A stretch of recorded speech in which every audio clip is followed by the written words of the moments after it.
At the start of the 2025 season, I asked a question. Could Gastradon be the next Pokémon champion? Could it truly become a hero? Let's recap its rise from splashes of doubt to tidal waves of success in 2025 and discuss whether 2026 will be the year Gastradon truly cements itself in the Pokémon GO Hall of Fame. Gastradon spent most of 2024 training and growing strong, so it could be ready to take on the challenge of becoming a champion. When Mudslap was buffed right before the 2025 meta, Gastradon finally had the skills to step into the game. And in Baltimore, it wasted no time proving a point, as Elam stormed Gastradon to a bronze medal in its debut event. But Gastradon wasn't done. Inga Danks, Scaffo99 brought home another bronze, and Zizwilas, one of the first trainers to believe in Gastradon's potential, made it taste silver for the very first time. The Sea Slug was proving it had the skills to battle with the best. Gastradon's squishy limbs had grabbed several medals, but now it wanted to stick down a trophy. So, at the Latin America International Championships, Gastradon stood on the global stage alongside 12 Vitorello and body slammed all the way to grand finals, earning second place at an international event. From overlooked to unstoppable, Gastradon was anything but washed up. Championships in Stuttgart and Rio de Janeiro kept the silver streak alive, but the question lingered. Was Gastradon ever going to become a champion? Mid-season brought whispers of doubts. Superior dominated the meta, and Shadow Marowak was also emerging as the preferred ground-type Pokémon of choice. Many thought Gastradon's era was over. But at EUIC, Inadequance and Gastradon battled to a top 4 finish. It wasn't gold, but it was proof that Gastradon was still a contender. Then came March 9th. Rise to occasion reset the bracket in Vancouver and won it all to take Gastradon to its second regional title. And the wave just kept rolling. Monterey Regional saw Gastradon take its third regional title. No doubt about it, trainers, Gastradon is a hero. Moving into the Tales of Transformation season and the 2026 competitive events, Gastradon received 2 buffs. A damage increase to its bait move Body Slam, and a reduction in energy cost for its hard-hitting charge attacks Water Pulse. This gives Gastradon faster pacing as well as even better coverage, now able to hit for efficient ground, normal, and water-type damage. In short, this makes it, once again, a force to be reckoned with. Already this season in Frankfurt and in Pittsburgh, Gastradon drenched the competition and claimed both gold and silver medals. In Monterey, it dominated the podium, with 2nd, 3rd, and 4th place finishes. A Pokémon once doubted now shapes the very shoreline of the meta. So from puddles to podiums, from overlooked to overlord of the meta, Gastradon has proven itself not just as a competitor, but as a legacy. I, for one, could not be prouder of my best buddy Pokémon. So trainers, do you dream of being the very best? Go get stuck in the mud with Gastradon and see what you can accomplish. Hello trainers, my name is Jonkis and today we are diving into the world of a not fully evolved Pokémon. Those unlikely heroes that haven't reached their final stage yet, but still have a huge role in competitive Pokémon GO. Over the years, these Pokémon have quietly built a strong reputation. Ghost types like Dusclops and Galarian Corsola were brought by its Axon and Patoman to win international championships in both America and Europe. And some not fully evolved Pokémon have even decided the biggest stage of them all, the World Championships. Lickitung has already been a vital part of 2 winning teams. First with Dancing Rob, the first ever Pokémon GO World Champion, then with Yikai0904, who also piloted another not fully evolved Pokémon, Charjabug. That little bug and electric type didn't just win worlds, it also won multiple regional championships already and has already proven itself again in the 2026 Championship Series. So but why would trainers choose a Pokémon that can still evolve? There are 2 main reasons for that. Reason number 1, they can take hits better. A great example for this is a comparison between Charjabug and Vikavolt. On paper, Vikavolt looks stronger, with way more attack and the ability to reach higher CP that even allows it to have play in the Ultra League. But that higher attack comes with a big downside in the Great League. It pushes Vikavolt's combat points too high before it can pack enough defense or HP. The result is a glass cannon. Lots of damage, but not a lot of staying power on the field. Charjabug, on the other hand, can take those hits way better. It sacrifices some of the damage, but in exchange it becomes far bulkier, soaking up hits that Vikavolt never could. The same is true for Galarian Corsola, which steals not only the spotlight from its evolution Corsola, it is so far one of the most used Pokémon of the 2026 Championship Series. So what is reason number 2? Reason number 2 is going to be the better movesets. Sometimes not about bulk at all. It's about the tools that Pokémon has access to. A great showcase of this was Spartan L's 17's Murkrow in the Monterey Regional Finals. While both Murkrow and Honchkrow share the same fast move off pack, their charge move options sets them apart. Honchkrow leans on moves like Dark Pulse and Brave Bird, which hit hard but take a while to reach. Murkrow, however, gains access to the moves Drill Peck and Foul Play. Both are cheaper, fast-charging moves. This lets Murkrow pressure shields, deny farm downs, and stay active throughout the battle. So not fully evolved Pokemon aren't just stepping stones. They have been proven threats that can even win World Championships. The question is now, which one will take the spotlight next? Only time will tell, but I can't wait to find out. And now we see the Fortress from Ptoan into the Medicham of Paul Asha. This is a great matchup for the Medicham. Fortress is horrible into that Medicham because the Rock Tombs that you like to rely on, that's resisted by the Medicham.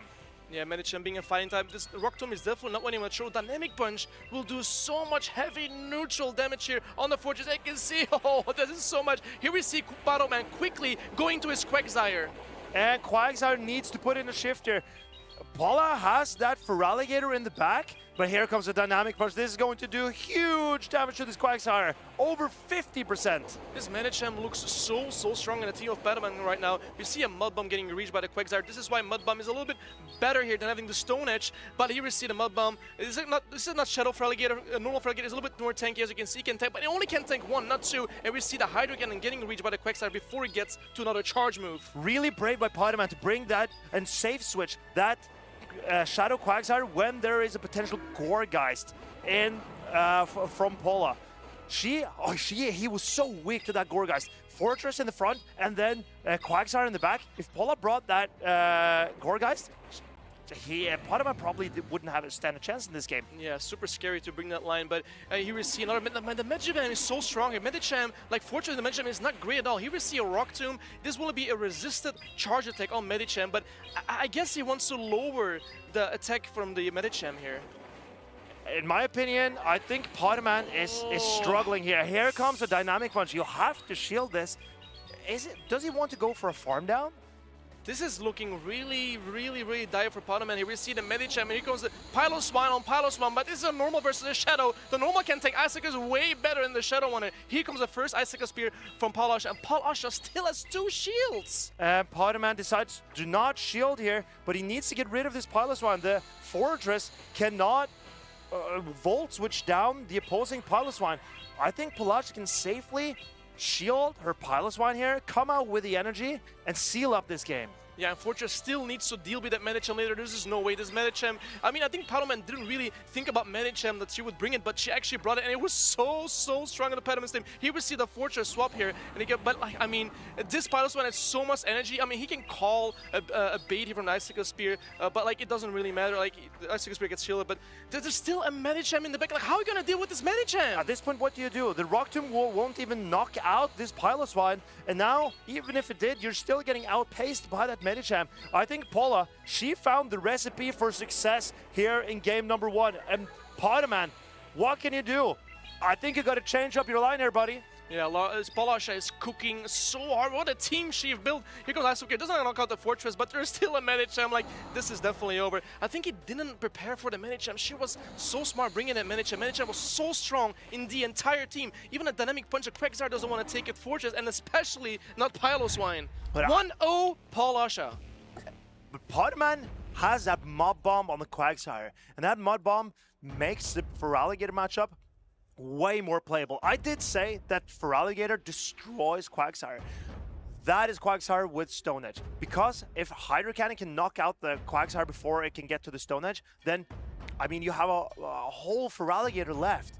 But Ptoan has a Mud Bomb. It outpaces the Feraligatr if it's on the switch, and that means it's a very much more playable matchup for the Quagsire. As long as it avoids that Gourgeist, I think we're going to see a lot of the Quagsire. Yeah, I think she cooked up the perfect team. Keep in mind, Paul Asha hasn't lost a single match yet. She's still on the winner's side. I think her team is so well balanced and perfect for this meta. It's really hard to counter. But if one trainer can try to counter this, it has to be Ptoan. And Ptoan, will he rely on his own Piloswine? I think it's a bit safer to go with the Togekiss, in my opinion. Togekiss has that Aura Sphere to hit the Piloswine. It plays really well into that Medicham. It wins Charge Attack priority against the Feraligatr. It's good into Gourgeist, it's good into Corviknight, and it's playable into Wigglytuff. I think Ptoan needs to realize that his most trusted pick for this tournament, the Togekiss, I think he needs to bring it back. Yeah, if you look at the Medicham from Polasha, I mean, the only counter that I can really see is, I mean, honestly, it's kind of Corsola. Even against Corviknight, Corviknight is not that great in the Medicham, but it looks like the trainers have locked in their teams for game number 2, and we see Piloswine on Piloswine! Oh! This is perfect for Ptoan, in my opinion. He has a Fortress in the back, and here comes the Feraligatr. Fortress, the immediate answer. This is what exactly I think what Ptoan wants, like bringing the Fortress just to shut down that Feraligatr. Oh yeah. Like, I mean, the Hydro Cannon still hurts, but the super effective Volt Switches and access to Rock Tomb to lower the attack, as you can see, this is why actually you want to see the Fortress, right? You don't want to see it on the Piloswine as well. Yeah, you definitely don't want to see it on the Piloswine. Polasha, is she expending her Feraligatr? No, she protects it. Rock Tomb shielded by the Fortress. Here we can see Polasha overloading on energy. The second Hydro Cannon comes through. I wonder if Ptoan is gonna shield this because the Feraligatr paces out so quickly, and there goes Fortress. But I mean, Ptoan got a shield. Maybe that's what he's wanted. Ptoan knows that Shadow Piloswine is up a shield, is a real threat to the entire team of Polasha as well, because she doesn't have fast move damage into it except for the Gourgeist. It's just the Feraligatr. And now the Feraligatr is in Icicle Spear range. Marcus, how do you farm down this Feraligatr? You just can't farm this down. It's impossible. He needs to throw the Icicle Spear, and Paula, she lets the Feraligatr go. Her trusted Feraligatr, Ptoan, is finding a way around this Feraligatr with his Piloswine. And there is still a Medicham in the back. I don't know how you deal with this Medicham, but the Piloswine has a little bit of Icicle Spear energy here. He comes around, and we've seen how much damage. It does like 40-45% to this Medicham. 2 might be enough to knock out the Medicham. But 1 will never be enough. But one Dynamic Punch will be enough to knock out the Piloswine. And here, Polasha is building up. She's throwing a Dynamic Punch into this Corviknight. This Dynamic Punch will hit for neutral damage on the Corviknight, and there is still a full Piloswine left for Polasha here. And the thing is, like, this is a normal Piloswine. This is not a shadow form, so this payback won't even do that much damage. It is kind of tanky. But it can Piloswine, oh, it does over 50%. Piloswine now in a dangerous range of getting knocked out here. Ptoan throws an air cutter. Paula, how do you play this? Are you giving Ptoan a way back into this game? I think it survives, right? Yeah, it definitely. Look how bulky this Piloswine is. A lot of ice because she has already 2 Icicle Spears. Like, I mean, if he shields here, the next one is coming, and then the other Piloswine, like, also has to tank an Icicle. But what do you do? And there's still a Medicham in the back with energy. And the Medicham has a Dynamic Punch. Ptoan's Piloswine is getting dangerously close to getting knocked out. Ptoan knows he cannot shield this because of the Dynamic Punch. Will this knock out? Barely not, but now it's getting Psycho cut down. Paula, 2 games up, 1 game away from winning this Grand Finals. She is only 1 game away, Chad. Just 1 game. She's just absolutely like the Medicham show right now. She knows how to play this Medicham so well. We haven't seen Gourgeist as of yet. I want to see the some Gourgeist action, but like the Medicham is doing so well. And I mean, we got the Fortress, saw the Fortress on the Feraligatr, but we saw that like that Medicham is way too much to deal with. I'm not sure if I want the Gourgeist from Polasha here. She deals with the Fortress just fine with the Feraligatr, the Piloswine, and the Medicham that she has been bringing. I think, and I've been saying it, I think Ptoan needs to change up his line. He's been running that Piloswine against Polasha, but I don't think he's done him very well. And like the Feraligatr from Polasha was so he didn't have so any strong. No fast pressure to farm it down. You're like, oh, what do I do? Like, I can't powder slow it down. I have to throw energy. I can't sand neck it down. I have to throw energy. So like, it feels like the Feraligatr might be the star of her team right now. And the Feraligatr has been so good for Polasha, and it's so safe into Ptoan. The trainers, the doubts that they might have, they have to put them aside, because this could be the decisive game of the Sevilla Special Championship. Trainers, this is not the time to go to the toilet. This is not the time to do the dishes. Now the eyes need to be on the screen, because we are getting ready for what could be the final game of the entire tournament. So well prepared with her Pokemon, with her team, her playstyle with Feraligatr, her Piloswine, and we see that both trainers have locked in their team. Let's see how they will win or lose. You see Feraligatr into Corsola! And this is a more neutral matchup than you would expect it to be. But the non-Shadow Feraligatr hangs on in the zero shield scenario and can beat the Corsola just in the zero and the 2 shield scenario. But Corsola, with its tremendous bulk, will win the 1 shield. Yeah, we see Corsola in the lead here, and there's Medicham in the back for Palasha, so she's probably happy that she sees the Corsola out here. You see a swap into Fortress immediately, but what does Palasha have? She has a Medicham, and I love this Medicham swap. Maybe just is trying to bait out the Piloswine here. And Pokémon, he does not want to... Yeah, I think you're right. He does not want to have the Piloswine on the Togekiss in the back. But Palasha, she realizes Medicham can do so much for her here. Here we see the Dynamic Punch gonna land on the Fortress. We've seen how much damage it does. It does so much brutal damage, and the only thing that this Fortress can throw is Sand Tombs, which is not the hardest hitting move in the game. And we see some Voltrees. All of these moves have no same type attack bonus. Here comes another Dynamic Punch on the Fortress. He might just barely hang on. Pokémon, I think he wants to swap his Fortress out and savor this energy. And he does, and here comes the combination play. This threatens a knockout on the Medicham. And now, Medicham's gone. Medicham is gone, but there's still a Feraligatr with energy and Shadow Claw, so we can overload on the energy, as you can see. But the thing is, the Corsola doesn't have any energy. Here comes the first Hydro Cannon on the Corsola. Will he shield the Corsola? I am not sure. No, he decides not to shield the Corsola. He wants to go for farm down with his Togekiss, I think. Here comes, I mean, he has to go to Togekiss. There's no way he can go Fortress and give him extra farm for Palasha. I mean, you have to get rid. Okay, he's gonna throw the Rock Tomb here. Maybe a very smart play, but we've seen what's in the back. There's a Togekiss, and there's a Flyer versus an Ice type. Rock Tomb lands. Feraligator's almost out, not yet. And here comes a Sand Tomb, gonna land on the Piloswine here. Oh, but I think an incredibly important thing happened here. Paula swapped, but she did not get a fast attack through. That means this Togekiss, if it can hang on through the Powder Snows, it will win Charge Attack priority in the 2-shield scenario. It doesn't look like it will hang on, Marcus. I don't know, man. This Spider Zone going really strong right now. I think they're going for the farm down. Palasha's trying to farm it down. Who's going in first? Palasha! Palasha is winning here. Marcus, what's going on? Piloswine is winning a regional. I cannot believe it. Piloswine takes the win. Palasha 3-0! And it's over. Palasha wins. After everything she's been through this season, the doubts, the struggles, she came back and she took it all. The queen of PvP is back on her throne. Palasha, Sevilla special champion. She hasn't lost a single match, Marcus. She has won every single match this entire tournament. What a player she is. And you can tell how much...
Against it, and then applied with that Fairy Zone on the Lily. Oh, he's ready to just give up the game. It's over.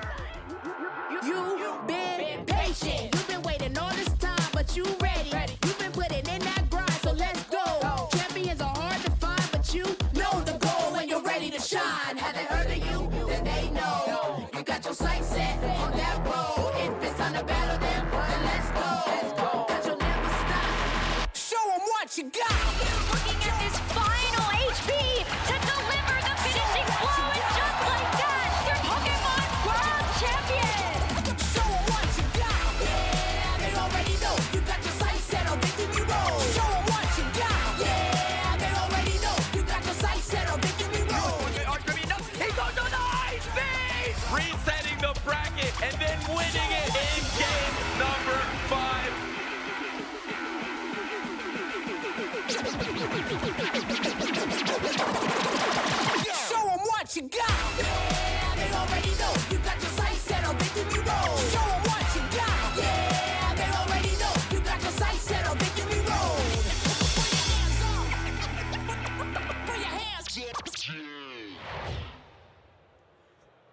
Hello and welcome to another regional championship. It's been 8 long years since we had a regional in the city of Prague, and now we are back. It's going to be a special championship as well, because we're going to have here for the first time a Pokémon GO regional as well. So we're going to have the first Pokémon GO regional champion from Prague this weekend.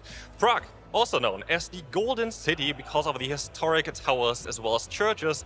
Of course, we're going to know here who's going to get the golden ticket, who's going to get the golden medal. 124 competitors are trying to battle for this title. And of course, I'm not alone here. My name is Jonkis. I'm also here with Joel Jocks. Hello, hello. Also Eric, Nighttime Clasher. Hello, everybody. And Amanda Lundbeck. Hello. Jocks, it's your second time here as well, and the caster couch. How are you feeling? I'm feeling excited. I've taken a look at the bracket, and it seems like even in the semifinals, if everything goes according to plan, we're gonna have some banger matchups for you guys today. So we're gonna take good care of you and walk you through the history of the regional of Prague. We've seen already in the Indian qualifier that happened recently that a certain Pokemon has now entered the meta as well, which we're going to talk about quite a lot most likely this regional. But Eric, what Pokemon are you most excited for this regional? I think everyone's excited to see what Tinkaton can do with that new Gigaton hammer. It already dominated in the Indian regional qualifiers, but of course, players are going to try to counter it. They're going to be bringing Pokemon like Feraligatr or Quagsire, try to stop that Gigaton hammer in its tracks, resisting that heavy Steel-type damage. Absolutely. And Amanda, I heard you did some sightseeing already in Prague. How do you like the city? That's right. I mean, it is the Golden City. I decided to go with the theme here and be a little bit golden myself. I came early. I think Prague is a beautiful city. You guys could kind of see that scenic overview when we first started the show. So definitely a regional competition that I think a lot of people are tuning in for. And this is not the last regional competition of this season. There is more to come. There are more cities to explore. Yes, as you can see, a lot of these competitions have already been grayed out. We are over halfway through the season now in Prague. Only 2 more regional competitions in Europe for the season. But if you're still trying to get those championship points, there's opportunity at the North American International Championships in New Orleans. But of course, it's all leading up to that road in San Francisco, the World Championships. Of course, those last 2 tournaments are going to be massive. And also, we saw that Sevilla was the last EU championship. But before we talk about this one, you have now the choice to choose. You're going to be able to choose which battle you want to see first. So this is where we give you, chat, the power to choose which is the first pair that's going to be on stream. We have some exciting pairs for you. We have Smeyo, who did very well in the previous regional versus Noit and Matsal. Kilio versus Matiz. Matiz, a local from Czech Republic, coming back to the competition. Excited to see how he goes on after not playing for a while. Ventuski, a grassroots legend, versus SavorAvocado, who came all the way from NA to try to get her ticket into San Francisco. And of course, Richie Beckett versus Mao Zepeng, 2 veterans of the game. Absolutely. And of course, we saw already that the last European regional was the one in Sevilla. And we have a little recap prepared for you as well for that. Buenos dias, everyone. My name is Colin Lionheart, and I want to take you back to the Pokémon GO Special Championships on the sunny side of Spain, Sevilla.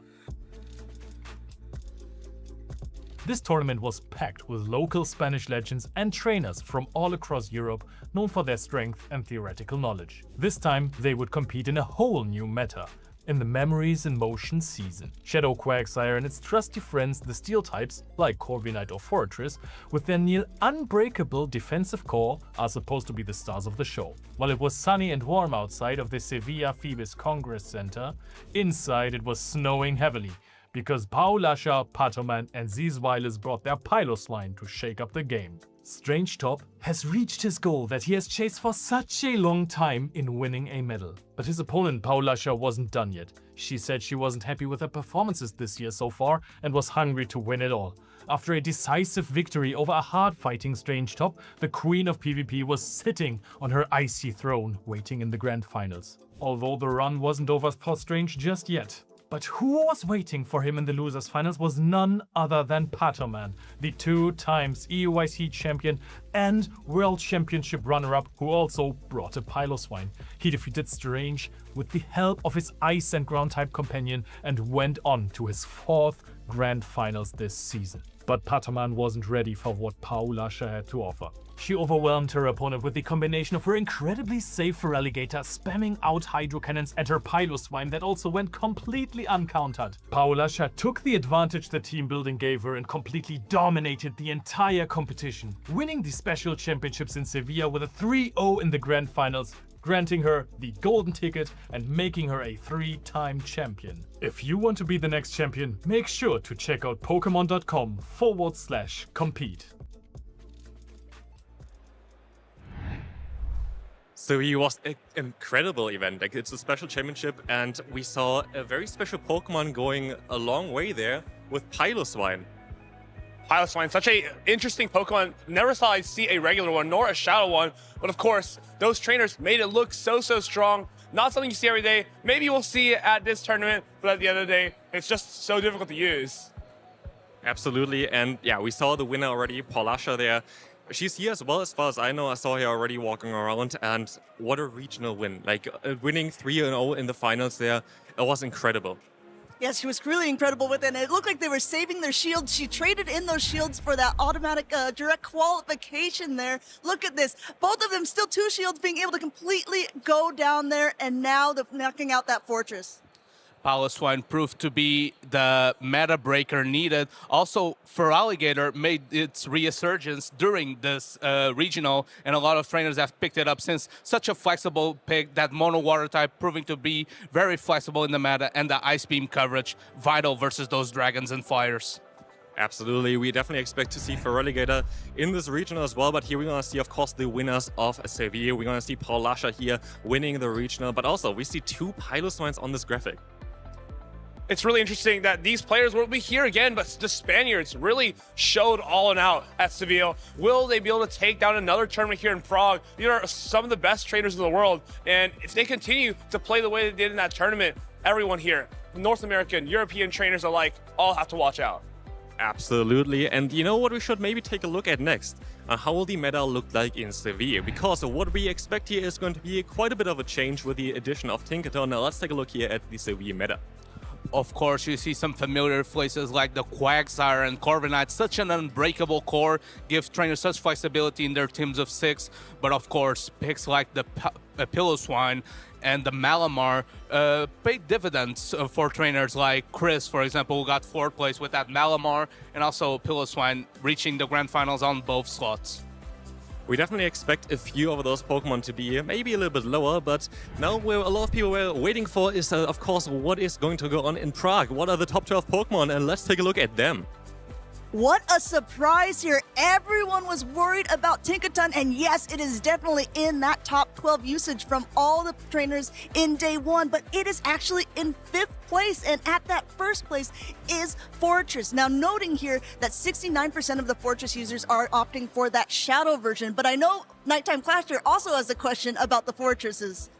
I mean, the big question is how many players are using Bug Bite and how many are using Volt Switch? It almost feels like that's a reason why Fortress is so high in that usage data, because it's almost like 2 Pokemon are kind of combined into one. Volt Switch Fortress just serves such a different role than the fast attack, pressure, heavy Bug Bite Shadow Fortress. Both of them do a lot of different things. One is great against Feraligatr, the other one's great against Quagsire. But of course, both of them are fantastic into this top 12 usage. I'm actually fairly curious on how Unova Stunfisk is going to do, targeting hard that Feraligatr Tinkaton core, doing super effective to both, and having resistance to that Gigaton Hammer. So, interesting meta choice here by our trainers in Prague. Absolutely, I didn't really expect his, like, especially Fortress at number 1. I know it's a very strong Pokemon, but it's going to be very interesting on also how the day 2 usage going to be and how things going to change, what's going to be best, because it's going to be a fresh meta basically with the addition of Tinkaton. But also, of course, we want to see who's going to be the next EU regional champion, and we already had a few, of course, already here. Yeah, there's so many of these trainers. You look and you see Inadequance twice there. We do know that he is at this tournament as well. We saw Ptoan just doing absolutely incredible this season, winning back-to-back EUICs. Palasha, we just saw her win Sevilla. So there's so many trainers on this list who are trying to maybe go for their second or third wins of the season, but there's also so many trainers who are hoping to get their picture up there for the first time. Absolutely, and also what we're going to have next is going to be super interesting. We're going to have some top players, and what they predict is going to be very useful for this regional. Of course, these players, you may not recognize them, but they're from the Japanese region. They've all qualified for the Pokemon Japan Championship Series later this May, and they've all presented a couple of Pokemon that they think might dominate this weekend. Gigantamax, with that Metacham, it's so consistent into that top meta, even like Feraligatr, which has a Shadow Claw, it can put up a fight against that. Of course, Feraligatr is up next. It's great against Tinkaton, it's great against Quagsire, and also not so bad in the Fortress. Of course, Katsunari, Saltakoji, bringing Aegislash, bringing Pokemon like Diggersby to try to counter the top meta, which is currently that Tinkaton, that Fortress, Shadow or non-Shadow, both have so much play into those Pokemon. And yeah, so nice to see these Japanese players giving a little bit of their thoughts on the foreign meta, I suppose, and hopefully we'll see them at the World Championships later this year. Absolutely. I'm also mainly excited for the Aegislash. I really hope we see this Pokemon. It's such an interesting Pokemon because of the form change that it has, and actually does quite well against the Tinkaton, I feel like, so definitely interesting. But also what's going to be interesting is, of course, the EU leaderboards right now. Who is up there? Who already has a ticket? Of course, no stranger to the top place. Ptoan above 2,000 points right there. Colin 6, Stone Collection, Chris follow. Of course, most of these players, you've seen them top cut, usually doing very well and very far. If you're asking what's the golden ticket behind these players' names, it means they got a direct invite for the World Championship in San Francisco. This means that if they done it once, their invite cascades down. So EU trainers hopefully still fighting for their championship point slot in the fringe position of qualifying, hoping for another trainer to win it for maybe another slot to be freed up. Absolutely, and of course we're going to have some players to watch from the EU region. And of course we're going to maybe have another region afterwards, but let's take a look at the EU competitors here. I mean, those faces already look a bit familiar. We've seen Ptoan and Palasha quite a bit in this intro already, talking about Sevilla, talking about all the different accomplishments they've had. But these three trainers from Europe are definitely ones that people are going to be keeping their eye on to see if they will be able to take yet another title this season. Absolutely, and as we also already discussed, there's going to be another region that has actually quite a lot of very strong competitors here today.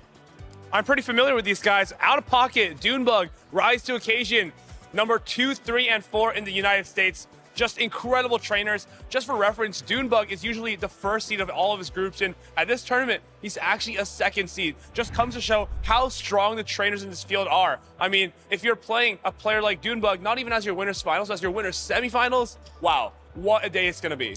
So nice of you, Eric, as the #1 seed to give these guys a chance.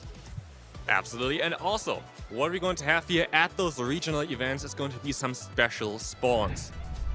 Of course, in the regional, we have a ton of battles. We have a ton of events going on in the venue, side events, and whatnot. But if you're a Pokemon GO player trying to improve your roster, take a look at some of these spawns. Piplup, who evolves into Empoleon, has won a couple of championships already. Swablu, that evolves into Altaria as well. Rookidee evolves into Corviknight. Lapras, Togetic, that can evolve into Togekiss. So make sure to catch those spawns and also spin those stops, because they give there's a high chance of them dropping charge TMs who are essential in your PvP journey. Definitely, and I'm especially excited for the Turtonator because it's very difficult to get this Pokemon in the wild, and with good PvP IVs, and recently only got a few changes which made it really useful. So very excited for this one. But also, of course, if you want to follow those broadcasts here as well, you can go to Pokemon/broadcast as well and follow this here, especially because we're going to have tomorrow, of course, day 2. We're going to see who's going to win it all. But also, yeah, if you are currently on Twitch or on YouTube, feel free to subscribe to those channels as well so you don't miss the action at all.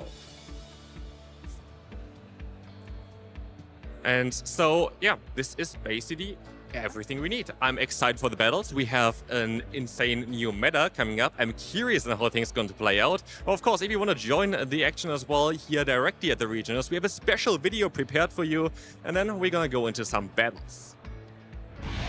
This weekend, the 2026 Regional Championships are bringing the electrifying action of the Pokémon GO matches to the global stage. Top trainers from across the world have gathered to compete for a share of over $125,000 in cash prizes, travel awards, and the all-important championship points that could secure their spot at Worlds 2026 in San Francisco, California. The competition is fierce and the strategy is key. This tournament spans 2 intense days of action, where our trainers battle it out in a double elimination bracket using the Great League format. Every match is a best-of-3 clash, but the stakes get even higher in the winners' finals, losers' finals, and grand finals, where the action extends to a best-of-5 showdown. Trainers will be strategizing in a Bring 6 Pick 3 format, each one carefully selecting a team of 6 Pokémon, but only 3 will enter the fray in each game. Every choice could be the difference between victory and defeat. Who will etch their name into the history books this weekend? And who will punch their ticket to Worlds 2026 in San Francisco? Don't miss a minute of the action. Stay tuned all weekend long to watch the battles unfold live. To stay up to date on future Play Pokémon events, visit championships.pokemon.com. We're getting ready to kick off this Prague Regional Championship. We saw everything in the intro. We see that there are going to be a lot of big titans here, but there are also some trainers who are, I wouldn't even necessarily call underdogs, but people who are not as well known in the circuit also playing in this competition. Jox, what are you most excited about? I'm excited to see how the US trainers, the NA trainers, are gonna get on. Of course, we like to say that the EU playing field is so stacked, the average trainer level is so high, but if you add to those Rise to Occasion, Out of Pocket, Dunebug, it's hard out there. I think those are names that would have almost any trainer shaking in their boots. Dunebug and Rise to Occasion have often had a friendly rivalry of who is winning the most competitions between them. Perhaps we could even see this happen in an EU regional competition, but they're going to have to get through some very, very tough competition to get to that point. Yeah, I'm also excited to see how Out of Pocket gets on. He started this meta kind of fringe. He started the season well, but in this specific meta, he did 2 tournaments. Not maybe the results he was hoping for, but he's known to building such cool teams. And a lot of people even tend to copy those teams or try to hard counter them. So excited to see how what's his take in the Tinkaton meta. So Eric pointed out earlier on in the intro that actually, Out of Pocket, Rise to Occasion, and Dunebug are the 2nd, 3rd, and 4th on the leaderboards. How you get that is you compete in competitions or local cups and challenges for championship points. So this is what players are competing for. As you can see in the US and Canada, 75 players will be able to get that Worlds qualification. But here in Europe, we have 65 trainers who will be able to do so. First place gets you 350 of those championship points, but it also gets you that direct qualification for Worlds. And of course, those trainers that have a lot of championship points, they want to stack up as much as possible because the higher they place in the leaderboard, it puts them on the nice spot for those travel awards to be able to get into the international championships or even the world championship with a bit of extra pocket money. Exactly true. There's a lot to be playing for at these. It's not only points, it's the prizes, like you pointed out, it's the prestige of being able to call yourself a champion. And we have 3 more events here in Europe to be able to do so. So really excited to see. This is our first time ever in Prague. So whoever gets this is going to be the inaugural first champion. Yeah, and let's take a look at what these players are playing for. Of course, they want to get into all these regional championships and they want to qualify for the international championships. So if you're in this qualification period right now, it's the qualification period for the LAIC 2027. If I'm not mistaken. So these trainers until NAIC can do as many tournaments as they want, stack up that CP, try to place on the top 4. Outside of region, they get a bit more money, but of course, even if you're lower in the table, you get some prizes and guaranteed registration. And ooh, doggy, that's a big chunk of change. No one's going to scoff at that. For this regional championship specifically, we have first place going home with 2,500. Not only that, they're picking up some booster packs. And this is already going down to tier 7 there with $750. Yeah, those booster packs are so exciting because they come up with new sets pretty often and they come with really interesting artwork. Right now I think it's Perfect Order, which has the Mega Zygarde art, which is really cool, and also has some cards that are very useful in the trading card game. So if you're into that, you gotta stack up your deck with some of those cards. Absolutely true. There's so many competitors here, not just for Pokemon Go, but also for the video game and also for the trading card game. And it's really fun to see kind of the crossover of people for each of these events. Yeah, I'm so excited. I've also heard some whispers that there are some trading card game players that are trying their hands on Pokemon Go for the first time. Maybe we'll see them later on stream. And I have to say, we're kind of alluding to the fact that one of our caster friends, Pumpka Amy there, she's Pumpka Boo as she is known, she's going to be playing in Pokemon Go. So keep your eye on the bracket. I believe you can use that exclamation point bracket to see who is going to be competing, where they're at in the tournament. So go ahead and check on that. See if you have any players that you personally are wanting to keep an eye on. And of course, Pumpkaboo as an evolution, which is Gourgeist, that is very meta viable in this meta. Of course, as Incinerate to hard target that Tinkaton, but also has access to same type attack bonus Seed Bomb to target those Feraligators, those Quagsires. So it could be an interesting meta breaker, and it's one of our favorite Pokemon, so why not? I mean, I think we saw it in that meta of day one usage. It is already going to be there, probably to, like you said, counter that Tinkaton, which is in that 5th place spot. This is the first tournament that is going to be able to use that new Community Day attack, and I think that it's definitely going to be on the attack here. And speaking of community, you, the community, got to choose the first pair that's going to get on a stream. We gave you 4 pairs of options, and it looks like we're going to have Ventuski, a grassroots legend, coming all the way from LATAM, facing SavorAvocado, who's a very strong trainer, trying to get her Worlds qualification all the way from NA. So exciting first match we get to see. Not European trainers, but some of the main contenders for the Prague Regional Championship. Yeah, that's very exciting. First time ever being in Prague. Now we have a bunch of trainers coming from all of the different regions here. We have people from LATAM, we have people from North America, and we, of course, have our big European contenders for that crown.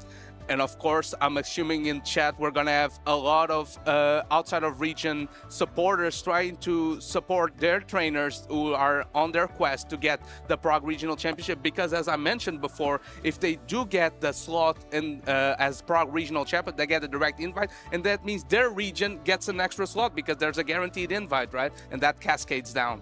And it's very fun to see. There's a lot of times a small rivalry between the different regions to see who is going to be able to take the crown. Stone Collection, who is here, a trainer from Germany, actually just recently won an event in North America. So I think that people are coming over trying to respond in kind. Yeah, they can't let Stone Collection get away with it. Of course, the first person who was able to do that was Nighttime Clasher, who won in Liverpool versus Tomahawk UK in the finals, being the first trainer to win an outside of region competition. And now it's becoming a trend. A lot of trainers, these regionals are almost mixing with internationals in a way, because people are going far and wide to become the very best. Absolutely true. And we'll have to see how these trainers are adapting to this new meta, because as a reminder, once again, this is the first time that we're going to be able to use Tinkaton with its Community Day Charge Attack Gigaton Hammer there. So we're just going to give you a little spotlight of what you can expect with this Pokemon. Yeah, of course, Tinkaton getting access to that Gigaton Hammer. If you're unaware of the stats of that move, it's similar to the legacy move of Groudon and Kyogre, Precipice Blades, Origin Pulse, very strong moves in the Master League, now getting their spot in the Great League in the form of Gigaton Hammer. Of course, Tinkaton as a very particular typing Steel Fairy, who has a ton of great resistances, and it's hard targeting that Guzzlord that's been making waves so far in EU, being a very solid core breaker, but that Sludge Bomb coverage doesn't work in this particular Fairy type since it has the Steel subtyping. And no, so we're wanting to run a Tinkaton with that fast attack of Fairy Wind. It is going to be a fairy type attack, but it doesn't do much damage, but it charges up energy very, very quickly. You can hammer that Community Day attack, and then Bulldoze, which has a small percentage of lowering your opponent's defense. So we might see a couple defense drops throughout this tournament. Yeah, that defense drop is kind of where the mind games come into play, because of course you don't want to shield the first Bulldoze and get debuffed, but maybe a Gigaton Hammer goes through and it inflicts massive damage even while resisted. So we're going to see the our trainers are going to proceed facing that Tinkaton. So we also saw earlier on that Fortress is in that #1 spot. It is looking like most people are opting for a Shadow Fortress. Looking at that, I'm wondering if Eric's kind of thing of, is it going to be Bug Bite or is it going to be Volt Switch? Oftentimes when I see a Shadow Fortress, it's usually running Bug Bite. What are your thoughts on that? Or do you think that it could be potentially the other way around? I mean, if you look particularly into the Tinkaton meta, of course, Tinkaton resists heavily the bug type damage. But the thing about Pokemon Go is that fast attacks deal 1 damage minimum always. And if so, stack up those bug bites one by one, throw a couple Sand Tombs, get the debuff, super effective damage, they might add up. So I think Bug Bite Fortress could be the play, but of course Volt Switch also has its targets. The Flyers, the Mono Water types like Feraligatr don't want to take those Volt Switches. There's going to be a lot of different playstyles. We just had a competition a couple of weeks ago, but even still, the meta is just going to be completely evolving throughout the time here. This is the first time we're going to see that Tinkaton. This is going to be the first time we're going to actually see the different counters to this specific Pokemon. And what I find interesting is that a lot of teams that are building around that Tinkaton are often weak to those dark types like Guzzlord or maybe even Umbreon. We saw Master Mihir in the Indian qualifier winning it all with an Umbreon Togekiss core that technically is weak to that Tinkaton. But if you can avoid it, they can put in so much work neutrally against most teams. You know, one Pokemon that actually surprised me it wasn't up higher is Licky Licky, because I've been noticing now with this new meta with everything, Licky Licky seems to be absolutely everywhere. Yeah, Licky Licky is an interesting pick because of the lack of fighting types in the meta. It's also a Pokemon that has very high stat product. It's very bulky, but inflicts serious damage and gets to move so fast. Only 3 rollouts, that's 9 turns for each Body Slam, and of course the coverage move of Shadow Ball. Being able to stack it now, it's very massive in this meta. So we'll have to see if trainers will be opting to bring this. We have noticed that often in Go Battle League, more specifically, the Licky Lickies are often used in that safe swap position. So if you have a lead that is not very advantageous to yourself, maybe you'll see that a Licky Licky coming in to be able to counter, like you said, especially with 1 roll out advantage, you could be able to hit back with a Shadow Ball to something. That's actually going to do a decent amount of damage to that Tinkaton that we've been talking about. And, in the meta overall, I think it's a pretty heavy hitting attack. Yeah, of course, Licky Licky also has that normal subtyping, so it resists the Shadow Claws from the Feraligatr, and it's so tanky that it can take 2 Hydro Cannons, no problem. So it's usually a very safe pick to counter swap into those Feraligatrs and try to guarantee switch advantage. So we were talking a little bit earlier about your community choice. The trainers are still getting set up on stage, but once again, we have Ventuski up against SavorAvocado. Those are going to be our first stream matches of the day. Ventuski coming all the way from Chile, from LATAM, and SavorAvocado, a North American trainer, hoping to go ahead and take some of the points away from our European trainers. Yeah, I'm kind of curious though on how Ventuski is going to get on. Of course, if you're into Pokemon Go lore, Ventuski was a grassroots legend. He was one of the best players in LATAM during those times where before the circuit was even born. Here in the Play Pokemon circuit, I don't think he still got to that same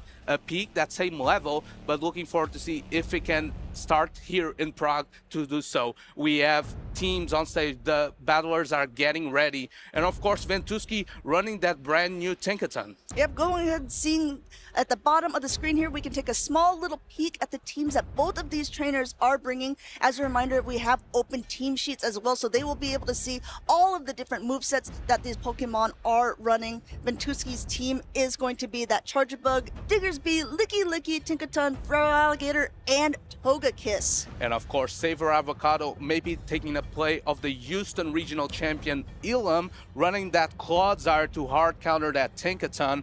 Also opting for the Charjabug. That's a very interesting pick because it deals super effective damage into the mono water types, but also resists Gigaton Hammer from the Tinkaton, so could be an interesting shout. Of course, some meta staples like the Talonflame, regular Talonflame, this time running that Flame Charge variant, maybe to be able to deal super effective damage into the Tinkaton, but also gives it a more solid matchup into Pokemon like Diggersby. Of course, we have that tried and true Azumarill on the team there too, one of the Pokemon that's been around since the very beginning of PvP, and it looks like it is here to stay, here to soak up some damage and, just be able to put its team in a great position. And also very interesting that SavorAvocado opted for the regular Quagsire instead of the Shadow variant, maybe trying to hang on, better be more solid into the likes of Feraligatr, for example, being able to tank a Hydro Cannon better. But let's see if that meta call does pan out. Of course, she's also running that Wiki that you did mention. Maybe the usage would go down in the Tinkaton meta, but she's so well protected into that Tinkaton with the Charger Bug, with the Talonflame, with the Clodsire. So maybe Wiki still a safe choice in this match. I mean, we're going ahead. We're seeing it on both of the teams there, so it is quite interesting. One thing I also would like to point out is that the Quagsire that on SavorAvocado side is running what we call a standard moveset. It's the Aqua Tail and Stone Edge for a higher amount of coverage, but we might actually see it being run with Mud Bomb throughout this tournament. We'll have to find out. We're hopping right into game number 1 here. We have a pretty good lead for Ventuski here. We have that Diggersby up against the Licky on the side of SavorAvocado. Diggersby, obviously one of the hardest counters into the Licky. Of course, SavorAvocado can swap out because she chose to have that Charger Bug in the back, so she's weak to Diggersby in the lead and in the back line. Now, risky A-B-A composition a little bit there. I suppose if you're SavorAvocado, you actually don't mind this horribly. While your fast attacks and your Shadow Ball is going to be resisted by the Diggersby, you are going to be able to slowly chunk away at it with those body slams coming through. As you can see by the damage, the Scorching Sands don't do that much damage, so the Licky can slowly chip away at this Diggersby, maybe hoping to free up that Charger Bug in the end game. Going ahead now, just completely charging up energy. One more going through, now throwing yet another Scorching Sands. This is also an attack that has the potential to debuff the opponent's attack rather than defense. He didn't get it the first time, he didn't get it the second, and he has to face another body slam coming through. Also, what I like about this composition from SavorAvocado is that now the Diggersby will be an X-Scissor / Aqua Tail range for the end game, so this means it won't give as much trouble. Of course, throwing the body slam right away as she gets to it, trying to put this Diggersby in the red HP. I like this move by Ventuski too, recognizing he's not going to win charge attack priority, not going to be able to throw first, so just charging up a little more energy. He knows his counts and throwing fire right now, seeing if SavorAvocado wants to use a first shield in this matchup, but this Diggersby is so low. Going to go ahead and let that Licky go down. Great energy management here by Ventuski, being able to get to a departing Scorching Sands just before getting knocked down. The Quagsire is the regular type, so choose to no-shield this move. Going ahead and just now, it's SavorAvocado's turn to just start farming up some energy, being able to come out of this move with an Aqua Tail stored. Feraligatr comes in, but there's going to be a Stone Edge that it has to face. Yeah, the Stone Edge is going to come through. Regular Feraligatr can endure it, no problem. So let's see if Ventuski, he does choose to put the Protect Shield up, go straight away into the Charger Bug, not before throwing a Hydro Cannon, maybe trying to dip into the Licky afterwards. Looks like putting up a SavorAvocado. She's putting up a shield as well, wants to be able to just, minimize that damage coming through. We did see a Volt Switch go through.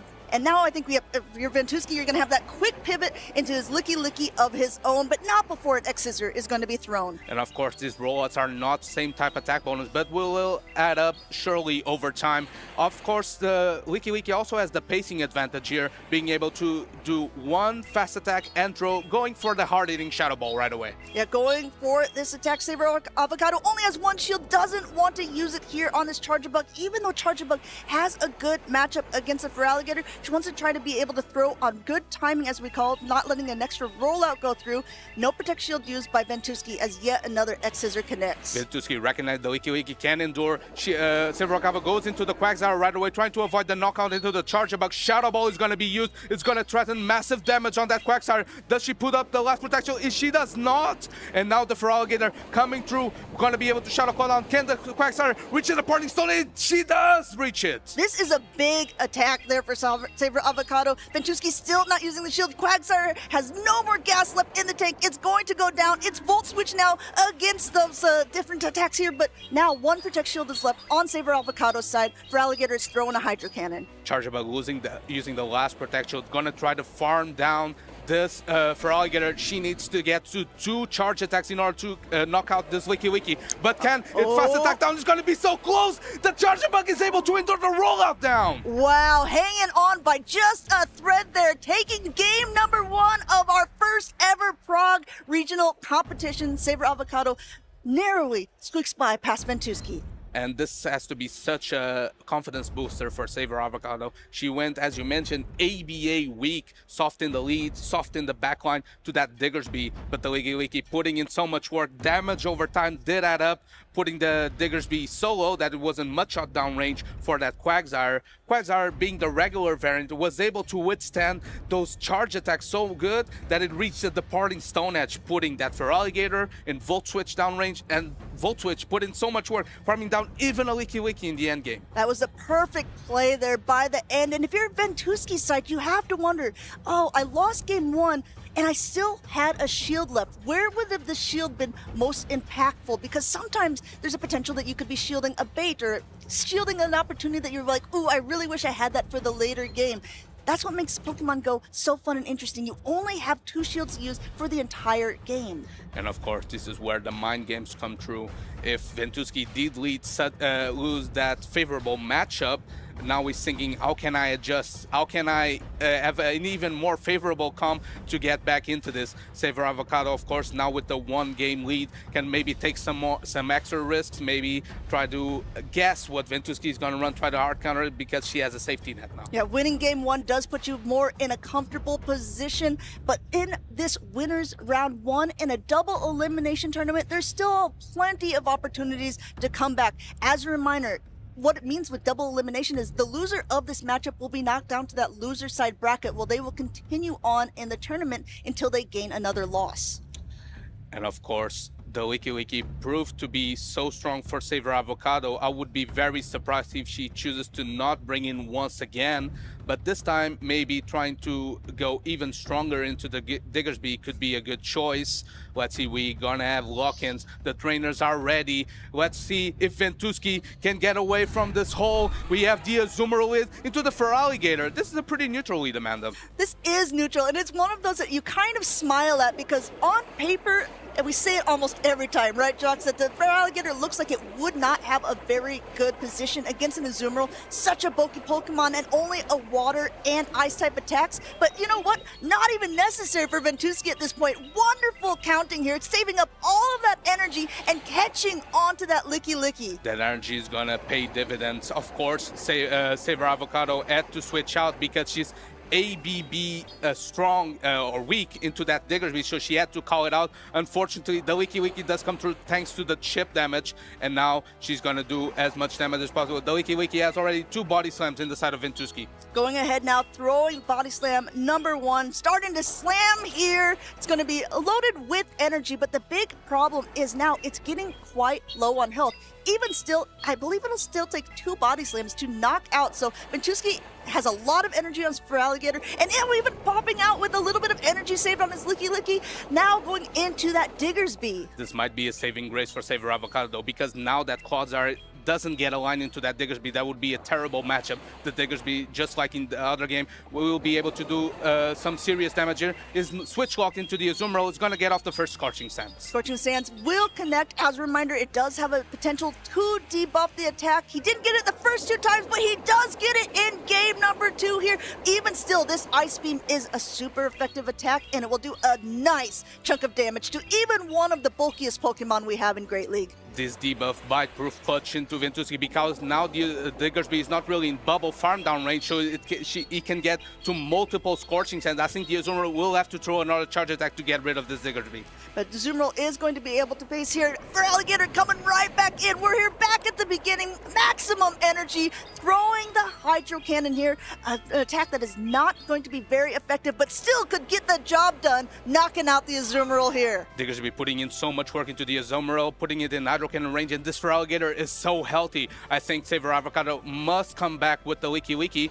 because it has some energy loaded, but this Feraligatr is loaded as well. Loaded and 2 shields this time. Ventuski's like, you're not fooling me. I am going to use it, but this is what we would call a bait necessarily. It is a body slam. It would still do a decent amount of damage, but he wanted to protect up against that Shadow Ball.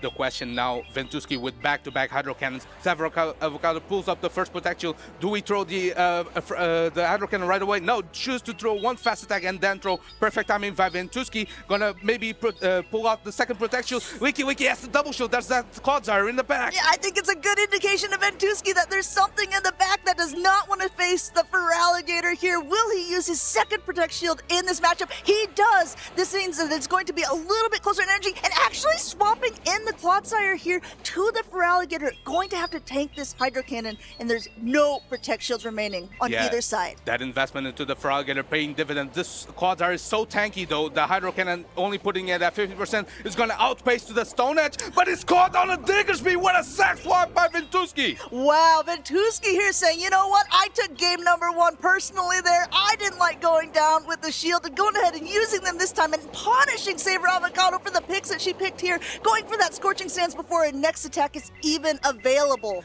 Diggersby definitely being the MVP here, putting so much work into the Azumarill, now being able to KO this Clodsire, and this Licky can't even roll out down. It's gonna have to throw energy here. No, great timing. Just wants to be able to try to get this Diggersby out of the way, but keep in mind, I don't think we've even seen Ventuski's third Pokemon here. Feraligatr has put in so much work. Oh, we have. Sorry, look, Licky's already down quite low. Feraligatr adds so much energy, loaded up one fast attack and is up to the Hydro is gonna get the KO, and Ventuski is gonna even up this series. Wow, great game by Ventuski there. We're now 1-1 in that first round, and I just want to go ahead and talk about the energy management that Ventuski had in those matchups. Being able to come out with 2 Hydro Cannons essentially loaded on the Feraligatr, being able to catch that attack onto his different Pokemon. I mean, this was just an absolute masterclass by him. Yeah, and Ventuski also showing that you can dance around with energy management and also catching energy.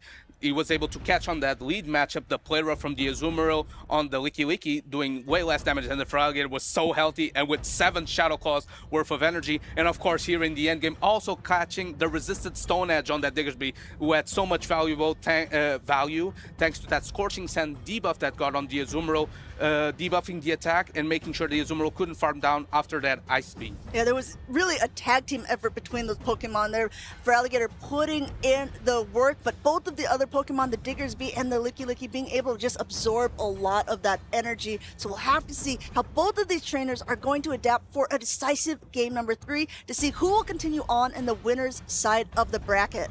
Ventuski relying so much on this Diggersby, even when there's an Azumarill and a Talonflame on the opposing side. That's the pressure that Clodsire, that Charge-a-Bug, that Licky put on Ventuski's team. Of course, Diggersby as one of the highest stat products in the Great League, and of course access to such great charge attacks that even versus its worst matchups, it can put in a lot of work. I mean, you make a really great point there, Jux, because if you're looking at this screen, this vertical layout here, that Quagsire, Azumarill, and Talonflame also all do pretty great into that Diggersby, but the bottom Pokemon do not. So it's really going to be who is going to be able to get their Pokemon matched up in the right position here. We have that Quagsire up against the Licky on the side of Ventuski. Both of these trainers opting to stay in at the beginning. And of course, Ventuski may be taking a bit of the risk going soft into that Charge-a-Bug, and that's going to prove costly because it's hiding in the back, and the backline of Ventuski is so soft to it. We're going ahead, throwing the heavy hitting Stone Edge, but as you can see, that Licky is able to take it like a champion, now swapping out into the Feraligatr to try to get a little bit of an energy advantage. Unfortunately for him, is met with the harder counter in this Charge-a-Bug, but being able to get a little bit of energy advantage, this Hydro Cannon is still going to hurt. This Hydro Cannon putting the Charge-a-Bug in the yellow HP, throwing the discharge right away, not trying to allow the Feraligatr to go into the second Hydro Cannon, but the shield comes up by Ventuski. Ventuski wants to invest, wants to pull up Protect Shields out of this Charge-a-Bug. Going ahead now, both of them just charging up a little bit more energy. SavorAvocado now putting up a Protect Shield of her own. This second Hydro Cannon would be enough to knock out that Charge-a-Bug, especially when it's such low health, and just hoping to do a lot of damage, but throw right before that next Hydro Cannon is available. Great awareness by SavorAvocado, throwing the discharge just before the Feraligatr got into another Hydro Cannon, but now this Charge-a-Bug is so low, I think it's on rollout down range. Will SavorAvocado allow this rollout down, or will she sniff out the weakness to the Charge-a-Bug in the back? No, Ventuski doesn't even want to find out, gonna KO this Charge-a-Bug right away, trying to free up that Togekiss for the end game. Deciding wanting to use the shield for a later moment, they're letting that Charge-a-Bug go down saying, yep, you've done your job. That Feraligatr is out of the way. One of the peskiest Pokemon in that secondary matchup there. And now a Shadow Ball is going to be thrown at a very, very healthy Quagsire. Does SavorAvocado want to use a shield? No, opting to let that go through. Okay, this Shadow Ball doing massive damage, gonna put that Quagsire into Aura Sphere range. Here comes the Togekiss. Stone Edge is gonna come through. Does Ventuski call a bait? This could be a crucial moment in the matchup. Great call by Ventuski, shielding the Stone Edge. Last second shield there. Now Togekiss does have a little bit of energy advantage, but there is no Protect Shield left. Even still, keep an eye on the health of this Licky because this Aura Sphere would do a ton of damage. SavorAvocado doesn't want to see any of it there, putting up her last Protect Shield before the Shadow Ball is thrown. The last Protect Shield is used. Shadow Ball coming through is gonna put this Togekiss dangerously low into farm down with the rollouts. Not before maybe the Togekiss can reach another Aura Sphere. This is gonna deal massive damage into the normal type. Fighting back as well as it can. This Togekiss is putting in some damage, but it's not enough to knock out. But look how much that does. Licky comes back in by the side of Ventuski, hoping to soak up this damage here, but I don't know. I think a Body Slam is definitely not enough, and SavorAvocado might have to go through too. Energy management for Ventuski is vital in this matchup. Here comes the Quagsire, not allowing the overfarm, throwing the Shadow Ball perfectly just before the Aqua Tail is reached. And now Ventuski needs to reach another Body Slam versus that Licky, or this end game is going to be tricky. It's going to be a rhyme, that's for sure. Going ahead, and look, you're looking at it, Ventuski already ahead on energy, able to reach his Body Slam right before here. Going ahead, making sure he's swiping all of those bubbles, because with no Protect Shields, that means SavorAvocado's Licky is going down, and Ventuski has reverse sweeped this round one. Ventuski with the Aladdin dance, dancing around the matchup, switching in and out of bad matchups, making sure that he gets that round one win. That was such a close set versus SavorAvocado, but this means Ventuski's hopes of being the Prague Regional Champion are still alive. Yeah, both of these trainers very, very well versed. Those were incredible matches, and keep in mind, this is only winners round one of this stacked tournament. Ventuski will continue on that winner's side of the bracket, going ahead, hoping to represent LATAM here in Prague. Of course, I think something that we need to take off this matchup is that both trainers made some solid team compositions. I feel like if you're not familiar with it, there's certain team comp styles that we can call the ABB. So you're strong into a certain Pokemon in the lead and weak into the backline. So you need to switch one of your back Pokemon to try to draw out that counter to free up the other one for the end game. That's what Ventuski did right here. It was ABA weak to that Charge Bug. So he pulled up the Feraligatr, trying to draw it out to free up that Togekiss in the end game. That put in so much work, putting that Licky into Body Slam range. Yeah, those games were so close that losing that first game by just basically 1 HP, but game 2, Ventuski here, catch after catch, absorbing damage and just showing what he can do with a little bit of an energy advantage. Yeah, and of course, keeping track of those counts with the switches, ins and outs of matchup is so hard, but Ventuski showing elite trainer status right here, doing those trophy moves like our friend Marto Galdo likes to say. Going ahead now, winning game number 2 and 3, what we call a reverse sweep here. Really, congratulations to Ventuski to be able to continue on. But if you're a SavorAvocado fan, which I think a lot of you were since she was part of the community vote, don't worry, she's not out of the tournament yet. She'll be knocked down to that loser's side of the bracket. And it's crazy that I feel like this matchup, SavorAvocado versus Ventuski, a couple years ago would be easily a day 2 matchup where we're getting it round 1 of the Prague Regional Championship. That's just the narrative of our circuit has grown so much, and trainers day by day own up to their skills and get better and better. And this means we get on-stream matches on round 1 of this quality. There are so many good trainers here, and I know that a lot of you guys are excited to see, will the trophy stay in region? Is someone from LATAM or someone from North America going to snatch it away from the trainers here in Prague? There's only one way to find out, and that's to tune in this weekend, because there's going to be so many good matches coming up. And I really like the showcase of Diggersby in this matchup. Even if there were 3 hard counters into the Diggersby, showing that the bulk, the resilience, the quickness of getting to those fire punches, to those scorching sands, makes it a threat, and even in its worst matchup can put in so much work. Yeah, I mean, if you think about the fact that everyone is going to be running Feraligatr, everyone's going to be running Quagsire, the Diggersby maybe says, oop, doesn't really want to take it, and then you're thinking, everyone's running Fortress, everyone's running Tinkaton. You definitely have to, kind of weigh the pros and cons, build your team around, the different compositions and what your play style best fits. And of course, we also saw the showcase of Togekiss in that end game. Of course, it's a fairy type that has interesting coverage, that's super effective damage into steel types, which is usually a hard counter for the Togekiss. But of course, versus the normal types, it also it gives dividends because it put that Licky in such a low range where a Body Slam was enough to KO.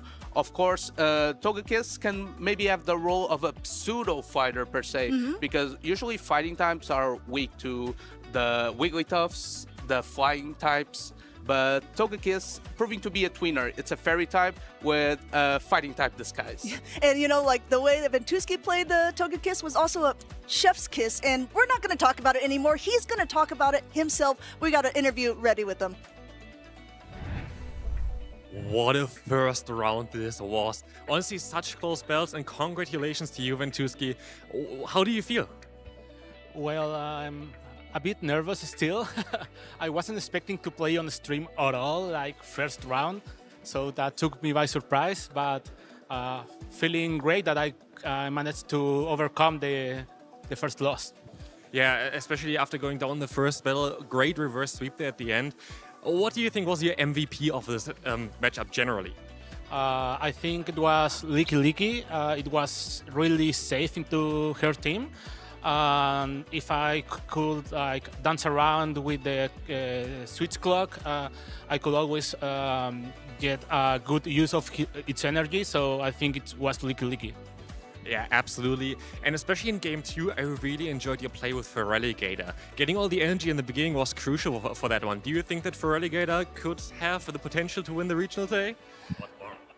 Yeah, I mean, Feraligatr is probably one of the strongest picks in this meta right now. And I recognize that the worst matchup for Feraligatr was actually the Licky because of the double resisted fast move. So if I could store energy on Feraligatr, it could be a massive threat afterwards. How do you feel about your team? Do you think it's going to have everything that it needs to get all the way up to tomorrow to the finals? I don't know. I borrowed this team from a friend, from Memi, because I haven't been playing that much this season. So when I saw the double normal, double fairy, I said, okay, let's do it. It's honestly, it's such an interesting team as well. And it's especially like the Pokemon that I found quite interesting on your team is Diggersby. Diggersby is like very interesting in this meta because I feel like it came up all of a sudden. I know like we had the recent change to Mudshot, which of course helped this Pokemon out quite a bit. But of course also mostly with the Tinkaton meta, you mostly now rather want to have this Pokemon, but also in matchup against Licky. What do you think about Diggersby generally? Like why do you choose it? What's so special about this Pokemon?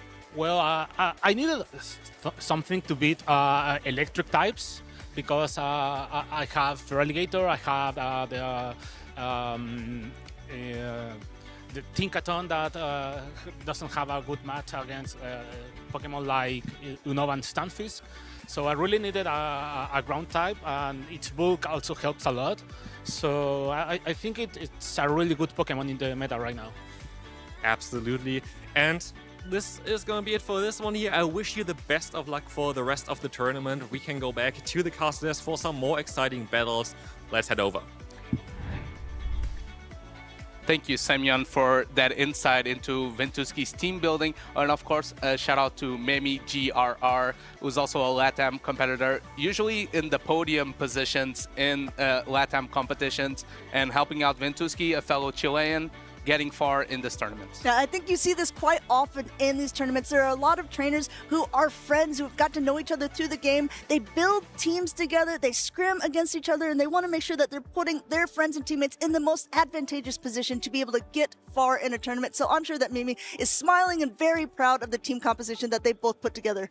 And Ventuski also showing that playing Pokemon GO, it's kind of like riding a bike. Once you get elite at it, you don't really forget it. He says he hasn't been playing off it, but he did so many catches. Elite energy management there. I think Ventuski is just trying to lower their opponents to sleep to pounce on them when he gets the chance. That could be it. We did see him really have a lot of prowess in that game number 1. Now we're moving on to winners round 2. That first matchups, they were out of region competitors, but these are two trainers that were pretty familiar familiar with in the European circuit. We have Icelandic Lapras on the left-hand side up against Anakor on the right. Of course, Icelandic Lapras has reached the mountaintop before. It was the Birmingham Regional Championship champion in the 2025 season.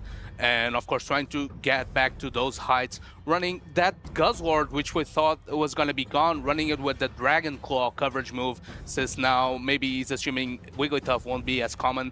Of course, running it with that Tinkaton once again for Alligator, making another showcase, and that Galarian Corsola, who's been staples for so many trainers. You know, we heard Ventuski say that this Tinkaton doesn't do well against the Unovan Sunfist. This is the first time we're seeing it on stream for this event. Anakor coming up with a pretty interesting, and I would even maybe call it slightly off-meta team there. Running a Fearow there, running a Jellicent and a Medicham, but we have to kind of look between the two fortresses that both of them are shadow from these trainers, but the one on the side of Icelandic Lapras is running Volt Switch as its charge attack or fast attack, and the one on the side of Anakor is running Bug Bite.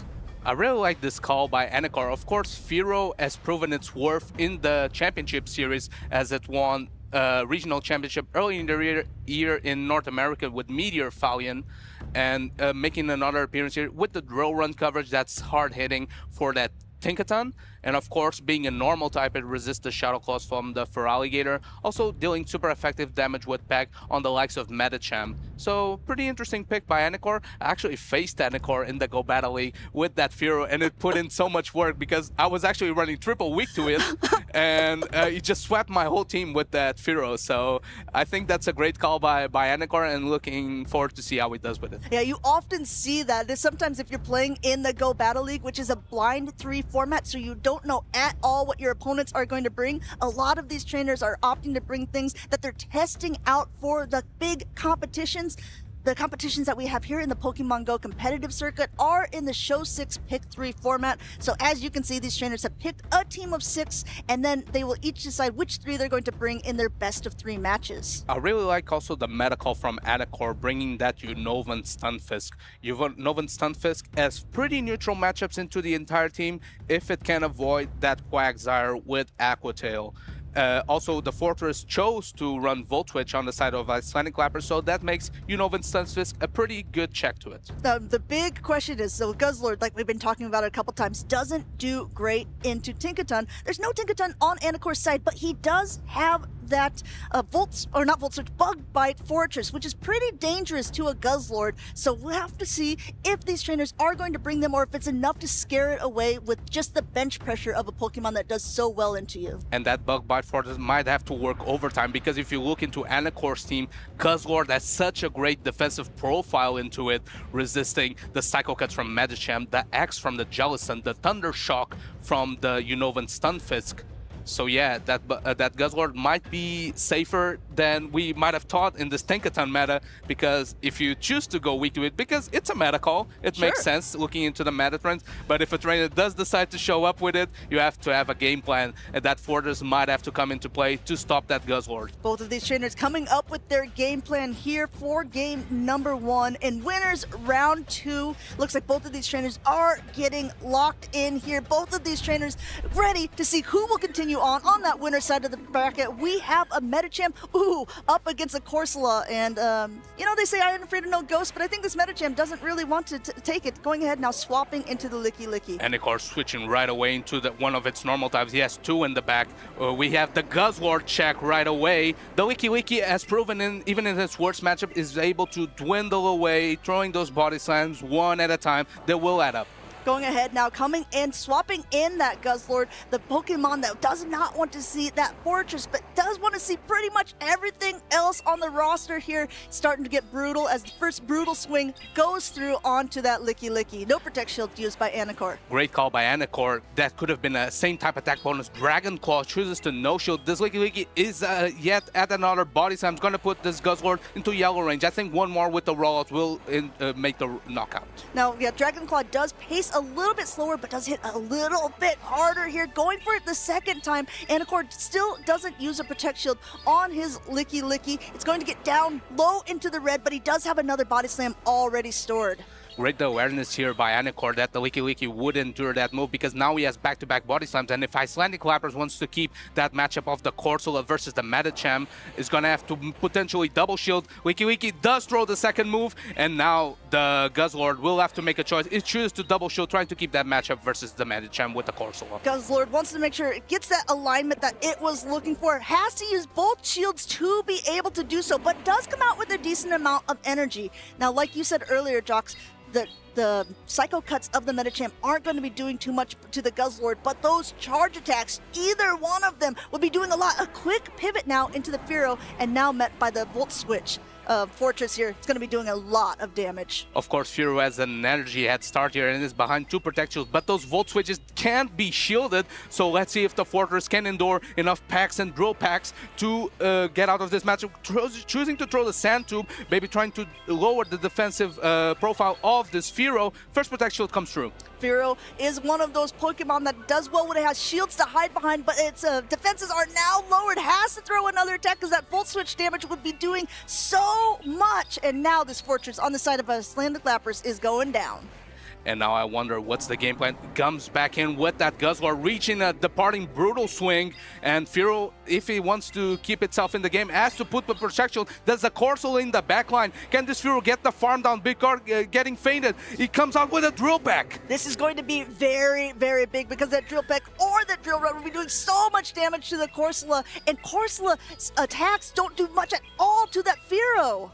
I'm kind of curious that Anakor chose to stay in with the Fearow since the defense is lowered. Maybe he could have gone in straight away into the Medicham. That's what he does right now. Astonish goes through. Double Ice Punch might barely not be enough to knock out, but it's going to put this Corsola dangerously low. That Medicham swapped out with a ton of energy to begin with, now just trying to do as much as it can to be able to get it low. Nightshade coming through number 1 on the side of Icelandic Lapras. No Protect Shields remaining on either side. Anakor hoping that this Medicham can get to a departing Ice Punch. It does not. Can this Corsola endure enough packs to Astonish? Now it gets the Astonished out. The Ghost type takes out the Normal type. Looks like from the beginning there, he had a great lead matchup there with the Corsola up against that Medicham. Icelandic Lapras with the Lapras on his side, encouraging him and taking game number 1.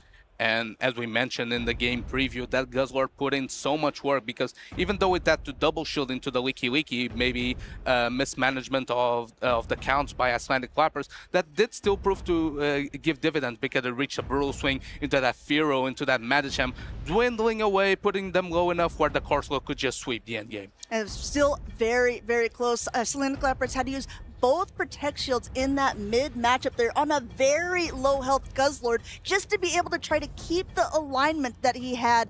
And I think that actually proved like pretty vital for him in that position, because then he was able to get the Volt Switch damage onto that Fearow, and Fearow just didn't have enough gas in the tank by the end to take out all of the Pokemon. I think a really good play that Icelandic Lapras was throwing that Sand Tomb into the Fearow. Even though it's resisted, it's gonna make that Volt Switch add up so much more. That makes Anakor having to panic maybe and having to get rid of that Fortress right away. That proved to be vital as well, because the Astonish damage from the Corsola did add up with that Fearow being debuffed, and wasn't able to do enough pack damage where double Ice Punch from the Medicham might have KO'd. I wonder if Anakor could have maybe banked that energy and then go straight away into the Medicham, clearing that debuff and making sure that maybe the Fearow could endure maybe 1 or 2 extra Astonishes. That could be a correction going into game number 2. Yeah, it's so hard when you're playing like on stage with these high level stakes, making sure that you're putting all the right attacks and all the right damages in the right places. Anakor wasn't quite able to do so for game number 1, but as we already saw in Winners Round 1, our first matchup of the day, he could do what we call a reverse sweep, winning both games 2 and 3. So we'll have to stay tuned and see how they're going to tweak their teams and who will come out on top. Also, if you look into the team comp of Icelandic Lapras, in order to defend that Volt Switch Fortress from the opposing Unova Stunfisk, he bought his Dragon type, the Guzzlord resisting the Thunder Shock, and also Corsola, who's been known for being the king of neutral matchups, with the Astonish damage adding up, those Nightshades, same type attack bonus, doing so much work, and it can take Mud Bombs discharges for days. So great team comp by Icelandic Lapras. You know, we talked earlier on in the first game about like how there's going to always be 1 or 2 Pokemon on the team that counters you very hard. If you're looking at the Corsola, which really had such a good matchup against the Anakor's Medicham at the beginning, it has a really good matchup against Jellicent as well. But Lickitung or Licky you know, it's sort of back and forth because the Astonishes and the Nightshades aren't really doing anything to the Fearow. Same sort of story. So I think that the real idea for Icelandic Lapras' team is he has the Pokemon that he knows he wants to use, and he just has to make sure that he's matching them up with the Pokemon on the other side, and he was able to do so in game number 1 masterfully. We'll have to see if he can continue on that plan. That Licky matchup is very dire, but Corsola has the coverage move of Power Jam that deals super effective damage into the flying type Fearow. So if that Corsola can get ahead of energy and Fearow is the last Pokemon standing in its way, that Power Jam will knock it out of the sky with the quickness. So we'll have to see what they want to do for this game number 2 in winners round number 2.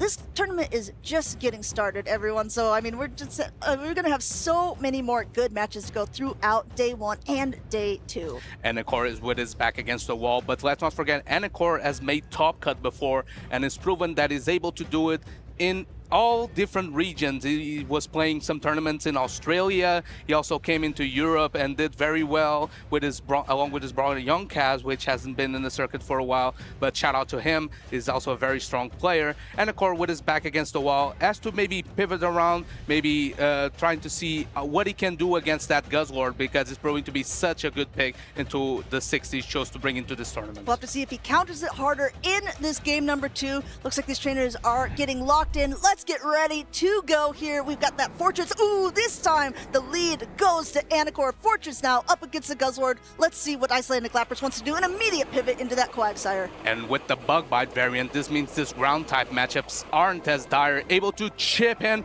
with the Bug Bite, switching right away so it's able to sneak in a rollout. Great switch by Anakor. Now with this Bug Bite damage, is in double Body Slam rage, I think. Now, the rollout didn't do much, but I was to say every bit of damage does count near the end here. So just going ahead, getting a ton more energy. Icelandic Lapras is still going ahead, throwing yet another Aqua Tail here. No Protect Shield used by Anakor, but this Licky is getting quite low. It's coming out though with a ton of energy.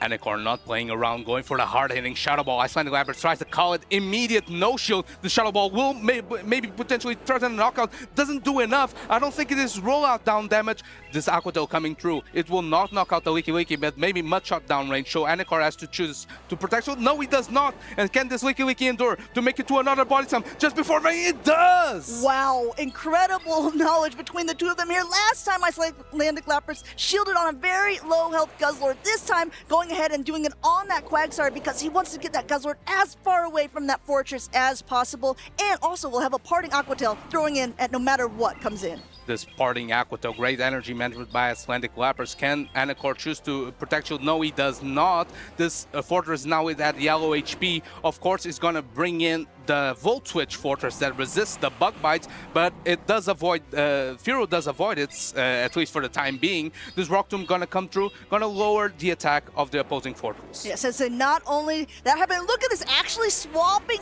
in here, trying to get a little bit of an energy advantage, and the Guzzlord now coming in to face the Fearow, but the Fearow already has some energy loaded, throwing that first peck here, no Protect Shield from Icelandic Lapras. I think this is a very wise play by Icelandic Lapras because he realized that Volt Switch Fortress again put in so much work in the end game. Gonna try to make the most out of his Guzzlord, avoiding the Bug Bite Fortress matchup. Gonna pull up the first Protect Shield out of this Fearow. The Brutal Swing will not connect because that shield number 1 has been used by Anakor here, coming for the Drill Peck number 2. And Icelandic Lapras is debating if he wants to use the shield. Looks like he is going to do that, wants to try to keep that Guzzlord a little bit healthy to start throwing off some more attacks, getting the Fearow as low as possible. And I think he's going to throw right before the next Drill Peck is available. Great timing from Icelandic Lapras. Oh, chooses to no shield the Fearow, trying to invest all his remaining shields into that Bug Bite Fortress. Let's not forget that the Volt Switch Fortress already has some energy loaded, throws the Sand Tomb right away, and Anakor maybe has to shield this move because it would be so low otherwise. Yeah, keep in mind both of these are going to be Shadow Fortresses as well, which means that it's going to be doing even more damage, and Bug Bite just paces so much slower there. Icelandic Lapras already at the second Sand Tomb. Now Anakor hoping that the Fearow can peck down this opposing... No, there's no Furo actually. It was KO'd, so it's actually a win for Icelandic Lapras. I forgot that the Furo got KO'd because they invested in the Fortress. Prove it maybe not was the correct choice. Icelandic Lapras choosing to shield his Guzzlord, trying to pull out the Protect Shields away from the Furo, chipping away slowly, and gets a win versus a very tough opponent in Anakor. Very tough indeed. Still, it might not show it when you look at a paper and you see 2-0, but when you actually watch the battles and you see how close these matches could be, you can really see, well, I mean, both of these players played incredible games. Yeah, and I like the team composition by Icelandic Lapras because you realize, well, if everyone's going to be bringing Tinkaton, maybe there's going to be some teams weak to the Guzzlord. And lucky him, he just managed to face one in round number 1. That Guzzlord had such a great defensive profile into that team.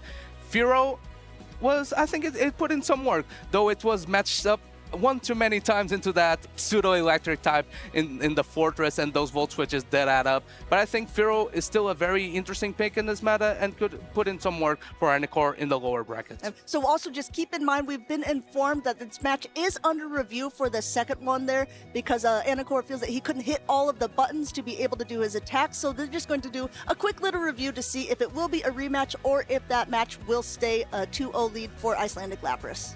And of course, now that Anakor may be trying to get a rematch here, let's maybe discuss how we can pivot around. I think he made a decent adjustment in that game number 2, bringing that Bug Bite Fortress, because I feel like even versus its counterpart, the Volt Switch Fortress, it can put in a lot of work because you can't really shield Bug Bites, and they do add up over time, even while resisted. He did have a great lead matchup there with the Guzzlord up against that Shadow Fortress in the lead, but it just also goes to show that even if you lose the lead, it doesn't necessarily mean that you're going to lose the game. There's a lot of quick pivoting. There's a 45-second switch timer, which means that you'll be able to switch out as soon as your Pokemon is no longer gray out on the side. So there's still definitely a lot to play for in an entire matchup. So if you're playing Go Battle League or if you're trying out in a practice tournament or anything and you're seeing that you have a really bad lead against your opponent, don't give up hope.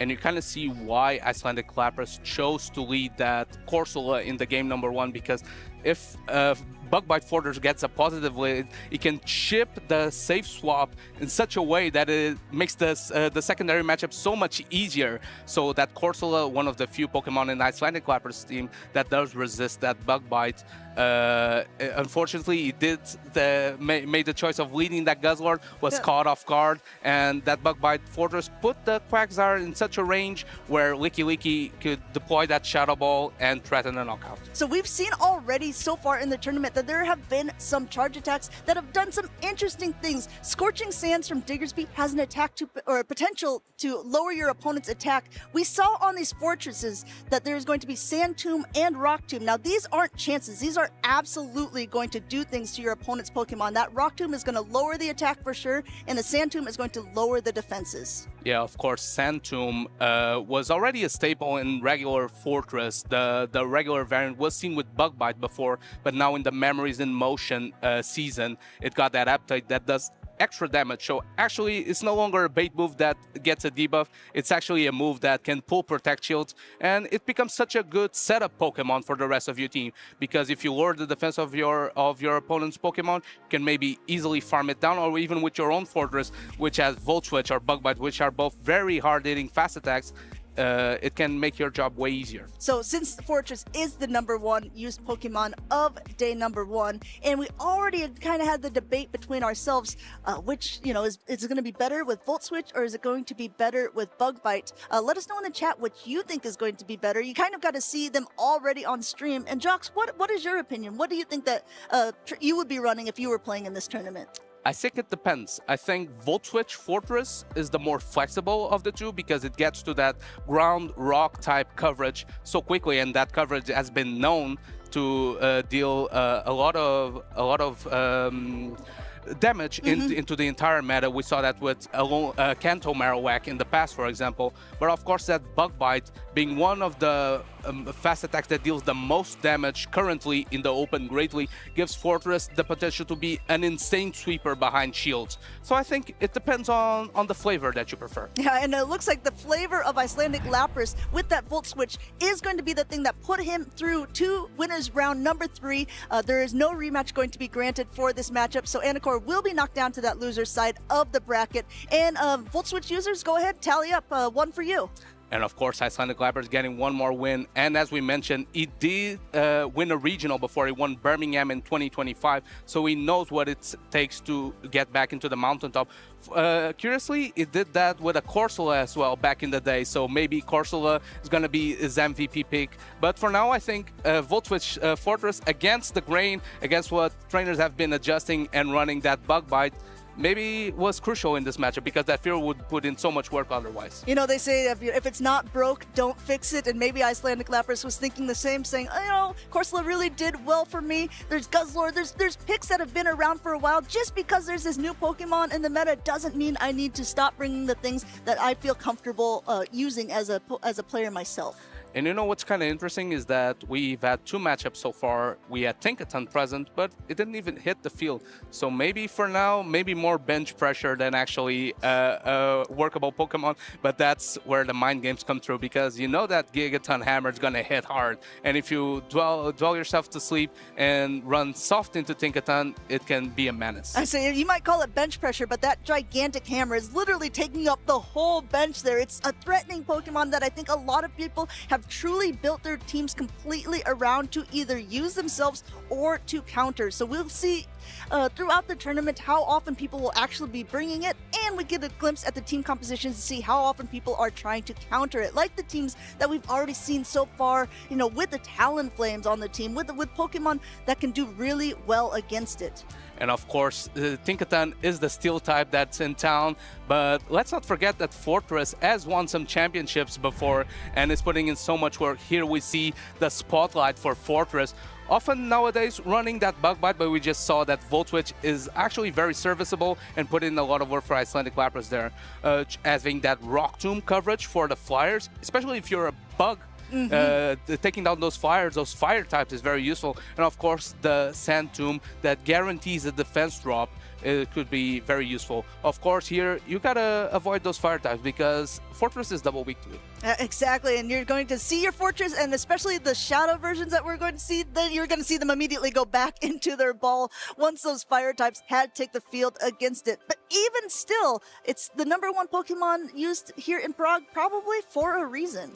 Yeah, and of course, if the meta is full of Feraligators, of Quagsires, or of even Licky with the rollout, Talonflame is a bit hard to bring, so that makes those bug steel types very useful. Of course, we saw it in previous metas where the Scizor was so safe most of the time, but now it's Fortress's time. And with the Shadow variant, thanks to that new Sand Tomb from the Memories in Motion meta, it's also proving to be a glass cannon of choice for these trainers here in Prague. So Prague meta, how do you think it's kind of shaped up compared to the different metas that we've seen so far? Yes, we know that this is the first time that Tinkaton has been being able to be used, but other than that, it's always interesting to see how the different Pokemon kind of scramble on that top 12 usage, depending on what region you're in, what events have just happened, and just also deciding, okay, how is it going to really shake up here when I know that I'm going to be playing against certain opponents?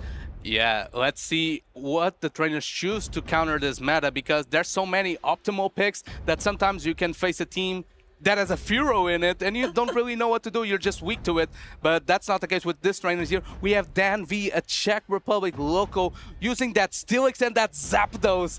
So Furo wouldn't have a good time here, but he's known to bring the spice. He's been a trainer that in the past played in the Last Chance qualifier all the way in the first season of our circuit, and he brought a Swanna to great success. He did. He was able to take down some very, very heavy opponents there, speaking of heavy opponents, Cheese Curl, a player coming also from North America, hoping to gain some championship points here against someone from this region itself. Let's go ahead and take a little look at the teams of them, because both of them, I mean, you talked about the spicy picks on Dan V's side. Let's also talk about Cheese Curls there, because he is running a Grumpig, and he's also running that Galarian Moltres, something that was very popular a few seasons ago, but hasn't been played more recently. Yeah, Cheese Curl. If you do practice tournaments in this community, you've seen Cheese Curl's name before. He's always there, owning up to his skills. Of course, recently he made a top cut in the Seattle Regional Championship, so proving that the hard work is paying off, and he's trying to qualify for his first Worlds appearance.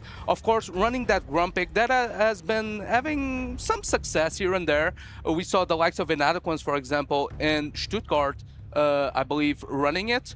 It got top cut in that matchup. And of course, the Galarian Moltres, who was a staple in the World Championship meta in Anaheim, but it's been kind of gone. So it's an interesting take, because Tinkaton as a dominant matchup into the Galarian Moltres.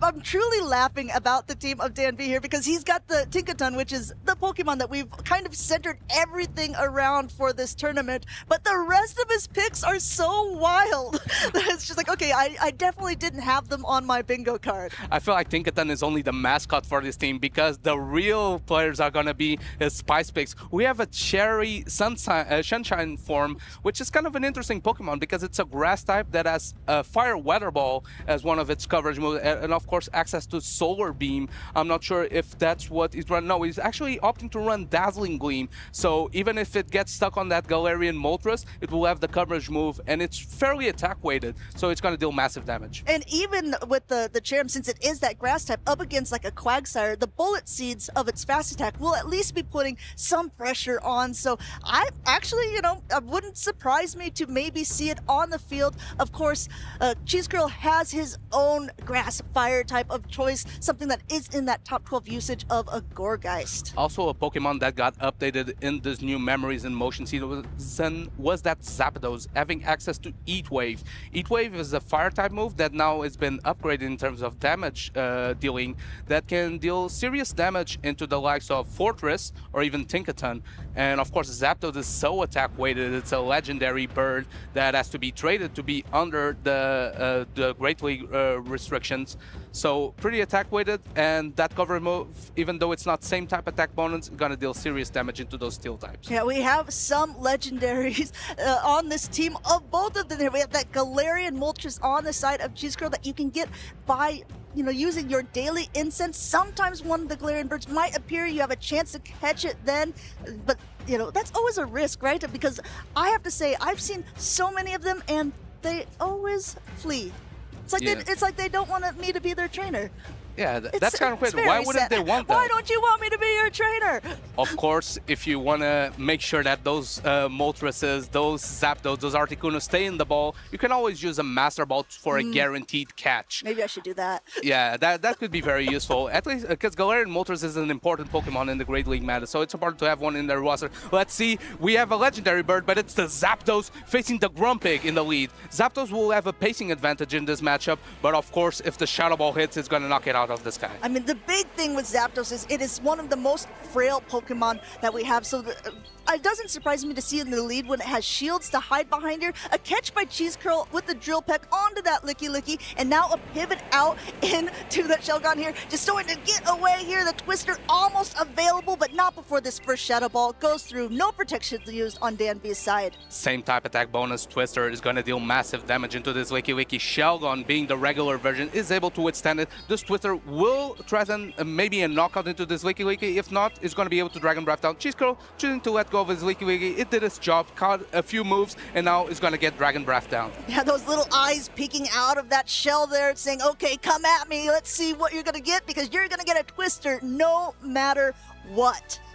Let's not get it twisted though. This Grumpig is gonna come in, and not before it gets into the Twister from the Shogun. Chooses to no shield. These trainers don't want to use Protect Shields in this matchup. This Twister, same type of attack mode, is gonna deal massive damage into this Grumpig, putting into the yellow. Can this Grumpig sidewave down before another Twister is reached? It looks like he is able to. Cheese Girl coming out with a ton of energy, saying, okay, I caught that first drill peck here. Now I'm gonna come in with Seeking. We'll be able to absorb this energy. Yes, the Shadow Ball will hurt, but it's not gonna be anywhere near enough to threaten the damage, and no Protect Shield use on the side of Dan V. This is kind of interesting because Seeking is often known as a glass cannon, but in this matchup, it is the tank of choice for Dan V. Choose to use the first Protect Shield. That Grumpig gets so much energy, pivots into the Quagsire as that Mud Bomb coverage that makes this water type matchup so much easier. Now going ahead, going for the Icy Wind. This is another attack that is going to automatically debuff your opponent. So now the attacks of Cheese Curl aren't going to be doing as much damage. But if you're looking, there's no Stone Edge on his. The Mud Bombs are available, and the Mud Bomb is thrown up to that Zapdos. They're trying to throw it at the sky. Not enough to go through there. No Protect Shield used, no Protect Shield needed. It's an electric type, but it does resist that Mud Bomb. Aqua Tail reach though. This is going to threaten the last Protect Shield out of the Dan V. Will choose to invest on the Zapdos. Zapdos has a bit of energy, so he chooses to use the Protect Shield. Going to race into that Drill Pack just before an Aqua Tail is reached. Now, this timing here, there's still 2 Protect Shields used on Cheese Curl's side. Going to use this first one here because he knows he will be able to outpace. Both trainers are going to have to keep wary of the switch timers here. It's not available yet for Dan V. This Mud Bomb was not going to be enough, but this Aqua Tail is it's going to start to threaten the knockout there. Interesting play here by Cheese Curl, choosing to not overfarm on the resisted Thundershock. This Seeking has so much energy, but still a Protect Shield behind Cheese Curl. He can choose to use it right now, and this Quagsire is closing in on a Mud Bomb. Going ahead now, just using that last Protect Shield. Yes, the defenses are going to be dropped now, but one Mud Shot away from that Mud Bomb here. No Protect Shield used, and this is going to land on the Seeking. Knock out this Seeking. Seeking put in so much work in that EUIC meta, but in Open Great League, it meets its foe. The Quagsire winning the battle of the water types. Interesting play here by Cheese Curl, choosing to go with the whole reliable Licky Licky. When you face some adversity, some weird teams maybe, some off-meta stuff, Licky Licky is your guy. He's going to be there to soak in some energy, maybe try to pull off a protection, and that's exactly what it did. Soaking in that damage from the Zapdos and from the Seeking. So I want to point out, already in this tournament, maybe I'm sensing a pattern because whenever there's a North America trainer, so far, 100% of them have won the first game of being on stream. The real question is going to be, is the trend going to continue where they will get reverse sweep, or will Cheese Girl be able to take game number 2 and advance on in that winner's side? Something about running off meta is that you know these Pokemon matchups better than anyone else, and that means that Cheese Curl can't rest on that lead because Dan V will run up some weird combination of Pokemon and get right behind for that Protect Sweep, the reverse sweep. Shogun made an appearance and put in a lot of work. That new reworked Twister neutrally makes Shogun a very viable pick. It's like different version, an offensive version of Altaria with that dragon and fire coverage with the flamethrower. Yeah, and also very true with the Shogun, even though maybe it would face a Tinkaton, it has flamethrower now to be able to throw back at those steel type Pokemon to at least put in some extra damage to those Pokemon that would resist the dragon typing. So it is an interesting pick. I think it definitely played out well for him. We'll have to see if he can use it or maybe a different Pokemon to be able to get this win in game number 2. We see that Dan V has 2 steel types in his team composition and that Cheese Curl is relying on that Lickitung safe swap. I'm wondering if maybe using one of those steel types, maybe predicting that counter swap could be useful to put give him an upper hand, so then his glass cannons can sweep. We'll see right now. We have game number 2. There's the battle of the water types once again. Quagsire with Mud Bomb facing the Seeking. Now Seeking will be able to outpace here, at least in terms of a throwing charge attack first, if he wants to, and that's exactly what he's going to do. Yes, the Mud Bomb was available first, but Seeking will always win charge attack priority. He's able to throw this Icy Wind before Cheese Curl opts to throw anything, which is kind of interesting, but maybe he was worried, you know, that Mud Bomb got caught on the Zapdos game number 1, didn't want to let it happen again. Exactly, those mind games coming into play. That Mud Bomb still deals serious damage. Safe swap into the Licky Licky. Let's see if the Seeking chooses to maybe lower the attack before swapping out, not before a Body Slam is reached. First Protect Shield out of Danvi. Danvi knows that this probably wouldn't be enough to knock out, but wants to be able to throw off some impactful damage onto that Licky. Going for yet another Icy Wind, that automatic debuff here, no Protect Shield used on Cheese Curl's side, and Cheese Curl just looking up, doing a little bit of quick calculations in his head, deciding what do I want to throw next? Am I going to throw that Body Slam, or am I going to throw Shadow Ball? Opting straight for the Body Slam. I like Cheese Curl's pattern here, going off the script, throwing the Body Slam on alignment because maybe Danvi was trying to eye that catch. Goes for another Icy Wind, maybe trying to put this Licky so nerfed that can induce a farm down for his Shelgon or his Cherim in the back. And coming in now with the Shelgon for an aggressive swap, but now being met once again with the Quagsire here. But the Twister is already available. The Dragon Breath pacing is quite quick now, and this should be enough to threaten the knockout if Cheese Curl doesn't use a shield, wants to be able to get it a little bit here. He's already at a Mud Bomb, charging up a little bit of extra energy, and now throwing the Mud Bomb here with very low health left on that Quagsire. This Quagsire solo choosing to throw the neutral Mud Bomb into the Shelgon. It does go through. Can he reach another Mud Bomb for the knockout? Gonna settle for the Aqua Tail. Is this enough to pick up the knockout? We won't find out because it pulls the last Protect Shield out of Danvi. Yes, Danvi wants to be able to get that Shelgon to be able to do as much damage as possible. Has a lot of energy loaded. Cheese Curl still has one Protect Shield, and now in comes that Grumpig.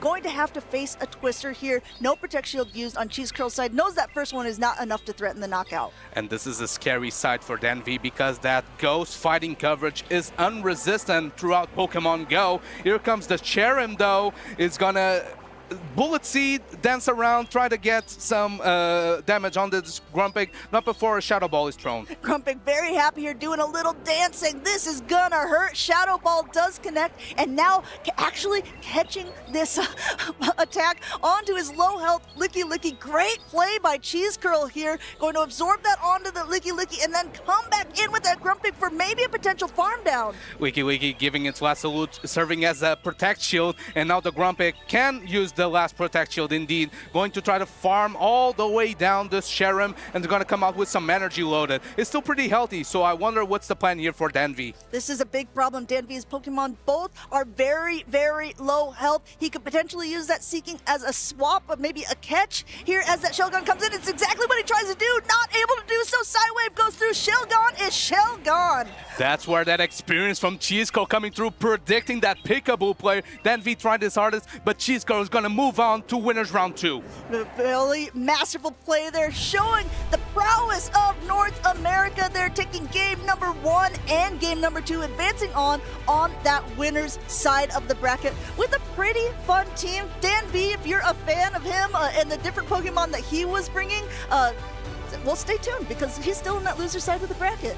Danvi doesn't show up often, but when he does, he's sure to bring that entertainment. Cheese Curl, though, one step further in the way of getting that qualification for the San Francisco World Championship, is fighting hard for it. He already did so well in the past NA tournaments, and now doing some good steps in the way in the Prague Regional Championship. Yeah, definitely. What is your thoughts of the Grumpig? You don't see it quite so often anymore, but it was definitely heavy hitting, and when it's used in a masterful hands like Cheese Curl there, it really showed how well it could do with both of its attacks, actually doing some pretty heavy hitting damage to the meta. Yeah, I think it's an interesting pick because it got access to that Psywave a couple seasons ago that made it such a reliable pick in terms of fast attack damage, but also having that Ghost fighting type coverage that's pretty much unresisted throughout Pokemon Go. I think only Ishui and Zoroark can resist both of them, and it's not really meta viable. That means it's due to pull up some Protect Shields, and as a closer, it's a very hard threat to deal with. Yeah, definitely a threat. You see him just looming there in the background. Danvi not quite sure how he wants to play this out. Tries to go for a peekaboo play, but unsuccessful. And Cheese Curl just closing out the game there, moving on into winners round number 2. And this is such a hard position for Cheese Curl to be in because you come in with your one-turn user in the Shelgon, and you have a one-turn user like the Grumpig, so you can't really avoid a catch. You just gotta guess when the opponent is going to try to do it, but he noticed that the Shelgon HP was getting so low, he had to go for a catch. Chelsea is going to lose this game, predicts it perfectly, and is able to lock in a place on winners round 2. And you know what? At the beginning of that round number 1, both of those trainers kept their shields to like the very last moment of that matchup, deciding when they were going to be most impactful.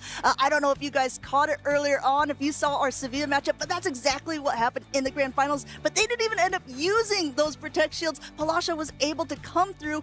If you missed that tournament, you missed an absolute banger, but don't worry, we've got you covered. Check it out.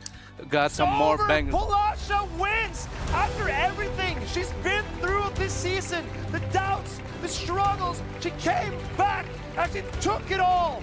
The queen of PvP is back on her throne. Palasha, Sevilla special champion. I'm Paula97, and I won Pokémon Regional, and I'm so happy right now. I have no words. I wasn't expecting to be here, so yeah, I'm really grateful. I'm really happy right now. Against Pato, I think I had a good matchup because my Pilot 1 and my Gator were so good. And luckily, in the last game, I saved my Pilot 1 for his Togekiss because I was expecting another different thing in the back.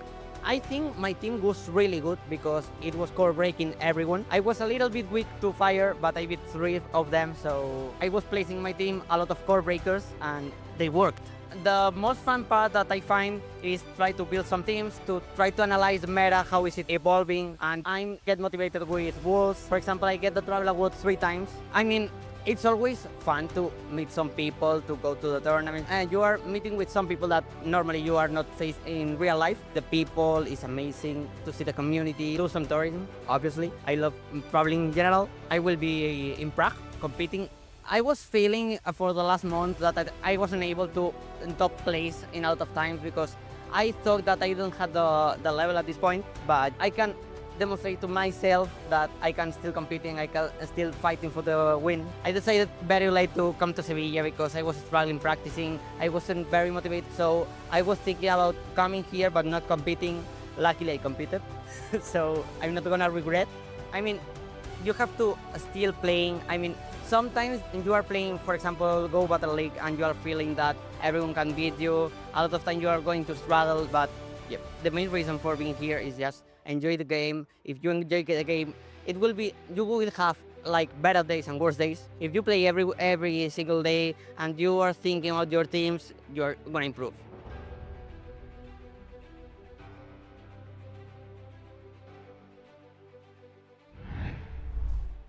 Wise words from such a talented trainer. Our last winner of Sevilla, Palasha, who's also here in Prague. She said it in the video. We haven't had a chance to see her yet, but I know that there's plenty of trainers who are keeping their eyes ready, seeing is she going to be able to take 2 tournaments back to back. I'm curious if she's going to bring the Piloswine again. What a fantastic Pokemon. Might be even interesting in the current meta with like some coverage for Tinkaton. Might be the case, but of course you have to be a bit aware of that Gigaton hammer there as well, which we haven't seen yet. We've seen Tinkaton on plenty of teams, but it's also been not really used in the actual 3 of the Show 6 Pick 3 tournaments. But one thing she also had on her team was that Feraligatr in Sevilla. So Feraligatr is a Pokemon that we've definitely seen a lot of so far. What are your thoughts on it here in this new meta? It's honestly such a safe Pokemon. It's so good against the current meta, it's so good against also Tinkaton, and we are going to see one of them here as well again, and on Tragicomex, sorry, the name was a bit tough there, side there as well, we're going to have here the Feraligatr, but here we're going to have a Tinkaton. And not only do we have a Tinkaton, we have a Shadow Dragonite. It's a lot of times now with this fairy type Pokemon, you would think that we're not going to see as many dragons. We've already seen a Guzzlord, but now we're seeing a very, very frail Pokemon that hits so hard on the team of Aspershelto. Dragonite is so unique, especially with the coverage in the current meta, having the Thunder Punch for those pure water-type Pokemon like the Feraligatr here. But also, again, we're gonna see the Charjabug. Charjabug looks amazing in the current meta. Charjabug has a lot of play, and I honestly love to see the Togekiss. Togekiss is so cool with the Fighting-type coverage of Aurasphere. You know what's very funny is we just saw Dan V playing with a Shelgon on the team. Now we're seeing yet another one here on the side of Tragicomex, running with that very fast-pacing Twister and also Flamethrower to throw threaten those steel types that we see, like the Tinkaton or like the #1 used Pokemon of this tournament, the Fortress. Absolutely. I'm missing a little bit the charm on the team there, but I do think that especially in the current meta, those Dragon-type Pokemon with Flamethrowers and coverage are very interesting, as Tinkaton is around, which definitely shuts down most of the Dragon-type Pokemon. You kind of want to have a little bit of courage there. Still, Dragonite has that superpower, does a lot of damage there as well. It's going to be an interesting battle here. We will see if we're going to see some Dragon-type Pokemon, and also, of course, we're going to have some Fairy-type Pokemon on both sides though as well here.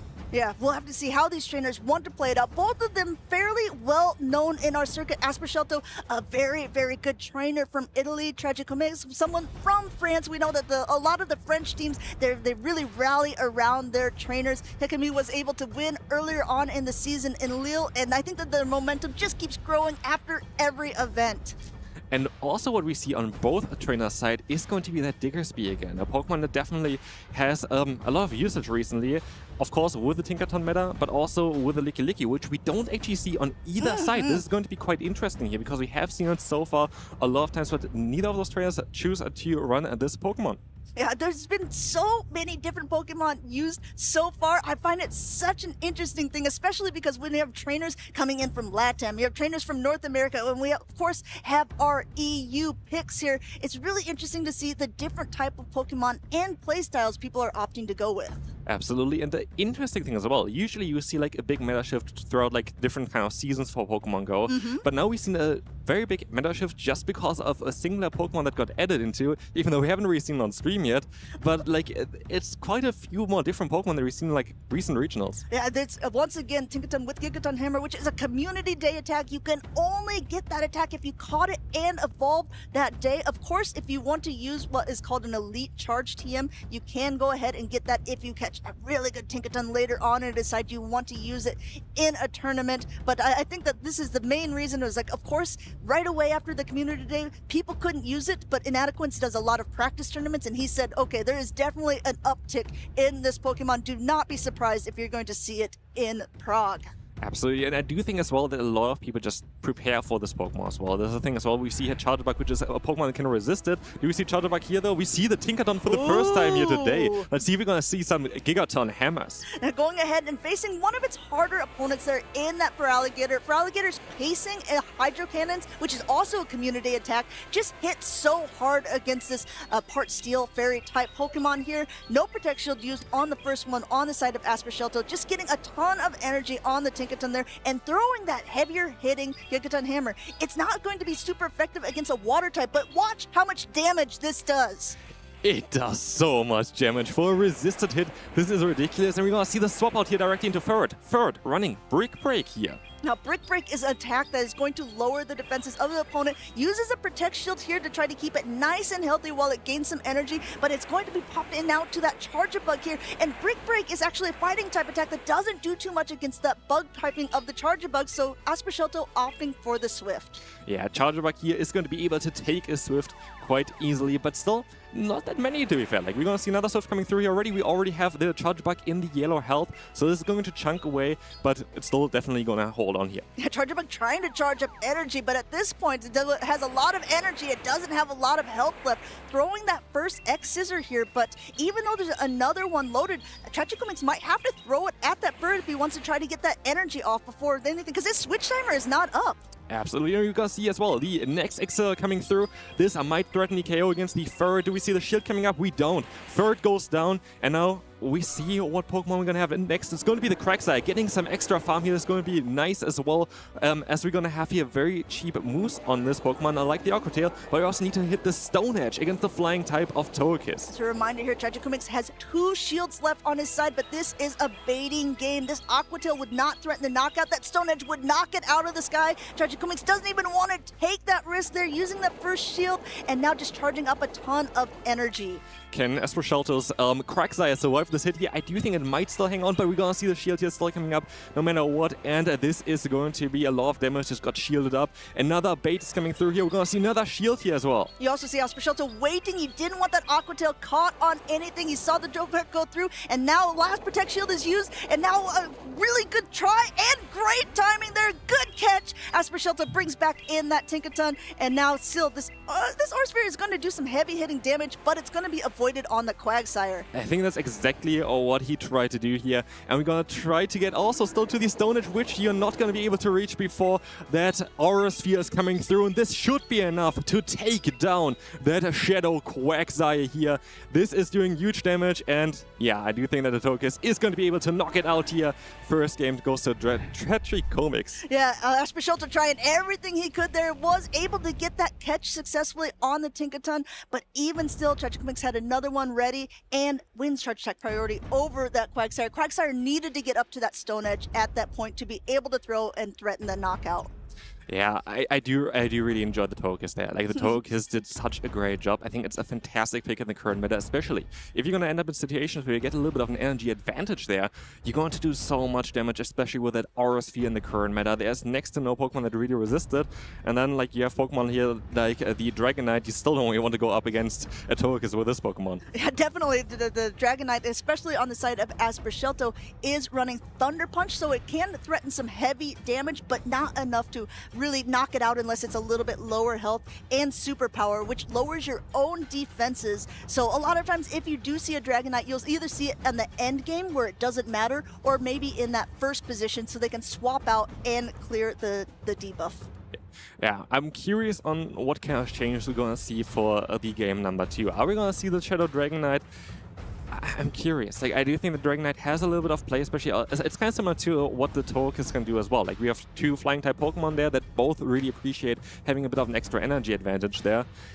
What Pokemon do you think you would bring there? Yeah, it's such a tough call. I mean, I don't blame Aspershelto at all for using the Ferret, especially in that safe swap position, because if you're looking at Tragic Comics' team with a Malamar potentially for the Brick Break, you know, with the Diggersby, which we've seen just do so well already in this tournament, he wants to start like lowering the defenses a little bit for that team. But I mean, it definitely still has to worry with the different Pokemon that he's going to be bringing in, because when you have really bulky Pokemon like a Diggersby or an Azumarill, but then you have really squishy Pokemon like that Shadow Dragonite, you have to develop the playstyle and the 3 that you want against your teammate. Yeah, and I'm curious about Azumarill here as well. I feel like Azumarill has actually quite some solid play. I'm more surprised that we didn't really see it there yet. Of course, we're going to have the pretty, like, not that really match up there against that Charjabug. Charjabug is going to have a great time there. But otherwise, we're going to have here Malamar. We're going to have a flying-type Pokemon that most likely doesn't really want to appreciate the Ice Beam.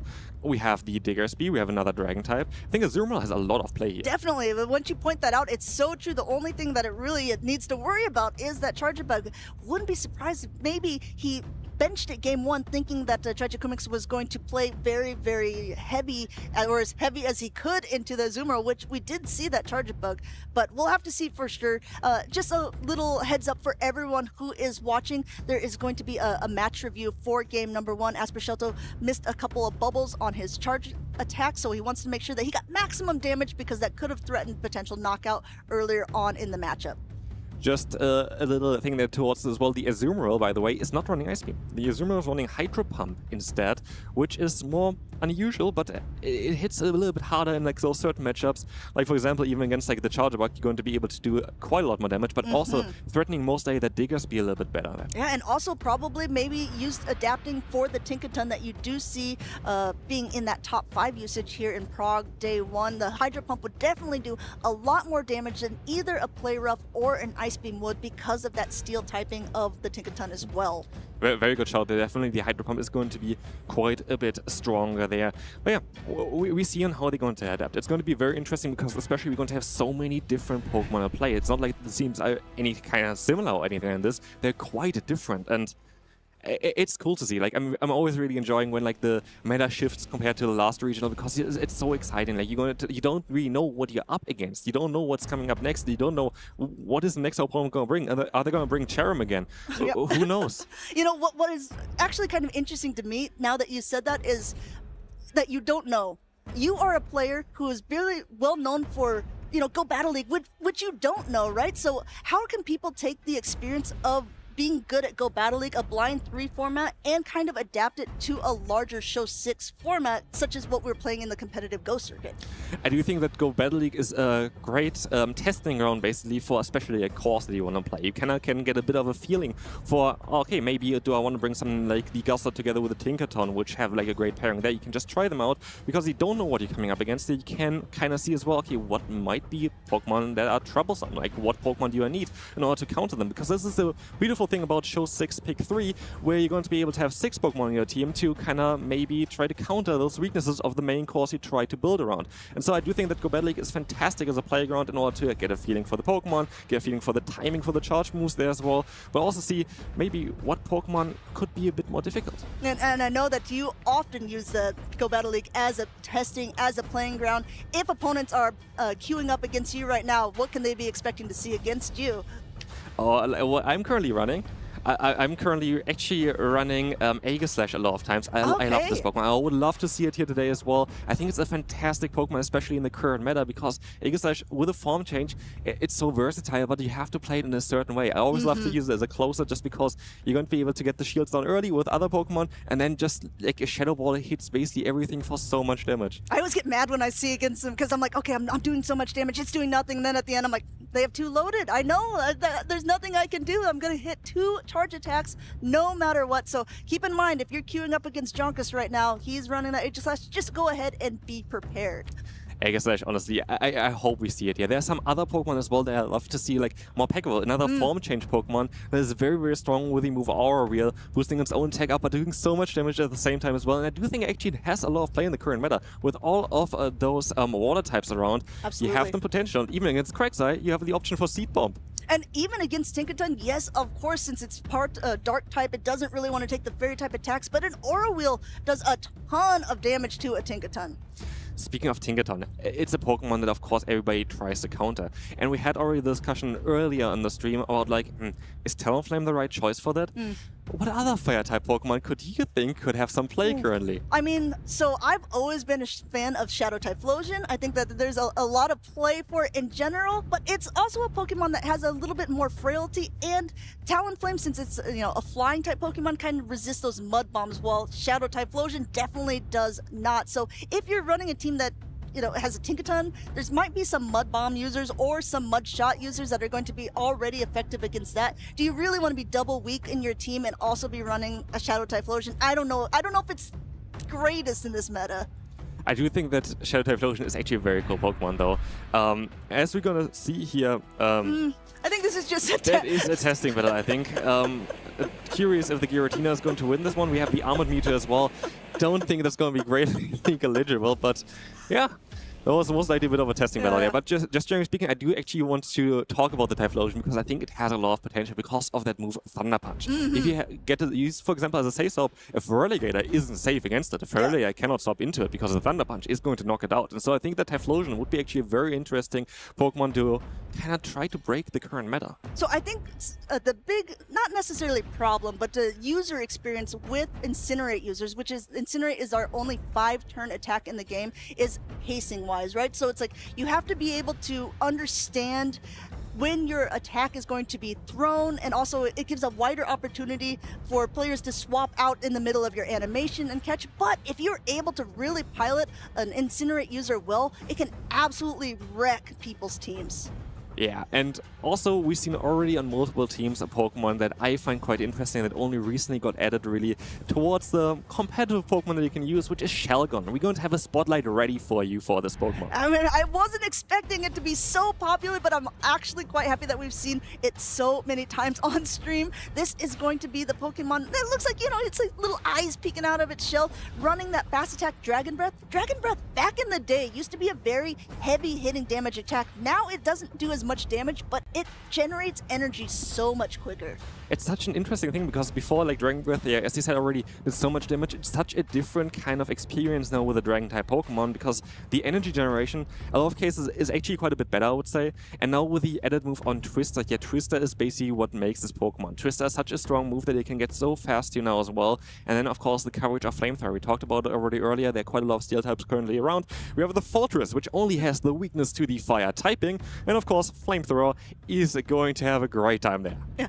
Speaking of the Fortress, which definitely doesn't want to have that flamethrower against it, I asked Jox earlier on, we've seen both of them on stream. The Fortress Spotlight said Bug Bite. Are you a Bug Bite or a Volt Switch prefer if you're going to be running Fortress? I actually prefer Volt Switch. Like, Okay. I do think that both of them are very, very good. And I do think it's very interesting to see, we already had the discussion, it's basically two Pokemon in one Pokemon because they're so, like, it's such a different matchup that they kind of have with it. But like the main thing why this is the case is because Fortress only has one singular weakness, which True. is going to be the fire typing. So as long as you don't get up against the fire type anyway, you're quite neutral against everything. And so the fast move really changes a lot of the matchups. So with Bug Bite, you're going to be, of course, better against those ground types. But I do like Volt Switch for the energy generation because I like the Rock Tomb, I like the Sand Tomb, I like to debuff my opponents, and that's why I prefer Volt Switch. No Fortress, which is the #1 Pokemon used here in Prague, on either of the teams of Aspercelto or Tragic Mix, but we are going to see how they will play around with these fantastic different Pokemon. I mean, we did see that little spotlight of that Shelgon earlier, and we've actually seen quite a few Furrets on stream already as well. Yeah, Furret still here, which honestly, like again, with Tinkaton Furret, most likely is a little bit not as often used because of course the Sucker Punch is going to be resisted, the Swift is going to be resisted, and now that's maybe why people are also running Brick Break. At least you're going to have something that still hits it for neutral damage. Brick Break recently only got buffed as well, got a little bit more damage onto it. I'm interested about like the Furret. The Furret is also kind of interesting against the Licky as like a soft answer because of that Brick Break. You're going to be able to do some super effective damage, but I think we are ready for another battle. We gotta see the Dragonite against the Togekiss here. We're taken to the skies here for this first matchup. You're going to see Aspercelto charging up a little bit of energy here. Of course, those Dragon Breaths aren't going to be doing too much, but the Thunder Punch should threaten a lot of damage, especially because this is a Shadow-type Pokemon. Does Tragicomix want to use the shield so early in the matchup? Yes, he does. Wants to keep that Togekiss healthy for a good matchup.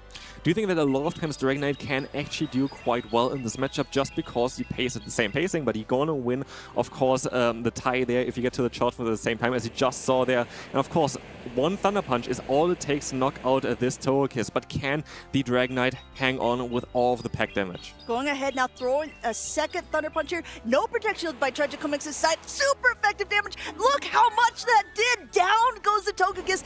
In comes the Feraligatr to just start sopping up some of this damage and gaining a ton of energy of himself. Catching now this Thunder Punch onto a Diggersby. Great play there by Tragicomix. This was a fantastic catch here, I have to say, because it's going to do basically no damage, and now, like, they're kind of forced to swap out of here, locking themselves in, but we're going to see the lock in here against that Diggersby, which kind of enables the Tinkaton in the back, but again, we're going to have that Feraligatr, which you saw already. Feraligatr has quite a bit of energy already as well, which is going to be, yeah, most likely very strong against the backline of Aspercelto here. Also, some information that these trainers now have about their Diggersbys. Tragicomix's does seem to have a higher attack, allowing him to throw his charge attack first. Neither one got a debuff on the first one here, but if you're Tragicomix, you might be charging and throwing immediately here. And as you can see, Aspercelto recognized that he lost charge attack priority, didn't want to throw on the exact turn, and just opted to get a couple more mud shots.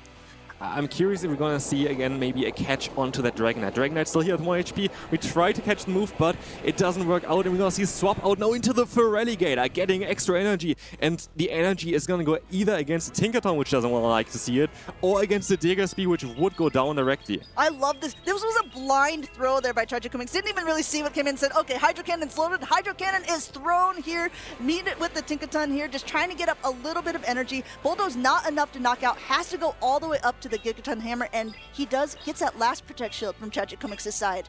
We do see now the hammer, but it's gonna get shielded, and now Feraligatr is in a prime position. It's going to be able to go up to 2 Hydro Cannons, which would knock out easily here now the Tinkaton, but also is going to threaten the Final Shield against that Diggersby. Very well played there, because now there's, like, Diggersby is not going to win here the tie. We're going to see the charge move coming through. The Hydro Cannon has to be shielded, and Diggersby has a lot of energy, but I'm not too sure if this is going to be enough. Aspercelto did click the button, I believe, so it's going to be able to throw at least, so this can potentially threaten the knockout or at least get it low. But we have to keep in mind, Tragicomics still has a ton of energy on his own Diggersby in the back. It's definitely going to be an uphill battle. Immediate pivot out here, soaking all that energy on the Feraligatr, now throwing his Scorching Sands. That Scorching Sand is not going to be enough, but it's going to do a lot of damage here. Again, it's super low, into range for one Fire Punch.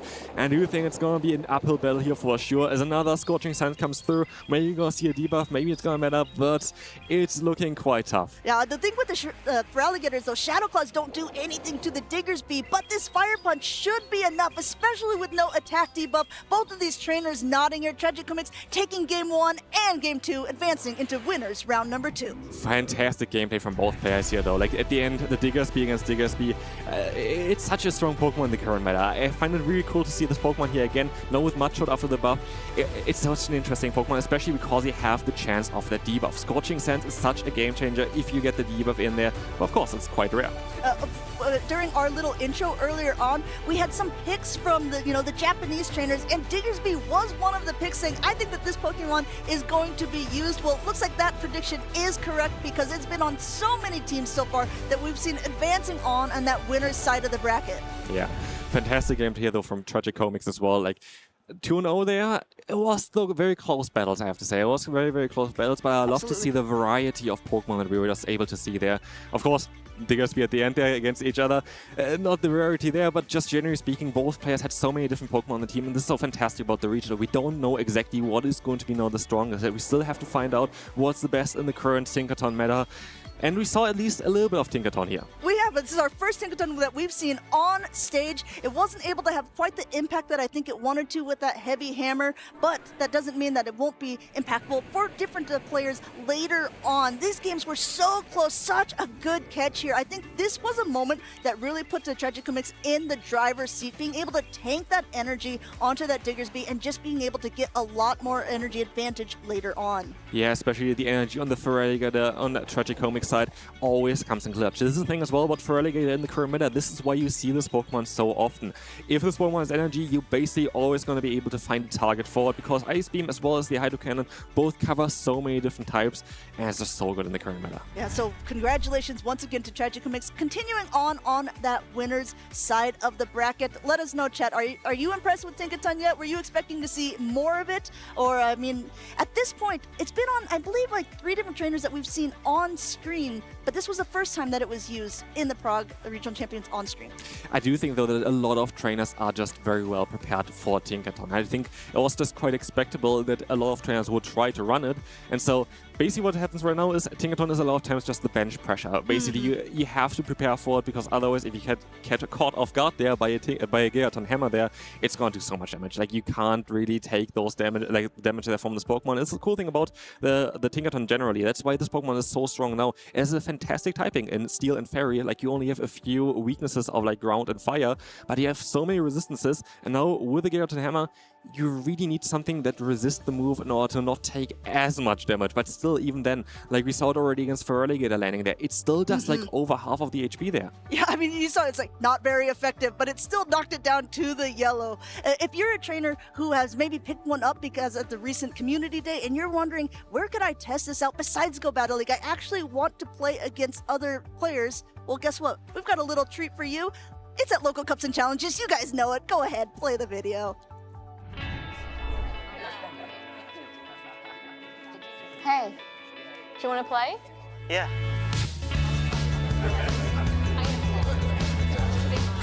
Nice. One shot? Wait, that card, yeah.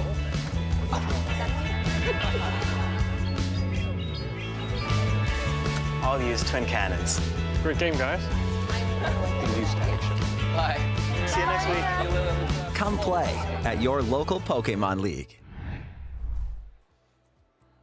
So go ahead, use your phone, pick it up. You can scan that QR code to see where the events are near you, or you can go ahead and check it out on the website. These are ways for trainers to go ahead and get some championship points at your local cups and challenges. It's another way, besides competing at regional competitions or international championships, to still get on that leaderboard, potentially to qualify for Worlds.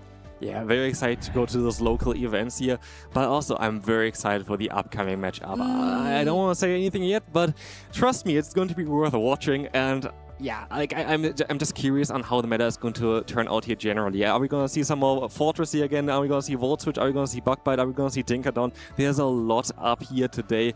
And I'm curious. I want to see some good Fire-type Pokemon there today. Yeah, I know you talked about Shadow Typhlosion. You're hoping you see some of that. We know that we saw a Talonflame on the team of SavorAvocado earlier on. So we'll have to see how much more we will get throughout the tournament. At the very beginning, we talked about players to watch. There's some trainers in Europe that are very, very well known, arguably someone who has been at the very top of our leaderboard and what people are maybe calling the best player of all time right now, and that is our Spanish trainer, Ptoan. Yeah, we're going to have Ptoan here up next, and I'm curious on what he's going to run. I honestly, like, he always is so strong in every competition he is in. He's most likely one of the best, if not the best player currently in Europe, and yeah, like, it's always going to be so much fun to watch him play, especially in the current meta. I wonder how he takes it on. I wonder how, like, he reads the meta, because he's so well skilled in that. You know what's really kind of funny? Before everything, we were getting set up earlier on, and Ptoan is here with his younger brother, and they were just walking around, and we were just like noticing the similarities between the two of them. Well, they're not the only brothers that are here in Prague, because this is Kilio, a trainer from the Netherlands, who is actually the brother of Colin 6, who Ptoan played in the grand finals at EUIC. And here we're gonna see a Bugbite Shadow Fortress, but also a Clefable. Clefable is a very interesting pick again in the current meta here. But also again, Altara here, a Flamethrower Dragon type. We talked about it already before. But I'm actually very excited for the Jellicent as well. Jellicent is going to be an interesting Pokemon here. We haven't really seen it that much yet. It's going to be definitely struggling against Licky, but if you don't align it, it's very good against something like the Tinkaton. We'll have to see what Ptoan is going to bring. I think all eyes are ready for it. We are seeing yet another Bugbite Fortress on his side, but he's pairing it with some picks that we haven't seen as much of yet, including that Wigglytuff and also an Empoleon. Yeah, the Empoleon is going to be very interesting because we also see a waterfall on this Pokemon, which is a bit unusual. You wouldn't really see it that often, but it's going to be doing a little bit more damage against Pokemon like Tinkaton as well. It's going to be a little bit more harder hitting, and maybe also good against those ground-type Pokemon. Maybe you want to bait them out for a different Pokemon. We have to see on how he's going to run. Look at this. 2 times EUIC champion, back-to-back, Worlds finalist, NAC finalist. Like, that's insane. Yeah, these are just accolades of the last 2 years, everyone. There's so many more behind this name, but Kilio also did so well this season at EUIC, making it into the top 32 of our largest tournament that we've had so far, and also made it in Utrecht at the special championship into that top 16. Maybe a little bit of a home turf advantage there for him. Utrecht is going to be up next as well as a regional, so if you are interested in that, definitely sign up for that as well. And here we are going to see 2 very interesting teams. I'm curious on what they are going to run. I'm curious about the Jellicent, honestly. I feel like Jellicent is such a cool Pokemon. It's very strong in the Go Battle League, by the way. Like, a lot of players are running this Pokemon there. And it's also going to be way better against the Bugbite Fortress compared to the Volt Switch version there. I mean, truly, if you're looking at the teams, Jellicent does well against everything except for the Wigglytuff, because Hex doesn't do much to the normal typing of the Wigglytuff, but the Stunfisk is going to be the bigger problem with its electric type damage being able to throw. But I would argue even the Surfs could be able to hit back the, when Stunfisk kind of hard, so I guess maybe it wouldn't surprise me to see it on the team, to be able to at least throw some heavy damage at the Pokemon that are there.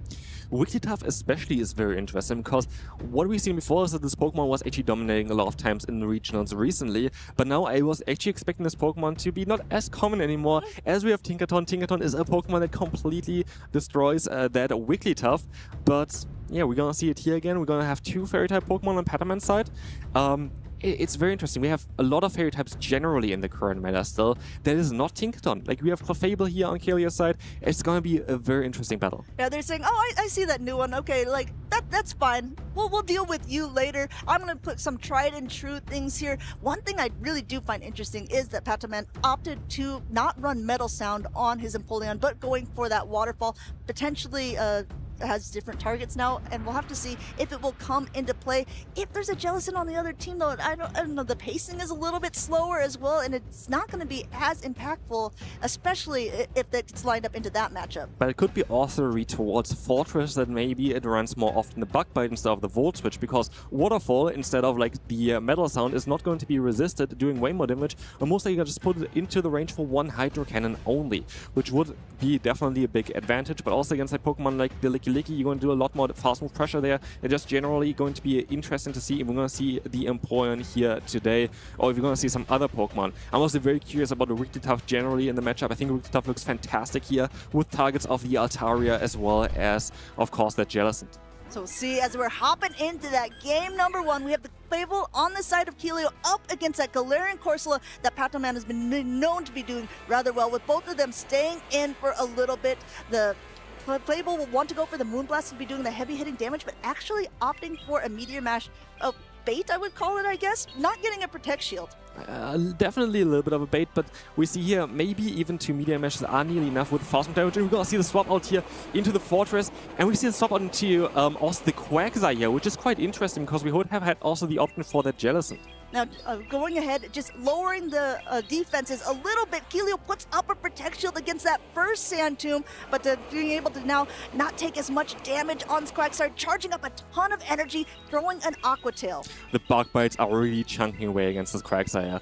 With the debuff now of Sand Tomb, it does even more damage, but also we see here, of course, the fast Aqua Tails from the Quagsire. It's what it's known for, and we see as well the 2 of them would be enough to knock out the Fortress, and so Patoman decides to use a Protect Shield here. Puts up the Protect Shield because he's almost at another Sand Tomb, but maybe he even wants to use both. No, throwing right before the next Aqua Tail is available. Great timing by Patoman there. Keelio goes ahead and lets that go down. The Fortress is kind of low. It just threw its attack, and keep in mind, Bug Bait paces a lot slower to an attack here, so Keelio maybe feels he can be put in an advantageous position. But beautiful timing here for sure from Patoman. This allows him to get a little bit extra energy, which can be crucial for later on, as you see the Nightshade coming through now, suing Zup. Oh no, actually, Shadow Ball is coming in first from the Jellicent, which would need to be shielded up in order for the Corsair to survive this hit. And we of course gonna see here the retaliation with that Astonish. It's the Nightshade, of course. You're going ahead, throwing that shade, getting also the Protect Shield from the side of Keelio. I kind of like when Keelio was like deciding what he wanted to throw. He's like, oh, I don't want to throw the Surf. No, Shadow Ball.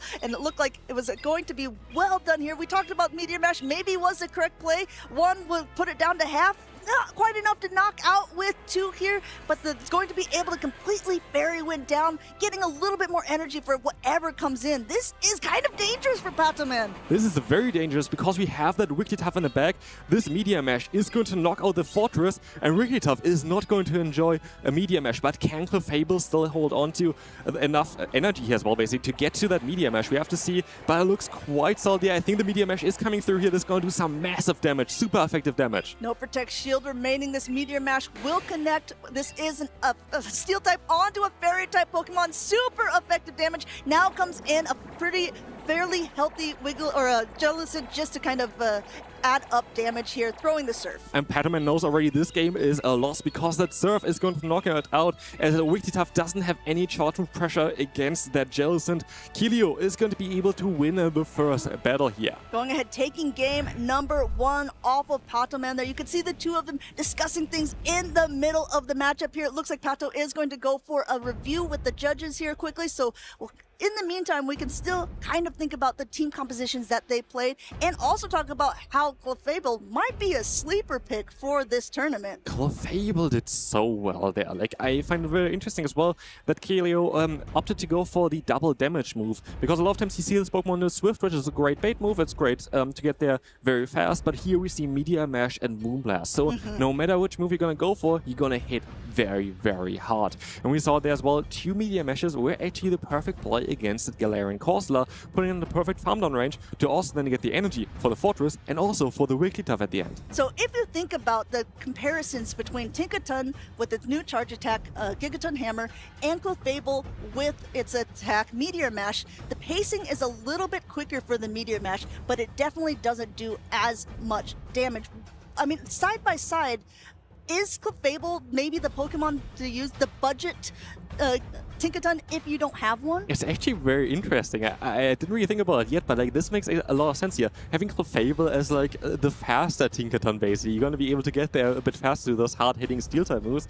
It's a very interesting choice. I didn't really expect it at all, but Clefable looks like a very promising pick here for this regional. And going ahead and just being able to get attacks pretty quickly against Patoman there, I think even if this match ends up being a rematch, we can definitely see the prowess of Keelio, a trainer who has started out a couple seasons ago, but has really started to gain some notoriety in the later half of 2025 and definitely in this 2026 season. And we saw here as well at the end the interesting matchup of Jellicent versus Wigglytuff. While on paper, maybe it looks like that Wigglytuff is very strong against the Jellicent, it's quite neutral, and especially if Wigglytuff has a lot of energy, it doesn't really help you a lot because both Swift as well as Ice Wind are resisted on the Jellicent. Well, Jellicent just sits there, goes for Surf, knocks it out. Had a great time there, but yeah, it's interesting. We have two different kind of ghost types here with the Jellicent as well as the Corsair on each other's side. They both went up against each other as well, doing some super effective damage against each other. We have to see what ghost type is going to be here superior for this matchup. Both the Jellicent and the Corsola are known to be bulkier ghost type Pokemon. You know, they definitely have ghost type Pokemon that very fast pacing, like a Gengar or like a Haunter. But these, it's always kind of interesting because they can definitely take more damage, but as far as throwing and attacks, you usually lose a charge attack priority against almost any opponent, except if you're facing each other, which is exactly what happened. Jellicent able to throw that Shadow Ball first before the Nightshade from Patoman's side went through. If you're on Patoman's side, which Pokemon would you now try to change? Like, which Pokemon do you think would have a lot of play here? I mean, looking at the matchups here, I don't really know if I would have done anything so differently if I was Patoman. He's a trainer who definitely goes into matchups with a game plan. Having the Clefable kind of changes things a little bit, I think, because most likely if you're scrimmaging or if you're running some simulations, deciding how you want to play it, you're always adapting for those extra couple fairy wins. But the Clefable being able to get to an attack even quicker kind of proves advantageous. I'm curious about the Stunfisk, I have to say, because I do think this Pokemon has a lot of potential because it also should be able to resist the Media Mesh there. True. So it could be an interesting choice for Patoman here to maybe utilize this one, especially as well. If you get a little bit of an energy advantage, you might be good against the Jellicent as well. We've talked about this already before. And it's just generally very, very neutral against Keelio's side. There's not really a Pokemon that you don't want to see other than, of course, the Quagsire, which you have just on basically every team right now. It's so good. It's so versatile. You can play it with different kind of movesets. Are you more team Mud Bomb or are you team Stone Edge? I think that especially in today's realm of like the Tinkaton being really good, we saw a Seeking earlier on against like a Shadow for Alligator or even a regular for Alligator. Mud Bomb definitely has its ways to play around, and Aqua Tails, especially from a Shadow Quagsire, really start to add up. That very fast pacing and just being able to throw a small chip damage over time can prove very impactful. I do think the Mud Bomb is actually very cool right now as well, especially because you have so many pure water-type Pokemon. We're just going to be able to outspeed them a lot of times, especially if you get a bit of an energy advantage, you're going to be able to outspeed something like a Fur Alligator, and you do a lot of damage against them as well. I do like Stone Edge though as well. There are quite a few flying-type Pokemon, maybe even a few more than we expected, but I guess like there are a lot of ground-type Pokemon currently because of the Tinkaton meta, so like, of course, flying-type Pokemon are going to be around. You know, honestly, we've been talking about, are you running Volt Switch or are you running Bug Bite on your Fortress? The secondary question is, are you running a Mud Bomb or are you running Stone Edge on your Quagsire? So a lot of different techs. We've already seen both on stream. So, I mean, there's definitely play for both depending on how you're building your team of 6. Yeah, it's definitely very interesting because there's so much versatility, even with the Pokemon themselves. There's a lot of different play. I would actually like to see as well maybe a Tinkaton with Play Rough and the Gyaraton Hammer. I'm curious if we're going to see that ever. But Bulldoze actually is very good on this Pokemon as well, just covering the weaknesses, of course, of Fire there, which you kind of have with that Tinkaton.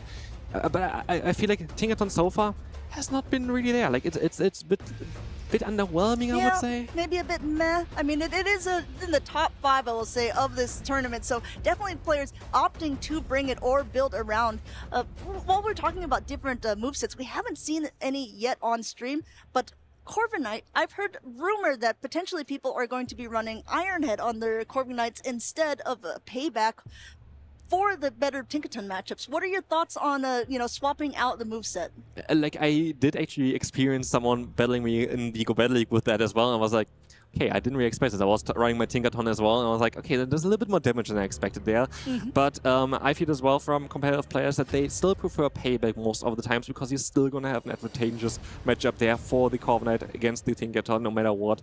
And of course, we've seen already a lot of Ghost-type Pokemon right now. We've seen some Grumpig, and against those, of course, payback is going to be crucial. And speaking of Ghost-type Pokemon, we just saw it on Patoman's team. We have a Galarian Corsola, something that's been around for a while now. It's a Pokemon that you could get usually in 7-kilometer eggs. There's been some other ones. Do you have the cool ones now with the little sunglasses? Oh yeah, I got a few of them as well. So none with good PvP IVs, but still, we've seen already one with the sunglasses on the stream here today as well. And yeah, it's such a strong Pokemon. It's so bulky, it is so difficult to remove from the field, but also the Power Gem coverage, I think, is kind of something that makes it so unique in what it can do. And again, even like if you think about, okay, what Pokemon are good against those Tinkaton, they're going to have like something like Fire-type Pokemon, and you have Power Gem as coverage there. Of course, here Galarian Corsola is going to be weak against those Dark-type Pokemon. It's actually very good core together with the Tinkaton here, the Corsola. Yeah, I wouldn't be surprised if we're definitely going to see more of them. If we're talking about key wins and key losses, I also find that kind of funny, because we saw Corsola earlier on up against a Medicham, which is one of its key wins, and we've definitely seen them up against Diggersby's because they're so popular in this tournament, and that is definitely a key loss, because all of the attacks of the Corsola do very, very, very little damage to a Diggersby. Speaking also of like the Medicham there, I'm curious, we haven't really seen a lot of fighting type Pokemon. We only really seen like fighting type coverage on like Brick on third. We had the Aura Sphere on the Togekiss. Where did the fighters go? Where did the fighters go? I think, fortunately, there was Annihilate or Primeape that were quite popular a few seasons ago, but it's kind of been maybe outshined, especially when more Fairy type have been starting to add back into the meta. Yeah, but I do still definitely think that the fighting types have a lot of potential in the current meta. There's some also interesting ones that recently got a bit of an update, like Halucha got a very big update towards it. Maybe you see that. Flamigo is an interesting one. But I've actually seen a very interesting Pokemon a lot of people were talking about recently, which is Poliwrath. Okay. Okay. Explain. Poliwrath is very interesting because of the part water typing. If you see already Pokemon like the Feraligatr, you have Ice Beam, you have the Hydro Cannon. You're going to have Pokemon like the Quagsire, you see sometimes the Stone Edge and the water type moves there as well, you resist them. And so it's quite interesting. I hear a certain player actually is running that one as well for this regional. Not saying who, but it's a very, very interesting Pokemon. Okay, well, keep your eyes peeled on the stream, because we might be seeing Poliwraths later on coming out of the woodwork. It's always interesting when the meta slightly shifts when a new Pokemon is being introduced, because it just shakes everything up, and then you have to see, okay, how am I going to counter? Am I going to reverse engineer perhaps and find a team or a Pokemon that will be doing well against what I consider the meta picks? Yeah, it's always kind of interesting. I'm curious what the spiciest Pokemon going to be that we're going to see here today. I already find the Waterfall Empoleon quite an interesting play though here from Patoman. I think it's a very, very interesting Pokemon, because you wouldn't really see it at all. Like, you would see it sometimes maybe as Spice in Go Battle League. I actually was running it recently, so I kind of know a little bit more about this one as well. But I think it's very interesting against the current meta, because it's a gamble. It's a gamble in a lot of cases. Are they going to run Voltage, for example, on the Fortress? We don't know. Like, it really depends on how you play it as well. What do you want to achieve with it? Do you want to use it as a safe stop? Do you want to bait out something else? Do you want to try to trick the opponent? Maybe they didn't look at the team sheet correctly. That's all like those kind of tricks that you have there. I'm curious on what the thought process is there. I'm also curious when I see two Pokemon, like sometimes it's not that we're seeing mirror teams, but we are seeing a lot of mirror Pokemon. We're seeing Licky Lickies, we're seeing Diggersbys, and of course the one with that higher attack is going to win a charge attack priority. But that's not the only thing that is different when it's talking about stat distribution of Pokemon. And if you're curious to learn a little bit more about that, a competitor here, a caster friend of ours, has made a little video for you to explain the stat distribution of Pokemon. Hey trainers, Anakor here. Have you ever heard your friends or the commentators say that they trained their Pokemon well, or that must be a very good ranked Pokemon, and you have no idea what that means? Then listen up, I'm going to explain this all for you. It all starts with understanding how the CP of Pokemon works. CP stands for combat power, and this is unique for every Pokemon. To simplify things, let's compare two Pokemon in the Master League. In this league, trainers usually battle with fully powered up Pokemon. For example, Mewtwo can reach around 4700 CP, while Lugia tops out at about 4100 CP. Does that mean Lugia is much weaker? Not exactly. Offensively, yes, but defensively, Lugia is an absolute powerhouse. It can hold its own against, and sometimes even defeat Mewtwo. The reason Mewtwo has a much higher CP is because of its stronger attack stat. This shows that Pokemon with higher offensive stats tend to reach higher CP values than those that are more defensively oriented. Attack has a much greater influence on CP than defense or HP. The same principle applies in the Great and Ultra Leagues, where CP caps limit which Pokemon you can use. The key to maximizing a Pokemon's potential in these leagues is getting as many power-ups as possible without exceeding the CP limit. Because defensive Pokemon gain CP more slowly than offensive ones, they can often be powered up more times. For example, in the Great League, you can typically power up Umbreon more times than Flareon before hitting the 1500 CP cap. Now that you understand the value of defensive Pokemon, let's look at what kind of appraisal you're aiming for. The idea is similar. A Pokemon with higher defense and HP and lower attack can usually fit in more power-ups before reaching the CP limit. By combining the maximum number of power-ups with a CP as close as possible to the league cap, you get the bulkiest stats of that Pokemon. This is what trainers often refer to as a well-ranked Pokemon. One important side note, when a Pokemon is very common in the meta, some trainers intentionally choose one with slightly higher attack. This is to win the charge stack priority ties, situations where both players use a charge stack on the same turn. In these cases, the Pokemon with a higher attack stat goes first. That small advantage can often decide the outcome of a battle, especially in mirror matches. I hope this helps you sort out which Pokemon you want to bring to the competition. Get involved and let us know what you caught for a battle, or even better, come show them off in the championships here. Visit Pokemon.com/compete for more information. We can't wait to see what you got.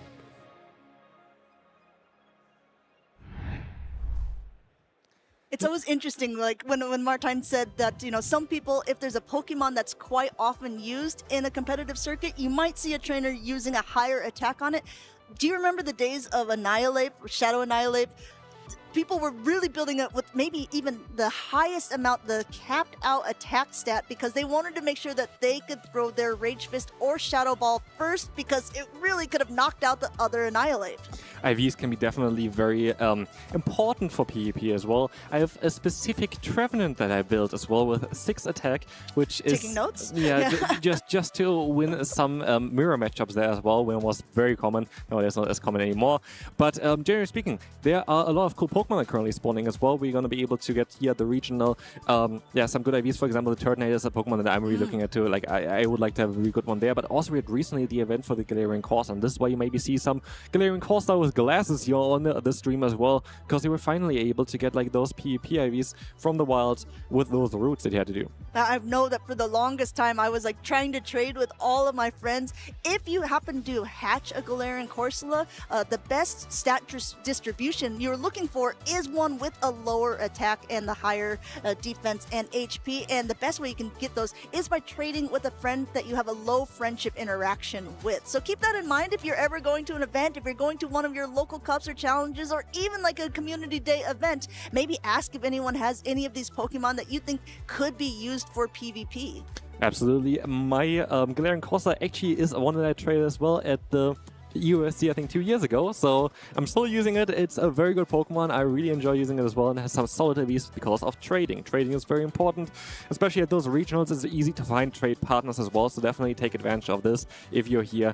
You're gonna get a lot of very good PvP IV Pokemon there, and you can build up your teams even better. Yeah, not only that, you're going to be able to get charge TMs from the Pokestops. You're going to be able to get more special trades each day as well. I know for a lot of these tournaments, the players are talking to each other ahead of time because they're like, hey, we're lucky friends. And then it's like, okay, let's wait. I have 3 already in mind for today. Mats can find me because I want to get my trades in while I'm here. Absolutely. I sadly forget always to open my gifts. Definitely trainers open your gifts in order to get lucky friends. That is going to allow you to have even better trades where you're going to have very good IVs as well. Maybe mainly for the Master League though. Some Pokemon though in the Great League as well want to have very high attacks. It's true. Could be interesting. I mean, I remember even in my day, I've been playing Pokemon GO since the very beginning.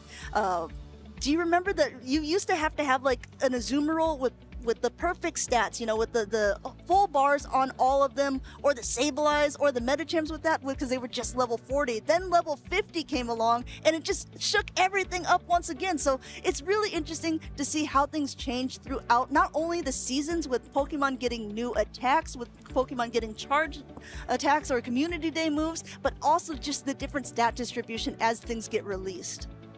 Yeah, actually I did also build my 100% Sableye, which at least I can still use as a Mega now, which is definitely helpful there. But also, like, a Pokemon that, of course, we've seen a lot of times already here is going to be Quagsire. Quagsire is such an important piece currently of this meta. Are you running the Shadow one? Are you running the non-Shadow one? Are you going to run the Stone Edge? Are you going to run the Mud Bomb? Are you going to run Water Gun? Are you going to shock everyone and run Water Gun? Maybe not in this meta, although there have been more Fire-type Pokemon. Could be an interesting surprise. Of course, Shadow Quagsire has been something that we've been seeing quite a bit in this tournament so far. And actually, though we have seen a couple with Stone Edge, people have definitely opted for Mud Bomb coverage. Also, I find quite interesting here, the Keylos, we see Cresselia, a Pokemon that actually did quite well in a lot of different formats already for Pokemon GO PvP. And is the time of Cresselia kind of over now as well with Tinkaton? Tinkaton definitely has a very good matchup against this Pokemon. I mean, there was also, if you're talking about Cresselia, definitely a Pokemon that was running Psycho Cut as a fast attack, but then sometimes you would see ones running Confusion, which would, I have to admit, kind of confuse me as well, opting for some heavier hitting fast attack damage, but definitely a lot slower pacing. Yeah, definitely. Cresselia got a lot of updates recently as well with the fast moves. Both of them are a little bit stronger nowadays as well, which makes actually a very interesting Pokemon. I do think it still has a lot of play just because of the amount of water-type Pokemon that we still have nowadays. But also you have the coverage of Moonblast, which with all of those Dragon types right now is still very solid. Now, Dragon's still coming out despite all of the fairies that are on the playing field here. Prague has been very interesting so far because not only have we gotten so many of the really, really good trainers from this European region, we're also getting trainers in from LATAM, we're getting trainers in from North America, ready to make their names here across the pond. There are definitely a lot of different regions here, and I'm curious if EU can defend the title here. It's the first regional for Pokemon GO in Prague, so it's a special title, I would say. It's, of course, here the Golden City, who's going to get the golden ticket. There's a lot on the line here. There's a lot on the line, and of course, we're curious on who's going to be able to do it. Like, we have so many strong players here. We have so many different ideas towards team building from the players as well. And I'm honestly, I'm excited. I'm excited to see what's actually going to be strong now, because there's so many questions, I feel like, still. Like, what are you going to run? Like, which Pokemon are going to be the strongest right now? We have so much diversity in the teams. We have so much diversity in the play styles. It's very, very exciting. It's one of those things where it's like, I feel like EU always gets a little bit of a special treat because oftentimes we are the first region to kind of test out a new moveset or a new Pokemon or potentially the whole, like, season change. And so this is the first one that is being streamed for everyone, that we're going to see all the different Pokemon that people are opting to bring now that the Tinkaton has kind of shaken up the meta. I'm also curious on how it's going to be for the upcoming regionals, though, because, of course, now this is going to be the first one for Tinkaton. So far, Tinkaton doesn't seem to do that much, but we see on how things are going to change. So we are only early on into this regional. There could be still, of course, the potential for Tinkaton down the line. It's, again, in the top usage as well. So I'm curious on how things are going to be, though, in the upcoming regionals. Are people going to opt to go for, like, a different route? Is Tinkaton maybe going to go a little bit down? But this might also allow the Tinkaton to rise up again, because maybe people are currently very much over-prepared for this Pokemon. We've seen a lot of Water-type Pokemon. We've seen a lot of Ground-type Pokemon.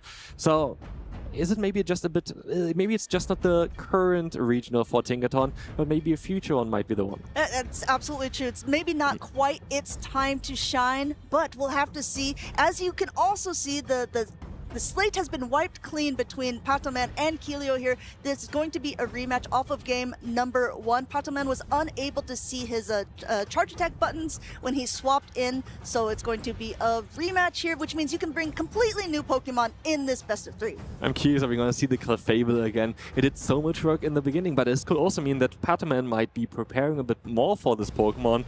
Like we've seen already, Pokemon like Empoleon, like the Stunfisk, like the Fortress, they're all very solid against the Clefable. Maybe we see some of of them again. We'll have to see. Patoman is a trainer who has been tried and true in this season, and not this season alone. His very first tournament, he was able to take second place. From then on, he's just kept winning. One thing I would note about it, however, is Paula had this interview earlier on in the video that we saw when she said, I've kind of had some down moments in the seasons when I haven't been playing as well. That was definitely true for Patoman as well, but he's back, he's better than ever, and I think that also just kind of shows trainers not to give up, right? Just keep practicing, you're going to get better. Everyone's going to have bad moments, especially when you're playing against trainers of such high caliber, high skills, but yeah, you just got to keep motivated and keep going. But I'm also always so amazed about Patoman's consistency. Like, this player just never, he maybe wasn't too happy with a few of the recent performances, but like, he's such a strong player. We just saw it even in Sevilla again. Like, he is so strong. We're gonna have, a different matchup, but we're gonna have Clefable again. Clefable not in the lead this time, going to be lurking in the back. We see that Jellicent, and we see basically all pink Pokemon on the side of Helio here. Licky up against that Fortress in the lead, going for a body slam bait. This is going to be a shadow, and it actually gets that first Protect Shield off the side of Patoman. That was very risky, but it really worked out well here. That shield is crucial, as we're gonna see the Shadow Ball now on the CAP type. Oh, we're gonna have here as well the Shadow Ball coming in first, of course, and this is going to do some massive damage now. This is looking really good for Helio. Very good beginning there. Getting the shield early is fantastic. We see the swap out into the Jellicent being able to soak up some of the damage here. Knowing that is a bug bite, even though this is a fully loaded Fortress, Helio knows that the bug bites aren't going to be doing too much to the Jellicent. Swaps in, but now is met with one of its harder counters there in that Unova Stunfisk. And keep in mind, since that Rock Tomb was thrown, the attack of the Jellicent has been lowered. So this, even though it is super effective, isn't going to be doing as much damage.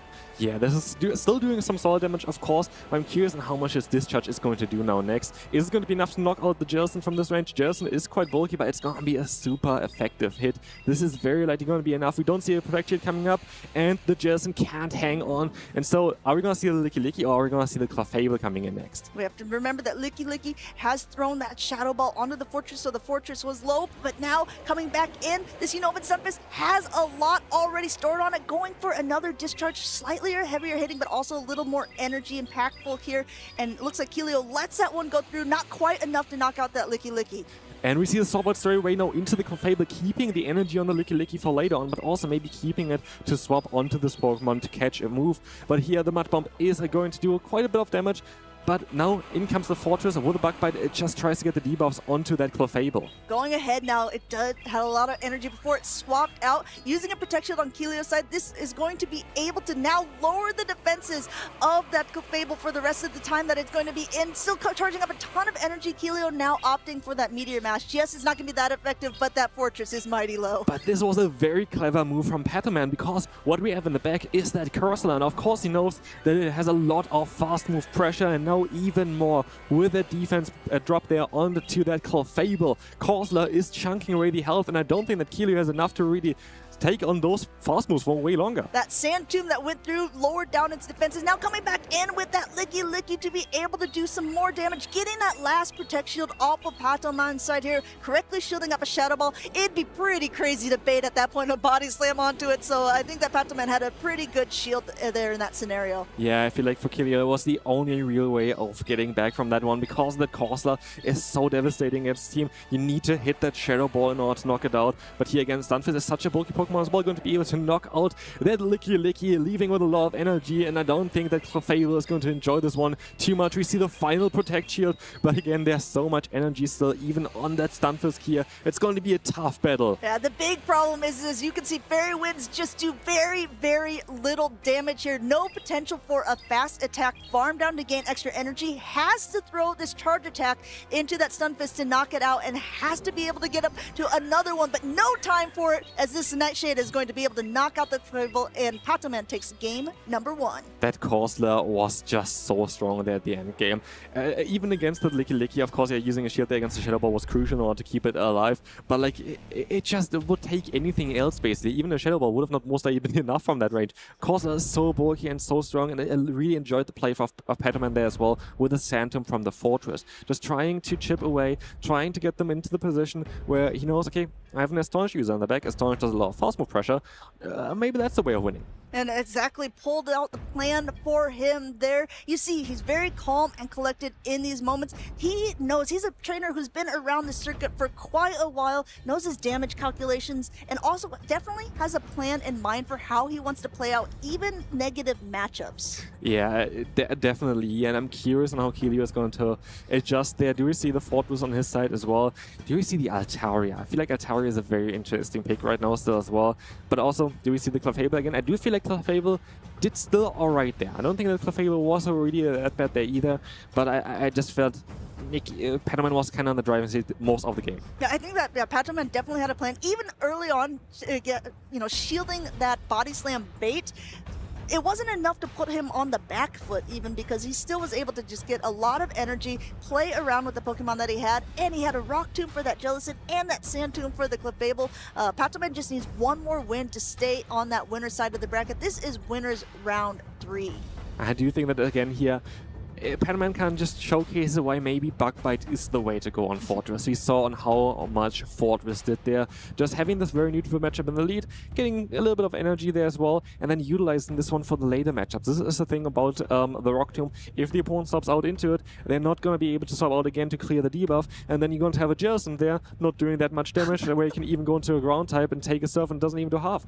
I know, there's so many different ways to play it out. It's like if Patoman would have thrown the Sand Tomb, for instance, it could have been a completely different matchup there, because the Surf would have done more and maybe Kilio would have shielded up. I think that maybe Kilio was hoping that the Unopen Sunfist Discharge would not be enough to knock out his Jellicent, and he would have still been able to get off that Surf. Unfortunately, not being able to do so really ended up putting him on that back foot.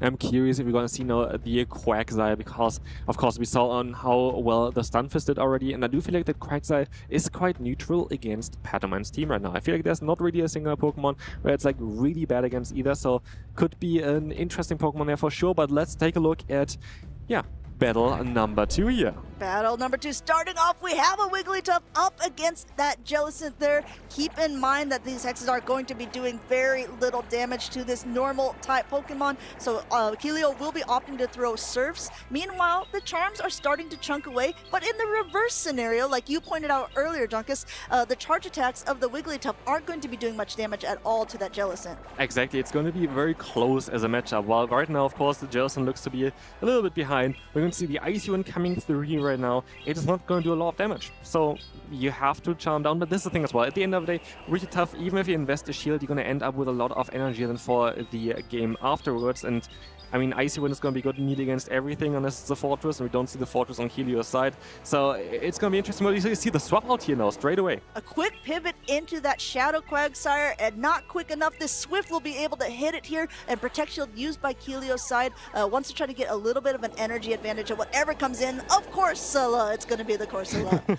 The Corsola here coming in is going to be able to take those hits quite easily. Again, if you don't hit for super effective damage, Corsola can take a lot of hits. The Awkward Tail is barely doing anything, to be fair, but of course still you're going to charge quite fast with the Quagsire. It could be an interesting play here if you can still get another Awkward Tail afterwards. That might just threaten the Corsola, but right now Corsola is just sitting there, getting some energy, chunking away the health of the Quagsire, and now going for the Nightshade. Yeah, it's like, okay, I've taken 2 of your attacks. How many of mine do you want to take? Kilio says absolutely none here, as that Quagsire has been protected up twice and going for yet another Aqua Tail, trying to catch here, but Patoman patient as ever, just charging up a little bit of extra energy before now coming into his Wigglytuff, forcing Kilio to throw that energy he was gaining on the Jellicent. Do we see the first Protect Shield here? Oh no, the Wigglytuff is just gonna go down. 2 shields still on Patoman's side and 0 on Kilio's side. But Kilio is going to be able to have the advantage. Like he can just basically decide which Pokemon goes up against which. And we see here though that Fortress doesn't really have a counter right now. Like, Fortress is going to be good against both of those Pokemon, so it's going to be quite a tough one, but at least we have a ton of energy on the Quagsire. And you have to be a bit careful because, again, we have those debuffing moves on that Fortress. If it lands up against the final Pokemon, you have no chance of getting rid of that, so maybe you want to keep that Quagsire afterwards. Yeah, we've got that Fortress, very high health, now using both of its Protect Shields the way Kilio did on that Quagsire. It's still way in the green, now forcing a swap out from Keelio into that Clefable. We saw it the game number 1, and now we're going to see it get debuffed in its attack in game number 2. And while, of course, here the fast move of Bug Bite might be a bit better for Clefable as it resisted, it's still not a very good matchup because you, on the other hand, you're not doing a lot of damage there either. Like, you're going to have the Meteor Mash now coming through, it's going to be a resisted hit. Moonburst is a resisted hit. You don't have the coverage against those Steel-type Pokemon on Clefable, and as you're going to see here, the Meteor Mash is not doing that much. No, Fortress still in the green as it swaps out here, throwing yet another Nightshade in this here. No Protect Shield. Clefable takes it, but not well, and down it goes. In comes the Quagsire, but it's got so little in the tank. And we see a last awkward tail, but it doesn't come through. This is going to be the victory for Patoman. 2-0 here. What a performance. Like, this was very dominant there as well at the end.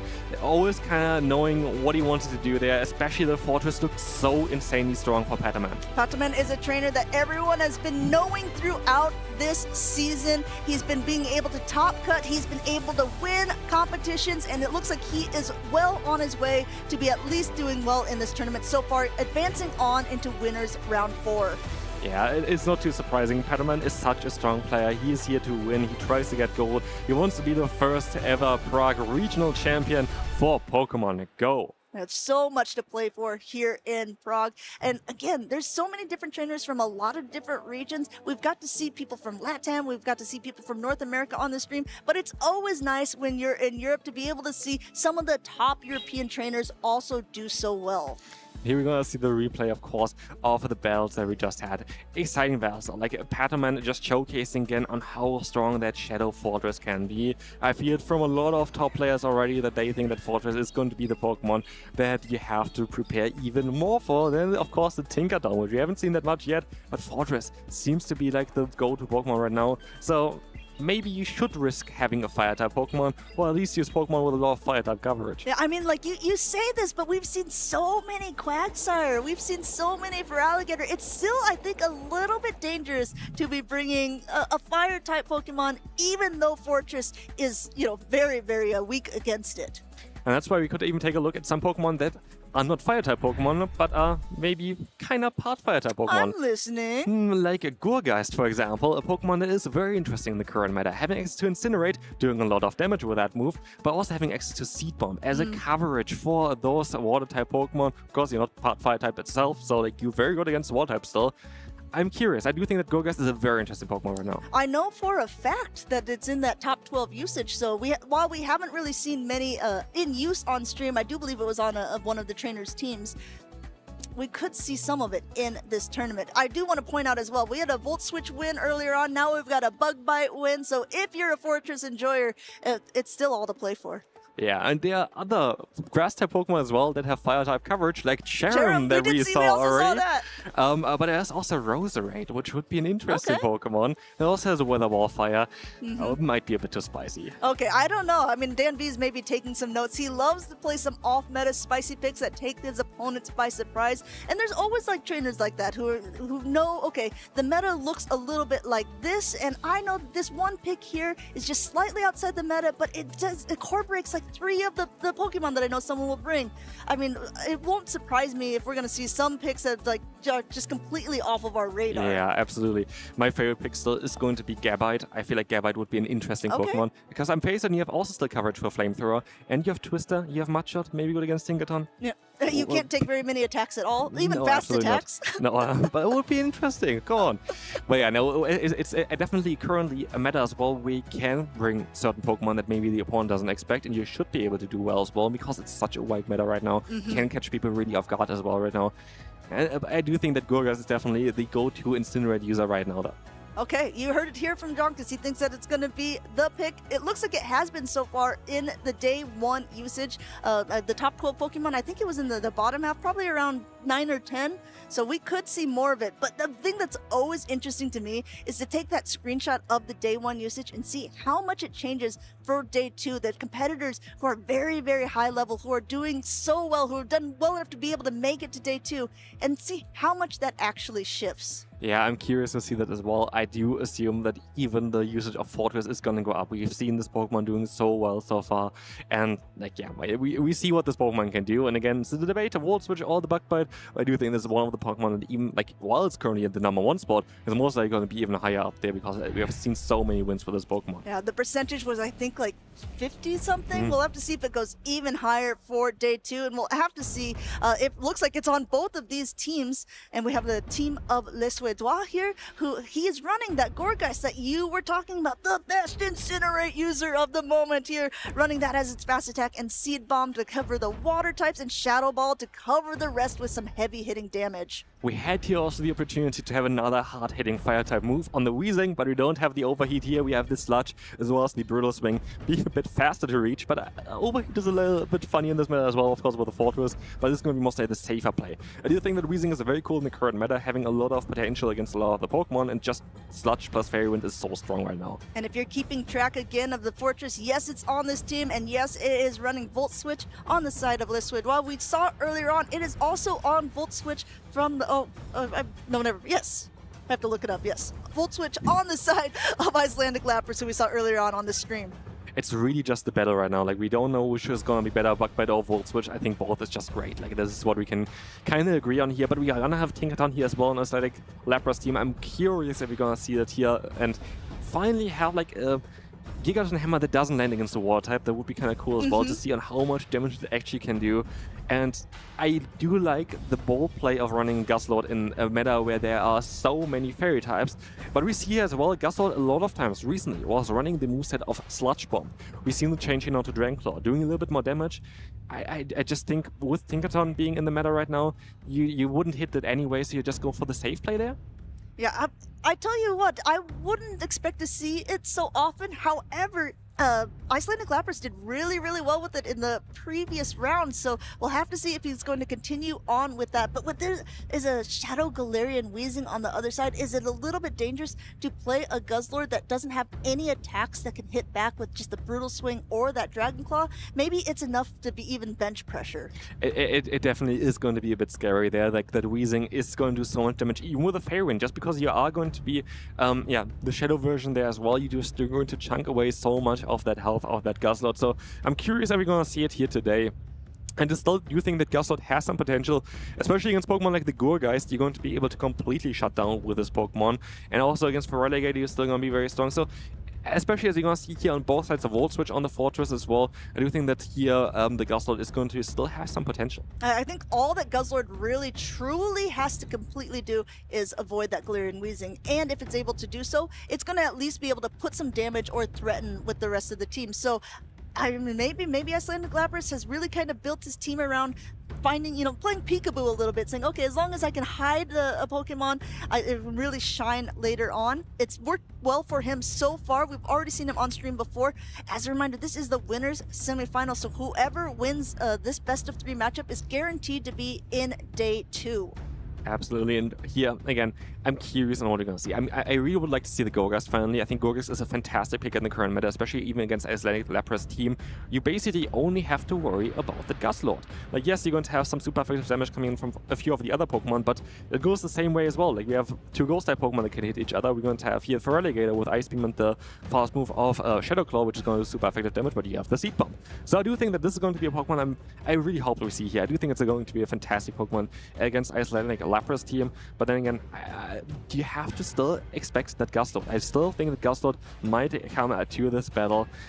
We have to see. We'll have to see how these trainers want to play it out. Both of them, fairly well known within our circuit. Le Suédois has had some decent runs, hasn't quite made it to a podium finish, while Icelandic Lapras was our most recent Birmingham Regional Champion, so he does have a little bit of energy behind him here to be able to continue on this winning streak. But yeah, he's got to be able to get past this Galarian Weezing. He's got to be able to get Le Suédois to be able to make it to day number 2. Icelandic Lapras was actually my last opponent as well at my last region I attended.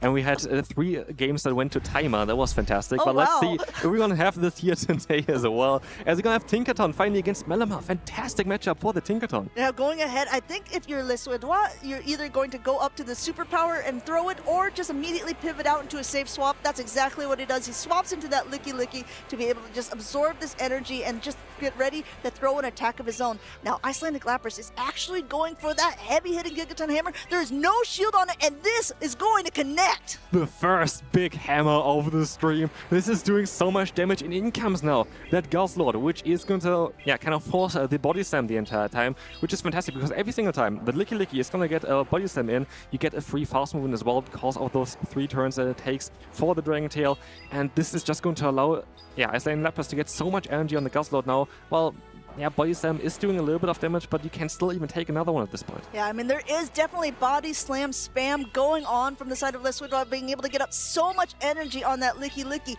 But like you pointed out, we might just see a very aggressive farm down here. No, a quick pivot out into that Malamar to come back in. These side waves are doing absolutely nothing, letting Icelandic Lapras go ahead and throw a heavier hitting Dragon Claw. This, of course, does a lot of damage, but then again, we have the Tinkaton, which he could go in right now as well, but we're gonna see him very likely still another charge move coming through. The Dragon Claw is still coming in. The fast move damage of Psywave is just not enough because of the insane HP stat as well of that Guzzlord. Dragon Claw is going to connect and knock out that Malamar without Malamar doing a singular charge move. Malamar, I guess, was sort of used as a sponge for this tournament for Le Suédois here at the beginning, saying, okay, this wasn't great here, but this is great for Icelandic Lapras. His Volt Switches are doing a ton of damage and about to be doing even more as this first Sand Tomb will connect. As Icelandic Lapras here can just go for the Sand Tomb. You don't have to go for anything else because you have that fast move pressure. Thanks to Volt Switch, it's definitely the better fast move there.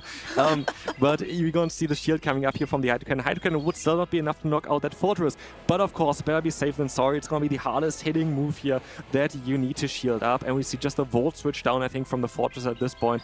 And the last shield coming up for Icelandic Lapras is looking very promising. Yeah, he knows all he has to do is shield it. You see him looking at the camera, giving a small nod, knowing that this Volt Switch should be enough. Le Suédois tries to go ahead and do anything he can to negate it here. Icelandic Lapras throws the heavier hitting Rock Tomb onto a low health Licky Licky, but at this point, it doesn't even matter. It really doesn't matter. We're going to have the Feraligatr going for the last charge move here. Is it even going to be enough to knock out that Shadow Fortress? It might be, it might not be. It's going to be just barely enough, and in comes the Tinkaton. One Fairy Wind, and this game is over. Tinkaton swings the hammer to take game number 1 for Icelandic Lapras. The first time on stream that we've really seen an actual impact of the Pokemon that we've kind of been building this tournament around, taking game number 1 for the side of Icelandic Lapras in the winners semifinals. Yeah, we finally saw the potential of Tinkaton. This is why people are over-preparing most likely for this Pokemon because of the insane amount of damage that you're going to have from that Gigaton Hammer. That's why we have so many Water-type Pokemon, because nobody wants to take this if you don't resist it. And yeah, this is kind of the story of this regional so far, for sure. We have so many Water-types, so many Steel-type Pokemon just in order to counter this singular fast charge move there from Tinkaton. It's such a game changer. It really is. And if you think about the bulk behind Licky Licky, it's not the bulkiest Pokemon in the Great League, but it does have a lot of HP behind it, and even one Gigaton Hammer connecting was enough to bring it down to the yellow. Yeah, I really would like to see, though, here that Corsola on Icelandic Lapras side, mainly because it has the glasses on, which is the main thing for that. But I do think it's going to be very strong as well, still against the team. I mean, you're going to have the normal type, you're going to have the Malamar, you have some coverage against Corsola, so maybe you still leave it out there. But I'm curious on how we see the trainers adjust here. Do we see the Malamar again? The Malamar didn't really have the greatest matchup here in the beginning. I feel like the Malamar was just never really in a fortunate position. You had against the Guzzlord where you don't do enough fast move damage. You had against the Tinkaton where you really just don't want to be in. Is Malamar maybe not the choice? I mean, Malamar had potential, like, of course, to knock out the Guzzlord if it would have been able to reach a superpower, but we just saw how little that Psywave damage did because of the dark typing of the Guzzlord, also the stat distribution. So in the end, you're absolutely right. That Malamar was just there for show, just to say hi, peekaboo with its... I know he's your friend Malamar, but was more of a foe, I think, for Liswidwa in that game number 1. I'm curious if we're gonna see now finally that Shadow Weezing, because we saw how much that Gastrodon did in game number 1. You have to prepare for it. You really have to prepare for it. Gastrodon, one of the sleeper picks. As we gonna move into the second game, we're gonna see the Weezing here in the lead against the Fortress. Okay, so this is actually where open team sheets come in handy, because nothing that the Galarian Weezing can throw at the Fortress is going to threaten the knockout at the beginning. If there was Heat Wave on the Galarian Weezing, it could be a little bit of a different mind game of when you want to shield, but Sand Tomb already reached because of Volt Switch's pacing, and it's already making it do a little bit more damage because of the Sand Tomb debuff. Yeah, it's definitely a better matchup here now for the Fortress, thanks to not having to fear that overheat. But look at the damage here. This is definitely very much respectable. But here we see why Fortress is so strong right now, because you can just soften up the secondary matchup. You're going to be able to go for the Rock Tomb. The Licky Licky is stuck in the next matchup, and it's going to be debuffed. It's not going to do as much damage. And we see again the Gastrodon coming in, avoiding especially that Weezing matchup. Yeah, but we have to keep in mind, though, the Weezing still has a little bit of health left on it and some energy. And Icelandic Lapras has swapped out his Fortress, and there is a Gourgeist, an Incinerate user in the back. So this is still a lot of different things that could happen in this matchup. This is still anyone's game. Body Slam number 2 going through here, connecting with that Guzzlord, only bringing it down to about half health. I definitely do think that, yeah, they try to get out the Guzzlord here just because you have that Gourgeist in the back. They want to protect from it. So you have a Fairy type in the lead, you have a neutral matchup at the Sace up there as well, just to try to bait out that Guzzlord so you don't have to deal with it with that Gourgeist. And in comes again, of course, the Weezing going straight for the charge move. Do we see a shield coming up? We do see a shield coming up. Very interesting play there by Icelandic Lapras. I do like that he wasn't shielding up against that Licky Licky earlier on, saying, I know how many body slams it can take, and actually opting to go for the quicker pacing Brutal Swing up against a Fairy type Pokemon. Doesn't do that much damage, but at this low range, it is enough to knock out. Now we see the last Pokemon, 2 shields to hide behind. It's that Gourgeist. And now, of course, Brutal Swing is going to do so much damage. I feel like, do we go for the Incinerate down here now at this point? Is it your only chance? It's going to be a tough one though, because again, Brutal Swing is coming through in such a rapid pace. It is going to, yeah, not knock out the Gourgeist, but it's going to get it super, super low. And we have Feraligatr still in the back there with that Shadow Claw. But if you think about it, if Gourgeist can keep health, it's got a lot of energy. No, forcing himself now to throw that Seed Bomb. Icelandic Lapras taking some notes on that tear because he doesn't want that Seed Bomb onto the Feraligatr, but he definitely doesn't want the Incinerate damage onto that Fortress. We might see an aggressive swap. We'll have to see. Looks like this first Seed Bomb's going through, and I think we're going to see the last Protect Shield. No, we don't see it, because Seed Bomb is not enough to knock out a non-Shadow Feraligatr. Here is where it kind of sometimes matters as well, and if you run the Shadow on the non-Shadow, and we see the Ice Beam coming through here. Of course, no Protect Shield in play anymore, and yeah, Icelandic Lapras just wanted to showcase, hey, I can take a Seed Bomb here, I can get still to the Ice Beam in time, and I can knock out your Gourgeist. It doesn't even say better safe than sorry. It says, I can tank this, I can take game number 1, day number 2, and I'll see you in day number 2 here. Icelandic Lapras, our Birmingham regional champion, on his way to be able to see if he can do it in Prague. Down in performance there, but I really enjoyed as well on how strong Fortress was. But this time around, with Volt Switch, you see on how different this Pokemon can be played, and you see that you have to be prepared for this thing. It's so strong. It's definitely super versatile, and it was I think enough to scare off the Feraligatr of Liswidor, because if you have a Feraligatr, even with 2 shields to hide behind, if you now have that defense drop from that Sand Tomb, those Volt Switches are enough to just knock out by fast attacks alone. Yeah, and we saw as well in the last game there on how crucial it is. If the opponent stops out in the lead, because you win it basically with a Fortress, you can just Rock Tomb whatever comes in afterwards, and they have basically no chance of aligning themselves, because they're already starting with quite a bit of a disadvantage for the next matchup. So Icelandic Lapras has definitely done some Guzzlord gaming, it seemed as well, because we saw him on stream a little bit earlier. He brought Guzzlord those games as well. He's not scared of this Fairy meta with a Dragon-type Pokemon. He's not even running Sludge on it or anything that would be countering a Fairy-type Pokemon. He says, watch me work, and we definitely have been. Definitely. That's the thing as well. I do think he just tries to go for the safe play now as well with going for the Dragon Claw, because you wouldn't run it as a safe in this current meta. You would never want to have it against a Fairy-type Pokemon. And so we saw already against the Melamon matchup and how much the Dragon Claw actually did there. I don't think you would have been able to do it with a Sludge Bomb or just the Brutal Swings there either. So like, the choice of the moves there was actually, I think, kind of crucial even for the matchups that we've seen already. So I do think it's the right choice. I think it's an interesting Pokemon. We have to see in day 2 on how far the Gastrodon can still go. In mean, you just made a really, really great point, and I think that's something when players are playing against each other that they have to keep in mind. Guzzlord, with its typing in this type of tournament, definitely would not be used as that safe swap. So as an opponent, if you know that the Guzzlord is coming, you know that it's either going to be in the lead, so maybe you can prepare your own safe swap accordingly, or it's going to be in the back to absorb some of that pressure, like with the Licky swaps that we've been seeing everywhere. Exactly, like this is exactly on how you have to play the Gastrodon in this current meta. There are too many fairy type Pokemon, like we've seen even sometimes 2 to 3 on each teams. So you have to be prepared, but like we saw already here in those matchups, and we saw already early on the stream as well, on how strong Gastrodon can be if you align it correctly. And so far, Icelandic Lapras did a fantastic job at aligning his Gastrodon. I mean, I do have to wonder, it's so hard to call, right? Because when you're playing in the middle of it, if Lissuedois went for an aggressive Incinerate down, would he have been able to do so? Because he didn't have any shields remaining, and so it's like, sometimes you have to make the play that you can play, even though it's not the play that maybe would have been the winning one. Yeah, at the end of the day, we saw already Feraligatr can take that seed bump, and Plus, so there was it a would have shield been, to hide behind. Yeah, it was a bit of an uphill battle at that point as well.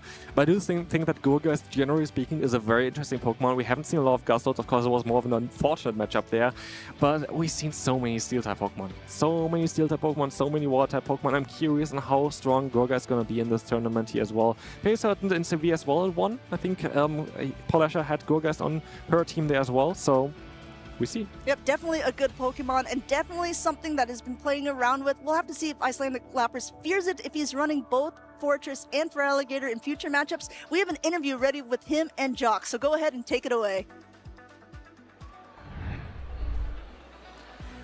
Thank you so much, casters. I'm now joined by the winner of the last matchup, Icelandic Lapras. Of course, locking in his place in the winner's final of his group. Tell me a bit about your team composition. I feel like Volt Switch Fortress has been a little MVP for you because it's done so well versus Anakor and that Firo, and now in the game versus Lissuedois, it put in so much work. Yeah, no, it's definitely been one of my strongest picks. I think I brought it all battles I've played so far today. And it just feels like, you know, with such a good defensive profile, it's just so safe to bring. Like, fire is very rare to see. And the electric fast move coverage, which I opted for over Bug Bite, really feels like it's a good good check to some things like Feraligatr and Tinkaton, which I expect to be really top meta picks. And against the opponents I faced, like against the Lissuedois, it did feel a bit more risky with the Incinerate Gorgeist around, but I managed to avoid that, and I felt the rest of the matchups it could have were really safe. Speaking of the Gorgeist, in that game too, we saw Lissuedois investing 2 shields in it. Your Guzzlord was already slightly chipped from the Licky matchup, so I was wondering if you sniffed out that Gorgeist in the back, and if you felt comfortable that Feraligatr would be able to close up the match for you. I felt comfortable Feraligatr was the win con in the end, but I didn't expect the Gorgeist. I really was planning for a Malamar endgame. And so it didn't change the way I played because I felt once I'd seen the Wheezing was gone, the Guzzlord put in a lot of pressure and had no fast move damage coming its way from the rest of his team. So I felt I could safely shield against the Wheezing, and then it would be able to be such a nuisance for the rest. Whether a Malamar couldn't Psywave it down, the Incinerates just weren't going to do much. There was a Feraligatr or some other things in the back. Nothing had good fast move damage, and I had nearly 100 energy, and I'd be able to launch move and get the Feraligatr up a shield into the grass type in the end. Apparently it's a Tinkaton meta, but Guzzlord putting in so much work for Icelandic Lapras to close that game there.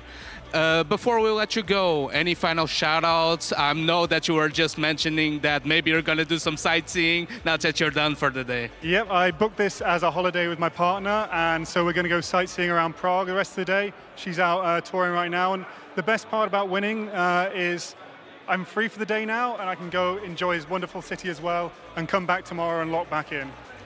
And of course, you know what it takes to reach the mountaintop. You've been the Birmingham Regional Champion in the 2025 season. So looking forward to see you replicate that run and maybe go far once again. Let's not get too far ahead of ourselves, but you know, that would be the dream. All right, everyone. let's go for more battles because there's so much action to come yet. Back to the casters. Thanks so much, Jocks. And Icelandic Lapras, what an interesting choice, right? Dragon Claw, Guzzlord, kind of out of nowhere. It's a perfect pick, right? Because people aren't using Azumarill anymore. Everyone is focused on Tinkaton and like, hey, we don't need, the Sludge Bomb's not going to make that any better anyway. So let's just go with that heavy-hitting neutral move. But speaking of neutral games, we have a couple of very strong players coming up in the next match who will be looking for those neutral games, looking for those small advantages to overcome each other. Yeah, we've actually only seen so far one Azumarill, and I don't think it actually even went into any of the battles. And then they also had Hydro Pump, which is an interesting choice, of course, for the current meta. Yeah, with Tinkaton, of course, in there, you kind of want to have at least something to hit it hard. But interesting what's coming up next, of course. And I do think that's definitely Dragon Claw is the way to go right now. Dragon Claw, it just makes those neutral matchups a little bit more solid, such as Licky Licky, right? Such as even opposing dragons, right? Like Altaria, like the other Guzzlords. Just makes those just a little bit better. It's not a substantially stronger of a move, but when you're looking for all the small advantages in the game, you gotta take what you can get. Quagsire, for example, Dragon Claw, just gonna put in a huge shift against that as well. Absolutely, you have like kind of the option at least to do a lot of damage very fast with that one as well. And yeah, we saw already on how strong it is. And again, if you're going to have Guzzlord up against any fairy type Pokemon, you're mostly not gonna be winning that one anyway right now in this current meta. Yeah, right. Something like the Wigglytuff. The Sludge Bomb can be good occasionally, but generally, it's not going to get the job done. It's not going to seal a deal. Of course, our players probably not really using Wigglytuff regardless, right? Yeah, we've seen one Wigglytuff now, I think, from Petaman's side. But like, yeah, it's an interesting Pokemon. Wigglytuff is definitely kind of a little bit less common in this regional compared to the last few.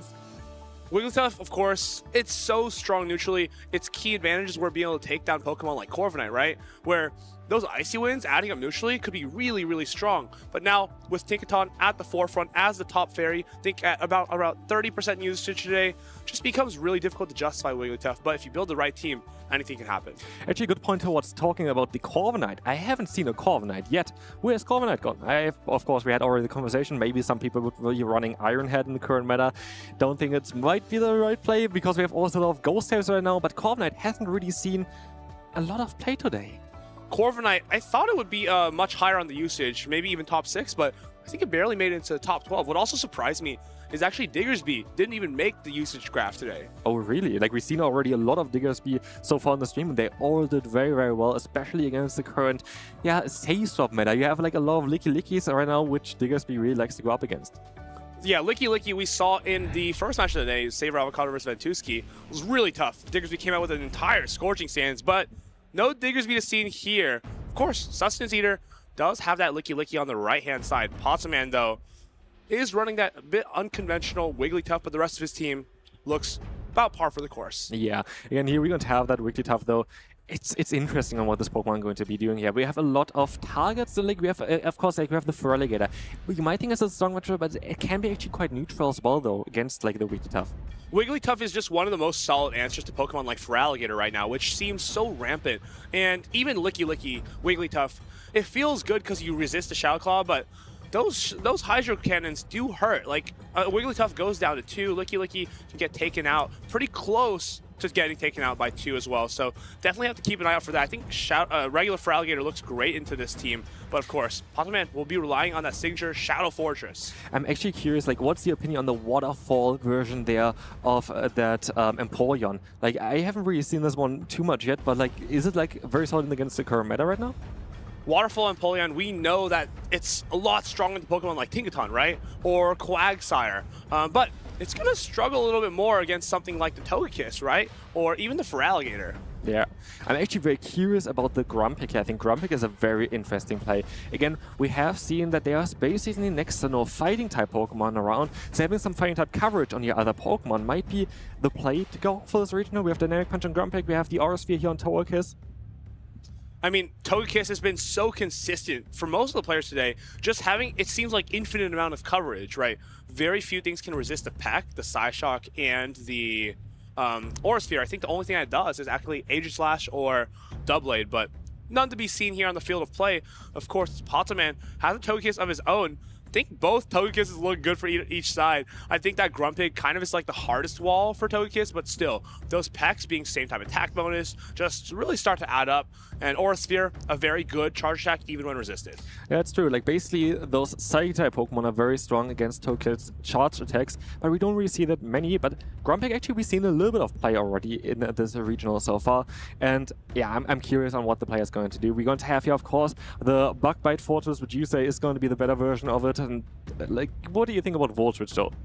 Volt Switch is so different than Bug Bite Fortress. It almost feels like you're playing a different Pokemon altogether, right? Because Volt Switch Fortress, it's like almost closer to Unova Stunfisk, whereas Bug Bite Fortress, it seems like you're getting, it's focused on fast attack pressure, focused on hitting hard, hitting fast, debuffing your Pokemon, and the other one just feels a lot slower. But of course, we are getting into not a slow game, it's going to be a fast-paced game. It's that Bug Bite Fortress into the Licky Licky on the side of Sustenance Eater.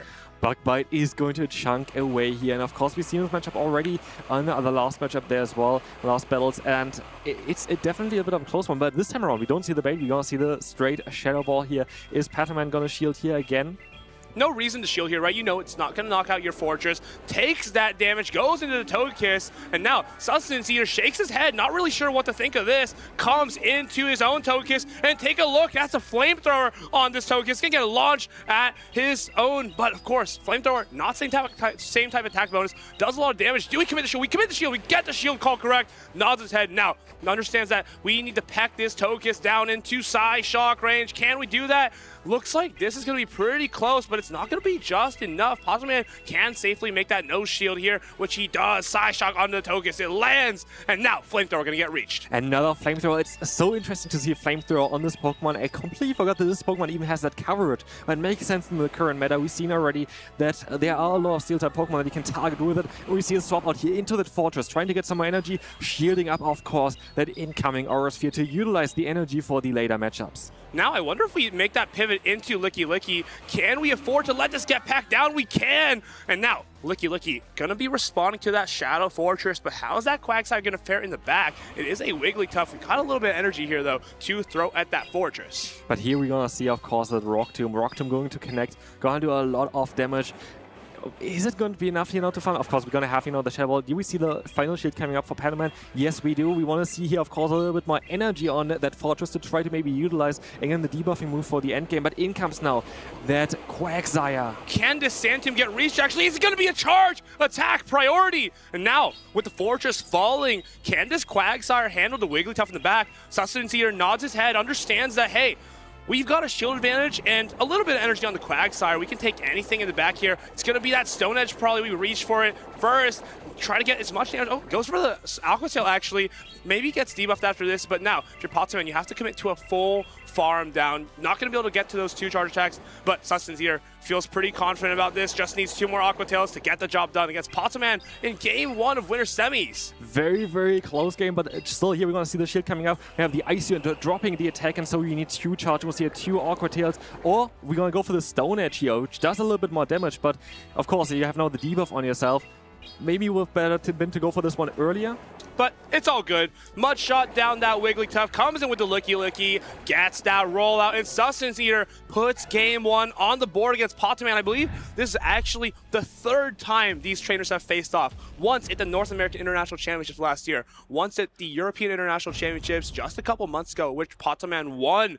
Sustenance Eater, he's back, he's up a game, and he's looking for revenge. Patoman, though, he's a player who can always claw out of a situation. Some will say the best in the world. So it's got to start somewhere, right? He wants to win another tournament this year, wants to fill up his entire page with regional championships, but of course, he's got to get through Sustenance Eater first. And this is such an interesting matchup. I'm actually curious on how Patoman gonna come back from this one, but I find it very cool to see the Flamethrower coverage on the Togekiss, because I haven't really seen any player doing that yet, but it has so much potential against the current meta with the Fortress being everywhere. We have, though, again, of course, on both sides, basically, the Togekiss. I feel like it's really done well on both sides, though. Togekiss has just been so consistent, right? Because the only Pokemon that it doesn't want to see is Unova Stunfisk. And Sustenance Eater, building his team pretty strong against it, has the Bug Bite Fortress, has Shadow Quagsire, a lot of other ways to neutrally deal with it, like Grumpig, Licky Licky, Gator to lure it out. Just overall, a very well-constructed team. Yeah.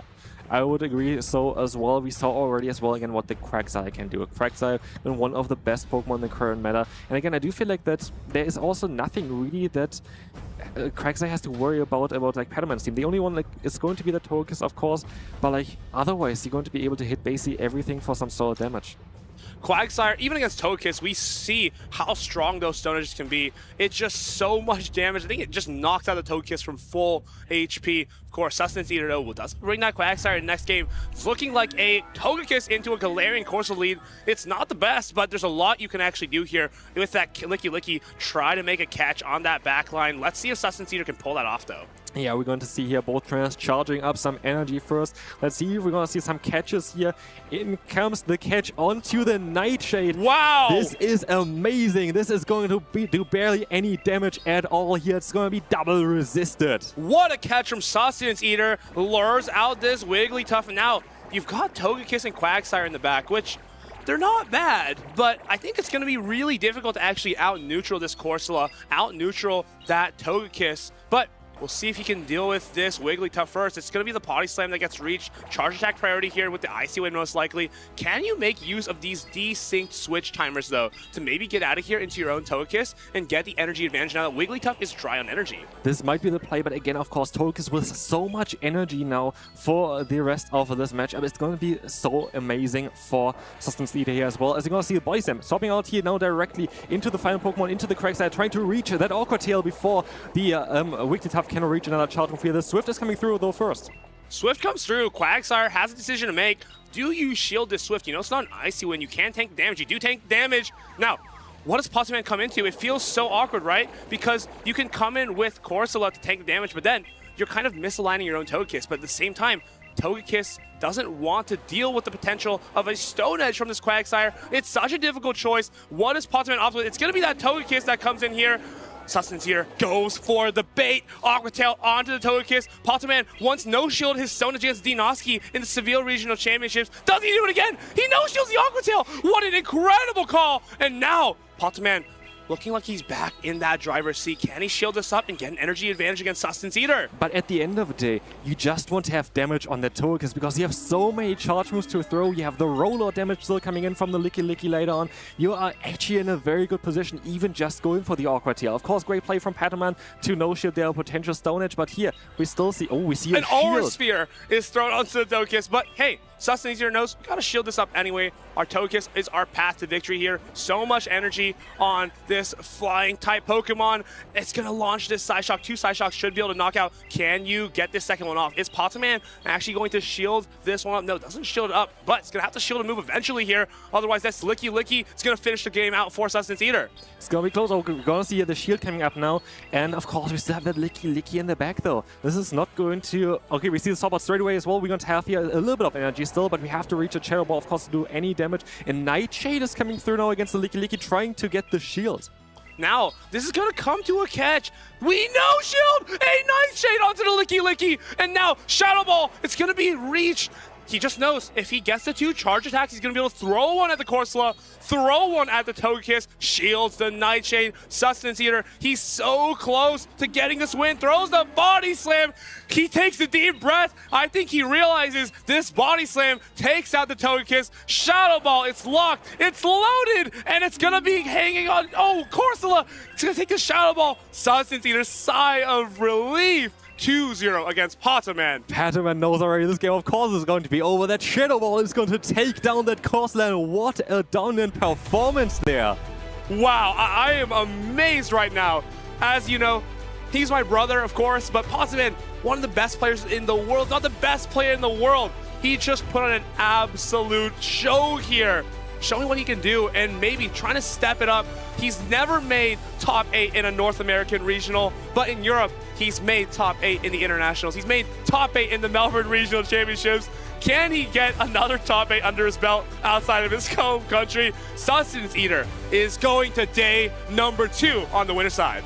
That was such a dominant performance against one of the best players, if not the best player currently in Europe. So I'm curious, like, he can go all the way. He can go up to the finals. He can get the first Prague Regional Championship there as well. That was such a strong performance.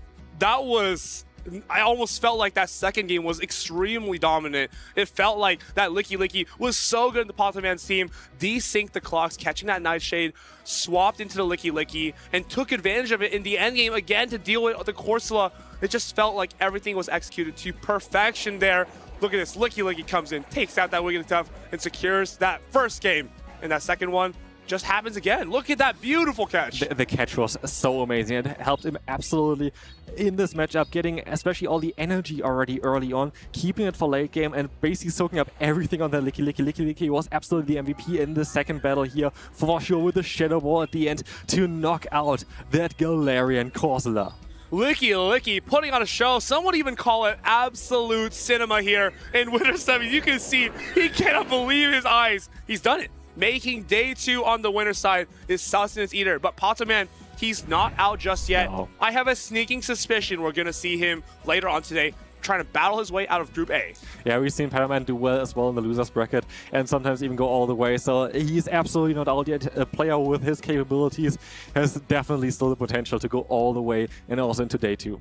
We all know in the European International Championships, which he recently won, I believe he lost like round 2 or 3 yeah. and went on like a 15-match win streak to eventually reset the grand finals against Colin 6 and then win tournament overall. Incredible. This just shows you as well, even if you maybe drop down to the losers bracket early on, everything is still possible. Everything is still possible. We have even a world champion who came from the losers bracket all the way and won the world championship at the end of the day. So like, you always can still win all of those belts. And yeah, what a fantastic run already from Ptoman before in the losers bracket. Now he needs to try to do it again. But again, stellar performance there.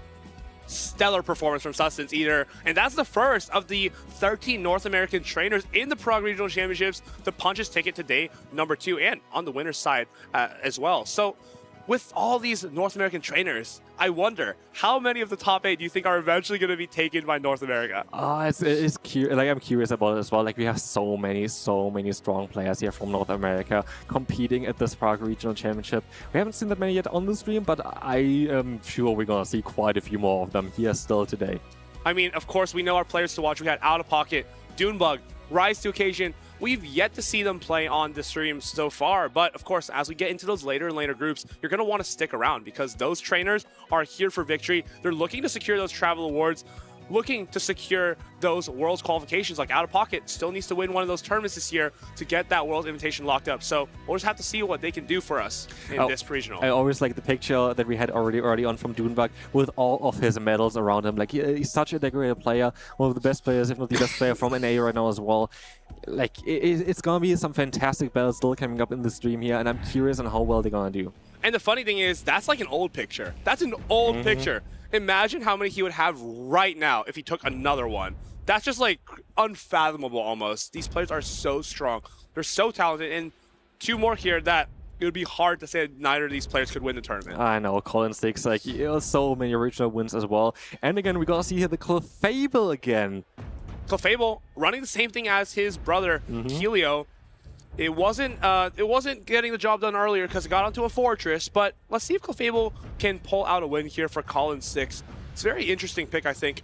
I believe in the 2-shield scenario against Tinkaton, and it can actually win going straight Meteor Mash. But you got to shield the Gigaton Hammer correctly. That's kind of interesting. I also like, again, the Gorgas here. I think it's a fantastic pick in the current meta. With all of those Steel-type Pokemon, with all of those Water-type Pokemon, Gorgas going to do fantastic here as well. Let's take a look here, though, at the other team. We're going to see here again the, Unovan Stunfisk here, which is a very solid pick as well right now. Unovan Stunfisk is kind of like one of those main answers to something like the Empoleon, to the Feraligatr, just resisting a lot of fast attacks from this meta, like Togekiss, rollout from the Licky Licky, just feels like a very neutral pick. And if it's not on something like a Gourgeist, it's pretty fine. But unfortunately, I think it's Colin 6 who's bringing one of the only Gourgeists we've seen so far on the stream today. Yeah, and we have on both sides Empoleon, a Pokemon that we haven't really seen on the stream yet, but like it was a Pokemon that was very, very solid already in past regional championships. And yeah, we saw on Ptoman's side, we haven't seen the Empoleon there directly with the Waterfall, but actually, interestingly enough here as well, we're going to have, again, 2 Empoleons. It's going to be quite interesting how strong they're going to be here in those matchups. I'm almost a little sad we didn't see the Waterfall Empoleon. It seems like such a strong pick into, like, I guess Tinkaton or like Fortress, but didn't really come up in those games. But of course now, Let's see what Kaifia decides to opt with. I feel like he's kind of playing as the underdog here, has made those top 8s quite frequently, made top 4 at the European Internationals last year. But Colin, multiple-time regional champion, well, easily one of the best trainers in all of Europe. I mean, no, all in the entire world. But now, he's looking to put another regional champion under his belt, and he's got that Gorgeist, which just seems so powerful against the likes of Quagsire and Unova Sunfisk. It feels difficult because 2 of Kaifi's Pokemon are kind of just walled off rip. Yeah, I'm curious on what the Clefable can do here, though. Again, I think it's a very interesting pick for this meta. I feel like a lot of people didn't really think about this Pokemon yet, and I do feel like the only real answer is going to be here the Empoleon, which we haven't really seen a lot of play yet in this regional so far. So might be safe to bring the Clefable again for Colin Sticks. Clefable is just so strong neutrally because its moves are fantastic. Meteor Mash, one of the most efficient charge attacks in the game. Moonblast, also an extremely strong same type attack bonus attack, can knock out a Shadow Quagsire pretty much from full. So see what these players decide to go with. It's going to be a Quagsire fest, I think, because it just looks so great from both sides outside of that Gorgeist. But see what these players decide to lock in. It's actually Quagsire into, well, Quagsire. As you said, Quagsire looks fantastic, and I think both players agree with you here, as we have 2 Shadow Quagsires up against each other. And we see also both of them are not running Stone Edge, they're both running Mud Bomb.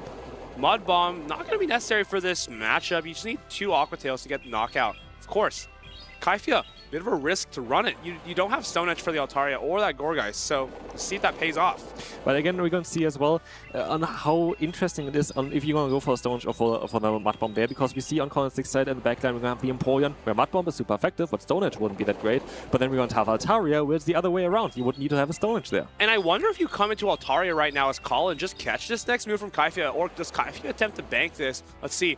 Goes into Altaria, and it's a Togekiss. Predicted here with the Togekiss coming in, and of course this Dragon Breath is going to be resisted, and the Psyshock is just going to do some nice neutral damage together with a pack.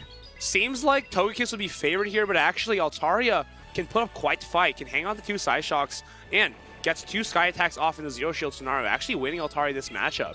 It's quite interesting, just because you just don't have that fairy type coverage with the Togekiss. You only do like neutral damage here as well. And Psyshock, of course, is not even the same type attack there as well as the Togekiss, and we see as well the Sky Attack would be reached already. We saw already 1 shield coming up. This most likely going to be unshielded there, but yeah, trying to get as much energy as possible on the Togekiss.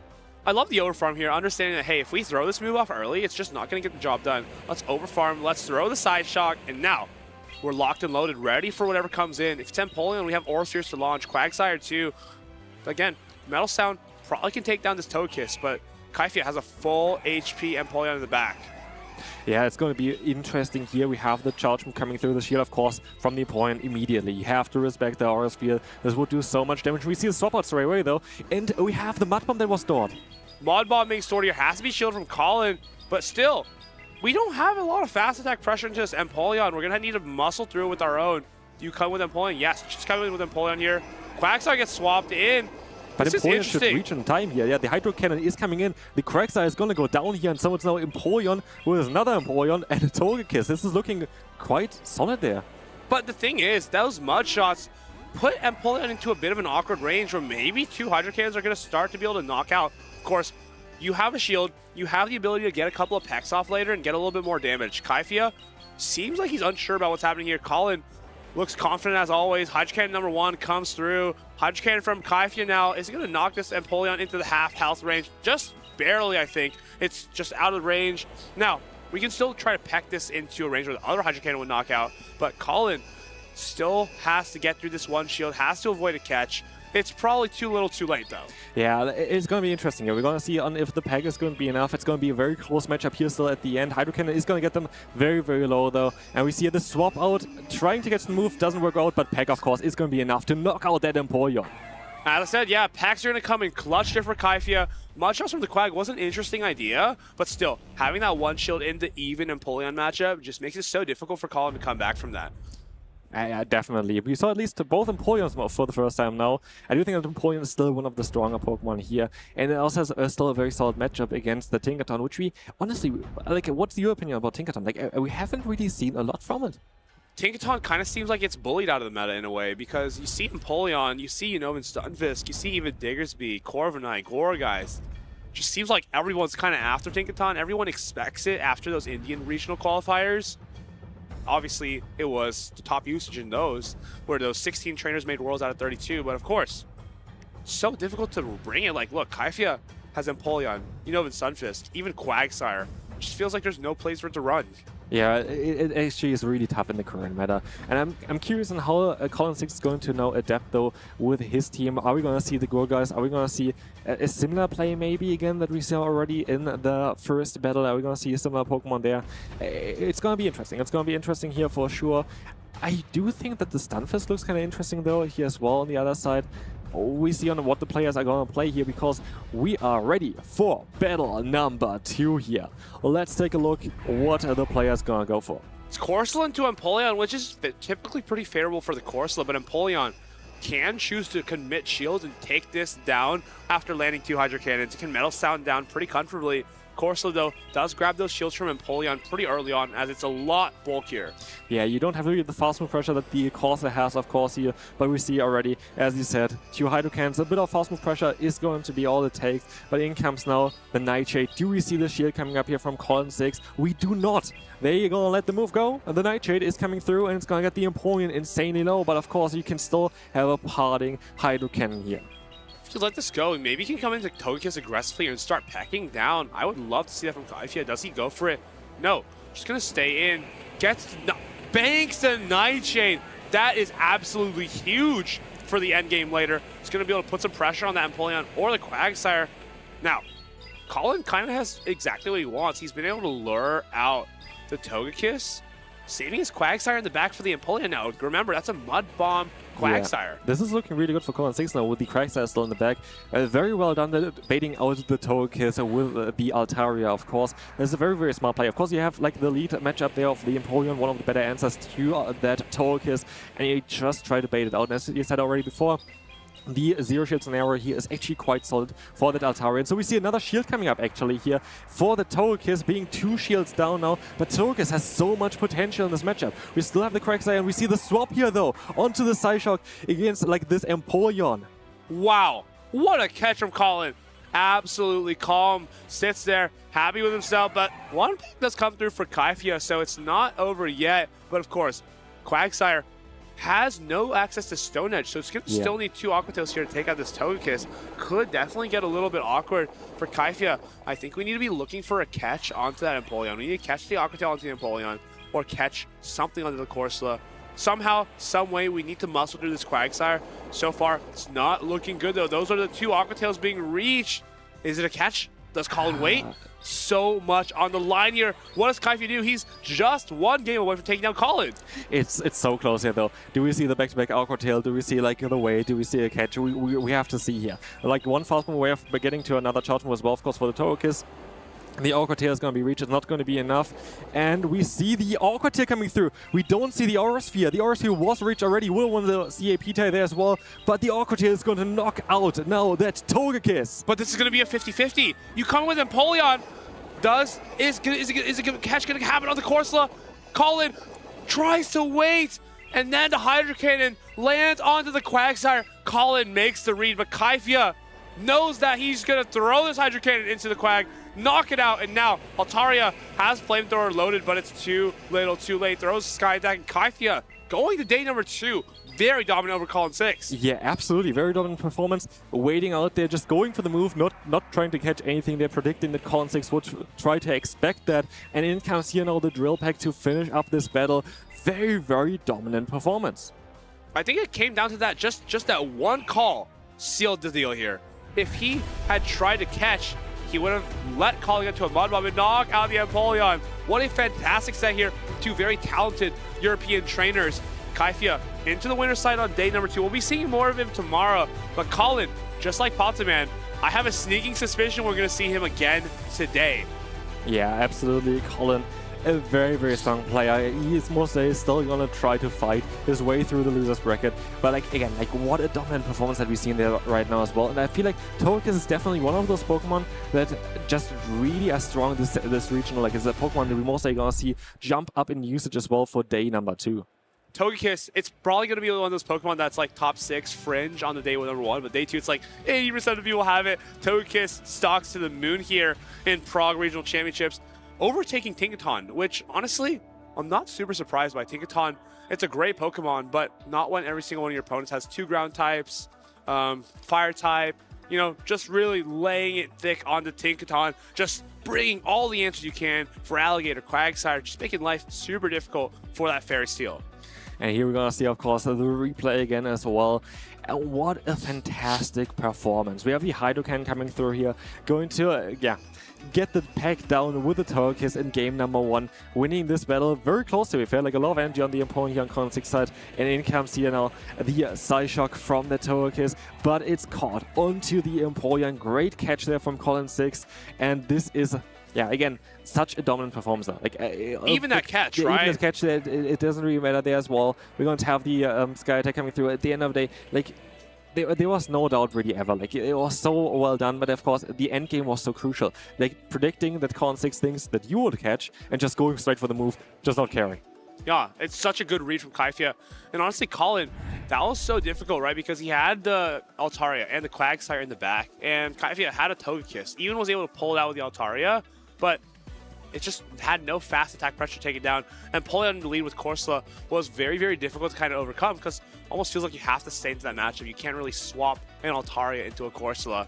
So overall, pretty difficult match there for Colin, but if there's someone who I know can make a comeback, it's definitely going to be him. He's won, I think he's made top 8s like at least 10 times from the loser side. So should be the last of his worries, but these players here are going to continue their runs in Prague.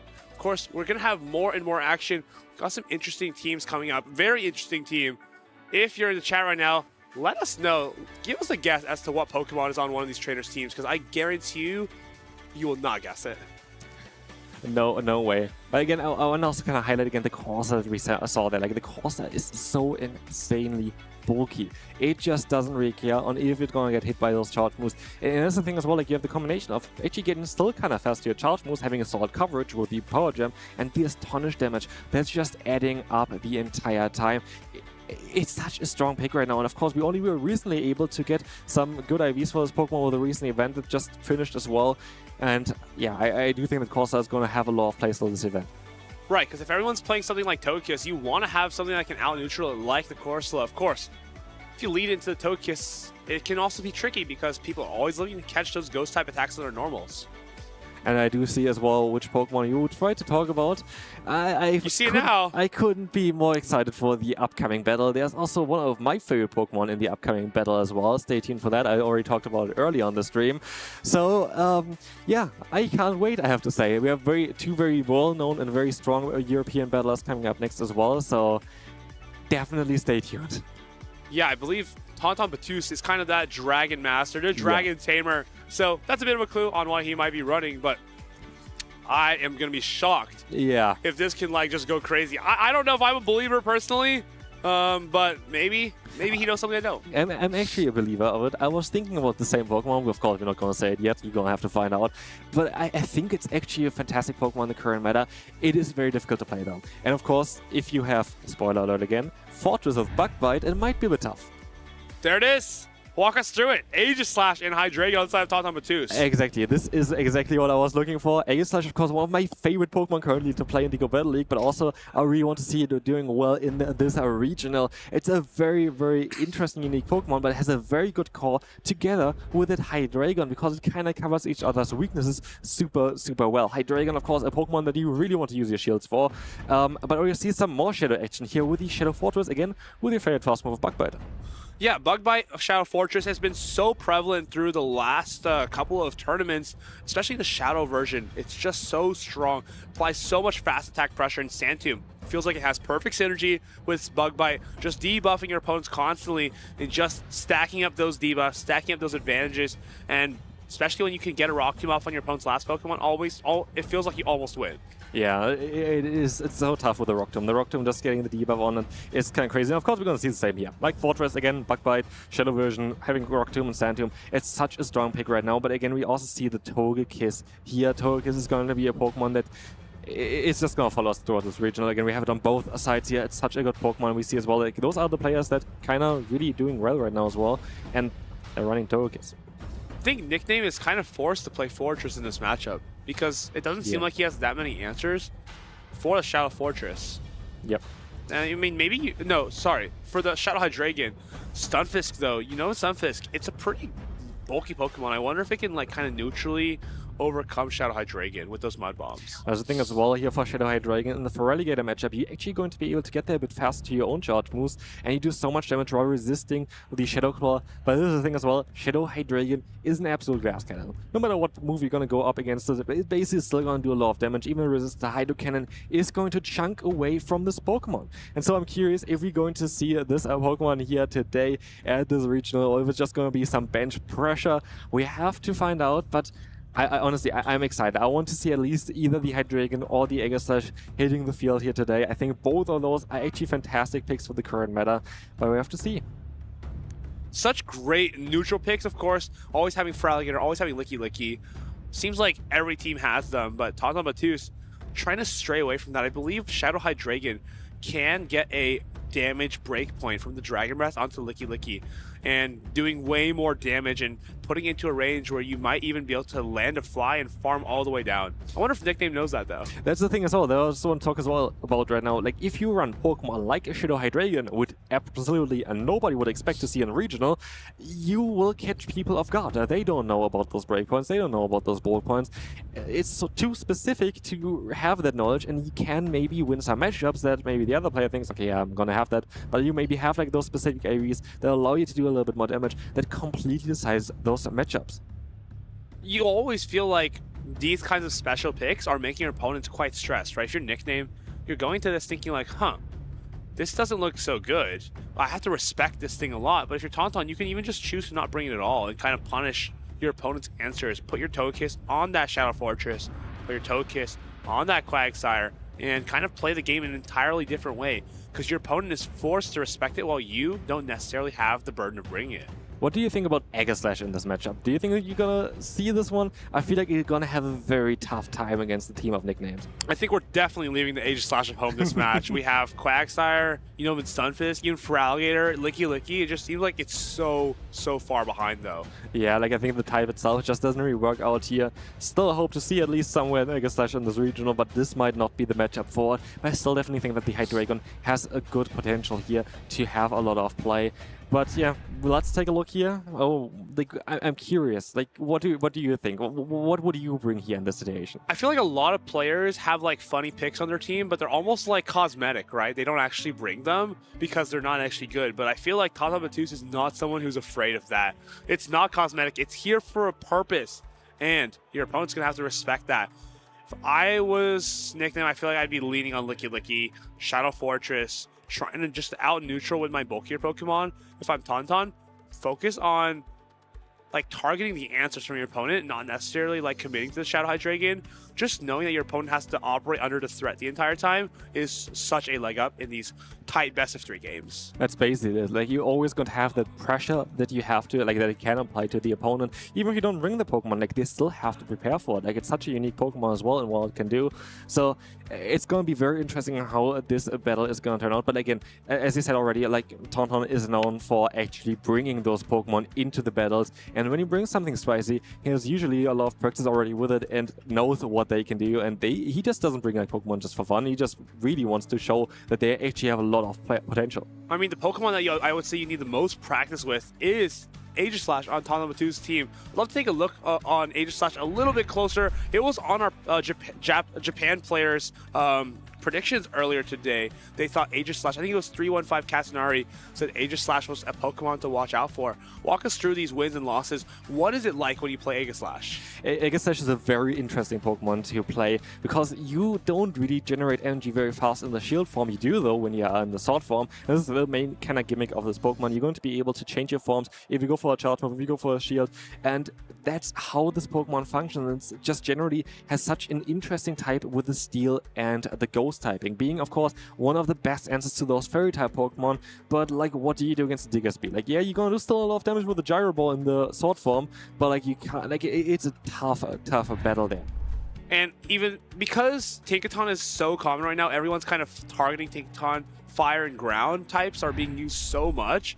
Feels like if you're Aegislash, you're getting caught in the crossfire almost, because it has those same weaknesses as the Tinkaton, making it harder and harder to use it.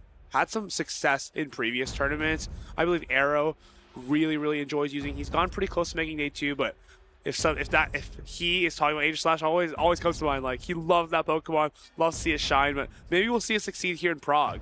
Maybe. But again, as he said as well already, we highly doubt that it's going to have a lot of potential here in this matchup. It's just, sadly, as he said as well, again, like, everybody tries to prepare for like those Steel-type Pokemon, and Aegislash, sadly, doesn't really appreciate it either. And again, I also do think that with the current most common Water-type Pokemon, usually wouldn't be a big problem there, but you have like Shadow Claw, of course, on that Feraligatr, and then the Mud Bombs on that Quagsire. Well, that's not a bad lead for Nickname. You know, and Stunfisk into the Togekiss and Quagsire. Gonna get swapped, but it's immediately responded by Togekiss from Nickname. Aurasphere gets launched, and again, we see that there's no Stone Edge for Tinkaton, but Toos. Everyone seems to be going to Mud Bomb. And that's going to help Nickname a lot here, as he knows he doesn't have to shield anything here. But for Tinkaton, at least he's going to be able to get out the Fairy-type Pokemon for the Hydreigon, which might help out in the late game. Maybe he's going to try to keep those shields as well for this Pokemon. And we're still going to see quite a bit of damage here from the Quagsire against this Togekiss, even with the Awkward Tail. It's definitely respectable, but of course, you can't threaten the shield directly.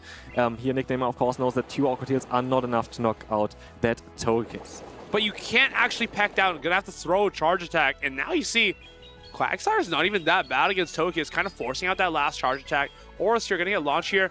Do you come in with the Hydreigon, you just start going to town? Nah, we're going to get some energy here first on the Togekiss. I think maybe Dragon Breath would have been actually doing enough damage, but in comes here now the Stunfisk, the immediate swap out into the Hydreigon, and we see the Mud Bomb now connecting. It doesn't really matter what hits the Hydreigon. Hydreigon doesn't have a lot of bulk, and so we see the shield coming up straight away. Mud Bomb gonna get launched, gonna get shielded. Licky comes in.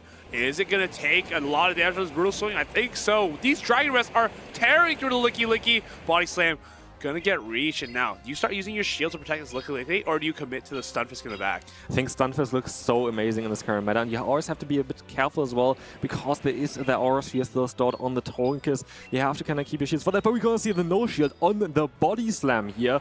Of course, Hydreigon is gonna be able to survive this one, but it's gonna be only barely, and we see here the Brutal Swing at the perfect timing. Do we see the first shield coming up? We do see the first shield coming up.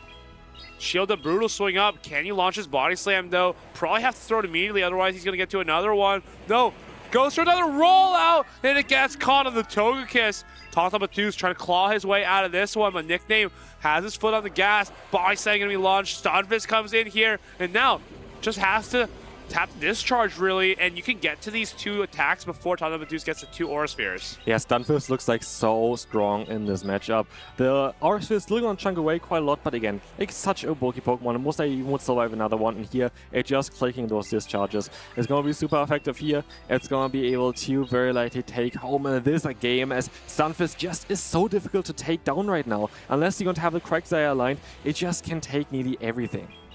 You don't even have to shield this Aurasphere necessarily, but decides that you could just shield this, overfarm with the Unova Stunfisk, get 2 charge attacks, and try to... Oh! And there's a catch on the Hydreigon. Tinkaton knows it's just too little. Too late. Nice little catch there. Nice little flare, but still, Stunfisk does not care. It's coming in here, gonna launch that Discharge. Tinkaton can't throw the Aurasphere, but Licky just gonna come back in and get that roll out down for a nice Game 1 victory here. Yeah, very interesting Game 1. Of course, seeing the Hydreigon immediately is quite cool, but here, so of course, the rollout down, gonna finish up the battle here. Nickname is gonna be able to win the first one here. Very strong performance there. I do think this Stunfisk was definitely the MVP. Stunfisk was so strong, even got the shields from the Hydreigon, which you would think it's not that good against Shadow Hydreigon. It resists those Thunder Shocks, but Mud Bomb, just such a threatening charge attack. It recently got a little bit of a rework where it does more damage, but also costs more energy. Making Stunfisk a lot better in some of these neutral situations where maybe before one Mud Bomb wouldn't really be enough. This Mud Bomb is now extremely threatening onto a Pokemon such as the Shadow Hydreigon. This looks very tough so far though for Tinkaton. How would you think he could come back from this? Do you think like the Fortress is kind of needed in order to maybe do more damage against the Stunfisk? Like, what do you think would be the best play here? I think Stunfisk, if that's the main thing you're concerned about, you just leave something like the Togekiss at home altogether and kind of like lock in on your strong matchups, like the Quagsire, like the Shadow Fortress. Maybe you could incorporate the Licky as well, because Licky, despite Stunfisk resisting the rollout, I think you can still win the Zero Shield scenario, because Shadow Ball and Body Slam are just such good neutral attacks. Yeah, I'm still hoping, of course, somehow that we're gonna see the Aegislash here today, but it really doesn't seem to be the matchup for it. But again, I do think that very likely the Fortress might come in play here. But I'm curious, are we going to see the Hydreigon again? Hydreigon is such an interesting Pokemon, but yeah, again, for me, I hope we're gonna see Hydreigon enter the Aegislash, but it's gonna be such a tough one for Tinkaton to bring here. I think Hydreigon's best target here is honestly something like the Shadow Quagsire, because you just pace a little bit faster and you don't take any fast attack pressure either. Such as, like, the Mud Ball from the Stunfisk is a lot more threatening and it can tank a Brutal Swing, but Shadow Quagsire can't really tank a Brutal Swing in the same way. So maybe you could probably bring it again this game. It's still going to be a bit of a risk, but still seems to be one of your stronger picks in this matchup. Nickname doesn't seem like he's too fond of going for that Shadow Fortress. But here, one thought, we saw already in how strong the Togekiss was for Nickname, but like, you know, there is a Pokemon that can completely counter it, which I didn't really think about yet, which is known as the Aegislash. Aegislash has a fantastic matchup against the Togekiss that could be a way of dealing with this big threat. Yeah, completely. Yeah, as I said earlier, that's one of the only things that resists literally everything from the Togekiss, a Pokemon with nearly perfect coverage, and we'll see if it's brought this game, talking about Batu's community ambassador banner and the regional champ shirt. So much aura here, hits the field, and it's Hydreigon into Stunfisk. How does this matchup go head to head? I'm curious. You have the Aegislash in the back for the Togekiss as well. Talking about Batu's is bringing the spice. He is absolutely here to make a statement, and he has so much to fight for. Needs to win this game, take it to game number 3, but Nickname knows that he can just throw these Mud Bombs off, no care in the world. Brutal Swing gonna be launched from the Hydreigon onto the Licky Licky. Talking about Batu's, he can honestly just pivot into his own Licky Licky now, and he's got the exact alignment that he's looking for. I think so. It's mostly what's going to happen here, and exactly that's what we're going to see. We have a little bit of damage, like we have a lot of damage to be fair already on the Licky Licky on Nickname side there as well. But yeah, Tinkaton there really played it really well, and this is the thing as well, which I always love for like team building, when you have like this one squishy Pokemon that uses all your shields but applies so much pressure, and then you have your bulky Pokemon in the back. And this, I think, also on how this core works really for Hydreigon and the Aegislash. Hydreigon tries to get the shields early, so Aegislash can just destroy everything with those Shadow Balls, with those Gyro Balls, with the hard-hitting damage of this Pokemon. As you're gonna see here, the Body Slam spam from, of course, both Lickies. I almost wonder if, you know, Stunfisk might be too much to handle still. He's got the shield advantage, and he can just launch Mud Bombs at the Shadow Hydreigon. If he can get the Shadow Hydreigon out of the way, it will go to town against the Aegislash. Of course, Aegislash still can land those neutral Shadow Balls, but still. We'll have to see how this plays out, because Tinkaton has so much energy loaded on this Licky Licky. I'm just curious. I feel like it kind of depends on how Nickname are gonna play that. Because if Nickname decides, okay, I'm gonna try to go into the Togekiss against the Dragon, and oh, never mind. Okay, we're gonna see the swap out here into the Hydreigon. This is gonna change the matchup completely. He baits with a Brutal Swing onto the Togekiss. His Nickname called no, goes for the shield. And it's Togekiss trying to pack down this Hydreigon. Shakes his head. He knows this is not what he was looking for. Now the fly is reached. Can't talk about grab both shields. He grabs both shields. Aegislash, it's your time to shine. This is literally Aegislash time here. We're going to still have a shield as well left on Tinkaton's side. We're very likely just going to see here that this Aura Sphere is going to connect, is going to knock out the Hydreigon, and in comes the Aegislash in order to get a ton of energy and trying to close out this battle. Here comes Aegislash. Nickname has to throw an Aura Sphere at it. Try to get out of this matchup. Maybe go to, you know, Stunfisk. Calls up Batu's. He's calm. He's collected. He knows if we get the 2 Charge Attacks, 2 Shadow Balls, we're going to have enough to knock out both these Pokemon here from Nickname. Mud Bomb is going to be reached, but I don't think he can do very much damage. But here you see as well that Tinkaton has a lot of experience with the Aegislash, because what he did is keep that Licky Licky with 1 HP in the back, and where it's going to be crucial is going to be now. Because what we see is going to be very likely a Shell Ball coming through very, very soon here in order to knock out that... Oh, there's going to be a CAP tie there as well. The Mud Bomb is going to connect. Not enough to pressure yet, but now maybe he's going to stay in. I thought maybe he wants to go for the Shadow Ball first, swap out into Licky Licky to clear that, or like to change the form again. But here, the Shadow Ball definitely going to connect, and now we see the form change of that Aegislash, doing so much more damage, but also generating energy faster now. Blade form comes in, throws the Shadow Ball, knocks out Unova Stunfisk, and now you can just Psycho Cut to that Gyro Ball. No, Shadow Ball, neutral damage, hard hitting. Togekiss is going to go down from the sky here. Aegislash takes the first win here in Prague today. I really want to see the Pokemon, and here you see why. This Pokemon is very interesting to play. You just really need to have a lot of practice though with this Pokemon, because you need to set up the game in a certain way that you can land those moves, but also that you can still always go back into the defensive shield form in order to take those hits. And this is why I like this Pokemon so much. I think it's such an interesting competitive Pokemon, but it's very difficult to set up as well. But here I like the combination of the Hydreigon together with it, because Hydreigon is going to be able to get those shields, it's going to be able to apply pressure early, and then you have those Shadow Balls. They're just going to do a lot of damage from the Aegislash. I mean, look, if we're playing Aegislash into Feraligatr, Quagsire, Unova teams, like, there's no higher praise than that. If he can still succeed, Tauntaun has now given Nickname a lot to think about, has brought two of his more spicy Pokemon. Now it's up to Nickname. How are we going to lock in our next line? It feels like everything is a risk at this point, while Tauntaun can always fall back on his more neutral choices, like the Togekiss, like the Fortress, and also Licky Licky. Feels like Nickname is just playing from behind as a mental standpoint. I honestly, it's going to be such an interesting third game right now, because both have kind of intel about the other people's team there as well. But again, we saw already Hydreigon on 2 of the bells. Are we going to see the third time now as well? Are we going to see Nickname prepare for it? Like, we have, for example, the Bug Bite Fortress still that would shred through the Hydreigon in literally only a few seconds. It's gonna be interesting. It's gonna be interesting on what Tauntaun can do still with Hydreigon. But again, I'm curious. I hope I see again the Aegislash. The Aegislash looks amazing in this matchup. Aegislash is such a good answer for Togekiss, which seems to be one of the most prevalent Pokemon in today's meta. I wonder if Togekiss kind of sets up the stage for Aegislash to dominate in future tournaments like the Los Angeles Regionals. But of course, that's way too far down the line. Right here, though, in front of us, we do have 2 multiple-time regional championships champions. They're going to be locking in for game number 3, seeing who can punch their way to day number 2 on the winner's side. And we're going to see Togekiss against the Hydreigon. Of course, Hydreigon is going to do resisted damage here with both fast moves as well as the Brutal Swing, but the Fly is still going to chunk. And we see the swap out here onto the Aura Sphere. This is double resisted, barely doing anything against Tauntaun's Togekiss. Absolutely despicable catch from Tauntaun Batus, but Nickname, he sees his answer in the back. He's got the Unova Stunfisk ready for the Togekiss. With that swap, banking the energy back onto his Togekiss. Can this take it out before that switch clock comes back up, before the Hydreigon can come in to this Unova Stunfisk? It's going to be a charge attack priority here. No, actually, Nickname decides to farm up more. I love this play.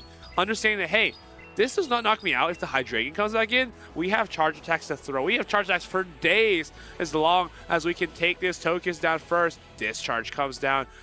Can't really be shielded here because he's not back-to-back. But now what do you come in with? You come in with a Hydreigon, has to take the move.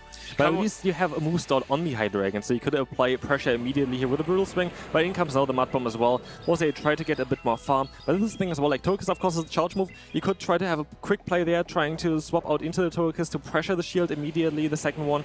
But then again, you're going to have in the back still that Aegislash, and we see the full farm now, not getting to another move. This could decide this battle. Without that Unova Stunfisk, is this Aegislash going to go to town once again? Togekiss kind of feels like I have to bring it in here. Have to even commit 2 shields. He baited last time. Goes straight for the Fly this time. His nickname called the bait. Does he take that risk? No. Goes for the shield. Fly. Not going to land on this Togekiss. And now Nickname's looking like he's in the driver's seat. Another Fly comes down. You shield it. Feels like you have to at this point. But Aegislash, again, it seems like this is the perfect setup. Can Tauntaun Batus sweep that back line with the Aegislash? Orphan comes down onto the Hydreigon. Doesn't use a shield. Going to commit everything to this Aegislash. It can maybe throw a Gyro Ball, convert to the shield form, convert to the blade form, and just start getting Psycho Cuts in. Psycho Cut form basically allows you to get a lot more energy a lot quicker because you're not taking rollout damage anyway, right? Yeah, you wouldn't really take damage from the fast moves of either of the Pokemon, but you have to be a bit careful because you're gonna need 2 Gyro Balls here, and then you're not going to be able to outspeed the Togekiss. And so it's gonna be a very, very interesting battle here. We have to see on what the Aegislash is gonna do. We're gonna see an early Gyro Ball here. That's not gonna be enough, but it's gonna change the form of this one. Is the play maybe to go for this one now, shield up the next move, and then try to get up to 2 charge moves? I think if your Nickname, it's time to make a bait. It's time to throw a Body Slam onto this Aegislash. It's so risky, but it has to go through here. Does the bait pay off? Yes, it's going to pay off. Body Slam onto the Aegislash has to be shielded by Tauntaun Batus. Can he get to 2 charge attacks? Can he get to one for the Licky Licky, one for the Togekiss? This is going to be so close. Togekiss comes in, tries to catch a move. Aura Sphere, can you reach it? You reach the Aura Sphere, but it's resisted. It's resisted. It's not going to do enough damage. And this is the thing as well here. We're going to have basically the perfect opportunity for Aegislash to get 2 moves. Look at the damage here. It's basically nothing. We have 2 Gyro Balls stored now. And this is going to be it. 1 Gyro Ball coming through against the Togekiss. Easily going to be able to knock it out. And we still have another one stored for that Licky Licky in the back. Aegislash changing the form to the Blade form. Doing so much more damage now. Having no defenses, but he don't need to care about defenses. Are you just going to go for the hard-hitting damage? Is this charge move going to be enough? Is this Gyro Ball enough to knock out that Licky Licky? It is going to be enough! Oh my goodness, Nickname would have had the Shadow Ball ready if that didn't knock out Tinkaton Matus, Aegislash, High Dragon Core into day number 2. Nobody, and I repeat, nobody does Spice like Tinkaton Matus. He is the Dragon Master in the Prague Regional Championships, and I'm so excited to see what he can do tomorrow with this team. The cool Dragon Pull on the table. It's absolute cinema from Tinkaton Matus. This was fantastic. And again, it showcases why also we saw already in the top predictions that the Aegislash is such an interesting pick right now. It's such a cool Pokemon to run with the form changes, and it has now so much play. The Gyro Ball just shredded through everything and it was so perfectly executed by Tinkaton. Gyro Ball is typically not a very good charge attack, but when you're throwing it from an Aegislash, it feels like the best one in the game. Very, very few neutral charge attacks can do that much to a Licky Licky, one of the bulkiest Pokemon in the meta right now. That kind of speaks volumes as to how strong Aegislash is into a team with Unova Sunfist, Feraligatr, Quagsire, still getting the job done. If this isn't convincing anyone at home to give it a try, I don't know what will. Exactly, and this is the cool thing about Aegislash. You have basically from both sides something. You have the insane amount of damage in the Blade form, but you're also going to have the bulk on the Shield form, which you saw already with the Togekiss trying to go for the Aura Sphere, and it barely did anything to it. Aura Sphere, of course, is resisted. Psyshock is resisted as well. Togekiss has 1 hard wall in the game, and unfortunately for Nickname, his opponent had it right here, caught this Aura Sphere onto his own Togekiss. Tinkaton Matus playing out of a near impossible situation, like had everything in the wrong place, had High Dragon on the Togekiss, had Togekiss on the Unova Sunfist, and he still pulled it out.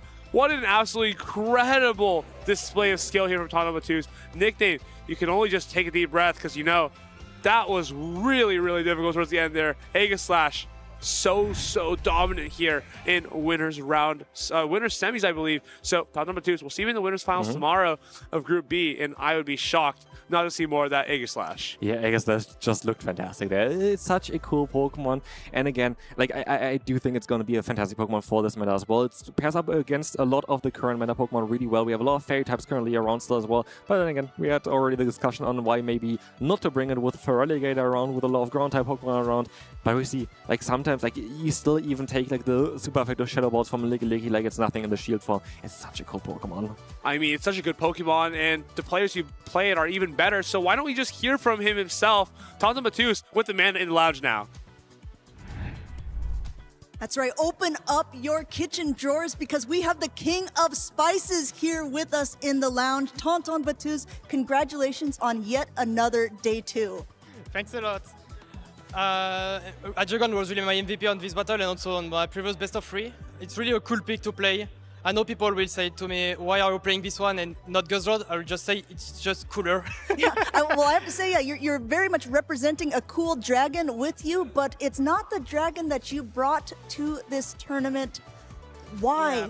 Everyone, I think, is wondering why. That's because of Breaking Stop rework. I mean, its cheapest move now is Breaking Stop or Shadow Ball. And sees how squishy it is. You can't play it right now.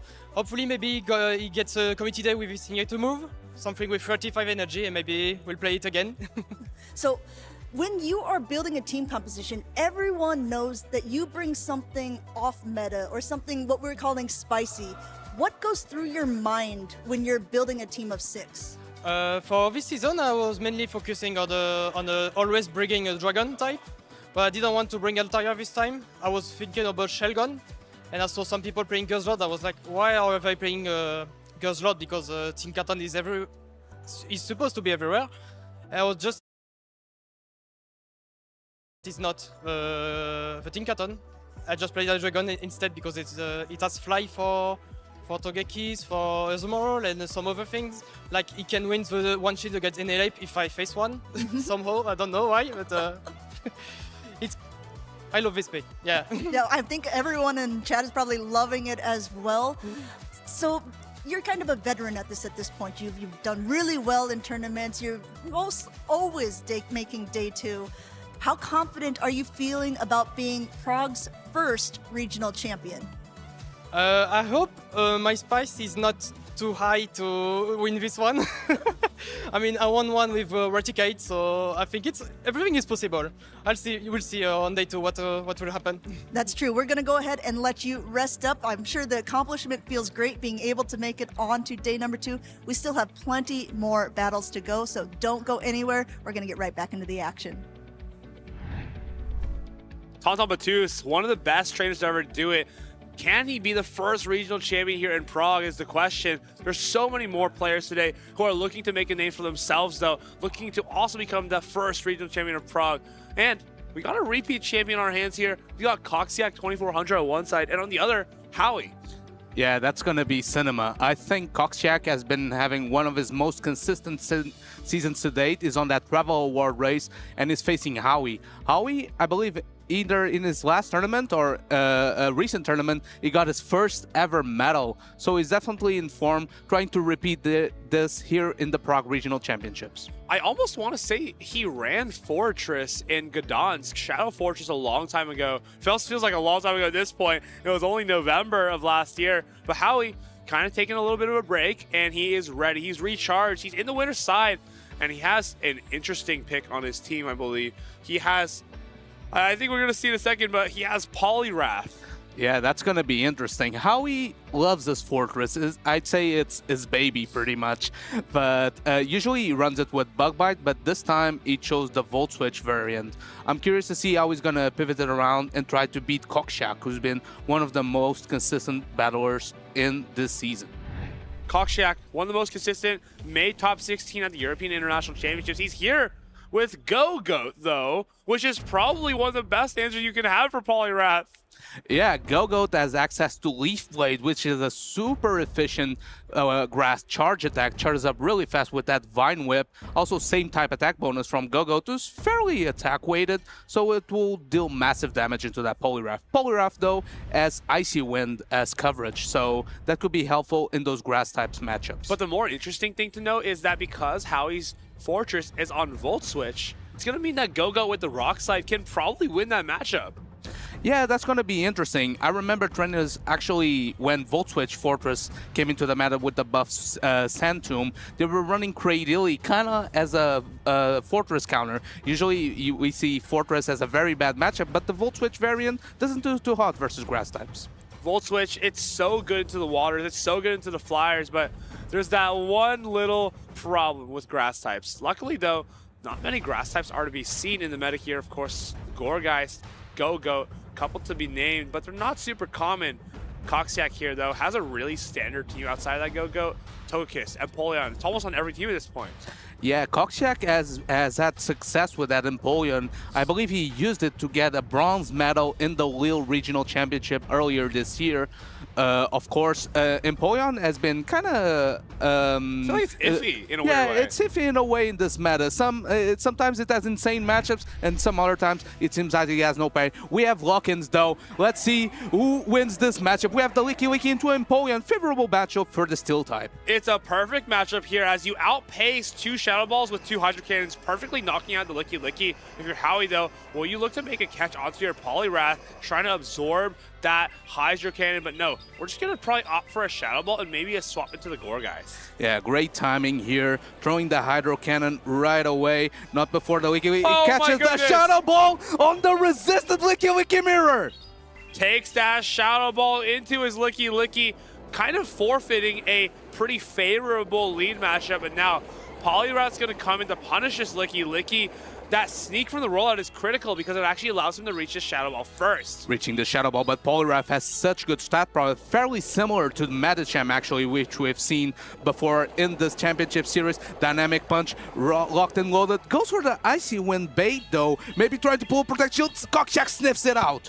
but kind of understanding that, hey, I know that Dynamic Punch isn't going to knock out, so we're going to just throw this Icy Wind. We're going to be able to throw a Dynamic Punch afterwards to try to knock out this Licky Licky. We can farm up a lot here, understanding that, hey, I have Icy Winds for Unova, Sunfisk, and Togekiss. I have Dynamic Punch for the rest of his team. This is going to be fantastic. If we can get the energy we need, Dynamic Punch onto this Licky Licky, this Cockshack, try to call the bait. Does he need this Body Slam to go through? No.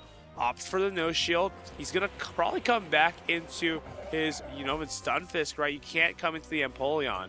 Stunfisk, though, is going to pace fast, but not before an Icy Wind is loaded from the Poliwrath. Going to be thrown. Stunfisk knows it's not the same type attack bonus, so it's going to no shield. Icy Wind, it does actually quite a bit of damage. Licky Licky in return from Howie, but now Shadow Ball being reached here means that Cockshack's going to have to give up shields fast and furiously. Number 1 comes through, and Empoleon needs to get through the rest of this team. It's a Gourgeist in the back. You can't deal with that with your Unova Sunfisk. You need this Empoleon. Perfect over farm here by Cockshack, throwing the Hydro Cannon just before Licky Licky reached another move. Licky Licky is going to go down, and Howie here has the shield advantage, but the Poliwrath, Poliwrath resists the Steel Wings, and apparently didn't trust the farm down. But Howie investing on the Poliwrath, hoping to reach another Dynamic Punch versus this Empoleon. Not only can we reach a Dynamic Punch, but we might be able to land a bait. Is that what Howie needs to get the game win here? Land, throws a Dynamic Punch, just Cockshack trying to call the bait. He doesn't, just goes to the shield, and you have to come into this Empoleon with so much energy. Drill Peck, it's not going to be enough. It's going to be super effective, but can this Gourgeist handle the Empoleon and Unova Sunfisk? The mud-shot damage from Poliwrath might have been crucial, because now I think this Empoleon is near Seed Bomb range with the Incinerate damage. Are we overfarming perfectly? Let's another Drill Peck sneak through, and this is going to do super effective damage into the Gourgeist. But now, can Gourgeist be in a range where Mud Bomb is enough to knock out? I think it is. If you're Howie, you're so afraid of the catch, but you have to throw anyways. Now, Gourgeist, I think it's too little too late. Gonna have to reach for a Shadow Ball because that does more raw than a super effective Seed Bomb. Cockshack, though, Stunfisk is so healthy. You're only gonna take a Seed Bomb here, and that's gonna be enough to knock out the Gourgeist. Howie tried to play to his win conditions, tried to come in with that Poliwrath, but Gourgeist, even with the advantage against Unova Sunfisk, it's just not enough here. Cockshack, pretty confident, pretty comfortable game number 1 here, actually. And the crucial moment in this matchup was that Shadow Ball catch on his own Licky Licky. Cockshack having his counts on point, knowing when Howie was going to throw that proved to be detrimental. That was so much energy wasted, saving the Empoleon in terms of HP, not having to waste a Protect Shield that set him up for a perfect endgame. I almost wonder if swapping out of a pretty good lead is so like unconventional that your opponent isn't even thinking about the opportunity that you have to catch. They're just trying to land a Shadow Ball into the Empoleon, knowing that, hey, why would my opponent swap out of this? This is a fantastic lead for them. But no, Cockshack trying to play to a more neutral advantage, understanding that, hey, even though I win this lead, that doesn't mean I'm good to go in the back. I need to save the energy of this Empoleon for something like the Gourgeist. It came in so clutch there for him in game number 1. And honestly, that was such a clean game from Cockshack. Yeah, and I think Howie maybe wasn't expecting the Licky Licky in the back, because both Empoleon and Licky Licky take super effective damage from Dynamic Punch from that Poliwrath. Of course, Empoleon has the tools to fight back with that super effective Drill Peck coverage. But even then, Cockshack was pretty confident that Poliwrath didn't do enough fast attack pressure and was able to run both Pokemon in the lead and in the backline weak to the fighting type. Poliwrath, it looked so good into this team here, but honestly, I can kind of see where the train falls off the tracks, because against something like an Empoleon, you're not doing that much damage to the Mudshots. At the same time, Drill Peck can hurt. You know, with Stunfisk, you can fight back with the Icy Winds, but at the same time, it feels like you're kind of just getting burned down neutrally. Yeah, and I wonder here if Howie makes an adjustment, maybe going for more reliable picks like the Galarian Corsola. Corsola, if it avoids the Licky Licky in this matchup, it feels pretty strong neutrally.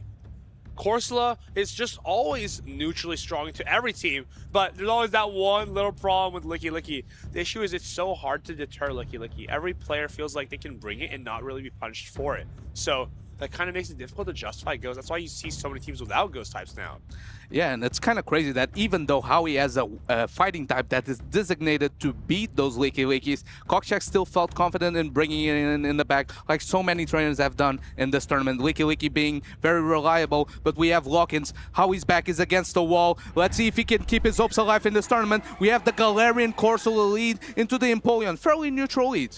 And I wonder if Cockshack goes for another catch here. He knows that Howie has a 3-turn fast attack. It's more pressure to throw quickly than him. And maybe if we get a Nightshade onto this Licky Licky, we're in a great spot for this game. Yeah, but I feel like Howie's composition is kind of soft to opposing Licky Licky, choosing to go ABA Ghost. Touch for the cast. This time, Howie doesn't fall for it, goes into the mirror Licky Licky. Now, with those ghosts in the back, safe away from this Licky Licky, it feels like Cockshack is playing from behind, has the Empoleon and the Unova Stunfisk, which are going to struggle against the Gourgeist and that Corsola. How do you keep this Licky Licky alive in the mid game, though? And something crucial for this matchup is that the Empoleon is already slightly chipped, so maybe an Incinerate down is in the works for Howie for that Gourgeist in the end game. We know that Unova Stunfisk struggles to deal much damage there, not before this Licky Licky mirror. That's going to take a while. Licky Licky fires Body Slam at one another, but can one of these players go for an aggressive catch? Howie can try to catch a Body Slam on his Gourgeist. Same thing for Cockshack, can try to catch a Body Slam on his Empoleon. It's a bit of an aggressive play, but sometimes you need to be able to take the risks to keep your hopes up in this tournament. This is loser on floor. The loser is going to get eliminated here, and Howie is on match point. So Cockshack is playing from a little bit ahead, can take more risks here, but it's just going to be throwing a Body Slam for now. Will we see a catch onto that Empoleon? No. Perfect turn away from Howie.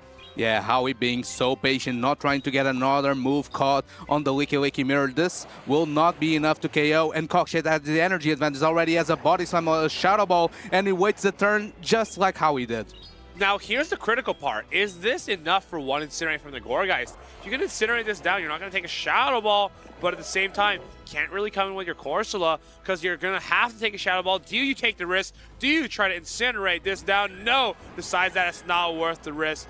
Nightshade, not going to be thrown. She's going to try to farm this all the way down. Cockshack looks, he seems a little bit confused here. Oh, and he lets it go.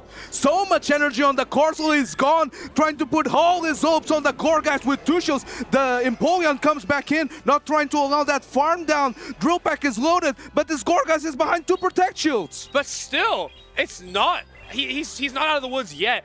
Gourgeist could come out of this with full HP, and it's still going to be lined up against the Unova Stunfisk in the back. Okay, the Drill Pack is loaded, gets the last Protect Shield out of Howie, and now he's going to have a Gourgeist with 0 shields versus a Unova Stunfisk with 2 shields and the remaining Licky Licky. Well, it doesn't KO. Does he get? No, he doesn't get to the Drill Pack. This Gourgeist is so chipped from the Metal Sound damage, though. Cockshack even has an opportunity to make a catch. There's just so much going for him right now. Seed Bomb going to get launched. How much damage can it do? Can a 2-shot KO this Stunfisk? Number 1, Seed Bomb comes down. It's not going to be enough. Can you Incinerate into range, though? Cockshack knows he just needs to reach for 2 Mud Bombs. Another charge attack going to get thrown here from Howie. Cockshack knows he just has to shield everything here. There is no stress in loser round 4. He just has to go for the 2 Mud Bombs and hope that even resisted, they're enough to knock out that Gourgeist. This is such a stressful endgame as an Incinerate user because you have to be so precise when you throw your charge attack. You have to pay attention on the fast attacks from the Unova Stunfisk coming through, else you're going to get your Seed Bomb caught in the Licky Licky. Does Cockshack even go for it? No, he goes for this Mud Bomb, and it's a charge attack priority? Wait. Hold on, is this a charge attack priority, or did Cockshack just reach the Mud Bomb? If it is, that's going to be the game. Mud Bomb launch onto the Gourgeist. It's going to be resisted, but Gourgeist had the perfect alignment there, still couldn't get the job done. Behind 2 shields, any Pokemon is going to struggle, even when you have theoretically perfect coverage. It's not every day that you see an Unova Stunfisk KO in a Gourgeist. 2 games in a row. 2 games in a row. Cockshack piloting his Pokemon perfectly. That first game catch was cinema, and now just cooking for the game to win a clean sweep, keeping his hopes alive in this Prague Regional Championship. What an incredible set, honestly. He didn't get the catch that he wanted in game number 2, but it still felt like he knew exactly where all of his energy needed to go, knew how to pilot that Licky Licky to absolute perfection. Howie tried to take a risk, tried to go ABA with those Ghost types, and almost paid off. But still, I think letting go of that Corso was a critical mistake there. I think that's a very interesting team comp by how he showed great patience there, but maybe I wonder if to guarantee the alignment that he wanted, he needed to maybe throw a power gem into the Leaky coming in and then go his own, because he chose to switch right away, so it was behind energy. Cockshack could guarantee the alignment he wanted right there. Cockshack played that so perfectly. Catching this Shadow Ball was kind of the beginning of the end for Howie. Seemed like he was so ahead, nods his head in happiness there. Discharge takes out this Gourgeist in game number 1, and we see later on that the Mud Bomb was able to knock out the Gourgeist in game number 2. This kind of feels like a good reason why people aren't using Gourgeist, right? It feels so slow, it feels so clunky. And even in matchups where you think it should be like a little bit better, like Quagsire or even Empoleon, it feels like it struggles at times. Yeah, it's a Pokemon that doesn't have same type attack bonus on that Incinerate. Players are just hoping that Incinerate is such a great fast attack that the math is just gonna work out and Gourgeist can pull off some wins, but sometimes the mountain is too steep to climb, and this Unova and Stunfisk putting in work, getting the KO on the Gourgeist, securing Cockshack the win. I wonder if we could have come in and incinerated down the Licky during that mid game. If one Incinerate was enough, that was just game over. Yeah, because it's interesting how he chose to let go of the Corsola, so he had a maybe Corsola he thought with it was a body max. slam. Oh, maybe. Because earlier, if you like sneak a rollout, maybe you don't see the rollout, right? And you just have the entire counter on the entire game. Yeah, that shows that this is a game of inches, and sometimes a slight miscount can cost you an entire game. That Corsola energy would have gone into the entire backline of Cockshack. Unfortunately, there the Shadow Ball did get the KO, and Gourgeist, who didn't have enough for itself to be behind 2 Protect Shields, get the win there. Yeah, I mean, Pokemon Go is just one of those games, you give your opponent an inch, but they take a mile, and Cockshack took it and ran with it all the way to the finish line.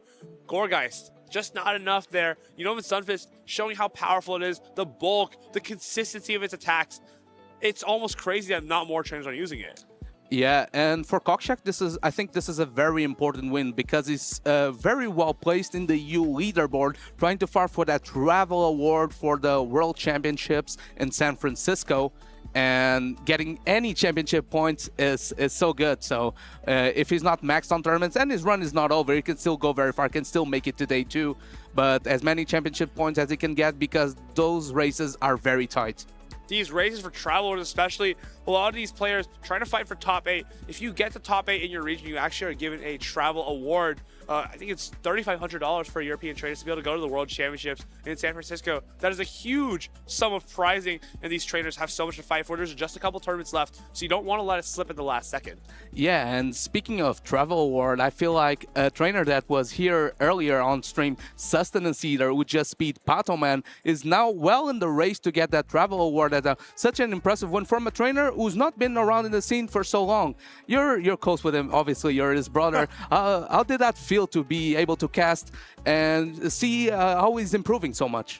I was really impressed. He's played Ptoan a few times in the past, lost to him at NAIC and EUIC, so he's been wanting the rematch, and he finally got the job done, putting himself into a pretty close position for top 8 in the North American region. So definitely really proud of him. Looking forward to see what he can do tomorrow against Icelandic Lapras in the winners finals. Yeah, that's going to be a tough matchup for sure. Icelandic Lapras was so impressive. Bringing that Volt Switch Fortress, the Shadow variant, where most people are leaning towards Bug Bite, and it put in work versus Luzodois with that Shadow Galarian Weezing. Shadow Galarian Weezing is such an interesting pick. I think it seems almost difficult to use because without Overheat, it just seems like you're fighting from behind so often against Pokemon like Tinkaton. We're not seeing that much of Tinkaton, but at the same time, it feels like it's quite difficult. Even against Togekiss, you have to be afraid of the Psyshock. Just, it's a lot of matchups feel very, very dangerous. Yeah, they're dangerous, but not as dangerous as the trainers that are here today. They're still fighting for their lives. We're going to have a loser's bracket matchup coming very soon. These trainers already lost. They're already in the lower bracket, so it's win or go home. That's probably the most stressful part of the tournament. And another thing is like playing losers rounds on stream as well, just adding to the stress, adding to the tension that these players have. Doesn't help anyone, but of course, we get to see all the action from behind the desk. We are just chilling here, waiting for these players to get ready. Of course, we have Borja MN and Eamon CZ coming up in our next match. Two trainers who maybe haven't had those medals in the play Pokemon scene, haven't made those, made 10 top 8 finishes in tournaments. But of course, you have to start somewhere. It takes bricks to build a house, and both these trainers have so much to play for today in Lose Round 4. Actually, Borja, I believe, is a former medalist. At least he was a top cut when he, in the previous Seville, not this year, the year prior, was running Shadow Malamar, was one of the trainers that actually inspired Philback to then go in an insane sweep later. And of course, Eamon. Eamon is an OG of the play Pokemon circuit. He did very well in previous years using a Talonflame Guzzlord core. Guzzlord maybe was shown by Icelandic Lapras that he could have great potential. But let's see if Eamon chooses to bring it in or if he has something else in the book. He's also a local from the Czech Republic.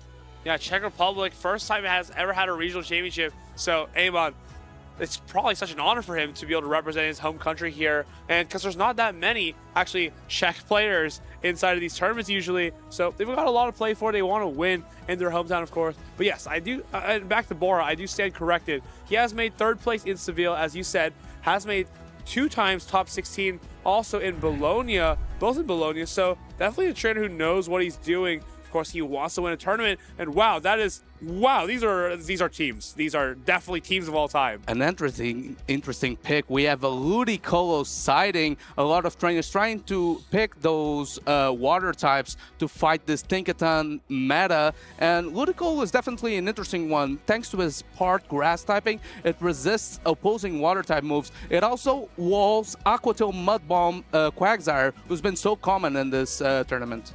What I'm curious about is this matchup into Diggersby. You have kind of a way to resist the much on the Scorching Sands, but you also are dealing resisted Astonish because you have Leaf Storm, so maybe it's pretty good into Diggersby. That's quite an interesting pick. Ferd as well. Swampert, these are just not Pokemon that we've seen a lot this entire tournament, but I can see the vision for all of them. And of course, Shadow Typhlosion siding. It's a very scary Pokemon if you don't have a ground type. Sometimes I'd like to say Shadow Typhlosion doesn't really care about typings. That Shadow Blast Burn deals massive damage even when resisted. And a lot of targets here, honestly. Corviknight, even Diggersby doesn't like to take a Blast Burn. Feraligatr doesn't like to take a Thunder Punch. Talonflame definitely cannot take a Thunder Punch, and Primeape kind of gets chunked by those Incinerates. So I definitely see a lot of targets for Typhlosion here. Yeah, I wonder even if Eamon is going to be forced to run that Shelgon. Of course, there's some answers on Borja's team, mainly that Tinkaton, but let's not forget that Shelgon has that flamethrower coverage, super effective into the steel typing. So I predict that Eamon will rely a lot on that Shelgon just to make sure that that Shadow Typhlosion doesn't get out of control. Shadow Typhlosion is so difficult when it's up shield. Something like a Talonflame can get wiped off the screen completely without even dealing any fast attack pressure to it. So you have to play with that in mind. But of course, Diggersby seems so safe into Bora's team. He doesn't really have a flying type, so no real way to consistently resist that Mudshot Scorching Sands. You do have that Ludicolo, but Astonish being resisted is not going to help its case out that much. Maybe you have to land that Leaf Storm. But Eamon, feels like you have a pretty safe core with Corviknight and Diggersby. Of course, Typhlosion on the other side is going to make life extremely difficult for the Corviknight. Also, something interesting that I'd like to point out is that Eamon is running that Talonflame, but he's not running a Fire-type charge attack. So that means that even though Tinkaton takes super effective from the Incinerate, is going to resist the charge attacks of Fly and Brave Bird. So wondering if we'll see that matchup and if that lack of charge attack pressure with Fire-type coverage is going to prove costly. Gigaton Hammer, it's a resisted move, but you know, mathematically, it's almost the same as a neutral player. If maybe can get some work done against Talonflame. It's going to be Diggersby into the Azumarill first, though. Eamon probably going to be looking for that immediate pivot into Feraligatr. It's going to be answered by the Ludicolo instead of the Ferret. This is an interesting read for Borja, but now avoids the Corviknight with his Ludicolo. This is a great read. Yeah, that's an interesting read. I can understand why, because this Ferret is not carrying that Trailblaze, is running that Brick Break. So this means that the matchup may be not as favorable, even though resisting the Shadow Clone. Going for a Weather Ball bait, though. What? The Feraligatr doesn't bite! Immediately no shield, no thinking required. Eamon calls the bait, and here comes the second Weather Ball. It's not going to be enough to knock out, but do you want to commit the shields and kind of take back alignment here? No! Decisive no shield. You can now throw this Hydro Cannon off. It's double resisted, but it should get the job done. Eamon has now one switch advantage back and can align as he would like. Oh, it's not enough! So close to comfort, but Ludicolo hangs on to keep switch advantage. Here comes the Diggersby. One mud shot, it's all it gets from this residual matchup, and the Azumarill can get lined up back. We see the Corviknight being pressed right away, but this Azumarill is kind of a Corviknight. Oh, he goes into the Ferret right away, predicting the instant switch, going for the brick break immediately. Wow, I think I owe Ludicolo an apology, taking that Hydro Cannon like a champ, and now getting everything in place where he wants. Ferret onto the Corviknight, dropping that defense. Azumarill looks so safe here for Borja, and you're going to kind of see, even though these matches are on neutral, Eamon's just going to get neutrally worn down, going to get burned by this Azumarill here, as now that defense drop is going to allow the Ice Beam to one-hit KO it. Interesting switch here, maybe not trying to let the Ferret get on Scorching Sand range. These Air Cutters won't add up that much into the Fairy type Azumarill. Payback is resisted. Azumarill can farm to its heart's content, maybe overfarm just enough to have energy for the Diggersby. Ice Beam is being thrown, but the Corviknight chooses to shield. I mean, Ice Beam, it's going to be enough to knock out. You kind of don't have another way to remove Azumarill from the field of play. You have to come in with Diggersby to a Hydro Pump Azumarill. This is not what you want if you're Amon, but going to have to throw the Scorching Sands, giving a free bubble through as well. At this point, it might just be too little too late. Hydro Pump can easily knock this Diggersby out. Trying to predict the instant throw of the Hydro Pump. It doesn't bite. Goes for the Ice Beam bait, even though this Diggersby only has one shield. He does protect it, though. That was the correct call. And now Hydro Pump Azumarill has free path. No, he chooses to go into the Ferret, saving all that energy on the Azumarill. And you have two shields, right? You don't really have to stress here. Can just no-shield the Scorching Sands, put it all in the Azumarill. Like, if we could brick break this into an Ice Beam range, I think we're just good to go. Yeah, here using the Ferret as a tool to ramp up the bubble damage from the Azumarill, getting the brick break off. That's not enough to KO. This bunny's super thick. He goes into the Corviknight, snipes with the Air Cutter behind two Protect Shields. Do they invest on the Ferret? Oh, shield for Azumarill. I think there's maybe a win con where going straight Air Cutter could work. No, he doesn't even let that happen. Going straight for the Ice Beam because the energy was loaded. Ice Beam, it's going to almost knock out this Corviknight. Should give you a good bubble down. Now Diggersby in the back all alone. 0 shields to 2. Azumarill is going to be able to land this Ice Beam. Can we even get the 3 Fire Punches before this is reached? No, just too little too late. Amon takes that game 1 loss against the Azumarill. It was so neutral into his line. For Alligator, we know it's pretty good into Azumarill because it's carrying Hydro Pump and Ice Beam, but found its way onto the Ludicolo. Ludicolo was incredible against that for Alligator. Yeah, and I like how Borja used the Ferret to maximize the damage output out of the Azumarill, making sure that you didn't have to land the nuke Hydro Pump into the opposing Diggersby. Else, that way, with only Brick Breaks and Bubble and Ice Beam, that was enough to take it out. Just dancing around the matchup. He knew that Azumarill had a great profile into the Corviknight Diggersby core and just used the Ferret to maximize its potential. It was such a well-played set there. Ferret, it seems so good in literally everything here, right? Except for the Primate. Does this kind of beg Eamon to bring that regular Primate? I believe it has close combat, so that's a really good way for it to answer things like the Ferret, like even the Tinkaton, right? You just have so many answers with that diverse moveset that Primate can carry, but it's just so risky, right? Because something like the Ludicolo, a lot of fast attack pressure from Astonish can make it hard to justify. And you might be thinking, well, he just ran the Azumarill, put in so much work. Is Primate the answer? Primate, with the access to Legacy Rage Fist, can double Rage Fist into close combat and KO an Azumarill. So it's no joke that 8-turn pacing to Rage Fist, boosting up the attack of the Primate, who's already fairly attack-weighted, makes Primate such a great save switch in most matchups and an absolute menace. Primate, I think we're going to see it here. It's a little bit rough when your opponent has a lot of fast attack pressure, but it's going to be the Diggersby into the Tinkaton. This is everything that Borja doesn't want to see, but of course, we have that Ferret as the pivot. It's going to be answered by the Primate immediately, and now It's a little bit behind, actually. Yeah, a bit behind on energy. This is regular Primeape, though, so it can withstand one Swift, no problem. I think the way to play this matchup is now overfarm as much energy as possible. Maybe Captai with a close combat. Choose to throw just before. Does he invest on this Ferret to try to get out of that matchup? They're going to be tries to call it. Close combat is going to land. Knocks out the Ferret, and now what do? You can come in with the Azumarill and try to get an energy advantage, but Amon, he knows he has that Feraligatr in the back, can tank all that energy, no problem whatsoever. He goes with the Tinkaton. He's going to have to take a close combat from this Prime. It is on an absolute tear here. Yeah, the Tinkaton is part Fairy type, so this close combat is only dealing neutral damage. Still massive damage putting the Tinkaton on the yellow, though Gigaton Hammer is almost loaded. Can Captai with the Fire Punch? Tinkaton wins that Captai.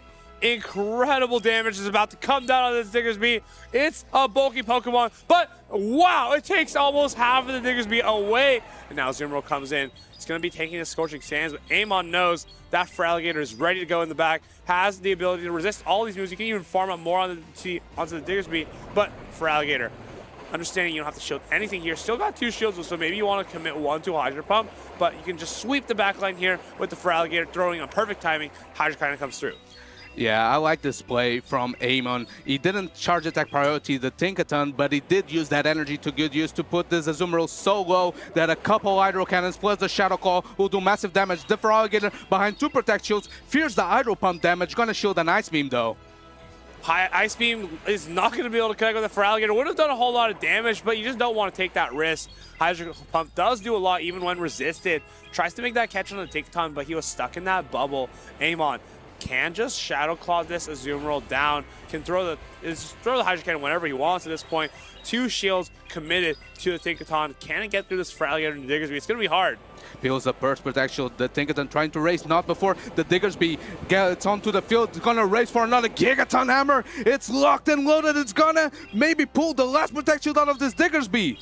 Can it knock out the Diggersby from this house? It absolutely can. The Gigaton Hammer, one of the best charge attacks in the game. Feraligatr comes back in, gets a perfect farm down. No, Bulldoze gonna be reached. And now Amon absolutely in the driver's seat. He can just Shadow Claw this Azumarill down or go for 2 Hydro Cannons. Borja puts up the shield, but it's too little too late. Can't bank 2 charge attacks on the Azumarill. That's one of its biggest flaws as this Hydro Cannon. Hydro Pump is going to be reached. It should be enough to take out the Feraligatr, but Amon, no need to call bait. Just shield it up and Shadow Claw down. That's Azumarill.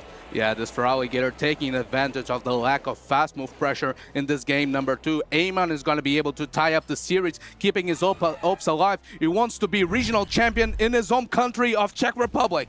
That would be such an accomplishment, such an honor for him, and he has to keep fighting through the lower side bracket. It's going to start by taking down Borja, though. Ferret was so instrumental for him in Game 1 and Game 2. He understood the assignment. He understood that, hey, Ferret was so good against me. Okay, no problem. Well, here comes Primeape.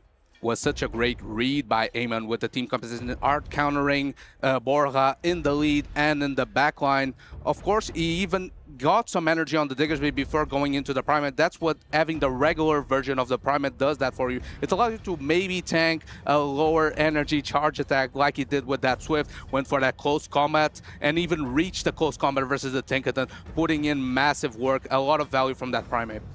Primeape, it's just such a strong pick. You saw it land the close comment on the Tinkaton, land the close comment on the Ferret. It seemed like it took out 2 full Pokemon from the side of Borja, and at that point, it was just wraps. Yeah, that's the potential of Primeape for sure. We see that on Borja's team, the only Pokemon that have a lot of fast move pressure into that Primeape is that Shadow Typhlosion, who is frail in itself, and maybe the Ludicolo, but it's not same type attack bonus on those Astonishes. So I feel like Primeape could be the key to flip this matchup up for Amon, trying to get the reverse sweep. Amon, can he bring something like the Talonflame this game to deal with something like the Tinkaton? It seems like Diggersby is becoming quite hard targeted by something like the Ferret, right? So Talonflame kind of fulfills that same role. Doesn't take a million damage from Gigaton Hammer either, but if you're Amon, you just know that you can rely on your Primeape and Feraligatr. Those two will be consistent. Let's see what these trainers bring for the final game 3. We have the Primeape leap into the Ludicolo. The Primeape has the pacing advantage, but of course, those Astonish will add up. And the thing is, we just go immediately for the Rage Fist. I like this play, understanding that, hey, we can kind of get through this matchup with 2 Rage Fists and just be crazy in the backline. And Borja can take the shield here with that Meteor Ebola, that Weather Ball. Water type doesn't throw the move yet. He's going to have to commit a shield before Amon gives one up. This Woodico is closing in on 2 Weather Balls. Primate peels the first protection, is now double boosted in attack. One more Astonish Weather Ball is thrown. This is going to peel the first protection out of the Primate, surely. Here comes the Meteor Ebola. It's going to be shielded onto this Primate. And of course, got to shield this next one too. It's actually getting quite close. Primate kind of just powering through this Ludicolo. Can he get the Karate Chop down now? Or does Borja just have to make an immediate pivot? Yes, he does. Yeah, great patience here. He realized that the Ludico would get farmed down thanks to the boosted Karate Chops. Peels the last protection out of the Swampert with a Rage Fist. Can it rage to a triple boosted Rage Fist? He gets the bait. He's going to get the Rage Fist. It's triple boosted. Charge attack priority. Rage Fist onto the Swampert. It's normal versus normal, but this damage is not. Rage Fist rips apart the Swampert. And now Amon can just come in with the Feraligatr from this all the way down. This is such great value out of this Primate. I think the Swampert is just about healthy enough to survive a Shadow Claw down, maybe get to a Hydro Cannon. Can't get to that Earthquake though. Departing Hydro Cannon is going to be resistant on Feraligatr. I think it won't do that much damage. At this point, we're ahead enough where even if Ferret comes in, Ferret is strong as Feraligatr. It's consistent into Diggersby too, but it's just too little too late. You can just Hydro Cannon this, force the Ferret to go for a charge attack, and come with the Diggersby. We're so much bulkier. We have such strong damage in terms of Hydro Cannon, in terms of Scorching Sands.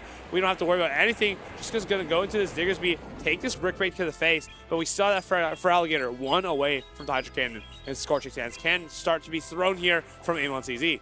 I wonder if there can be some value now that the Switch Cocks are dissing for that Ludicolo because it resists a Mud Shot, not before the Diggersby reaches a Scorching Sand. This is going to threaten massive damage. I'm not sure if the Ferret can hang on here.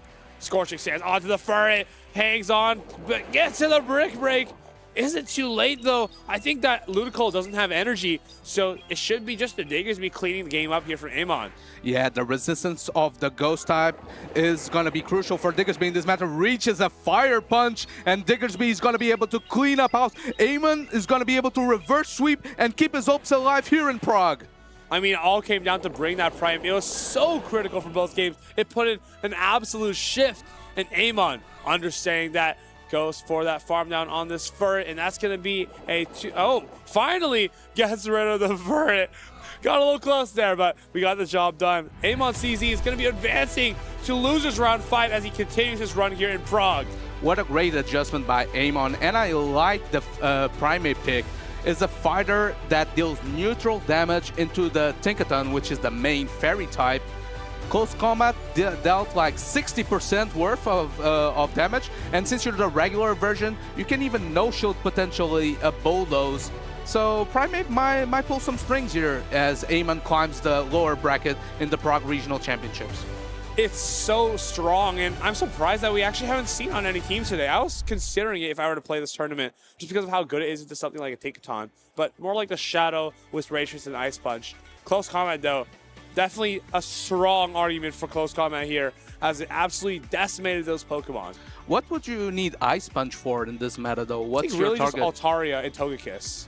Okay, yeah, that's a fair matchup, fair warning, because Altaria does take super effective, double super effective even from those Ice Punch, and they're still lurking around, so I could see it making the Primate a bit more flexible. Of course, Rage Fist over time, especially as a Shadow variant, can add up, but this is the regular version. Unfortunately, we didn't see the Shelgon making an appearance, nor the Shadow type Flosion. That was interesting, but the Primate adjustment proved to be key for Amon. Primate was fantastic. I think Shelgon would have been a little bit tricky to use it to the Azumarill and the Tinkaton. But at the same time, you do have that Flamethrower for Tinkaton, so it's not the end of the world, but still doesn't really get the job done because Dragon Breath just do no damage. Feraligatr proving once again to be one of the strongest neutral pick. It has such a great balance in terms of bulk plus damage added over time. Shadow Claw chunks away at everything, and then 1, 2, 3, 4, 5 Hydro Cannon. That's your favorite saying from a while back. Yeah, literally just 1, 2, 3, or 5, splash, and it just goes everywhere. It gets on the Tinkaton, it gets on the Azumarill, even resisted, just does so much damage. Even a Ferret can't really take the heat. Yeah, Ferret here opted for the brick bait variant. It's been the adjustment trainers have made since the Guzzlord became heavy meta, because you actually do slightly better into that match. Obviously, Corviknight doesn't wall your energy anymore. And Fortress as well. And Fortress as well, exactly. The Steel type matchups are way more comfortable. So that's why he ran that brick break. But unfortunately, in the Feraligatr matchup specifically, you just don't deal enough damage. The Feraligatr is always going to get to 2 Hydro Cannons at least. Yeah, that's very difficult because it feels like you don't want to commit shields when your matchup feels that dominant. But as soon as you give the Feraligatr that shield advantage, they will just he just ran you down with the Primate. So perfect pairing from those Pokemon, really using Feraligatr to take shields, Primate to clean up the games. Really, really good team composition from Amon, and I look forward to see what he can do for the rest of this tournament. Commiserations to Borja though, but he did have a pretty decent showcase out of Tinkaton, got 2 Gigaton Hammers off versus that Diggersby dealing massive damage. So you see why trainers are so concerned in their team building, because even one of its hardest counters like the Diggersby takes massive damage from the new Legacy move. Right, because before, Play Rough just didn't do a whole lot of damage, but Gigaton Hammer is almost similar to a super effective Play Rough. Yeah, super effective Play Rough. Super effective hammering is not needed when neutrally you deal so much damage. I'm kind of interested though. I feel like Diggersby has been one of the main staples of the meta, but it wasn't in the top 12 usage going into this tournament. I feel like that's gonna flip upside down going into day 2. We've been seeing so many Diggersby doing well. Diggersby is the best normal type for countering Licky Licky. It kind of has the same role where you're covering ghosts, but you're also good against the other normal types. So that's why people have been favoring it also for the Tinkaton matchup. Yeah, and we haven't seen that many Altaria, and usually that's the worst matchup possible Diggersby can see, because both Mudshot, Sand Attack, Scorching Sands, and Fire Punch are resisted. Here we have the Spotlight. Diggersby, of course, the premier Galarian Corsola counter, walling completely that energy, but as we mentioned, that Altaria can give it so much trouble. Altaria, of course, is resisting everything. Luckily for Diggersby, not a whole lot of Altaria in the skies today this tournament. Corsola, though, is all in about. I think Posselman ran it. I think a lot of the players ran it, honestly. I think Colin had it. Colin or Kaifia had it. One of them had it. Howie had it as well. Pretty much every game we've seen, someone's had it. Yeah, and that's what I mean when I say it wasn't on the top 12 users, but it's been one of the best performances, outperforming its usage massively. And I'm looking forward to see how it goes on going into the rest of day 1 and day 2. It's so consistent to something like Togekiss as well, because you're forcing Togekiss to go for Side Shock, which just isn't a great move. So it always feels good when you can lay down the pressure there and take basically 2 shields from the Togekiss without having to give any. That's interesting. I'm looking forward to see if anyone else is going to be running that Diggersby, though. We're going to be keeping up with the lower bracket as these trainers try to claw their way into day number 2. We're going to have the winners finals of each group and the losers final stream for day 2. So these trainers doing their best to keep their hopes alive in this tournament. And the trainers that we're going to be seeing next is Keelio 380 first versus Nezabithan. Nezabithan is the regional champion of Buenos Aires. Keelio, always a player who we say is up and coming, always looking to make a name for himself. He secured a last-minute Worlds qualification in 2025, but this year he's looking for more. He's looking for a top 8 finish, made top 32 at the European International Championships, but he always has been working hard, looking for more. Against his teammate here, actually, Nezabithan, who has a very interesting team, has a regular Celio and a Dragon Claw Guzzler, even a counter Annihilate. Wow, we are really bringing the Spice Rack out. Yeah, Nezabithan is a great fan of that Annihilate. He also ran it in Birmingham along the Walrein, this time choosing to run the Celio, the pre-evolution of Walrein, who has that Surf coverage, while Walrein relies on that Earthquake. Maybe reading that there's not as many Empoleon in the meta, so the ground coverage isn't as important. Celio, the regular version, though. We usually see the Shadow, I feel like, more in the Open Great League, but I wonder if the regular version picks up some extra matchups.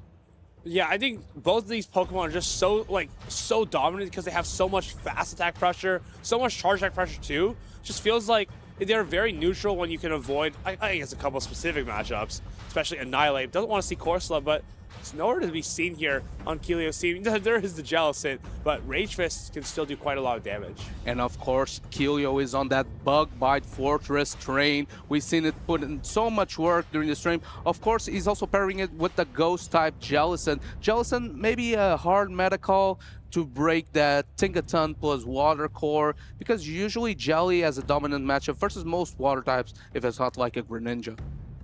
Greninja is something I've definitely not seen today, and I'm not sure if we will ever see in this tournament. But of course, can't answer Jellicent very well. Guzzlord, though, it's like the one thing you don't want to see as a Jellicent. Even something like a Licky Licky, it's not even that bad because you can hang onto a Shadow Ball and land a couple of Surfs. So you can get some work done, but against a Guzzlord, wow, you are really fighting an uphill battle. And of course, that Annihilate is one of the premier answers into the Licky Licky safe swap that we've been seeing so much. Though Licky Licky has Shadow Ball coverage, super effective into the Annihilate part Ghost typing. Let's see if it makes an appearance. We have the Jelly sent into the Gourgeist. This is an interesting matchup because there's definitely a pacing advantage for the Gourgeist, but then Jelly is dealing super effective damage over time. And now, do you opt to go for this immediately? Yes. He's just going to let the Shadow Ball rip, not even worried about that charge attack timing. Keelio, does he go for the shield? Just goes for the shield. It's safe. It's always going to be super effective. Now, and it goes into the Tinkaton, and it kind of forces Keelio to stay in here and understand that, hey, I can stay in here and keep my Licky Licky for the Gourgeist in the back, so this is no problem. Jellicent was such a tough lead into the the Steam Comp from Nezabithan. We see here the Licky Licky answer into the Tinkaton. It resists the rollout, so I wonder if one Shadow Ball will be enough. Gigaton Hammer is locked and loaded already with the shield advantage. It's gonna land on the Licky Licky. Huge damage onto the Licky Licky. It's bulky, but it's not that bulky. Shadow Ball onto the Tinkaton. Is it gonna be enough to knock it out? I think it's gonna put it into a potential rollout down range, but Nezabithan can reach another Gigaton Hammer before that happens. Has to throw the body slam, and now he has a perfect alignment. He can put the Jellicent back onto the Gourgeist and hopefully hang onto a Shadow Ball while Clefable is aligned to that Unova Sunfisk. No worries for that Jellicent anymore. The shield advantage generated here by the Jellicent can prove key in this matchup. The Licky Licky is tough to take out. Gonna reach a departing Shadow Ball. Gonna deal decent damage into the Unovan Stunfisk, but Stunfisk can withstand, can even overfarm for the previous matchup. It doesn't allow it. Keelio goes into the Clefable. The Meteor Mash is resisted, but Moonblast might deal enough damage to knock out the Unovan Stunfisk here. This is a great pivot because you're forcing your opponent to bring the Gourgeist back in. Understand that you might want to keep the Unova Sunfisk on the Jellicent. Meteor Mash is going to be reached, and because Calvin is close to another Meteor Mash, he can force Nezabithan to throw on bad timing here. Yeah, the pseudo fire type does not resist steel. As you mentioned, it throws on alignment that Seed Bomb. This doesn't even knock out. I'm not sure if this is enough to knock out. Does the Clefable sniff it out? It does not. He wants to get off another charge attack. Another Moonblast is loaded and it's gonna get landed into the Gourgeist. Does he force the last protection? It does not. It's gonna land. Meteor Mash may have been pretty close on knocking out. Moonblast is definitely enough. Now, Clefable has a pretty tall task here. Needs to try to catch on to maybe a Licky Licky. Try to get that discharge off on this Clefable immediately. But now, can you handle the rest of this Unova Stunfisk with your Jellicent? Yeah, Jellicent is going to take super effective damage from the electric type. The Unovan Stunfisk is behind the protection. The Jellicent does have energy and is going to reach double surf soon, not before the Unovan Stunfisk reaches another discharge. I think you get the double surfs here before the next discharge. One more Hex is needed to get to the back-to-back discharge. It's not reached. Keelio throws that first surf. Nezabithan tries to shield this up. There's no catches remaining. You're going to have to see if you can hang onto the surf. I don't think you can. Jellicent has to throw right away. It's that it does. It's going to land on the Unovan Stunfisk. This is super effective damage. I don't think Unovan Stunfisk can hang on. And it's huge damage, knocking out this bulky Unovan Stunfisk. Keelio taking game number 1. He lost to Potsman earlier, but now up against another event champion, trying to fight for his life here in Losers Round 5. He is so close to making day 2. Just needs to win 2 more matches, but has to start somewhere. Jellicent put on an absolute show there. And now, Clefable, it's kind of its time to shine when your opponent has Counter Annihilate. Guzzlord, I mean, it's kind of the perfect time for it, right? Yeah, if you're not running Clefable in this matchup, you might not run it at all. Interesting team comp here by Nezabithan, where he chose to run that Gorgeist lead with Tinkaton in the back. The Jellicent's lead was so tricky to deal with, even though he generated that shield advantage. The energy from the Jellicent could go everywhere. Gigaton ever put in a ton of work, even forcing the Wiki Wiki to throw right away its energy. Wiki Wiki though just thick enough to get to a Shadow Ball versus the Unnovan Stunfisk, and that later helped getting the Unnovan Stunfisk into Surf range. Unnovan Stunfisk is very strong to Jellicent generally, just being able to outpace by so much, but Kelvin came into that matchup with a Surf loaded, got to the back-to-back, and then just able to knock out Unnovan Stunfisk cleanly. I'm interested to see if we see an Altaria from Kelio, right? Because your opponent probably is not going to bring a Celio. Why would we bring a Celio into Licky Licky, into Bugby Fortress, into especially Jellicent? So, with that being said, Altaria is so neutral into everything else on this team, right? I feel like there's so many angles you can take here as Nezabithan, because you have a large array of Pokemon that core well with each other. He just went fairly strong into that Clefable with both the Tinkaton and the Unnovan Stunfisk that resists the Meteor Mash. Maybe that means that the Guzzlord might come into play to hard counter that Jellicent. Jellicent is always difficult to actually hard counter because most of the answers in the meta are like Licky Licky, but Surfs are still neutral. Guzzlord, though, is a true answer to Jellicent. Does he opt to lock it in, though? He already has the Unnovan Stunfisk. It's a pretty consistent way to deal with it. Or does Nezabithan take the risk? It's a Dragon Claw Guzzlord. So if it's up against the Clefable, that's going to be game. Nezabithan, a regional champion, he knows what it takes to get to the mountaintop. His back is against the wall though versus Kelio. He's an up-and-comer, he's been doing so well. Top cut EYC, let's see what he can do. It's the Unnovan Stunfisk into the Licky Licky. Positive matchup for the Stunfisk. Stunfisk pretty favored here because it resists the rollout, but at the same time, Licky Licky can actually win this Zeal Shield scenario if Kelio knows exactly how to throw the moves. You got to throw a body slam, and then knock out with a Shadow Ball. Stunfisk though, Mud Bomb, it's putting a good amount of damage, putting a good amount of pressure on, and can always opt to shield up a Shadow Ball and play those deeper shield scenarios. Yeah, Unnovan Stunfisk can kind of keep up pacing-wise with Licky Licky, but as you mentioned, Licky Licky has some win cons in this matchup despite the rollout being resistant. Another body slam is being thrown, potentially putting this Unnovan Stunfisk into Shadow Ball range. That's exactly what Kelio needs to do, understanding that, hey, we threw the Shadow Ball already, now we only need 2 body slams, try to roll out this Stunfisk down. Of course, if we lose this matchup, it's also a good thing because we want the advantage on our Jellicent or our Clefable. Here trying to predict when the Licky Licky was going to throws the discharge on alignment. I don't think this is enough to get the knockout. Can this Licky Licky reach a departing move to KO this Unnovan Stunfisk? Is going to endure the Thunder Shock down, survives on 1 HP. And with this, it's actually going to be Nezabithan who can get the energy advantage. It might be quite dangerous, actually, if he gets this Incinerate through with the Gore, guys. We land a rollout, but that's not much compensation. We come in with the Jellicent, actually, behind energy, and this is an incredibly risky play. Shadow Ball, it's going to be reached from the side of Nezabithan. Feels like you have to shield this up. You can't afford to take super effective damage on your Jellicent. Great shield call from Kelio, and now we can start baiting Surfs if we want, because what's the Gorgeist going to do? No shield to Surf? And these are very good news for that Celio in the back. Gets to avoid the full HP Jellicent, and Shadow Ball is reached by the Jellicent, peeling the Protect Shield out of this Gorgeist. Gorgeist has so much energy. It's not before the Jellicent reaches another Shadow Ball. It paces so fast with the X rework. The Gorgeist has so much energy though. I feel like it can reach double Shadow Ball. You can just pivot, actually. You don't even have to give up your shield. And now, when the Celio comes in, you're going to reach 2 Meteor Mashes, force your opponent to throw energy on this Clefable later, and Jellicent should be able to clean up the game. But of course, Meteor Mash is enough to knock this Celio into 2-tap range. Actually, maybe he needs to go for a Moonblast. Yeah, I don't think Meteor Mash will be quite enough. Goes for the Surf, trying to peel off the last Protect Shield out of the Clefable. Clefable knows that it can't use the shield because there's a Shadow Ball loaded in the back. Another Meteor Mash is loaded. It's going to be close to KOing, but I think this Celio can barely endure. But wait, what if we just shield the move from the Celio, farm all the way down, and then we're good to go. We can get to a move against the Gorgeist. If we overfarm there, still recognizing that we can put it on the Jellicent. If we get this Hex down, no, we can't get the Hex down. He's just gonna go immediately for the Shadow Ball. Can this knock out the Jellicent? You're gonna have to take one eventually. You shield the first one, but the second one is gonna be coming down onto the Jellicent. Is it gonna be enough? I think it will knock out the Jellicent. The Jellicent's already slightly chipped at 75% health. The Shadow Ball is same type attack bonus. Gonna land from this pumpkin. Gets the KO.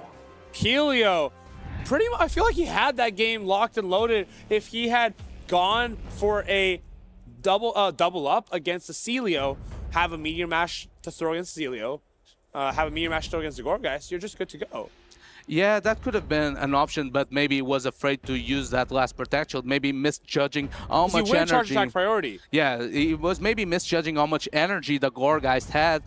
Thought maybe the Jellicent could outpace potentially with the shield advantage. That wasn't the case. This means it's a tied-up series. Both these players on the lower bracket of the Group A getting closer and closer to that losers finals, but this is a very hard matchup to overcome. You're playing a friend, a teammate, and the winner of this matchup goes on in the Prague Regional Championship. The loser must go home.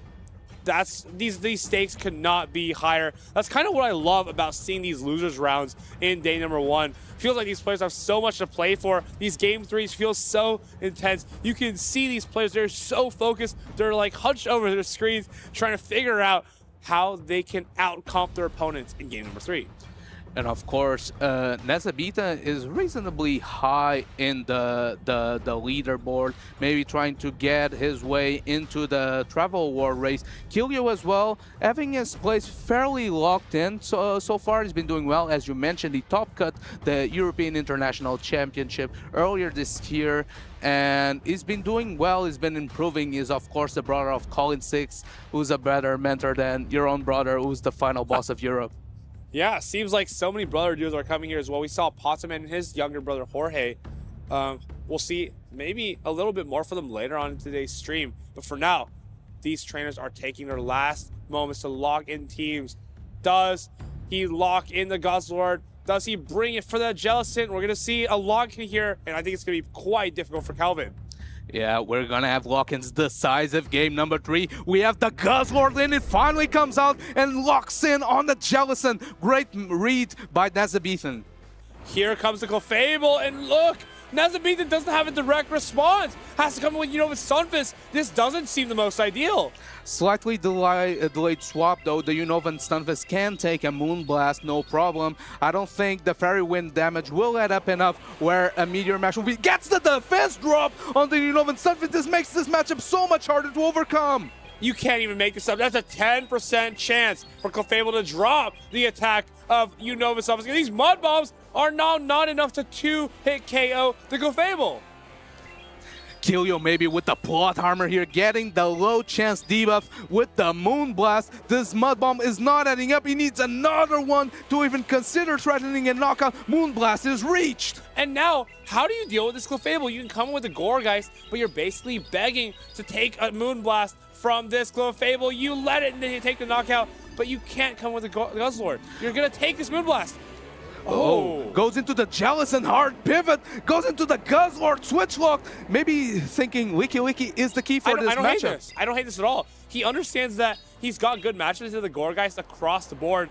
Even a Shadow Ball here, even resisted, is a pretty considerable amount of damage. Nezabithan must be thinking, what is in the back that forced him to come in here with the Jellicent? Shadow Ball does 50%. I mean, that's not that's not a little bit of damage. That's quite considerable. And now Surf is going to be reached. Charge attack priority on the Brutal Swing. Do you shield this? I'm not sure if it's worth investing on that Jellicent since the Gorgeist also has some energy. He chooses to let this go. What will he come up with? He has the Clefable still. He has a bit of energy.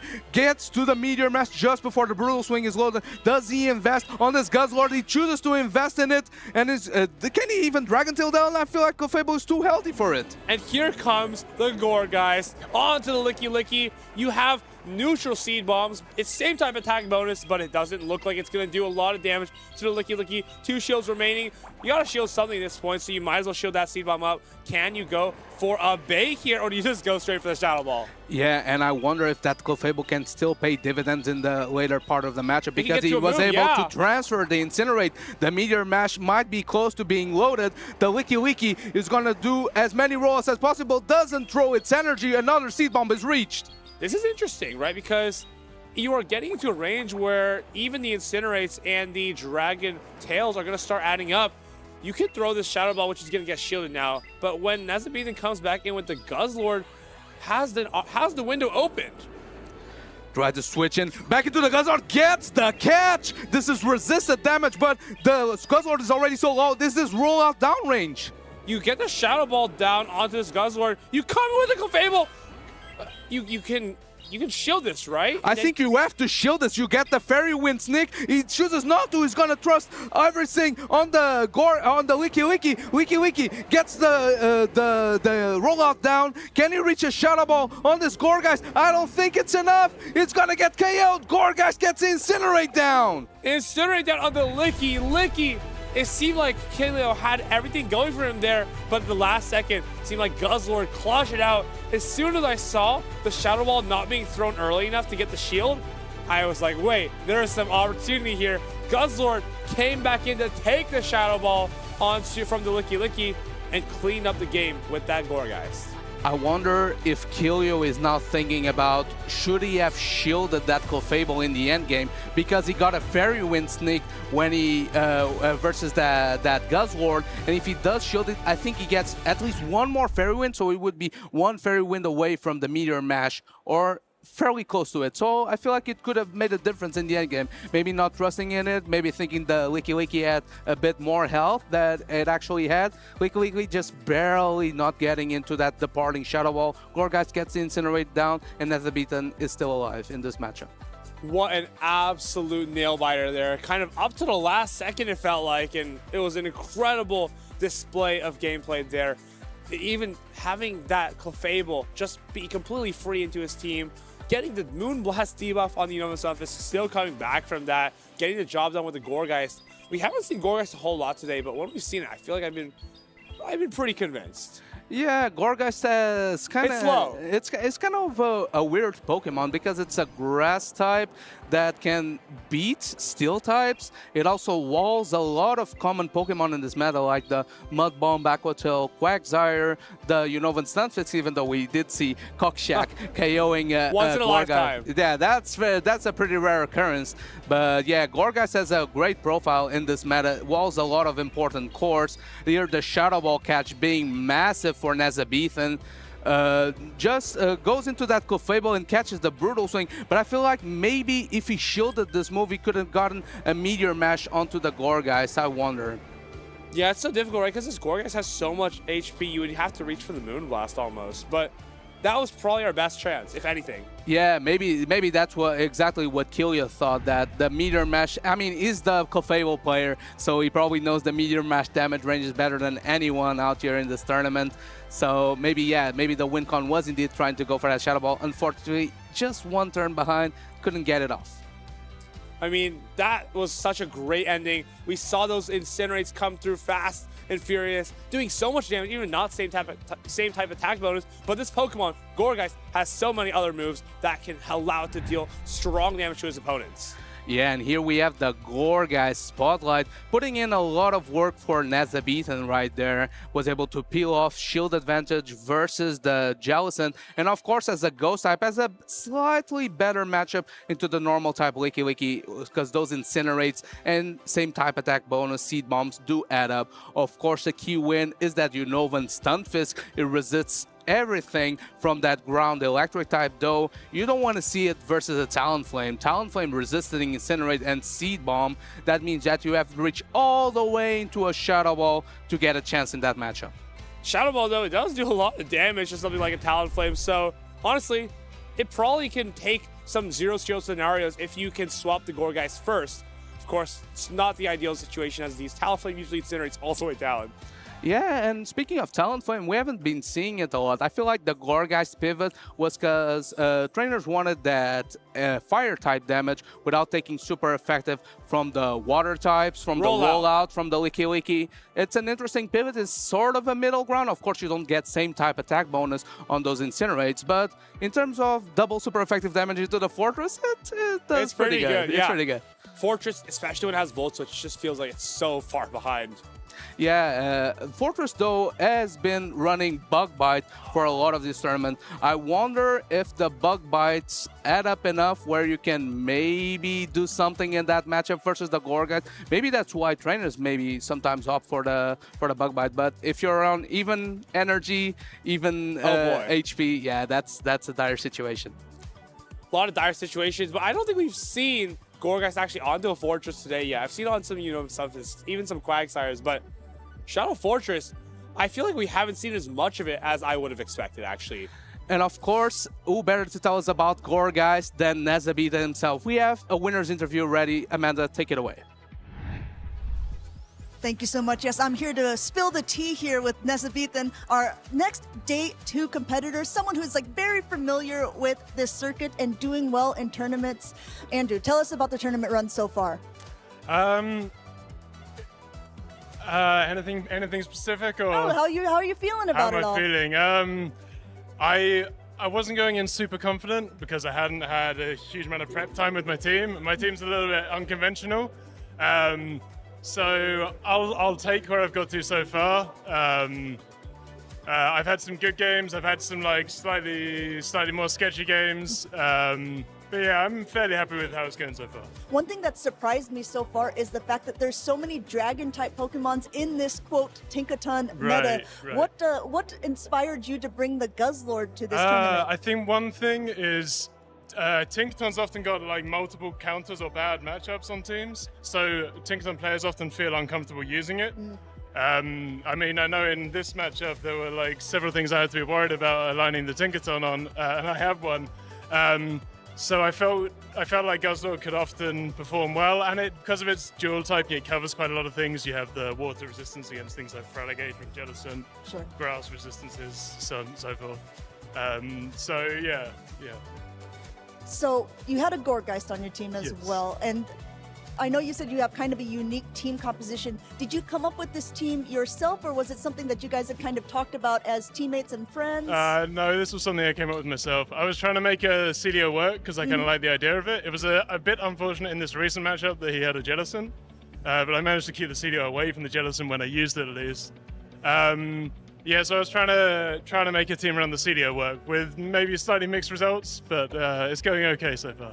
And one last question for you. You are one of the trainers who is known to have been able to take a medal away from a different region. There are plenty of trainers here from North America. There are some from Latin America. How are you feeling about this trophy staying in region? And how confident are you feeling that that's going to be you?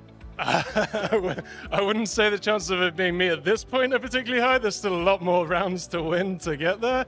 Obviously, from a European point of view, it's better if it stays in region, so I guess I can root for whichever European it happens to be in that position defending the title. Well, we wish you the best of luck. I know that you have a lot of prep to do for tomorrow as well. This is Nezabithan, and we have plenty more coming for you guys, so back to the casters. Of course, Nezabithan knows a thing or two about winning out-of-region titles, and it didn't want to give any tips away to the fellow Americans and LATAM players that are here today in Prague. He wants to keep that title in region. Absolutely understandable, of course, and of course always keep the tips for yourself. But in interesting battles, we saw also the Shadow Annihilate, which is, as we said before already, there were not really a lot of fighters, but now the fighters are finally coming out. I'm curious, are we going to see more fighters in the next matchup? Yeah, we also saw a bit of a Primeape sighting for Eamon earlier on, putting so much work with that close combat. Of course, the evolved version, the Annihilate, is more focused on that fast attack damage because it has access to Shadow, same type attack bonus counter that even versus those Licky Lickies, even they have access to Shadow Wall, but if it's behind Protectiles, you just farm all the way down. Absolutely. It's interesting to see as well. Like counter instead of the low kick. Low kick was for some time the preferred fast move, but counter, of course, now with all of those Pokemon that you can just farm down with it, as you said already. It just seems to be the choice here right now. Yeah, I feel like though low kick Annihilate is a completely different Pokemon. It's more focused on energy generation and reaching those charge attacks sooner. It obviously has Rage Fist like the counterpart Primeape, has access to close combat as well, and Ice Punch. So maybe not for this meta, but eventually if Flicky Wicky becomes a bit less prevalent, more flyers are around, that low kick coverage could come in clutch. Absolutely. The meta itself is very interesting though. We've seen so many different type of Pokemon, but like a lot of different ones also succeeding. Like it just really seems like it's a very open meta. A lot of Pokemon. What's the favorite one so far that you haven't really expected to see today? I gotta say, even though it lost on stream, I really like the Fearow pick that Anakor brought. It did drop to Icelandic Lapras thanks to that Volt Switch Fortress, which I gotta say, I don't feel like it's the main meta moveset for Fortress. It's mainly Bug Bite, and versus that Bug Bite variant, Fearow does pretty well. It also has coverage versus the Tinkaton. It resists the Shadow Claw from the Feraligatr. So maybe not this tournament, but I feel like Fearow could have some future in this meta. Definitely. For me, I didn't really expect that we would see that many Gastrodon, to be fair, with like Tinkaton being so hyped up before, but it seems like that Gastrodon really is a strong pick in the current meta. Even with all the fairy type pressure, it seems to be the pick right now that does quite well. Yeah, I think it's kind of interesting. It's like, for example, when you see a Bastiodon team, for example, often those teams are weak to Bastiodon itself. So maybe that's the case with Guzzlord teams, and even the teams in the meta, they're relying solely on Tinkaton, having so much bench pressure into the Guzzlord that they build the rest of the team not really considering it. But Guzzlord is so safe into everything non-Tinkaton in this meta, because Wigglytuff is not being really prevalent. We saw it earlier on with Ptoan. He went down into the lower bracket, so maybe Guzzlords have reign to do some cooking. Definitely, like, yeah, the Wigglytuff usage definitely dropped down with this regional, but also, like, as I said already, like, Guzzlord is a fantastic pick to destroy the Pokemon that are very good against the Tinkaton. And so, like, you kind of have the people who play the Tinkaton, you have the people who try to counter Tinkaton, and then you have those that try to counter the counters of Tinkaton. Yeah, and I feel like maybe the Tinkaton usage hasn't been a great showing here in this tournament in particular. But if you saw players that were willing to risk the Tinkaton out there and maybe even pivot it around and gather energy, we saw Tinkaton doing massive damage with that Gigaton Hammer versus the likes of Diggersby, that's known to be one of the bulkiest Pokemon in the Open Great League format. Absolutely, and one thing that I really kind of was surprised about, which I haven't seen yet, is really Corviknight. Corviknight hasn't seemed to be that popular, even though it's in the top 12 usage. Where did Corviknight go? Yeah, maybe that's kind of a paradox with the Diggersby not being in top usage, but it's outperforming its usage so well. Diggersby is actually one of the premier Corviknight counters in this meta, reaching those fire punches in 10 turns and 8 turns afterwards, and it puts a dent on that still flying bird. And here we see already the next upcoming matchup. We're going to have Paul Asher, the winner of the Sevilla Special Championship, and we're going to start already into the battle. We have Fortress against Fortress here. She's playing Alfonso, a fellow countryman. We have the Bug Bite Fortress mirror. Let's see who chooses to throw first. Maybe even win charge attack priority could be crucial. That's Alfonso wins it. Alfonso is going to be able to have the advantage here now. Being able to get that debuff on earlier is crucial for this matchup, because now you're going to be able to take this upcoming hit quite a bit better. The Octum here is going to do quite a bit less damage. Yeah, this is bad news for Paulasha, because now I feel like the mirror is under wraps. Goes into the Unovan Stunfisk, immediate pivot into the Licky Licky. I feel like this is a positive matchup for the Unovan Stunfisk, though Licky Licky can put in so much work with that body slam spam. Yeah, and you have also the Shadow Ball still as an option to do some like strong damage immediately. But here's the thing as well, definitely the roller being resisted is going to be crucial for this matchup. It's going to do less damage here, but I do like the shiny of the Stunfisk there. Yeah, shining around, taking this Shadow Ball, no problem. This matchup is going to take a while, not before another body slam is thrown. This is going to put the Unovan Stunfisk potentially in Shadow Ball range. that should be the case here. The body slam, no, the body slam is not going to be enough, but definitely the Shadow Ball there, as you said, is going to be enough here to knock it out. But we have here now 2 moves start on that Unnovan Stunfisk. The Mud Bomb is coming in here, yeah, threatening already a little bit the Licky. As you see the swap out here onto the Fortress to catch the move. What a great prediction by Alfonso, sniffing out that back-to-back throw of the Mud Bomb. Is going to be able to take on this move, and now the Unnovan Stunfisk, it doesn't really have enough fast move pressure in the mirror. Are we going to get rid of this Unnovan Stunfisk from Paulasha?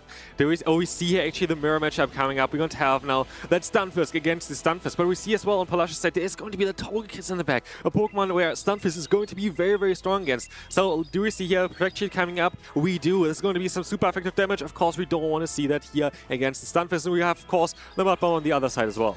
And here, maybe for Alfonso, an indication with the Protect Shield from Paulasha that she's indeed weak to this Unnovan Stunfisk. Let's not forget that Paulasha also has a catch available, maybe potentially trying to catch on that Fortress. Alfonso is choosing to overfarm and chooses to let go of a Mud Bomb. This is very good news for that Togekiss in the back. Absolutely, but here also, Alfonso realizes that, of course, he doesn't win the CMP tie there, unlike the elite matchup, and so rather opting to get a little bit of an energy advantage, which can be crucial for the late game here. And as you see, there is going to be now the Mud Bomb coming through, knocking out Paulasha's Stunfisk, and in comes that Togekiss. What can Togekiss still do here?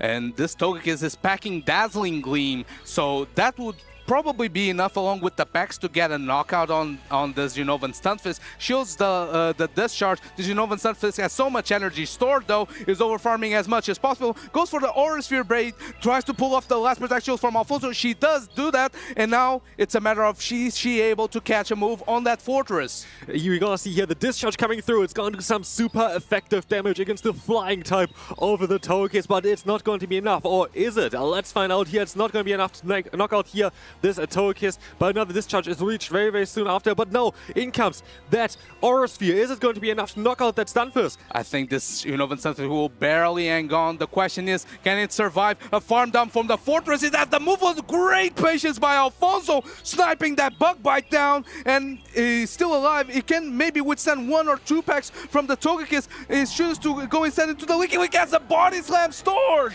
Crucial here to have the Body Slam, because this is going to be enough to knock out this Togekiss. The Body Slam is going to be able to seal the deal here, and Togekiss is going to go down. Yeah, as soon as Paulasha started shielding that Unnovan Stunfisk, I feel like Alfonso started calculating in his head, okay, that must be that Togekiss in the back. So it made sure that the Unnovan Stunfisk was outside Aura Sphere range. That proved crucial in this matchup, and also the energy management on the Licky, having that Body Slam stored for the KOing move on the Togekiss. And what I find very interesting here, though, as well, again, is the Togekiss on Paulasha's side. We've already seen Togekiss with Psyshock. We've already seen Togekiss with Flamethrower. And now we're going to have a Togekiss with a Dazzling Gleam, which just showcases against the versatility of this Pokemon. You don't actually know always, of course, it's open team sheet, but you can see that before the game, but you don't really know directly on what you're going to get up against, because there's so much variety for this Pokemon. I'm curious on how Paulasha is going to fight back here now. It shows the versatility of Togekiss, but one thing is the concept that Aura Sphere Legacy move is constant on these teams. Gave Togekiss such a great flexible profile into the meta. It's sort of a pseudo fighting type into most of these teams. Paulasha already locked in. Alfonso thinking it through. He has to win 1 more game to knock out the Seville Regional Champion. And we're already in the losers round, so whoever wins this one is going to go through, but whoever loses is going to go out of this tournament. We're going to have here the lead of the Stunfisk against the Bug Bite Fortress. And this is where Bug Bite proves to be a much better alternative for Fortress versus this ground type matchups. Mud Bomb being reached. Fortress tanky enough to withstand one of these Mud Bombs, but those Bug Bites will add up, and the Sand Tomb debuffing the defense of the opposing Pokemon is going to be proven crucial in this matchup. The more shields are played. We also see here that both players actually are running the exact same Pokemon, but in a different order. So we're gonna see on how this is gonna play out here. The Sand Tomb is doing so much more damage. Yes, we're gonna see the catch onto the Licky Licky. This is gonna do not as much damage as before. Catches a discharge. This is going to be crucial. I wonder if the Unova Sunset farms back up to a move or farms as much energy as possible and potentially go into the mirror. That's exactly what Paulasha does, trying to make up for that loss of the charge attack. Body Slam is reached, but I feel like the discharge chip damage will be enough to win this mirror matchup. It looks like it, as the Body Slam is not doing as much damage here as well. Paulasha looks to be like in a bit of a better situation here right now, as both our players are just going to spam Body Slam on those two Licky. Yeah, the Body Slam spam is going to take a while because both Licky are so defense weighted. This is charge attack priority. We figure out that Paulasha does win that charge attack priority. That might be proven crucial if she does tie up the series. Definitely, as we will have here now the Stunfisk swapping in onto a Shadow Ball. This is going to do quite some significant damage here. Not going to do, of course, a lot, but we see the shield though. We still see the shield here coming up against the Shadow Ball. Interesting plays. You're gonna see the Fortress coming in here for Paulasha.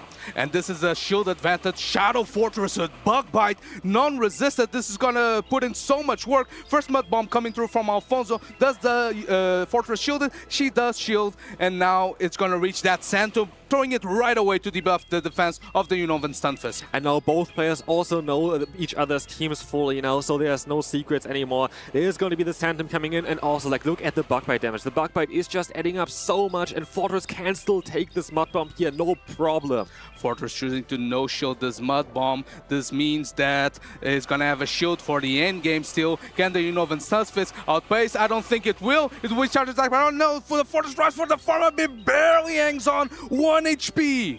We see the shield coming up immediately for Paulasha. Of course, she wants to try to utilize the energy on this Pokemon, and in comes here now the opponents for Fortress here as well. Alfonso's bringing his Fortress in as well. Do we see the shield coming up here against that Rock Tomb? No, we don't. This means this Fortress goes down.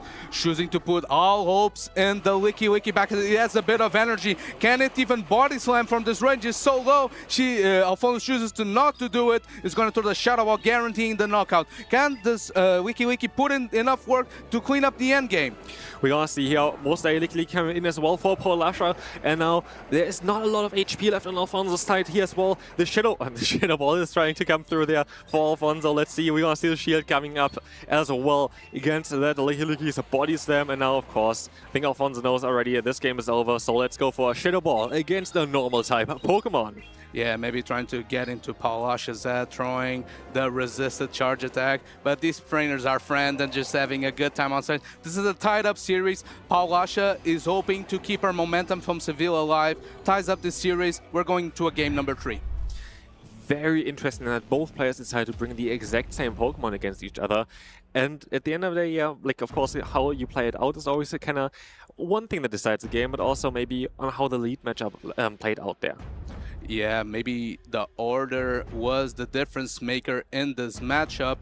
Though that Fortress put in so much work for both trainers, I can't see a world where it isn't coming back once again. But then again, there's that Togekiss on both sides, one of the hardest counters into the Fortress. These teams, if you look at them, they're fairly similar. They only differ in one pick, which is the Grumpig on the side of Paulasha and the Medicham on the side of Alfonso. And if you take a look at them, they actually do very similar things as well. They're both having fighting type coverage, both being psychic type Pokemon, both having psychic type fast moves. So like, it's a very, very similar team on both sides here. Maybe they played together a little bit and tested those teams out and was like, okay, it looks like a good team for the current meta. We have to see, but like, this is going to be an interesting game number 3. Do we see the same Pokemon again? Do we see some Togekiss action here? We see a lot of Togekiss action already. This regional, I'm curious. A crucial difference in this matchup, though, is that Medicham only takes neutral damage from the Bug Bite from the Fortress, though the Grumpig walls the Togekiss energy with Aura Sphere and Psyshock. So different nuances and maybe the reasoning for the pick. We have the Togekiss into the Fortress. Great call by Paulasha. I feel like this Fortress has to eject out of this match. Goes into the hard counter, Unovan Stunfisk.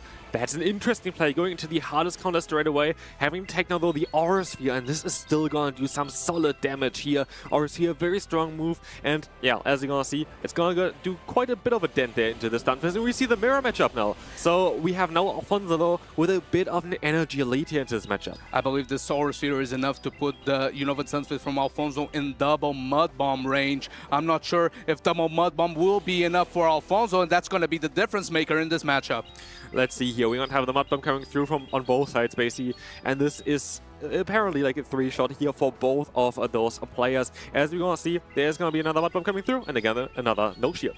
Of course, the chip damage from the Aura Sphere puts the opposing Unova Sunfish from Alfonso in Mud Bomb. Ready Raja doesn't let that happen, goes into the Shadow Fortress, gets the Bug Bite down just about as Unova Sunfish reaches a move. Just in time, and with that, now the Fortress has a lot of energy to utilize against this Togekiss, as the Rock Tomb is coming in now. This is, of course, gonna get shielded as Togekiss needs to protect itself from this super effective damage. And that Bug Bite down was so crucial, being able to barely outpace the opposing Togekiss, getting the Rock Tomb, debuffing this attack. I don't think this Aura Sphere will be enough to KO. The question is, can the Fortress reach another move before the pack down? We see here the shield coming up for Fortress, expecting, of course, most likely another charge move here as well soon, but here we have now the Aura Sphere. Aura Sphere most likely with the debuff might still not be enough, but again, it's going to get closer and closer as we see another shield coming up here. The Togekiss is going to launch this Aura Sphere. We have the Rock Tomb on Alfonso's side here, and this is going to get shielded again, putting Togekiss in a very solid spot. Elite counting by Alfonso, knowing that Palasha was just about to reach another Aura Sphere, gets the second debuff. I believe the Aura Sphere will be enough, though, even though it's double debuff, to get the knockout into this Fortress. This Togekiss, though, is still fairly healthy. It's on the red. Oh, it barely doesn't get the knockout, allows the swap out into the Leaky Leaky. Can he get the rollout down just before it banks that Aura Sphere? Great bank by Palasha, because now she can reset that debuff, and that Aura Sphere is going to deal massive damage in the end game. But it's going to be interesting because Alfonso has two Pokemon to swap into that Aura Sphere, and as we're going to see as well, the two Shadow Balls look like it's going to be enough against that Fortress, as we're of course going to see still the Rock Tomb coming through, but another Shadow Ball looks very promising here.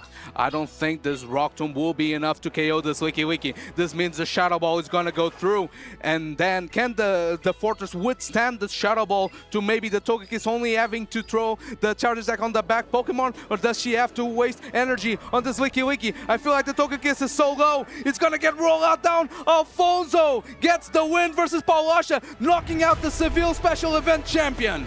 What a game this was, and again, Alfonso played this so perfectly. Togekiss again, what a Pokemon on Palasha's side, but it wasn't enough at the end because of that Licky Licky. Licky Licky was in such a good position at the end. Kicking those two Shadow Balls off against the Fortress was crucial here. And that's the reality of Europe gaming, everyone. 1 week, you can win an entire event. The next week, you're getting eliminated early in day one. That's just how it goes, and that shows the depth of talent that there's in Europe. Alfonso was a former top cut player here in Europe, and proving once again why is that status, having a great set versus a champion that's proven in this specific format. Yeah, as I said already, like we didn't really expect that Palasha would go out at that time already as well, but Alfonso, he just played it so well. He just played it so well, and especially I found Licky Licky so surprisingly, like not surprisingly strong, but it's such a strong Pokemon in the current meta. It's safe there as well at the end. Like you can take any kind of hit with this Pokemon. You have great coverage right now as well. And yeah, again, here we're gonna see Licky Licky being able to hit that body slam just last second against the Togekiss as well to knock out this one here. And let's see, yeah, the body slam coming through. Togekiss gonna go down. Second battle. I honestly find it kind of interesting on how much damage the Sand Tomb now does against a Pokemon like the Stunfisk. Of course, the change recently towards the damage output of the Sand Tomb is definitely very much visible now. This is a Memories in Motion update, and of course here Alfonso throwing the Shadow Ball, playing around, having fun with Palasha on stage. This was the game to win for Palasha. Very dominant win, I must say. She played very well in this matchup, but for game number 3, she calls the lead perfectly as the Bug Bite Fortress locked into the Togekiss. There's a Licky Licky in the back. Alfonso with an interesting way to deal with the match. Safe swap the hard counter to the Togekiss right away. Palasha did throw the Aura Sphere to chip it and try to guarantee the mirror win. That wasn't enough. The energy management from Alfonso, getting that farm down on the Unova Sunfish, was just enough to be able to reach that Rock Tomb just before the Palasha had enough for an Aura Sphere. We sadly didn't see the Medicham or the Grumpig. I was really excited for those, but we most are still going to see them later on. Again, there are a lot of different kind of fighting types that now all of a sudden power up. Maybe they are going to have some play as well in day 2, like now with Medicham getting a bit further. Yeah, and that's very interesting because I feel like Medicham and even Grumpig in a way were heroes in other competitions, but that just proves how deep this Great League meta is. One week your Pokemon is the correct choice for a tournament, and some other weeks it has no play at all. So this is the challenges on team building that these trainers have, because they sometimes have to be lucky to make the correct meta call for this tournament. Absolutely, but what a battle that was. Like, there was such a fantastic showcase again. As well, like, both teams were very, very similar, as we saw already as well. But it really came down to the plays that the players made. And again, Fortress showcases again on how important it is in the current meta. Fortress is just such a strong pick with just especially the debuffing moves. Like, there's so much strategic play with this Pokemon, like trying to get some energy for late game, trying to get the Rock Tombs in certain times where the opponent is locked into certain Pokemon. And just always kind of interesting to see on how much Fortress actually decides those battles. And it's kind of interesting how a simple switch on the fast attack from the Fortress made a Piloswine, who was the pick of choice for Paulasha, made it not appear anymore in the meta, because versus Volt Switch Fortress, it had a very dominant matchup. It could withstand, as an Ice type, 2 Rock Tombs thanks to the ground subtyping, and able to win that matchup straight high horsepower. But now that the Fortress is on Bug Bite, those Bug Bites will add over time, and the resisted Powder Stones don't do him any favors in that matchup. Still, I really appreciate that at least Piloswine was able to win a special championship there as well. It's such an interesting Pokemon. Honestly, it's such an interesting Pokemon. But look at this. We have another battle coming up, and what a battle this is going to be. I feel like I've seen this before. I feel like I even casted this event. This was the Gdansk Grand Finals between Boom 20 and PvP David. We're getting it in the winner semifinal. That's how stacked the groups are in this tournament. And look at here. They have the exact same teams once again. Boom also, I heard, knocked out, or knocked down Dunebug already, which is also very interesting there. And let's take a look at the team here. We have Stunfisk, we have the Quagsire, 2 ground-type Pokemon. We're all prepared, of course, for the Tinkaton, as every team is currently. We have Empoleon again here as well, running Metal Sound, not the Waterfall, and Togekiss. Yet again, Togekiss seems to be kind of the MVP now. Yeah, interesting that in Gdansk they chose for the Scizor Altaria core. This time, still a Steel Flying core with the Empoleon and the Togekiss. Interesting take on the meta. I feel like all of these Pokemon's up energy can do a lot of work into their counters. So I'm hoping to see a lot of switch around, trying to leverage their way into this matchup. Yeah, and here, of course, you're going to see basically the exact same team there as well. It's going to be interesting. We have it kind of similar towards the battles that we had just had, where the teams were very similar. Here, they are actually the same. We see on how the players going to read the opponent here. Like, what do they think they're going to run? Like, I'm curious. But what we have here as a difference is Togekiss. Togekiss is running Dazzling Gleam here, while on the other one it was Psyshock. Yeah, interesting. I wonder if that could make a difference, especially in the Unova Stunfisk matchup, because Dazzling Gleam being same type attack bonus deals massive damage. I'd say deals over 40% easily, while even versus Corsola, for example. Corsola, the ghost types in general are kind of Togekiss counters, because non-stop Psyshock doesn't often add up unless you're like a Shadow Dust Noir. But with same type attack bonus Dazzling Gleam, it can prove crucial in that matchup. Yeah, it's going to be very, very interesting. I do think that Togekiss is going to have some play here again. But yeah, we see kind of those cores that are now kind of crystallizing from the current meta. We're going to have the Quagsire a lot of times. We're going to have the Stunfisk together with the Togekiss. And it's going to be very, very interesting here, as yeah, we're going to see a matchup of 2 players that are very likely train together, I assume. Yeah, I feel like I'm not sure if they built this team together, it would be a great coincidence if that wasn't the case, since it was a recipe that worked before. But shame that they got paired in the same group, so they can't meet later on in the tournament. That's the risk you take when you team build with some of your toughest opposition. But it proved dividends in Gdansk, and for one of these trainers at least, hopefully it will prove dividends here in Prague. I mean, maybe they could even meet up again in the grand finals if one of them goes all the way through the losers bracket, of course, after this battle. But yeah, it's gonna be very interesting. I'm curious on how they're going to adapt. That's not even the question, okay, which Pokemon's gonna be better on each side, because they're having the same team. It's just basically on what do they expect the opponent is going to bring here. Yeah, and last time PvP David got the upper hand, was able to defeat Boom in the grand finals, but it was a fairly close set. And now I'm wondering if Boom caught up into some tendencies from PvP David. We have lock-ins though. We have the Mud Bomb Quagsire into the Licky Licky lead. A fairly neutral lead, but favorable for the ground type. Interesting enough, both players are bringing the exact same Pokemon. So just in a different order here in this case, we have to see on how this is going to play out. Of course, here we'll see the resisted rollout against that Quagsire. Of course, then for the Licky Licky is not going to be in the best matchup here. Well, that's not the worst, to be fair. But if you're Boom, you're very happy that the Corsola gets to potentially avoid the Licky Licky from PvP David. And if you look into the teams, that Astonish plus Nightshade damage is fairly unresisted. Yeah, as we see here, there's going to be the Shadow Ball coming in. This is going to do some mass damage. Maybe 2 Shadow Balls are even enough here to take down this Quagsire. Body Slam is not going to be enough, but we see the Body Slam still coming through here. I don't think this Body Slam will be enough to KO. Question is, can the Quagsire get the extra mud shot it needs to reach the departing Aquatel? It barely hangs on. Aquatel is loaded, it's going to get launched. Quagsire just barely survives to get it off. We don't see a shield here coming in, of course, from PvP David. Just letting the Licky Licky go down. The Quagsire is kind of out of here, and we see the Quagsire coming back in for PvP David now. And what a great call by Boom here, choosing to align the Corsola into the Quagsire. This means the end game will have the Licky Licky locked in to the opposing Ghost type. Yeah, this is going to look very promising here, of course. Of course, David doesn't know yet on what he has in the back there. But as you can see, the Mud Bomb is coming in, doing some solid damage here. And we will very likely see a shield here coming up from the Quagsire.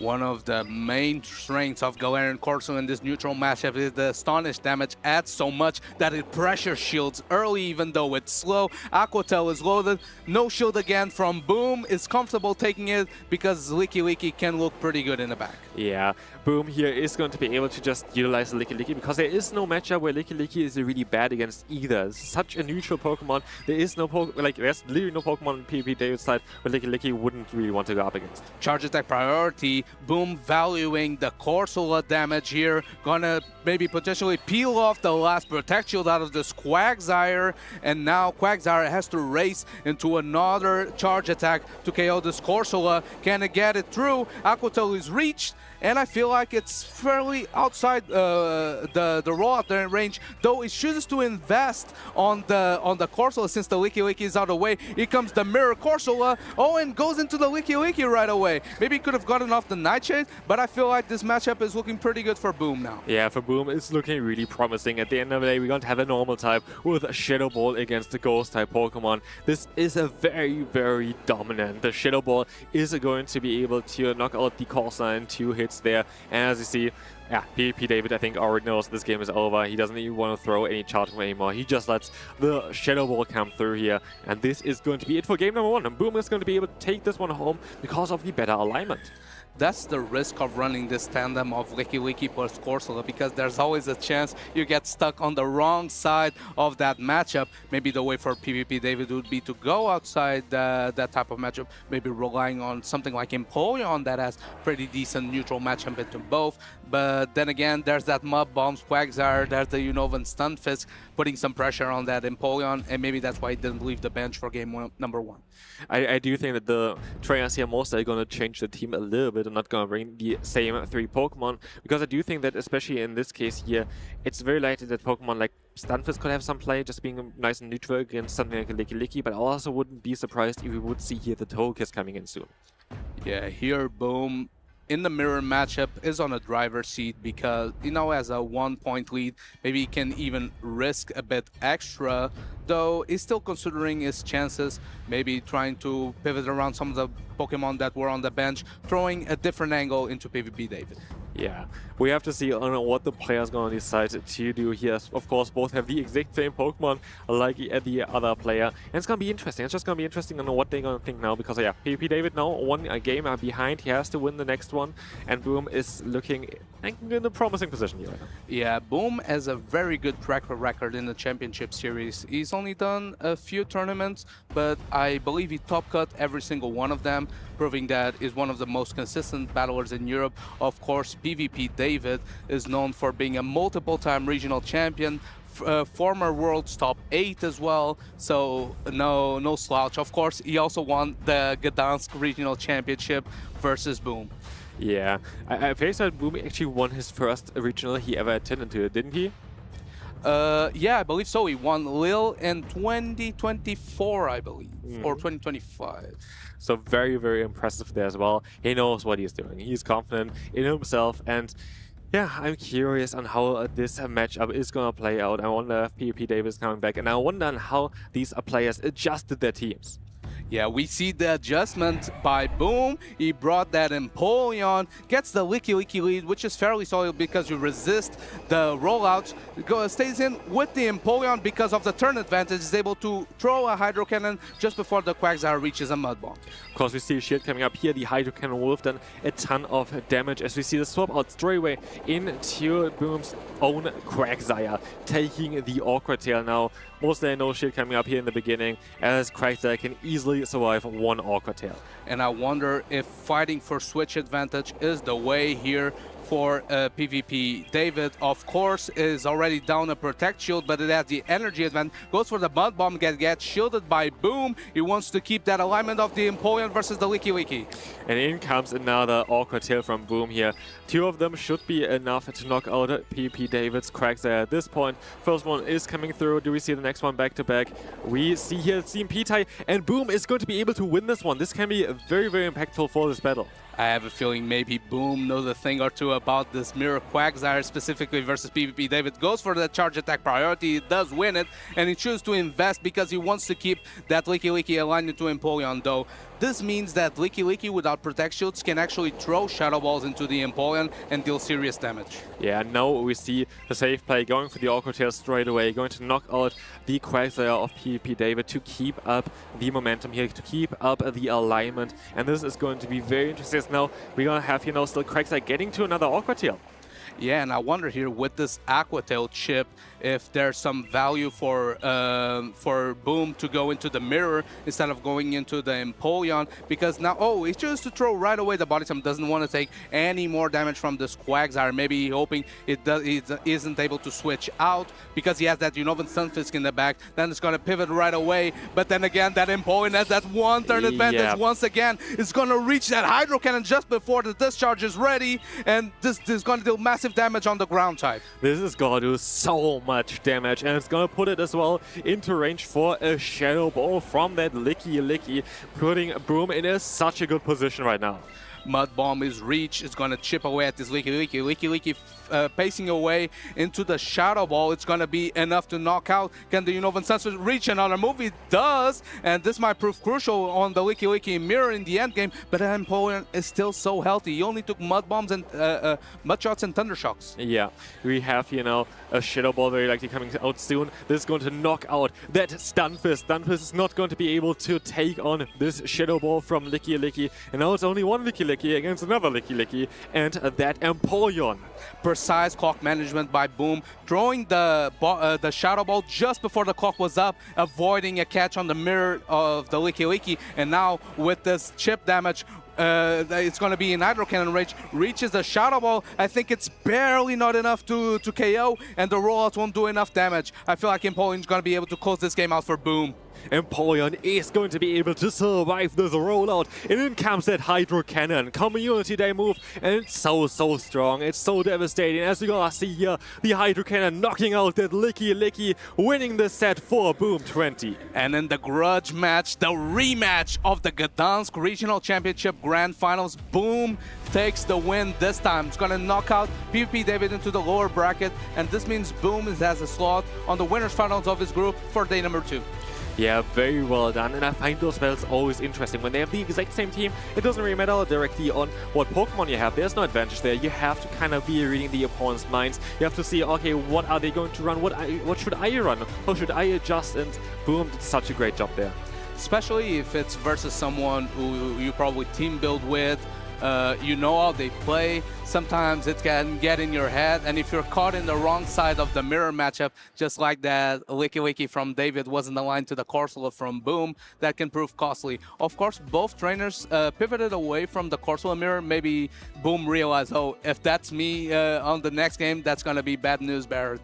So hopefully he did adjust into that Empoleon. That proved to be very solid, because even though there were 2 checks to Empoleon in the back, they paced at the exact same time. So that one turn advantage which proved to be crucial because Empoleon was able to throw its Hydro Cannon and then swap out, not taking any charge attacks. Yeah, Empoleon in the second game was so strong. But let's take a look here real quick at the first game as well again.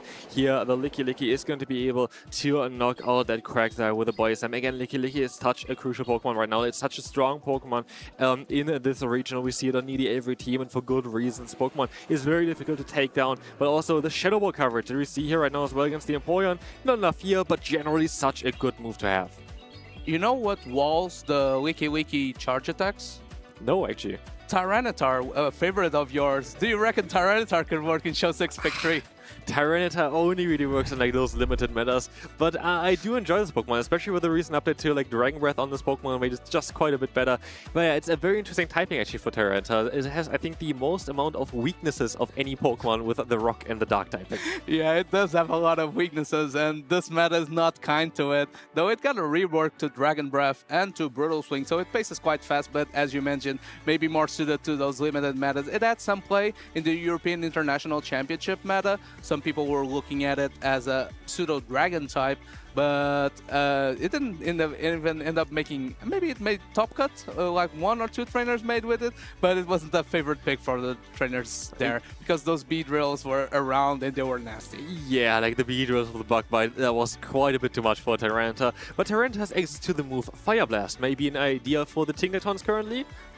Yeah, maybe if you're able to overfarm a ton, but I don't think there's many resisted charge attacks on Tyranitar that don't still deal serious damage. Maybe Yawn from a Slacking you could let you overfarm enough. Maybe, but yeah, Tyranitar, cool Pokemon though. Still, I actually enjoyed quite a bit in the Master League. It's a very good Pokemon there.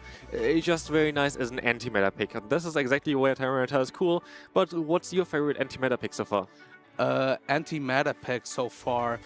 I think it's fair to say that Aegislash is an anti-meta pick. It's not being picked up by a lot of trainers because I feel it's a very tough Pokemon to navigate around because you have to be to have the knowledge on where to overfarm while being in the Blade form because it generates energy much faster. But oftentimes you want to be in the Shield form because you can think charge attack for days. You go from a very bulky Pokemon into a huge glass cannon, and those sorts of mind games and just switching around between Blade form and Shield form is hard to navigate at times. Yeah, Aegislash definitely is a Pokemon where you need to have a lot of experience for that one. You kind of have to plan your gameplay already before the match even starts because you have to put it into those situations where it gets some energy, where you're going to have shields down on the opponent so you can hit hard, but you also need to keep either your own shields or your own Pokemon alive in order to change their form again. That's why this Pokemon is so interesting. We saw already Tauntaun having a great success with this Pokemon, of course, also with his trusty Shadow Hydreigon. Yeah, Shadow Hydreigon, I think it was an interesting pick.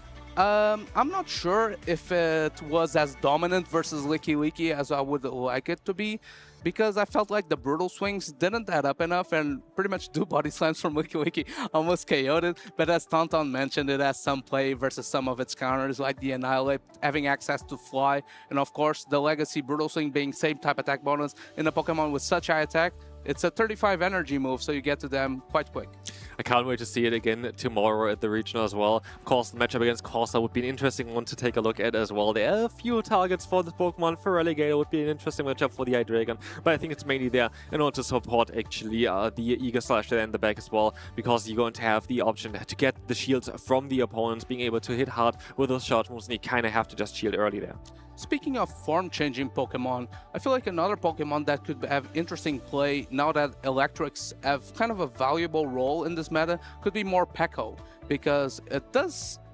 Technically, it does resist Gigaton Hammer. I'm not sure if it's an actual resistance because Morpeko is so glassy, but having that part dark subtyping means it resists the Shadow Claw from the Feraligatr. Also, for some niche tech, if you're afraid of some Quagsire, it has access to Seed Bomb. And from such an attack-weighted Pokemon, Seed Bomb, even being non-same type attack bonus, is going to deal massive damage into those ground types. Yeah, I would love to see some more Peko action. But again, as you said as well, the Gigaton Hammer would most likely do already enough to knock it out. But you know, which Pokemon would definitely survive a Gigaton Hammer? Licky. Okay. Licky is a Pokemon that we've seen all the time already, and here's a spotlight for this Pokemon. It has some key wins. We haven't seen a lot of Talonflame yet. Yeah, Talonflame has been scared away because a lot of these team comps, if our listeners have been paying attention, consist of 2 water types and a Licky Licky. And that's a very tough environment for Talonflame to strive on. And that's why people mainly adjusted to the Gourgeist, I feel like. But of course, Talonflame being one of those key wins since the rollout is double super effective into the flying fire type. And we've already seen this matchup, Empoleon versus Licky Licky. Yes, it is a positive matchup for the Empoleon, but if you get shields down, that Shadow Ball being neutral deals serious damage for such a bulky Pokemon. Yeah, Licky Licky seems to be like one of those picks that you can just throw in, and a lot of times there is no direct answer. And that's why we're looking always like, oh, is there a fighter on a team? Because Licky Licky is such a dominant Pokemon if there's no fighter. And so we only recently saw a few more of them in the beginning. Not so much. I'm curious if the fighter's going to be able to fight themselves through today too. I feel like it's kind of a safety net that people have, because they know if they're in the tough matchup, they can always safe swap the Licky Licky and maybe figure it out later with some movement and dancing around the matchup. It kind of reminds me a bit of Shadow Scizor, not in terms of bulk, but often a lot of teams did not have coverage for Shadow Scizor, and Scizor in its prime days before the Bullet Punch rework was able to even power through some of its toughest matchups, like something like a Gastradon, for example. It did not want to take a Trailblaze. And we see another fighter here. We see the Poliwrath on a Mind Joke side. That's going to be a very interesting one. But Sir Corey here on the left side as well is going to have the Jellicent, which I don't think the Poliwrath would like to see. Poliwrath is an interesting take on the meta because it does resist everything from the Feraligatr besides the Shadow Claw. It takes resisted damage from the main Fairy type, which is Tinkaton, but also has positive matchups into stuff like Quagsire versus Corviknight. That's not been as prevalent, but versus Corviknight, you take super effective from the Air Cutters, but the payback is resisted. Versus Diggersby, have super effective damage, Licky Licky, etc., etc. So as long as you're not stuck into something that completely walls your moveset, like the Jellicent or maybe in the Azumarill, often the Ice plus fighting coverage is crucial in this match. Also, it has access to Mudshot that got a rework in the Memories in Motion meta, just like Quagsire got buffed. Also, Poliwrath, at least the Mudshot variant, got buffed a bit as well. Yeah, and it's an interesting take on the meta. That's always the question. Is it going to be Mudshot? Is it going to be Counter? Both of which have play in the current meta with all those normal types and the Steel-type Pokemon. Could see Counter having a bit more play than Mudshot, but both of them are very interesting, and they work quite a bit differently. What you see here, though, as well, is on Sir Corey's side, we're going to have a Talonflame finally. Yeah, we have the Talonflame indeed. Let's see if it makes an appearance into this team, though there is a Feraligatr and a Unova Stunfisk and a Licky Licky on the opposing side for a Manjo. We have the Cradily siding and gets locked into the Unova Stunfisk, and there's a Feraligatr in the back. So, he pivoted right away. It's on Bullet Seed, so he actually went ABA weak to the Cradily. That Cradily looks amazing here in this matchup. And we see the Hydro Cannon going through straight away. No shielding against the Stunfisk here. This is doing a massive amount of damage, but Stunfisk can still, of course, hold on here as the Discharge is going to be able to retaliate here. It's going to do so much damage. This is going to be some super effective Discharge damage coming through from the Stunfisk. Let's see on how much it's going to do. Feraligatr barely hangs on, the regular variant being just bulky enough, gets off another Hydro Cannon, super effective damage. The Unovan Stunfisk chooses to shield, gonna maybe try to go for the Thunder Shock down, trying to keep that alignment of the Cradily into the Unovan Stunfisk. And now we have a ton of energy on the Stunfisk, which is going to be utilized here. At the end of the day, there's going to be both the Licky Licky as well as the Stunfisk on a Mind Joke side. You don't really want to take a hit here. Yeah, interesting. The Stunfisk on max energy is going to be tough to take out of the field. It's going to take a lot of rollouts to take this out. It reaches a double Mud Bomb into the Licky Licky, and I fear if the Licky Licky doesn't throw energy, it's going to reach another Mud Bomb. Yeah, and this is the thing as well. A rollout being resisted here is going to be quite a bit awkward. As now we see the Body Slam coming through. This is going to knock out the Stunfisk, but now we have kind of the alignment. Sakari knows the entire team of Mind Joke, and we know, of course, that Cradily with Bullet Seed is going to be amazing against that Stunfisk that's still in the back. Interesting here. Going into the Wigglytuff, I really like this play because it has the fast attack pressure into the Licky. Of course, it has access to Icy Wind that will be able to debuff the Unova Stunfisk in the back. It comes back into play, but doesn't wait for it. It goes into the Bullet Seed Cradily, dealing super effective damage with the fast attack. And now we have the Mud Bomb coming in. This is just not going to do enough. We have, of course, the super effective damage of Cradily. Both the Fast Move as well as the Gastradon are going to do some massive damage here. And while there's still 2 shields on the Mind Joke side, it's going to be a tough uphill battle. No playing around, going straight for the hard-hitting Grass Knot. A Mind Joke sniffs it out, pulls up the first Protect Shield of the matchup for him. The Unovan Stunfisk will be able to deal neutral damage, but since the Thunder Shocks are resisted, this Cradily is gonna hang on. And this is not going to be enough exactly. This is going to do only a tiny bit of damage. And we have to see if there's going to be a catch eventually. But here in comes the Grass Knot again. Gonna have to be shielded by a Mind Joke. It's such a difficult matchup. Of course, being aligned here with a Stunfisk against the Grass type Pokemon is always a bit tough. The silver lining for a Mind Joke is there is indeed a catch potential. Goes into the Mud Bomb just before another Grass Knot is loaded. Is gonna threaten a knockout. I believe it will be enough. And all shields go into the Wigglytuff, hoping that it has enough prowess with the Icy Wind to take this matchup. Exactly, Icy Wind at least is still going to be super effective here against the Stunfisk, most likely enough from this range with the charm damage adding up on top of it as well. But the Mind Joke's, only real hope here is to catch the move. In comes the Licky, in comes the Swift to knock out the Licky. Well played from Sir Corey here, being able to knock out that Licky with the Wigglytuff, and now only a few fast moves away from the Icy Wind. Reaches an Icy Wind with another charm, is gonna get the knockout into the ground type. Sir Corey playing a super clean game, punishing a Mind Joke for going ABA weak into that Bullet Seed Cradily, gets game number 1 in this winter semifinals. What a game. And again, we see the Wigglytuff again, like a Pokemon that we see kind of drop in usage with this regional, but it still has it. Like, it still has it. Still such a strong Pokemon to run right now. The Icy Wind coverage is amazing against so many Pokemon. Just having the debuff there, of course, here this time around, Sakura just had the better alignment. That really helped in this matchup. Having the Cradily aligned the entire time against its Stunfisk just made it very, very tough for a Mind Joke. Yeah, and now a Mind Joke has to think about maybe the Tinkaton is necessary to stop that Bullet Seed Cradily, because if you look into his team, he has 3 Pokemon that take super effective from Grass type. You have the Altaria that doesn't want to take Rock Tombs, and of course you resist the Body Slams from the Licky. So Tinkaton is the only pick that can resist everything from that Cradily, though. There's a Talonflame, there's a Jellicent, there's a Unovan Stunfisk in the Sir Corey team. He built this team perfectly to cover for Cradily's weakness to Tinkaton. Yeah, absolutely. I'm interested here.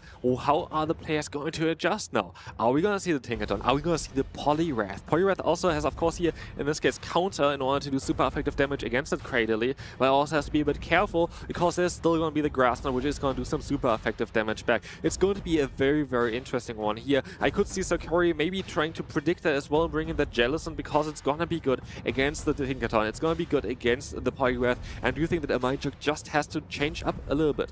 Yeah, he definitely has to figure something out, because if not, it's gonna go into the lower bracket. The winner of this matchup will go into the the group finals of Group C, and will be able to lock in his place in day number 2. Absolutely. Interesting, let's take a look here real quick again at the teams. It's such an interesting regional again, because we have more Pokemon that we haven't seen before. We have the Talonflame now on Sakura side, we have the Cradily. It's gonna be very, very difficult for players to kind of adjust to everything. And so let's see on how they adjust for this crucial game. Mind Joke gets the lead correctly. He locks in the normal type into the ghost type. Immediate pivot into the Unovan Stunfisk, and there's no clear answer in the backline. Licky goes toward the Shadow Ball on perfect timing, maybe hoping to chip it away a bit, maybe potentially consider going into the mirror matchup. But we see again the Cradily, and we don't see the Tinkaton, which means Cradily is going to have a lot of play in this matchup again. Here we have energy on Sakura's side for the mirror matchup, and this is going to be very, very important, because now the Mud Bombs are going to chunk away from the Stunfisk here on the Mind Joke side. But of course that Shadow Ball chip chip damage proving to be crucial in this matchup, because now it's a two-shot with Mud Bomb in this Unova Stunfisk mirror, where the Thunder Shocks are heavily resisted. A Mind Joke reaching that Mud Bomb number 1 is gonna throw at the Unova Stunfisk, and he has another Mud Bomb just loaded to throw it right back. But this could be also an interesting way for maybe the Credility to come in afterwards. We have to see on how the player's gonna play it. We see here that a Mind Joke is going to win the CIP tie here as well, which is going to force the Corey to use a shield in order to align himself. And interesting, he's shielded here by Sir Corey. I wonder if a Mind Joke is going to choose to invent on the Unovan Stunfisk or put all chips on that Feraligatr bag. He does choose to shield. He wants that alignment. He wants to keep the Wiki on the Jellicent. It's going to be, again, charge attack priority. A Mind Joke wins that, but he catches on the Cradily. Cradily is going to be in a very good spot here, because there's nothing that really wants to swap into this Pokemon. And of course, the best Pokemon is kind of the Licky, but no, when Licky is out against the Cradily, it's not going to be up against the Jellicent anymore. I believe that the Feraligatr is an okay matchup up versus the Jellicent to make up maybe for this switch. Licky reaching the Shadow Ball just before a Rock Tomb is loaded. Interesting that it was charge attack priority, but now Rock Tomb is going to debuff the Licky, but I feel like the damage has been done, and now the Licky is going to be able to race to another Shadow Ball and potentially get the knockout on this Cradily. It's going to be again at the same time, and so we would need to see a shield here coming up on the Credility side as well in order to survive this Shadow Ball. Do we see a shield? We do not, and so Credility goes down. Yeah, interesting, because I feel like the Licky is outside of range from a Surf and from a Mud Bomb, so it's going to be tough to take it off of the field. He's going to pace to another Shadow Ball, throws, and we get the catch on the Unovan Stunfisk. Sacrificing the Unovan Stunfisk here right now, the Shadow Ball is going to be enough to knock it out, and let's see what's coming in. We're going to have here, of course, only the Surf left in order to knock out the Licky, but is it in Surf range yet? He goes for the catch on his own. This is Catch Mania in the winner semifinals. Catch of his own by a Mind Joke, and I believe this Licky is still outside Surf range, and is with a Shadow Ball loaded. This Feraligatr can put in so much work putting that that Jellicent into Shadow Ball range. Yeah, and in comes now the Feraligatr, of course, and straight away seeing the Shadow Ball coming through from the Jellicent, the only play here. But it's not going to be enough, and we're going to see the final shield here as well on the Mind Joke side. The Shadow Ball is going to be shielded, and with this, there's no shields on play for a Mind Joke, but again, the fast move damage is adding up, and even a resisted Hydro Cannon is going to do some solid damage against this Jellicent. You can't choose to no shield enough Hydro Cannons because they do add up. The Shadow Claw will put this Jellicent in the red HP. Another Shadow Ball is reached, but regular Feraligatr is tanky and is going to withstand the Shadow Ball damage. Yeah, this is not going to be enough, and so now we have Feraligatr with all the fast move damage here in the world, getting that Jellicent to 1 HP, and while Feraligatr is going to go down to this Surf, it's not going to be enough to win this battle, as we're going to have here now the Licky coming in, farming down to the Jellicent, and so we're going to have a game number 3.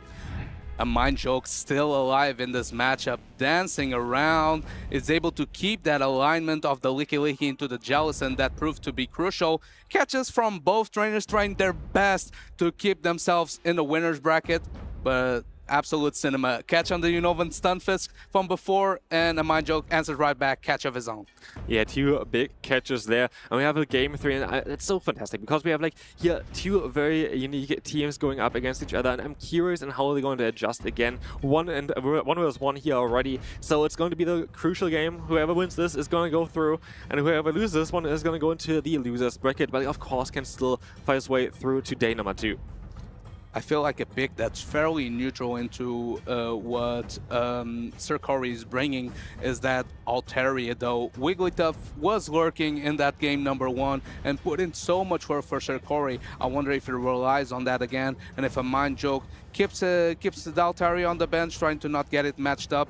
A Mind Joke, though, running the spammiest team comp that he has available so far with the Feraligatr and the Licky, trying to pressure shields and dance around the matchups.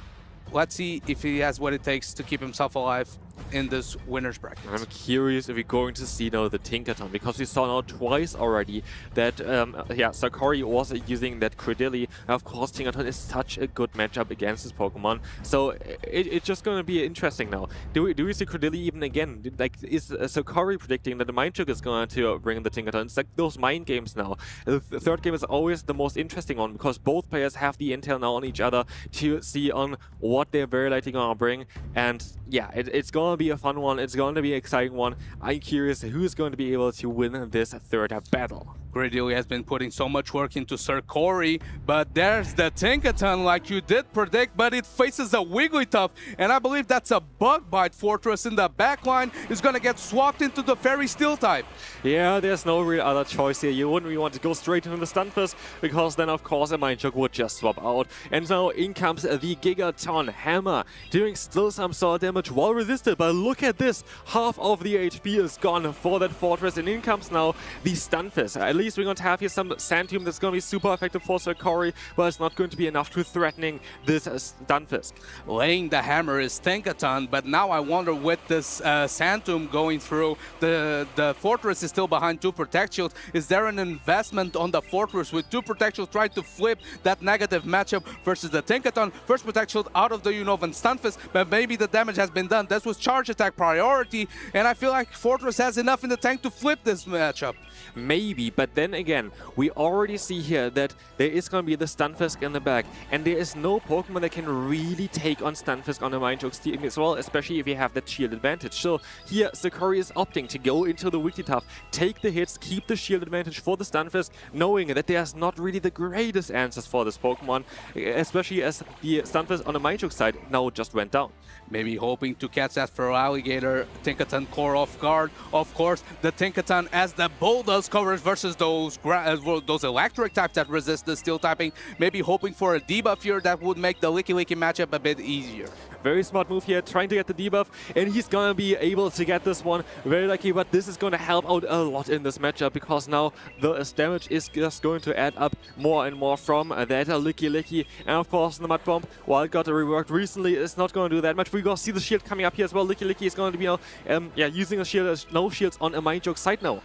I feel like with the desync of the switch clock, Sir Corey has to take advantage of it. He has to spam as many charge attacks with Unova Stunfisk as possible, trying to get the alignment of the Wigglytuff into the Licky Licky. The next Mud Bomb is coming through. There's no Protect Shields on the side of a Mindchoke. The switch clock is up. Wigglytuff comes right back into play as a Swift loaded already, and he's going to throw it on the Licky Licky. Yeah, and now Licky Licky is going to get a little bit lower, but the thing is here now as well that there's still going to be the Tinkaton in the back, and Tinkaton is going to have a fantastic matchup here. There is no move that this Wigglytuff can go for where Tinkaton is going to be bothered by, and so the Ice Wind comes through. It's going to debuff the attack, but Tinkaton still has the hammer in the hand. Yeah, that silver lining in the end, reaching that Icy Wind, gonna reduce the offensive prowess of this Tinkaton. I don't feel like Bulldoze is enough to take this out. He farms to max energy with the Tinkaton. The hammer is gonna be laid.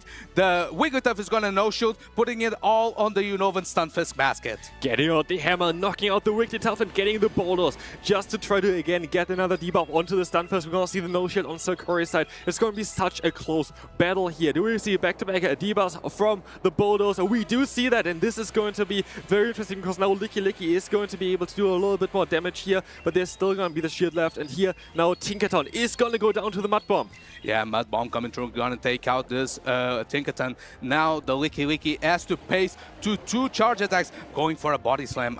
I think this is a bait. He gets the bait call. Can the Licky Licky reach a Shadow Ball in time just before the Unovan Stunfisk reaches a Mud Bomb? As the goes for the discharge, it does a bit less damage, but I'm not sure if it's enough to KO this Licky Licky here. I think the Mud Bomb would have been better play here, because you're only going to get to 1, and as you're going to see, there is going to be now the Shadow Ball coming through, but Licky Licky is going to go down. The Thunder Shock is going to be enough.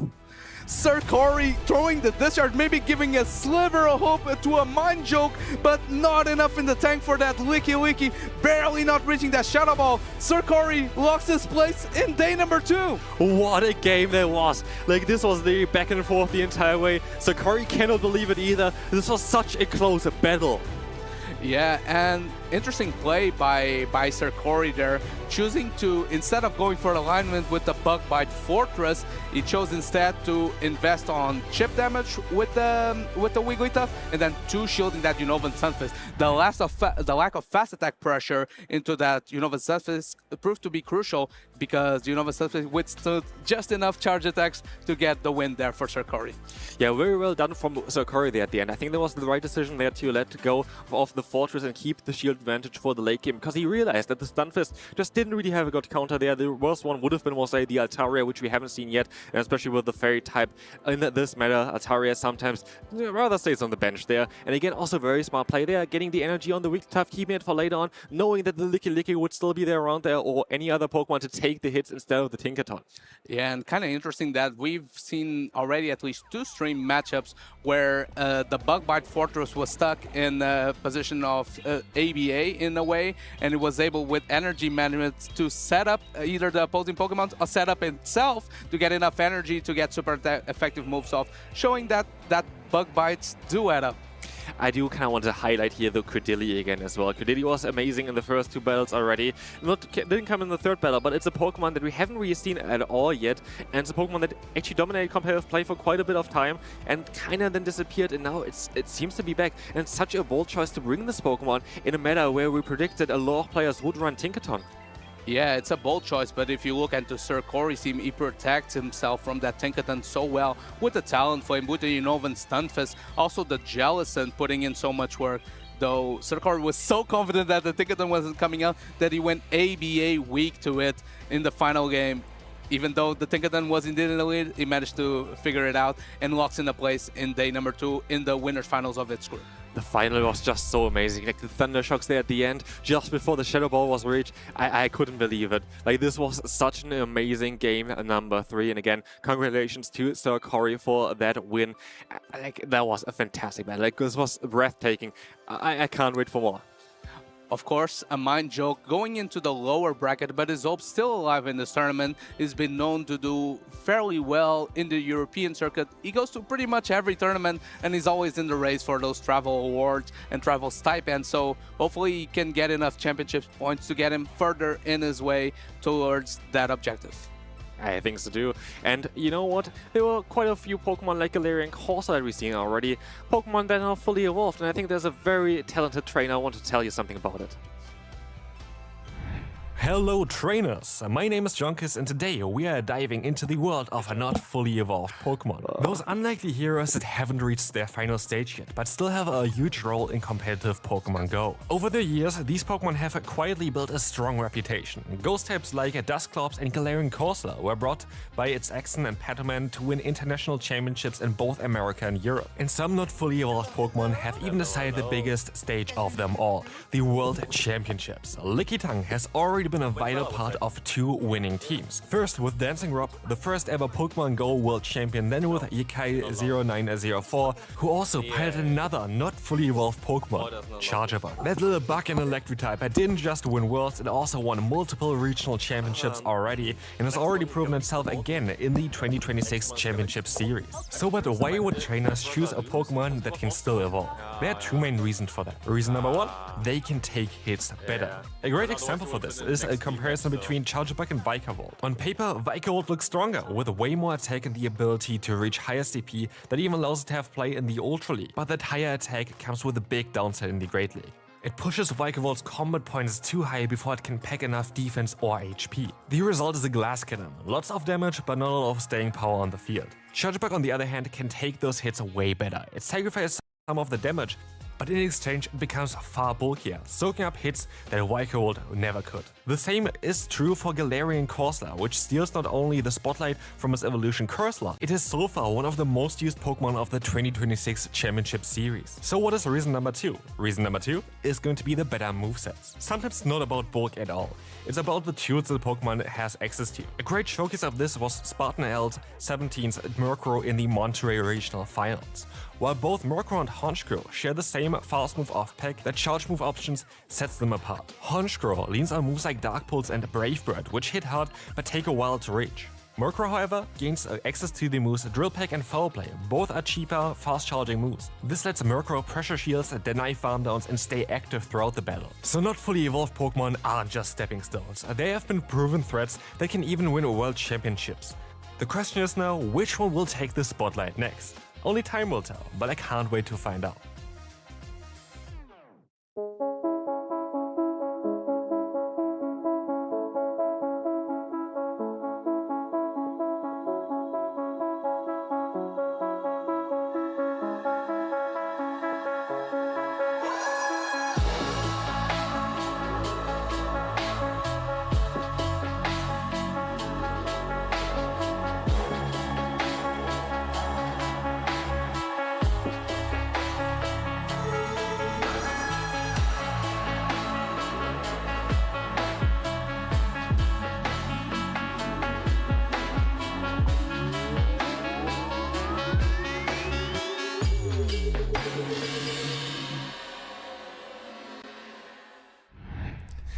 Welcome back, and welcome back, Amanda. You did definitely listen to the very nice showcase there of non-evolved Pokemon. What is your favorite non-evolved Pokemon? Well, I was about to make a joke on the similar subject. I was going to say I really resonated because I also feel like I'm not in my final form.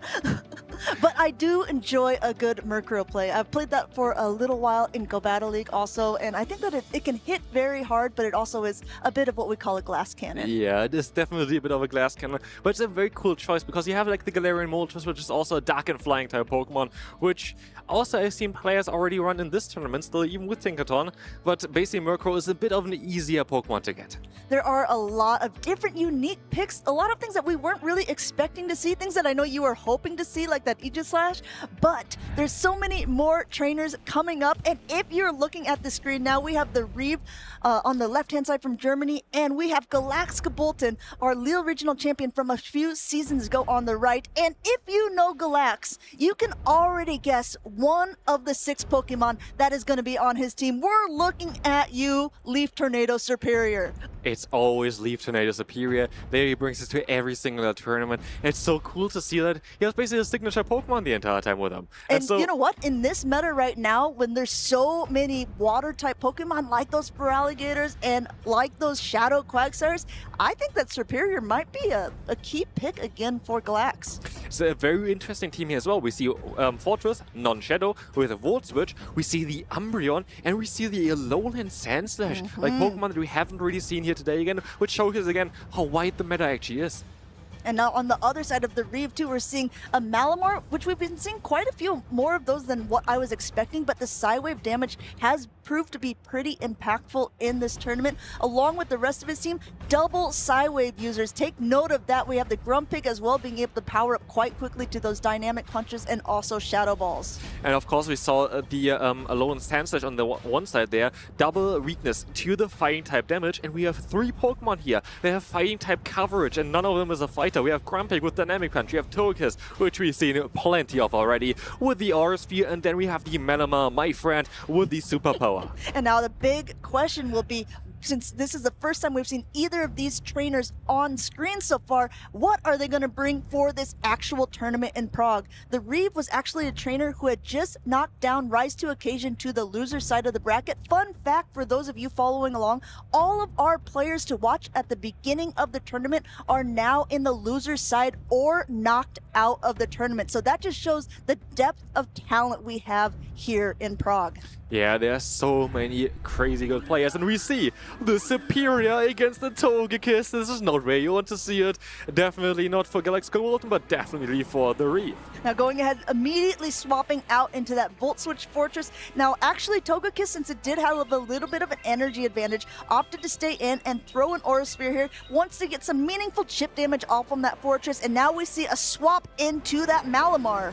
You can only swap into a Malamar if it's a Volt Switch Fortress, of course, because otherwise the Bug Bite would be double super effective there. player, but here it can take the Sand Tomb actually. Interesting to go for this one first, trying to get up to another Rock Tomb now to maybe threaten a little bit more damage. Now going ahead, now throwing this foul play, getting the first shield off of Galactica Bolton's side, wants to be able to do a little bit more damage with the Fortress. As you can see, it's already now at its attacks, opting for another Volt Switch, going for 2. He knows his timing here, and look at this, swapping back into the Superior here to go up against that Malamar, almost full health. This is very interesting because, of course, after the Superpower, we're very likely going to see the swap back into the Flying type of Togekiss, but now Galactica Bolton has quite a bit of energy and has that Leaf Tornado. I'm curious if we're going to see it. No, we're going to see the Frenzy Plant to do some solid damage, and this is the thing as well. Togekiss is actually not the bulkiest Pokemon, and Frenzy Plant is a very strong move. We're seeing a lot of Community Day attacks. Look at that, not very effective, just like the Gigaton Hammer against the Water types, but still doing so much damage overall.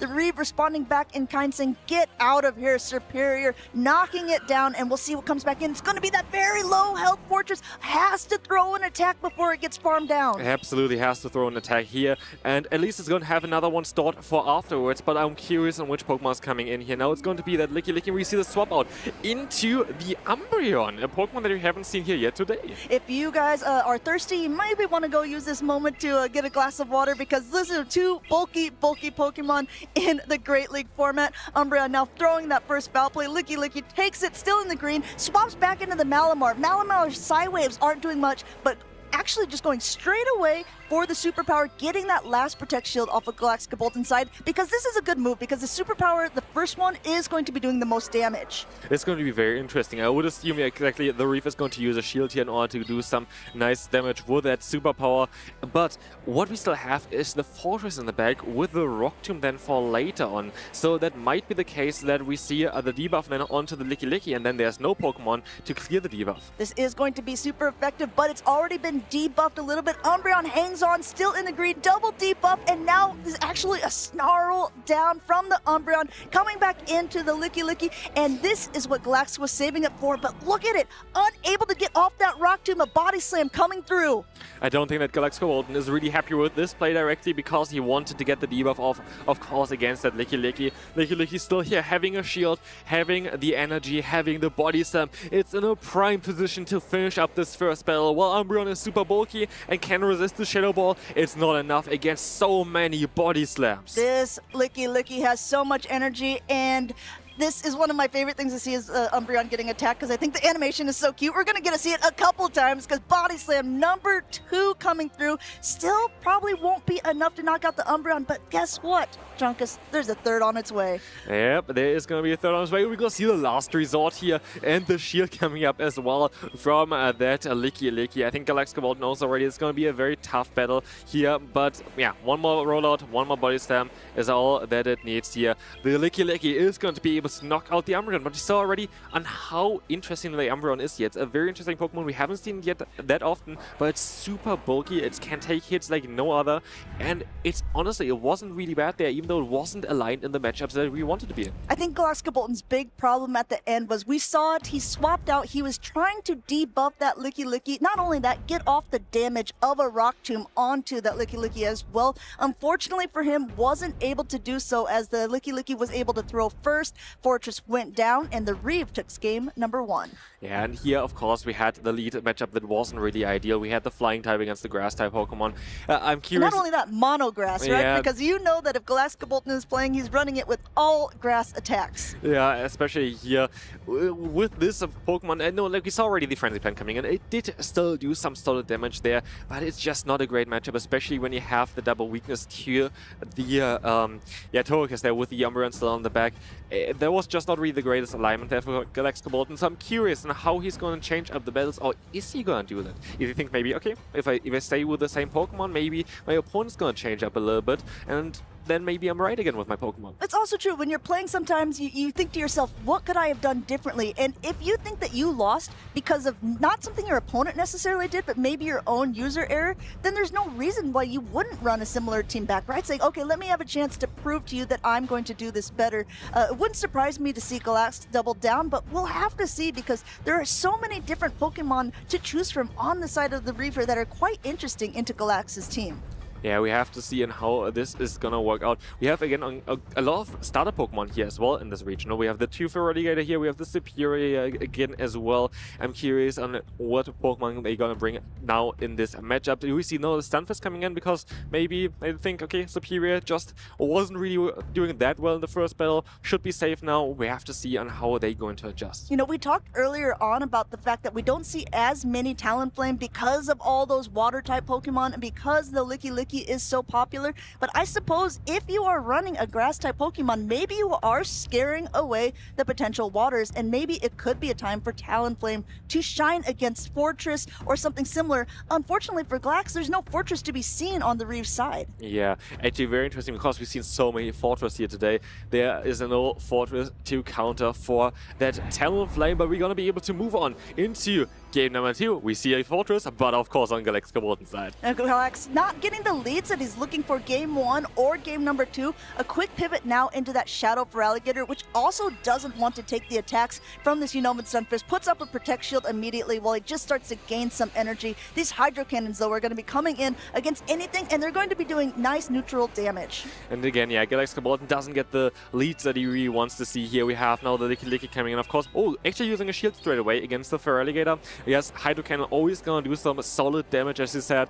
And in comes the Shadow Ball, and let's see, we're gonna see the second shield already for Galaxcabolten. No, we see a no shield here. No shield. This will do a nice chunk of damage to the Feraligatr. The big problem with Feraligatr against Licky is those fast attacks aren't doing very much at all, relying solely on the charge attacks. However, because he had a little bit of an energy advantage, because he expended that shield at the beginning, he's got 2 Hydro Cannons loaded. The switch timer is up, and we see a quick pivot now to catch this Body Slam onto the Umbreon. Yeah, Umbreon is coming in here now, but Galaxcabolten of course doesn't know it yet, but there is going to be the Togekiss, and Togekiss is going to be aligned here with a super effective Aura Sphere. Last resort is the only resort that the Galaxcabolten has here now. It's the only move that he can go for. It's going to be neutral, but of course the super effective move here, the Aura Sphere, is going to do so much damage against that Umbreon. And this is different than a superpower, right? Every single time that Aura Sphere hits, it's going to be doing the exact same amount of super effective damage. That first one went through. We see that Umbreon knocked down into the red, throwing a last resort here at this very healthy Togekiss, and it remains so even after this attack goes through.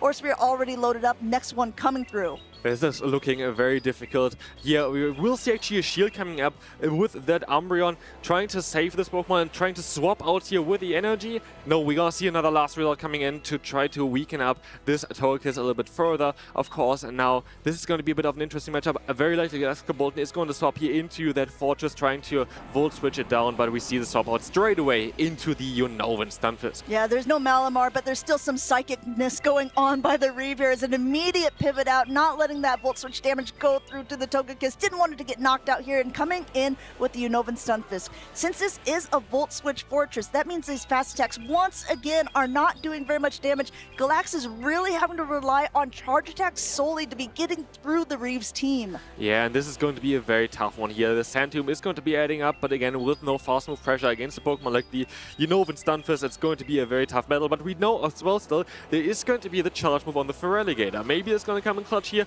but for that, we need to get rid of the final shield on the Reeve side for that, and I don't know if Fortress is going to be able to do that. Fortress is trying everything that it can to be able to negate how much damage this can be doing. It's throwing Sand Tomb after Sand Tomb. It's lowering the defenses here. Both of them pivoting at the same time. This actually could be very good for Galax being able to get off this foul play onto the Licky and get it very low. Getting the Licky weakened is definitely very good, but we still hear the Reeve is still not going to use the final shield that he has, and we have a ton of energy on that Licky. Now having 2 Body Slams stored at this point with so little health on all of the Pokemon, the Body Slam is going to be enough to knock out most of them here. This is a really great timing by the Reeve. He's knowing exactly when they're getting into the attacks, throwing right beforehand. He can be in a favorable position with a shield to hide behind. Still 3 Pokemon remaining on his side. Now Galax gets to throw off the Sand Tomb. No Protect Shield used. Licky may go down. Yeah, Licky will not appreciate this Sand Tomb. This is going to be enough to knock it out, and in comes again the Stunfisk, of course, having energy stored here, still having the shield left. This is looking very, very difficult for Galaxcabolten. This is definitely an uphill battle here at this point. We have, of course, still another charge move stored, trying to maybe catch it. We're going to have the Yeah, Togekiss now going for the Aura Sphere, knocking out that Feraligatr, and with that, the Reef is going to be able to take a quick 2-0 victory here. Taking victories over regional champions like it's his job there. The Reef is being able to go on very far in this tournament on this winner's round. Congratulations to him. Absolutely, and again, a great reading skills. He had perfect alignment on both of those battles, which just made it practically impossible for Galaxgobolt to fight back there. But again, this is a lot of skill involved there as well. Predicting how the opponent is going to run takes a lot of practice, a lot of skill, a lot of experience, and the Reef is doing so well in this regional. And yeah, again, very well done. Yeah, you see him grinning. He knows that he played very well, and he's able to continue on that winner side of the bracket. And once again, in this very stacked tournament, that means a lot, because if you're on the winner side of the bracket, that means you're playing less games. Earlier on, I had an interview with a Nezabithan, and I was like kind of mixed up where we were in the tournament. And so I was like, yeah, talking about day 2. And after the tournament, he's like, oh man, I didn't even know I was in day 2 yet. And I was like, oh no, I'm sorry. You're not. You still have some more games to play. So we'll have to keep an eye on that bracket to see if he will be able to make it on to day 2. He was on that loser's side of the bracket. We've swapped back to the winner's side for now, showing you some different matches. We like to keep it fun, keep it interesting, just like these games that you're seeing.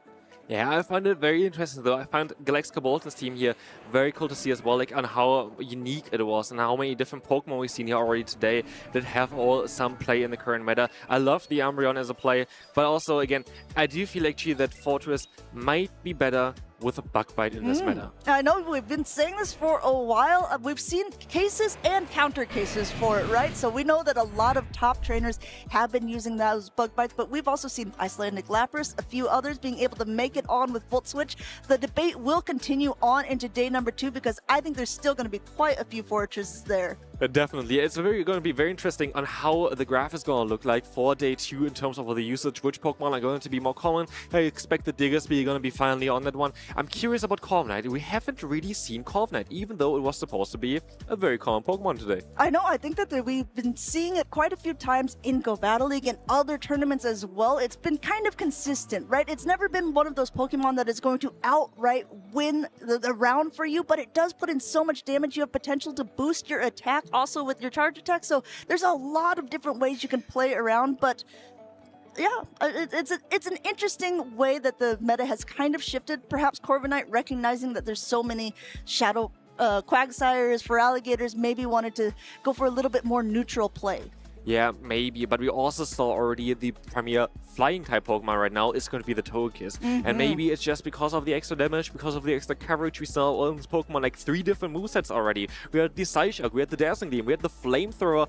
Oh, of course, we're always going to have the Aura Sphere because it's so strong in the current meta. Such a great coverage move on the Togekiss. Maybe just Togekiss kind of scared away the Corviknight? That could be it. Togekiss has definitely been a Pokemon that a lot of the trainers have been using. There's been so many fairy types. I mean, maybe arguably even the most used fairy type that we've seen. We thought it'd be Tinkaton. Turns out it might be that Togekiss instead. But I actually don't know what happened to Corviknight. Based on the lore, Tinkaton is using its hammer to knock out Corviknight out of the sky. There you go. And it's gone. It's written. Yeah. It is written, so it is written, so it is told. Let's see here. The next battle is Dino Sky against Exile Cactus. So this is going to be a very interesting battle because we're going to see here again Tinkaton, but we also have a Tentacruel. Tentacle, yes. You don't need to adjust your screens, everyone. This is exactly what's being brought. I'm not surprised to see a little bit more Guzzlord gaming, especially from Dinoski. It's one of his signature picks that he likes to bring to different tournaments, along with the plushies, showing the ride along the way. But one thing to note about his Guzzlord is actually on Brutal Swing and Sludge Bomb rather than Dragon Claw. Yeah, we've seen more Dragon Claw usage recently in this tournament, but now with Sludge Bomb, it's not going to be as great in the mirror matchup, which you're going to have here, but it's also going to have Sludge Bomb. So both Guzzlords going to run Sludge Bomb in this matchup. Here, of course, here's the Tinkaton that I was talking about earlier. It's going to be here again, and I'm curious if we're going to see some play of this Pokemon now as well in this matchup. So both Guzzlords are on Brutal Swing and Sludge Bomb, but the Fortress on the teams are a little bit different. The one on XXL Cactus's side is just a regular Fortress. It is not a Shadow, so it's not going to be doing that 20% extra damage, but it's also not taking it. And another thing to note is it is on Volt Switch, while Dinoski's is on Bug Bite. It's like Dinoski here as well with that Tentacruel. I'm curious, does it have some play here? It's actually not that bad against Tinkaton, I would say. It's not I mean, they're gonna have some ground-type Pokemon here as well with the Quagsire, where it's gonna be a bit tougher maybe, but it actually has a very solid matchup, I think, against that Feraligatr. And also, I was just thinking about, I mean, there's definitely not a Togekiss on the side of the Cactus's side, but I think that Tentacruel maybe has some play overall. It's going to be able to neutrally take those Hydro Cannons that are going to be thrown, so potentially we'll maybe see some Tentacruel action from Dinoski here, and that's exactly what we see. It's in the lead up against a Volt Switch Fortress, though we might see a quick pivot out into something that can take it better, and that's exactly what happens, going and transferring that energy onto that Shadow Quagsire that just came in. Yeah, Quagsire is going to have to take now a Santium, which is not too bad. It's going to drop the defense though for, yeah, the rest of this matchup here. And we're going to very quickly see another swap out here into the Feraligatr. Feraligatr is going to be able to just go for one Hydro Cannon now to knock out that Quagsire, but not before the Mud Bomb is reached. The Mud Bomb is going to be able to do some solid damage here still. Going ahead and just letting that first one go through. The next one definitely would be able to knock out, but Feraligatr wins that charge attack priority. It does have the higher attack, and Dinoski opts to use a shield because it looks like he had clicked the button as too. Wants to either get a shield back or get that Feraligatr out of the way. Yeah, maybe he just wants to get those shields down so Tentacruel can do some hard-hitting damage with the Scald or the payback there as well. But yeah, we will see here again.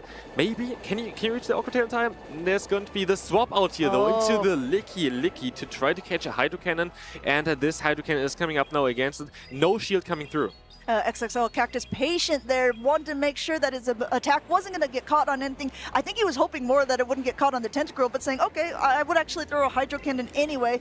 Now, big old Guzzlord coming in to take a Body Slam off of this Licky. Both players also know each other's team now, and I do think that maybe the Quagsire was still preserved there in order to try to deal with the Fortress later on, because you know there's going to be the Volt with Fortress. The Fast move's not doing a lot of damage, but you're still going to be able to hit some hard-hitting charge moves there. And of course, you don't really want to have it against the Tentacruel.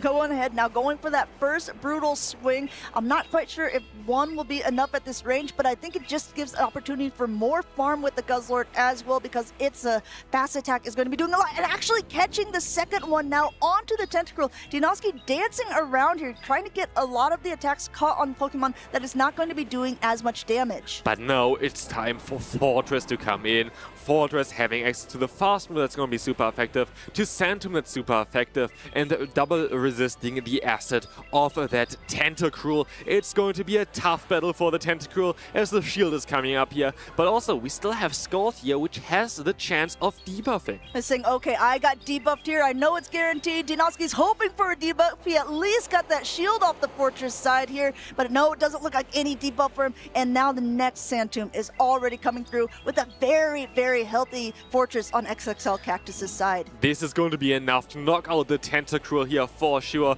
And now the Quagsire comes in, try to preserve it for exactly this matchup, but is it going to be enough? Because there's still going to be the Guzzlord, there is still going to be the Feraligatr in the back, and this is going to be an uphill battle here, as we see that the Santum even going to be reached before another Aqua Tail can be reached from that Quagsire. Aqua Tail paces so quickly, but not quick enough to take out this Fortress before it gets taken down here. Now it's only a very low health Licky, and it looks like Dinoski recognizing not going to be able to take it. And XXL Cactus takes game number 1 with what we call a 3-ball flex. All Pokemon still remaining on his side. Very impressive, but also off to a very good start in the beginning. Having that Fortress against the Tentacruel just helps out so much even for the battles afterwards, because you're going to be able to get that debuff onto the secondary Pokemon that came in. We saw it there, the Santum against that Quagsire, just making it a bit easier for yourself. So if you are Dinoski in this scenario, what are your thoughts? You're saying, okay, I tried to play a little bit risky. Having that Tentacruel in the lead definitely didn't pay off.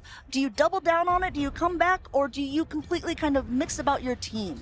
I feel like you kind of have to mix a little bit your team, because I don't think there is like the greatest answer other than maybe Quagsire for the Fortress. So for Cactus, it might be the best play to just keep running Fortress in the lead, because you're going to have so much potential for especially then the late game there as well. Because if you have some energy on this Pokemon, or again, if you're going to see that Dinoski is going to swap out of the lead, you're just going to have an advantage for the game afterwards. And this is why Fortress is the most used Pokemon. It is just very tough to deal with if you don't have the answers. And again, especially in a meta where Water-type Pokemon are basically everywhere, it's just tough to have the answer because the only answer for this Pokemon is a Fire-type Pokemon. Yeah, you made a really good point with that as well, because if Fortress is so good, or at least neutral into almost the whole team, except for essentially that Quagsire, why wouldn't you lead it, right? Why wouldn't you put your strongest face forward and maybe have a good, safe swap opportunity, something that you think can handle the damage a little bit more? We'll have to see if he is going to run it back for game number 2 on the side of XXL Cactus. He just needs one more game to guarantee his spot into day number 2.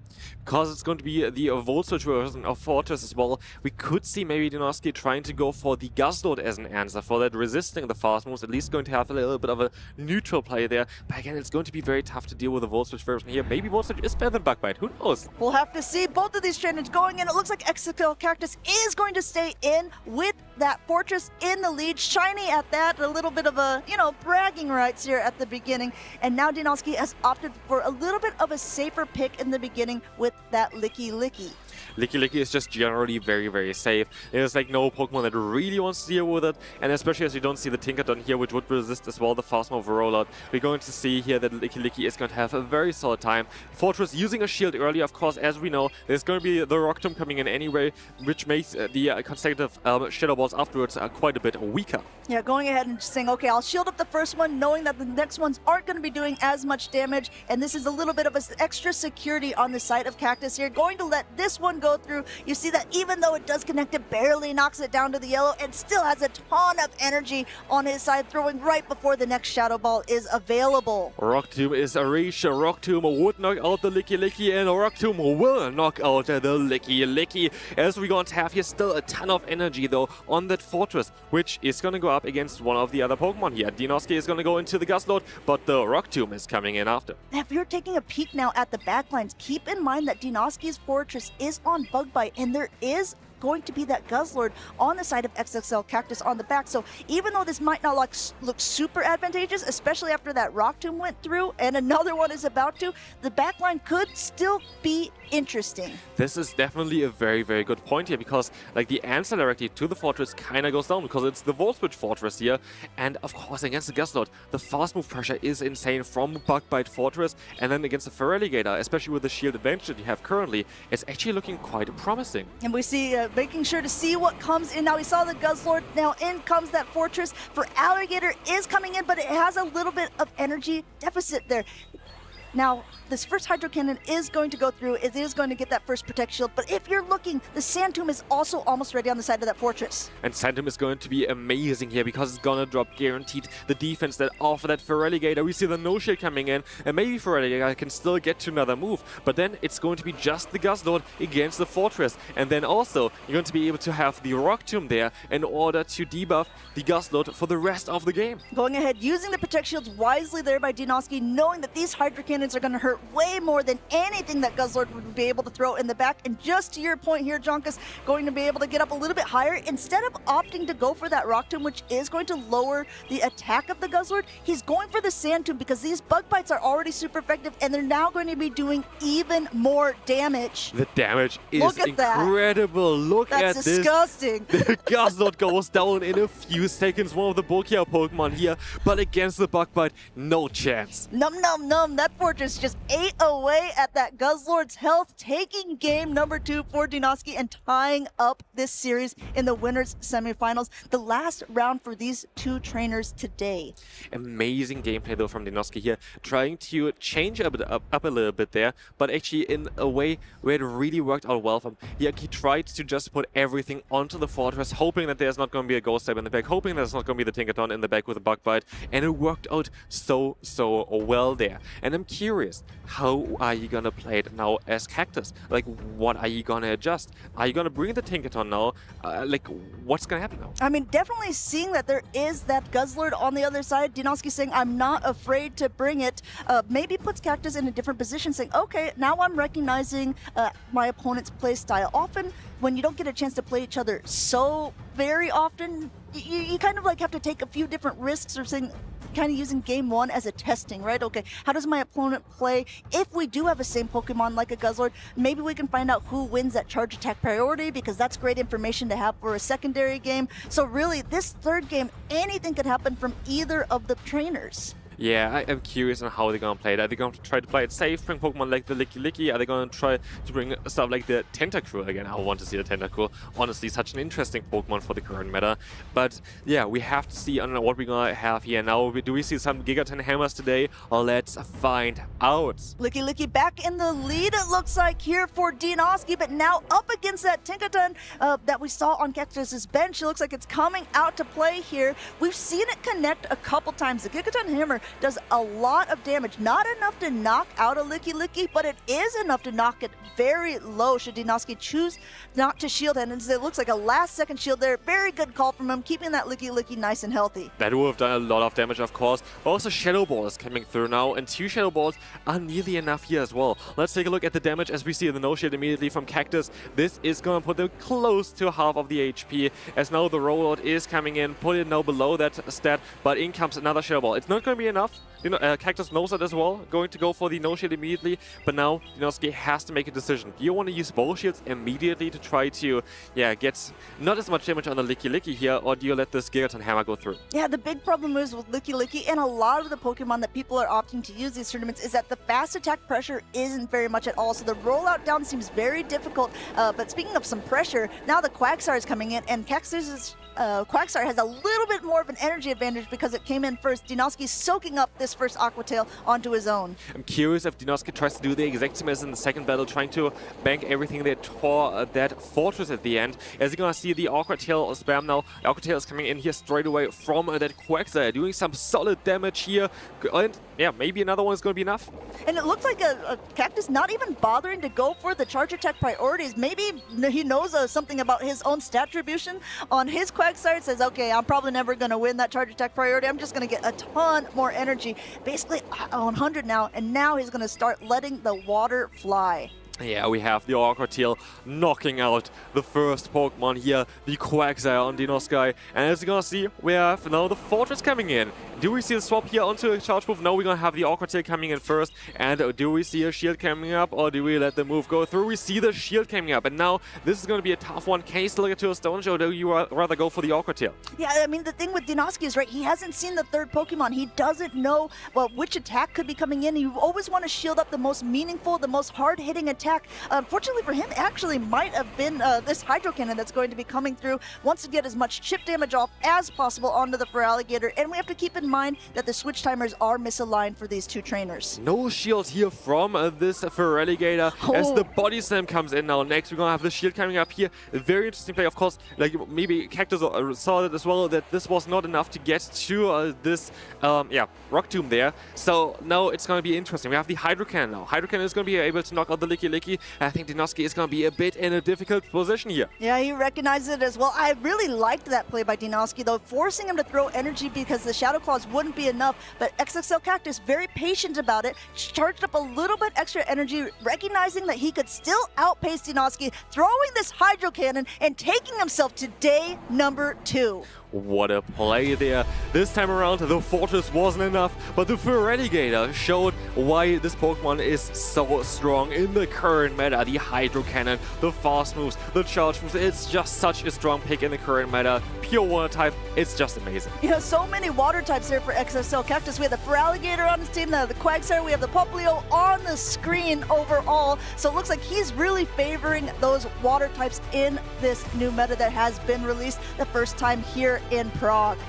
Yeah, very interesting. A lot of water types. We saw the grass type just now didn't really work out that well with Superior, but yeah, like a lot of water types. It's going to be interesting. I'm curious on how trainers try to counter this. Are you still going to try to counter the Tinkaton? Are you rather try to counter, especially for upcoming regionals? Are you going to try to bring in a few more grass type Pokemon? I'm curious. And I think that if anything, Fortress is here to stay. We've seen quite a big amount of gaming from them. The big question is going to be, are you using Bug Bite to try to do a little bit more fast attack pressure, or are you trying to be able to pace a little bit quicker, hit those water types that aren't Quagsire with Volt Switch here, and XXL Cactus running the Volt Switch version was able to take a 2-1 victory over the Bug Bite 1 of Dinoski. Yeah, again, like it's kind of back and forth. Which fortress is better? Is it the Bug Bite? Is it the Volt Switch? Is the story of the regional so far? Because definitely Fortress is the story of the regional. Yeah, but I tell you what, this is num right here. This was enough that maybe it's like, okay, Bug Bite could be a big nuisance if you're not prepared for it. That was beautiful, to be fair. Like, this was amazing to see the Bug Bite coming through there.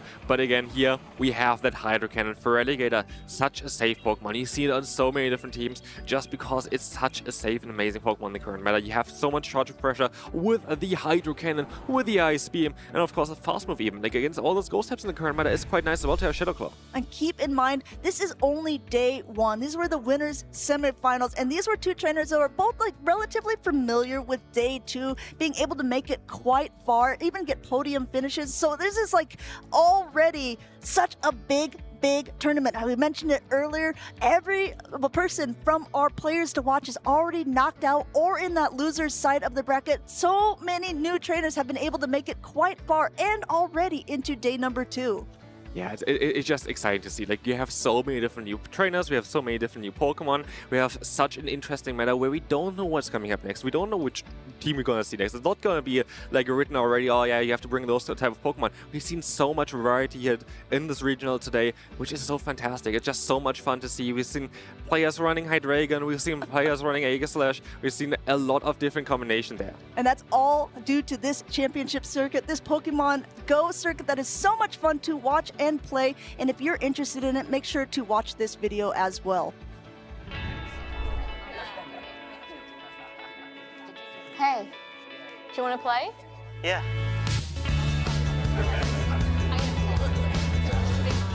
Nice. One shot? Wait, that card, yeah.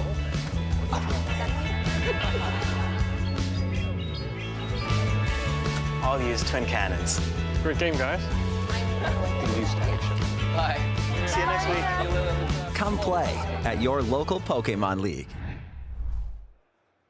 You can scan the QR code here on the screen as well to find events nearby you, and they're worth it because you can even get CP for those tournaments here as well to get qualified for the World Championship. This Luxray on the screen reminds me also of the video that was shown during the Super Bowl when the celebrities were talking about their favorite Pokemon, and one of them said that it was a favorite. We haven't had the chance to cast together yet for this tournament, and maybe this is something that I should know. But what is your favorite Pokemon, Junkus? My favorite Pokemon is quite maybe a more popular choice. My favorite Pokemon is Greninja. I'm quite happy that Greninja also got a Mega Evolution now.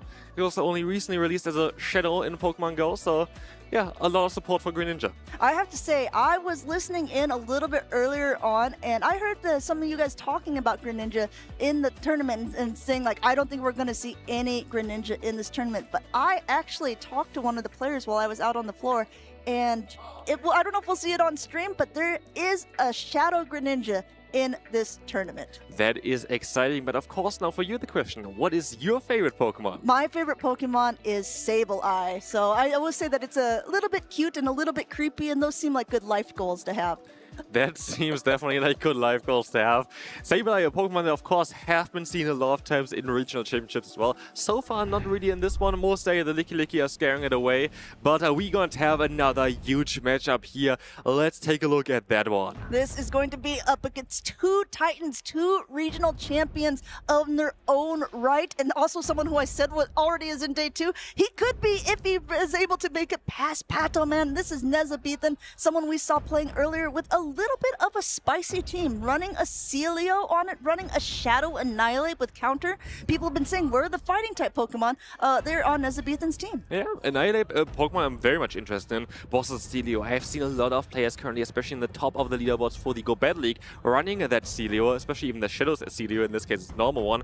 But like, it has a lot of play against the current general meta, but I'm curious on how strong it's going to be in the Show 6 Pick 3 meta. Not only that though, sorry, not to interrupt you here, but there's a Shadow Annihilate and there's a Guzzlord and there is a Wigglytuff on the side of Patoman. So maybe it doesn't have moves in a Show 6 pick 3, and maybe it doesn't even specifically into Patoman's team. Yeah, this is going to be quite a difficult one. We have the Fortress here again, which you're going to very likely see here. Fortress is kind of cool, but this is the thing. I would love to see the Flamethrower Togekiss finally in action, where the Flamethrower actually going to land on a Pokemon that usually would be good against the Togekiss. It's such an interesting play to go for Flamethrower here. It makes a lot of sense, though, with the current meta, with the Fortress, like, also even with the Tinkaton.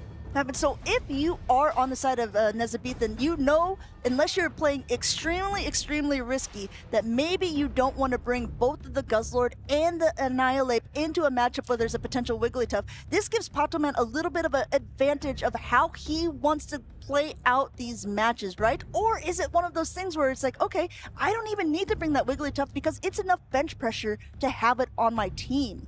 Yeah, I do think that the Wigglytuff is very likely going to be one of the Pokemon that Patoman definitely going to look at because there's so much play for this day. We're going to have here as well, for example, the Gorga is still on the Nezabithan side here as well, which is going to not enjoy the Icy Wind either. The Shadow Ball is going to be resisted on the Wigglytuff, so I do think that Wigglytuff is going to be a Pokemon that we're going to see quite a bit in this specific matchup. So if that is true, if you are Nezabithan and you know that Wigglytuff has to come, I think that you have to bring the Tinkaton. I think so too. I think Tinkaton looks quite solid here generally against Patoman's team.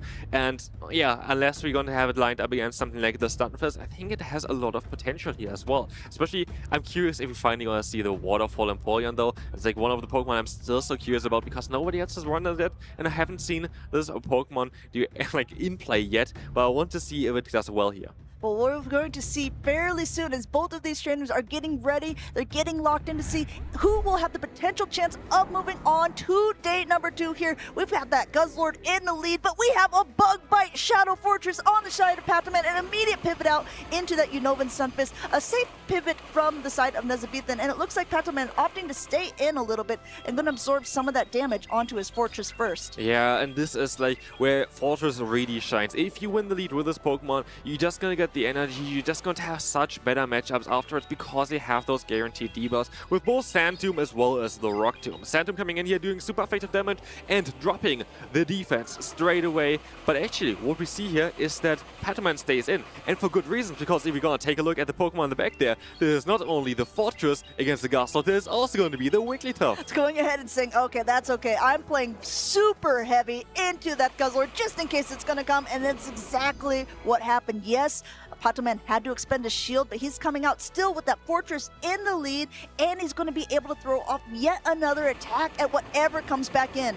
And now, like, what are you gonna do here? Like, there's going to be now the Rock Tomb coming in, the super effective fast move damage is going to chunk away. That Gastrodon is going to be insanely low afterwards. So basically, we just try to use both shields on the Celios, I guess, to play here. I mean, Nezabithan maybe making a recognized call saying, okay, he didn't swap out with the Fortress. Maybe Guzzlord doesn't have a lot going on, and actually double shielding the only Pokemon that we've seen by Patoman this tournament here so far in this game, going for now a Rock Tomb. This is going to now lower the attack of the Celio coming in, but no, at least the damage won't go through as the shield is put up by Nezabithan's side. But now, of course, with with less damage basically from the Celio, this is going to be a tough matchup against a Pokemon like the Corsola. Corsola is going to have so much defense, and know that Surf being debuffed is barely doing anything here. And of course, it's going to be still even the Power Gem, which does so much damage against an Ice type like Celio. Yes, Celio is forced to throw these Surfs, even though there's no Protect Shields remaining, even though Body Slams are quicker. Obviously, since the Ghost typing, it doesn't want to be able to, it wants to actually put some damage outward. Meanwhile, Patoman just charging up a ton of energy, and actually Nezabithan being able to catch onto the Guzzlord puts it in a decent position, and Patoman undercharging here this attack. Yeah, trying to get a bit more energy here, knowing that the Gastrodon doesn't have any energy stored. Very nicely done. As we're going to have the Celio coming back in, having to shield here now the Nightshade from that Corsola. In comes the shield, of course, but like this is going to be such an uphill battle. I don't know which Pokemon could have been in the back here now where Celio still has some potential, but there's going to be a Wigglytuff, and Wigglytuff is going to still even enjoy this matchup. And here we see even the Fortress, where you're going to be forced to go for the Body Slam. Now, there's very, very little chance that Nezabithan is going to take game number 1, but what I do think that he will want to do here is try to see what the third Pokemon is. Unfortunately for him, he didn't throw the attack there, so Patoman's third third Pokemon remains hidden there, which is really good information. If you are a trainer, you want to try to hide as much as possible from your opponent. That's exactly what Ptoan did. He took game 1 so decisively that Nezabithan now has to wonder what was in the back. That was such a good point here. Like, it was such an interesting thing there as well at the end, because the game was kind of over already, but Ptoan kind of played it to the point where he knows, okay, I'm just going to give the opponent the least amount of information about what I want to run, and this can really decide those battles there. Like, now, Nezabithan doesn't really know exactly what was in the last slot there. You can, of course, assume it might be the weekly tough based on how Ptoan played, but you can never be too sure. Yeah, and also just how good it probably is into Nezabithan's team, but we'll have to see how he's going to adapt for the second one, because it's really unfortunate when you lose a lead so hard. And I think that actually using that Unovan Sunfist as a safe swap was a really smart move by Nezabithan. But Ptoan just didn't fall for it. He didn't do anything about it. He said, okay, I see it.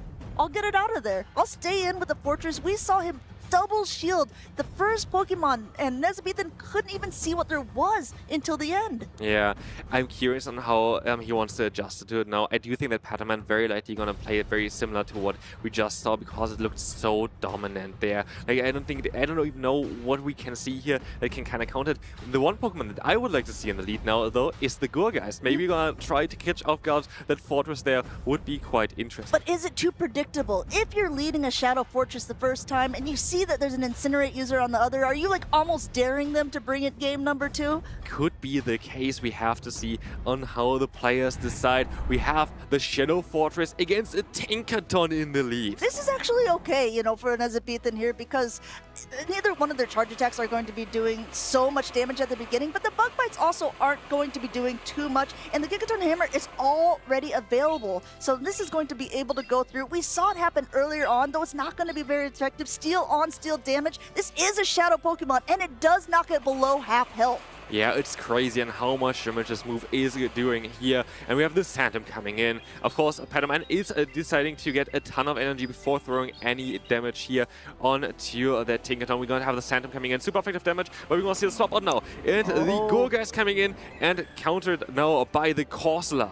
Corsola now coming in very, very quickly. Didn't want to take very much damage at all onto the Fortress there, but now the Corsola is able to throw. First, throwing that Nightshade. There's a lot of energy now on the side of Nezabithan's Gourgeist. Look at that. Shadow Ball already loaded, going for one more Incinerate, now going to throw here. This is going to do heavy damage if it doesn't get shielded. I assume we're going to see a shield here, but let's find out. We see the no shield. This is a Shadow Ball. This is doing so much damage, and with this, the Incinerate is going to be enough to knock out the Corsola. This can change the entire battle. Wow, this is big attack here, and this is actually, I'm not sure if it's a misplay. Maybe Nezabithan was hoping that Ptoan was going for what we call like a peekaboo play, just bringing in the Wigglytuff, but definitely the Seed Bomb was going to be the attack that he wanted to throw, going to do much more damage into this normal and fairy type Pokemon. Also a bit unfortunate, but at the end of the day, like, you have to kind of stay in here in order to line your Pokemon correctly, so it is okay here. We're going to have the Tinkaton coming in, having the Gigaton Hammer is going to be crucial, but in comes now the Fortress,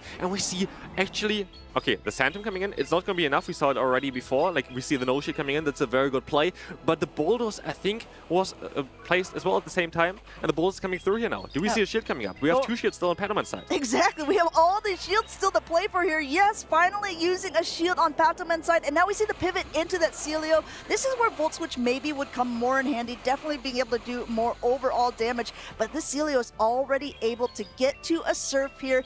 Ptoan uses both of his Protect Shields each time on a low health Fortress. I'm curious if a Body Slam would have done enough. Most likely not at this point yet, but we have, you know, the bait coming through. This is not going to be the Rock Tomb. This is going to be the Sand Tomb, trying to lower the defense instead of the attack, which makes a lot of sense because he's still going to have that Wigglytuff with energy stored in the back, trying to put it into the range for just one Swift. And now we're going to see another one reached in time. Wow. Able to get to yet another Sand Tomb. Nezabithan was trying to go for a very aggressive farm down with an Ice-type Pokemon on the steel. Wasn't able to do so right away. It is double debuff. There are 2 attacks loaded. Immediate pivot out to clear and to get a catch. Great play by Nezabithan. They're trying to stay in this as much as possible. Keep in mind, 2 Body Slams are loaded.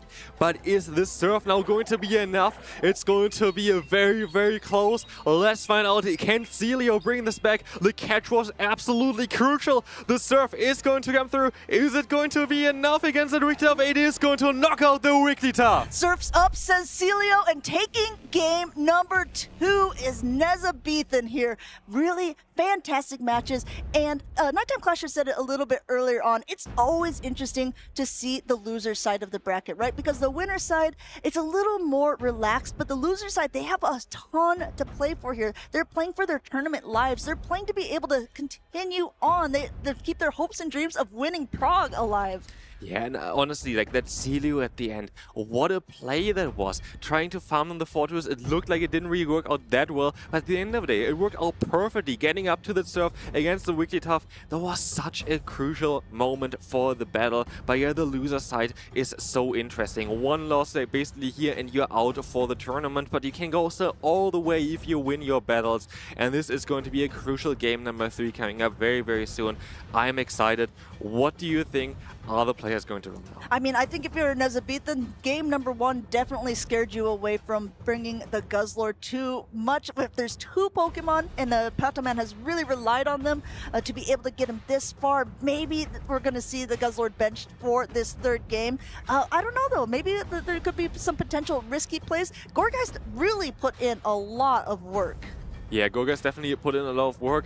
The Shadow Ball against the Wigglytuff at the end of the day, luckily it didn't matter that much there. I don't think that was intended, but I do think that Gourgeist might need to come here. But then again, what do you think as like Patoman? You were like, okay, it's very likely that we're gonna try to find the Gourgeist somewhere with then the Fortress. Do we just try to bench the Fortress now? We brought it twice. Fortress is a very strong Pokemon, but like now at this point you kind of force the opponent to bring the Gourgeist. Yeah, I mean, you make a really good point there because both games, Patoman used both shields on his Fortress, so maybe leading a Nezabithan to believe that, okay, yeah, I'm valuing this Pokemon so much that I'm going to bring it every single game, so then not having it on the team and allowing something that has better matchups into the Gourgeist could be the play.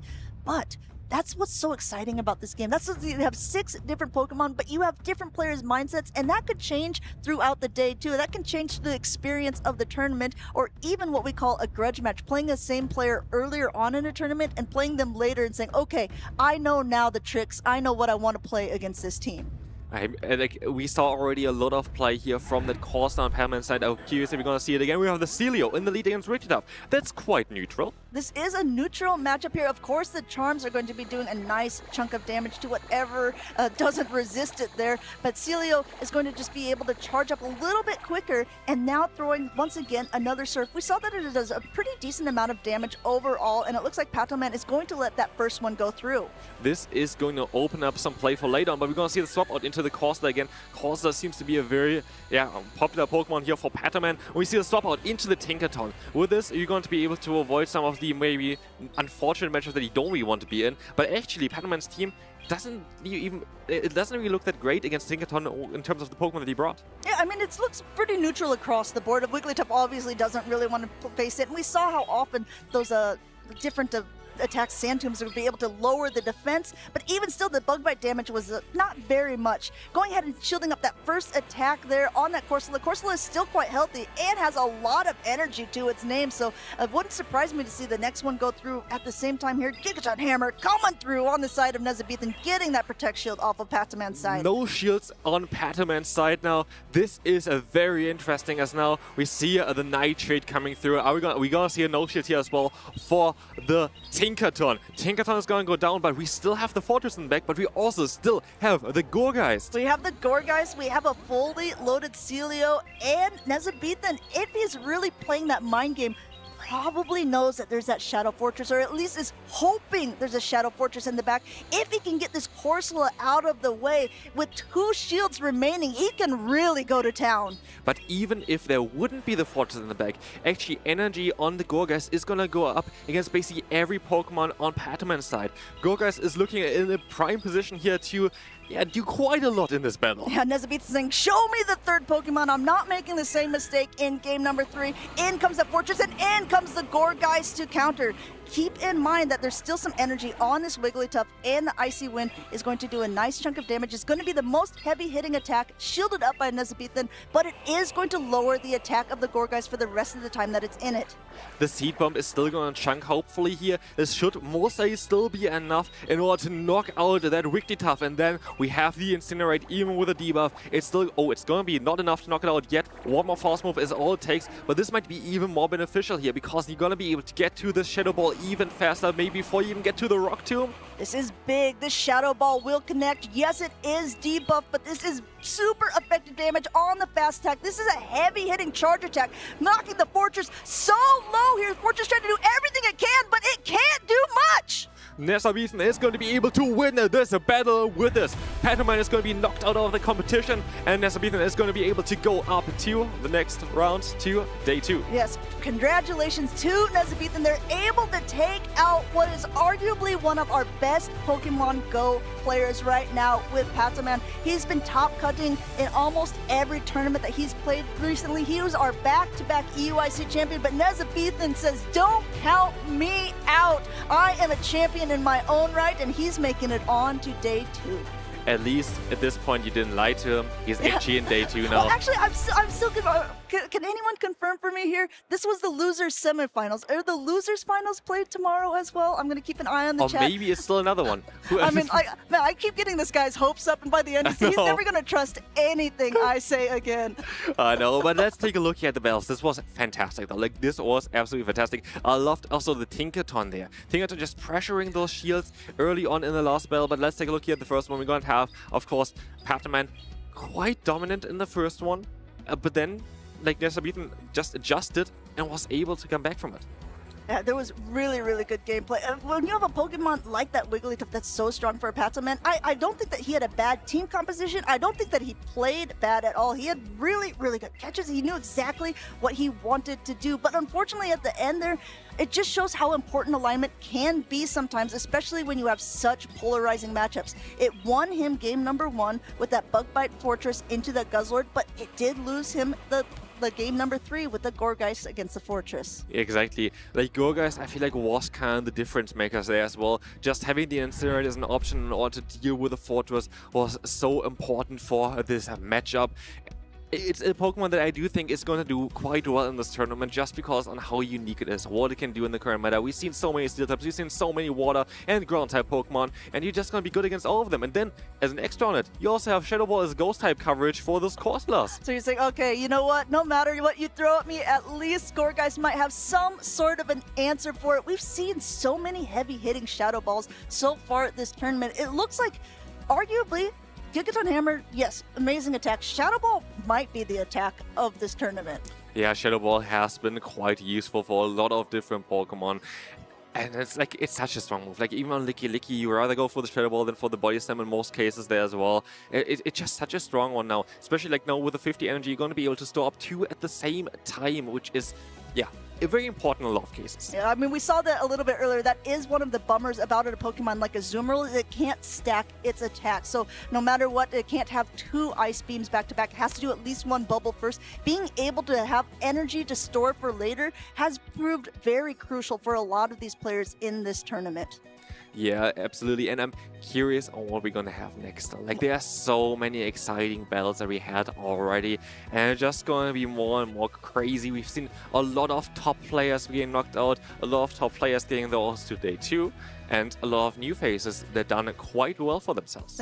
Speaking of the faces, the next ones that are coming up are not really new faces, at least for people who are familiar with our circuit. We have Colin 6 up against Nickname, 2 of our arguably most well-accolated trainers that we have here in Europe, because both of them have won multiple regional competitions in a singular season, which is something that is not done very often. Yeah, it's definitely a great achievement there. Both top players of Europe, and they just want to show here, okay, we want to get the first Prague Regional Championship for Pokemon Go, but they have to battle each other now, and it's going to be a very tough matchup for both of them. We have been talking about all of the different siblings that have been here, which is kind of a funny thing. We saw Helio, who is Colin 6's brother, playing earlier on. He was knocked down to the losers bracket, and I believe he is out of the tournament, but Colin does have the opportunity to be able to make it onto day number number 2 if he's able to make it past nickname.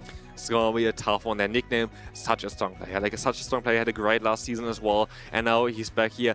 And he just wants to win it all. He just wants to win it all. He has so many regional championships as well at this point already. And such an interesting team. I think he is running again. Something like a Togekiss we've seen quite often at this point already. But yeah, it's going to be an interesting one. We had both of them already on the stream as well, as far as I know, and both of them did quite well for themselves. You know what I'm also curious about is, yes, of course, we see the Pokemon that they have picked, but there are always sometimes when you talk with the trainers and they say, you know, I was really debating using a specific Pokemon, but I wasn't sure how it was going to fit in my roster. Then I saw someone else use it really well, and I wish I had it. If you were one of those trainers or wondering maybe what some of these top-level competitors wish they brought, Jox has the answer for you. Hello everyone and welcome to the Prague Regional Championships. I'm Jox, and something that me as a competitor often struggle to is deciding what 6 Pokemon I'm gonna bring. So I decided why not bring some of the competitors in the Prague Regional Championship and ask them a pick they were considering, why they did drop it, and why it's the one that got away. Hey. My friend.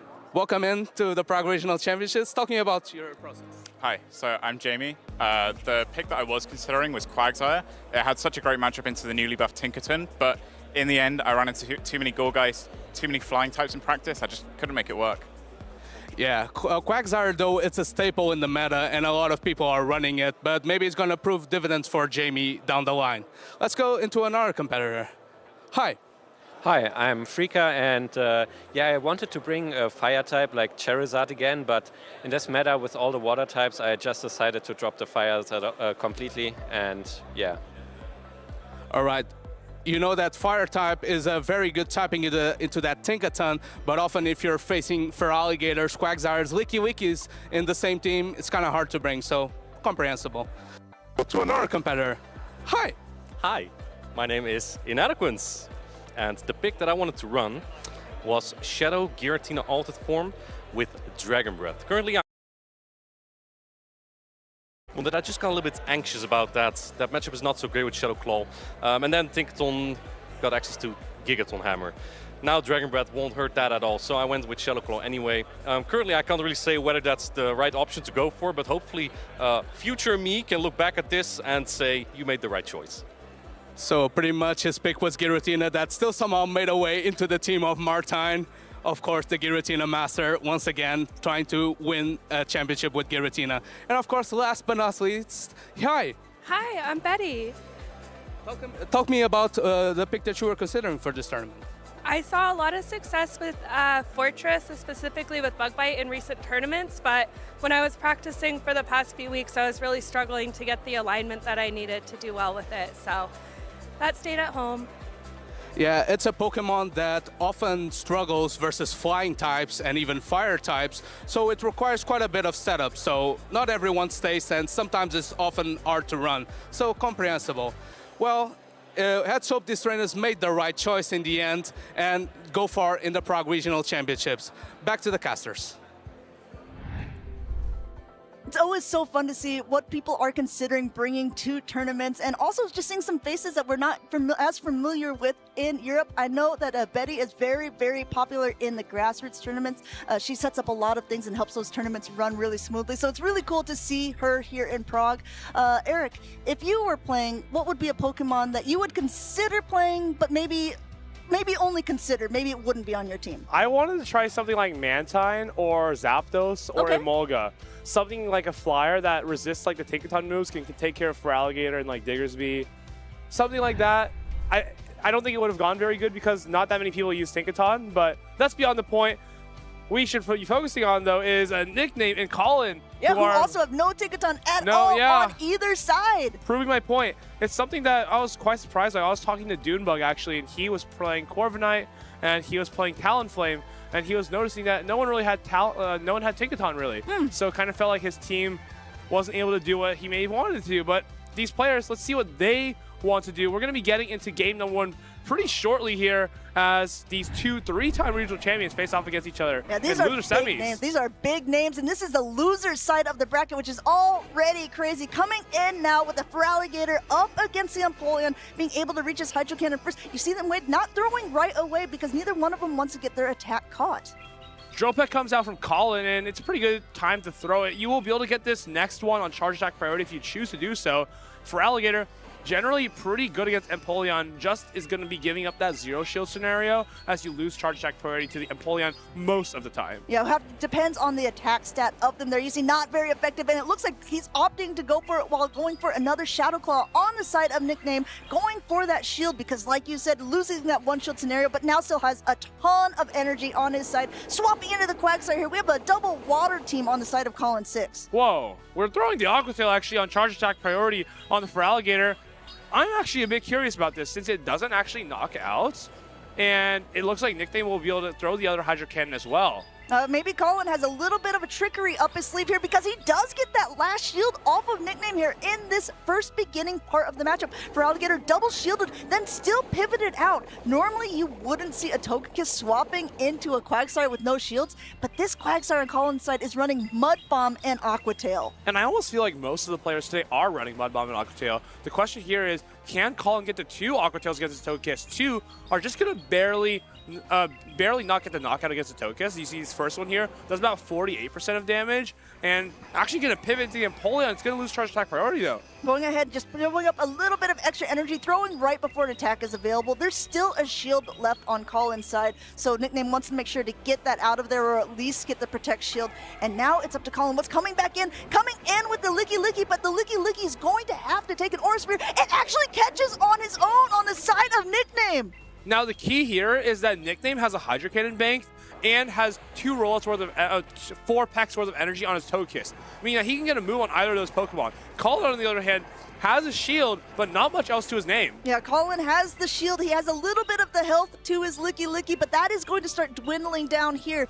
Now, to your point, Eric, definitely doesn't want to shield anything that the Licky Licky is going to be throwing here because the higher attacks are going to be coming from that Hydro Cannon from the Feraligatr or the Aura Sphere from the Togekiss, just trying to do as much damage as possible to the Nickname's Licky Licky.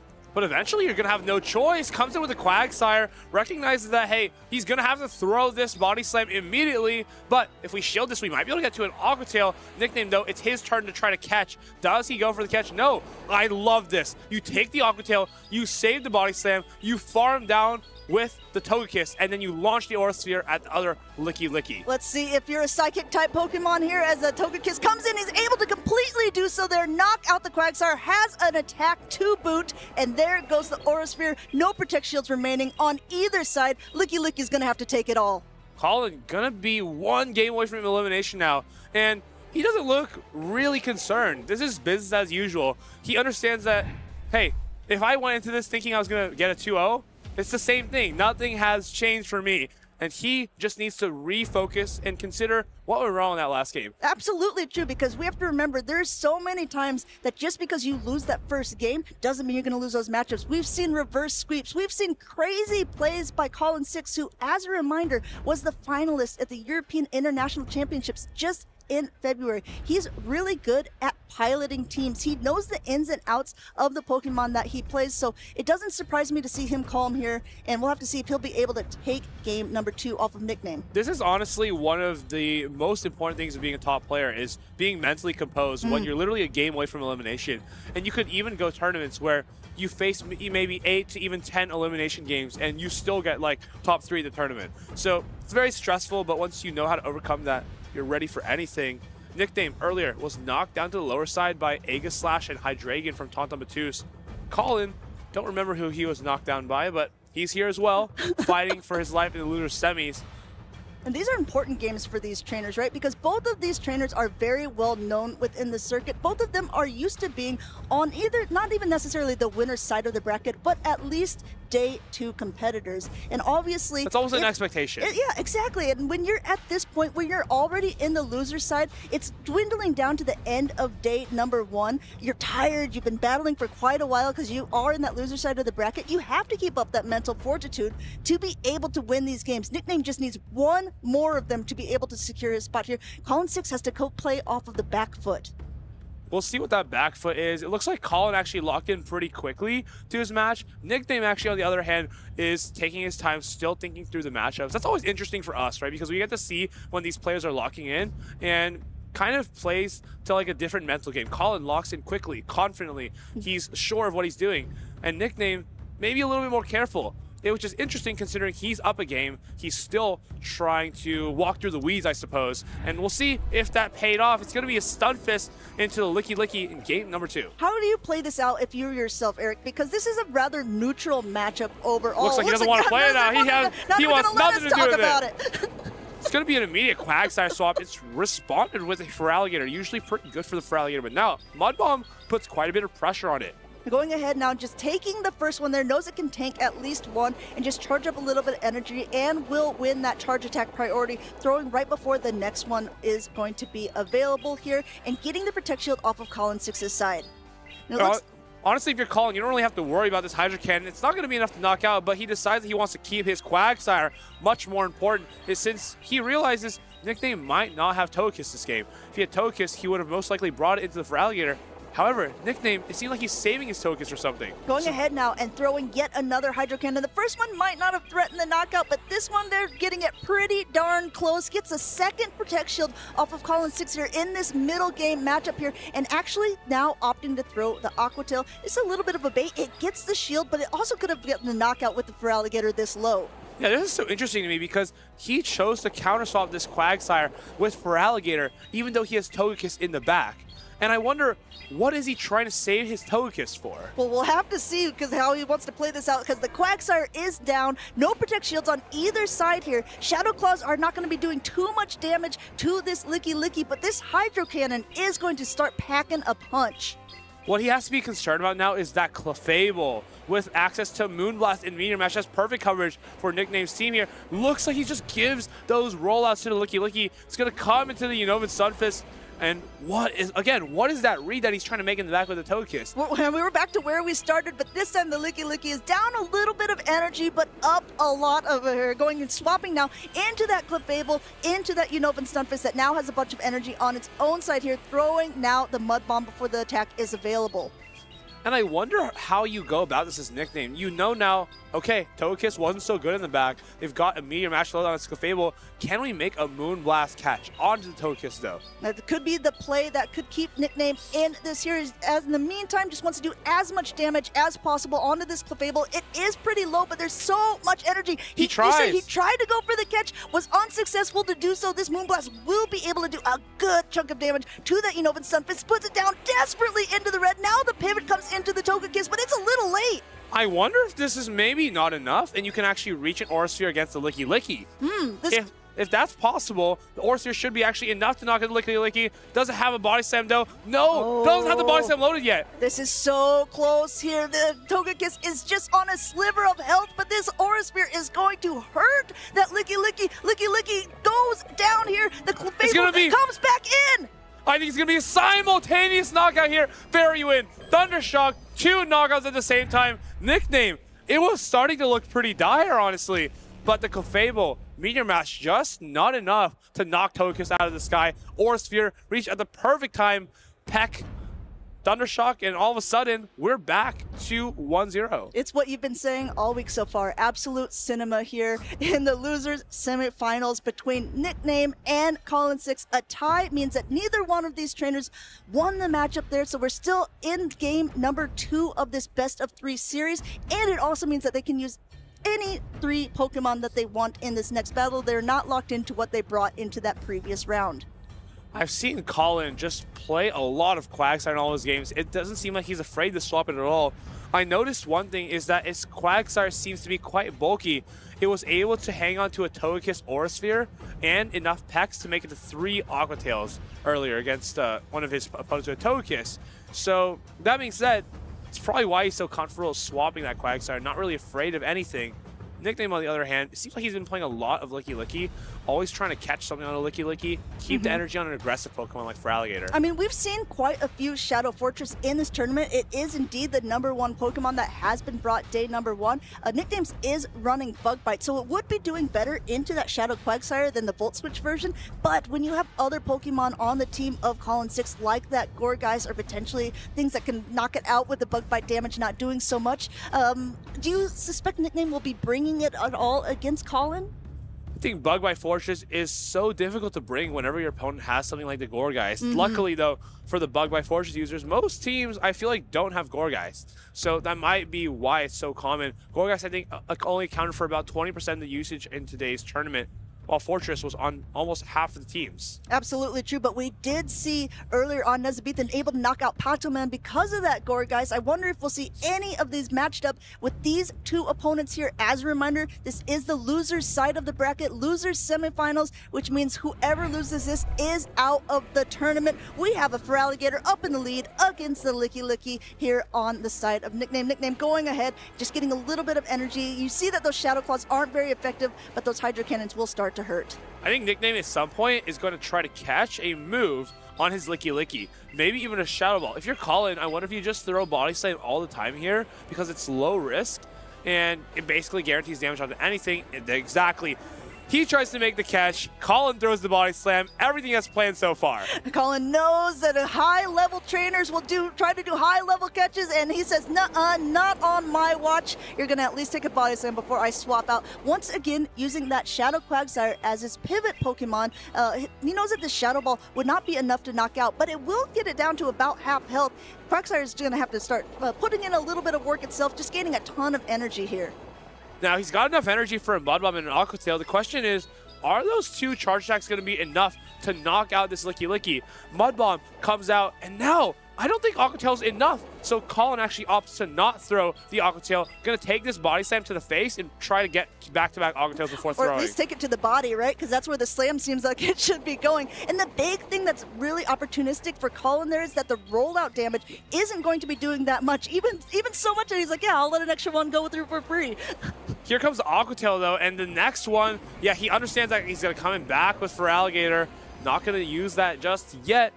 But as this Unova Stunfisk comes in, you have to be thinking, that Feraligatr is going to be extremely difficult to remove off the field of play. We have a Clefable that has resisted Meteor Mash, Moonblast being extremely expensive and difficult to get to. If it gets shielded, that's even worse. And we have an Aqua Tail that doesn't do very much damage to a Feraligatr. So how are you going to remove it? Yeah, this is a big question because also keep in mind that both of these trainers still have both of their shields left too. Gonna have to use them at some point. Nickname uses his first one here on the Shadow Ball from the Licky Licky to the Unovan Stunfisk. Stunfisk is still in the green here. Those rollouts are doing basically nothing here, and Unovan Stunfisk is gonna come out with a ton of energy. Now, could Colin come in here with the Quagsire and throw Aqua Tail, grabbing Nickname's final shield? I think you can, and he's going to be looking to make that catch with the other. Colin actually throws the Aqua Tail. I think at this point, if you swap out, right, you have to do any sort of damage. Any damage is better than none. He was potentially getting knocked out by that Shadow Claw there. Has to come in and do something here. He is up a shield. Let's keep this in mind. Shadow Feraligatr is very low, but it has so much energy. First Hydro Cannon going ahead and being thrown, getting that first shield off of Colin 6. Colin's going to have to overfarm quite a bit here. Can't throw that Meteor Mash just yet. It's not enough to knock out.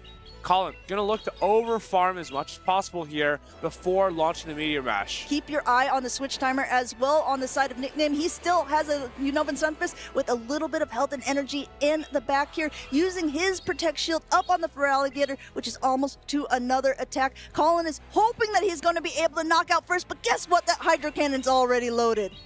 Now, when this Hydro Cannon lands, can the Unovan Stunfisk start to put pressure on this Clefable before he reaches the Moonblast? Here comes the Unovan Stunfisk. Yes.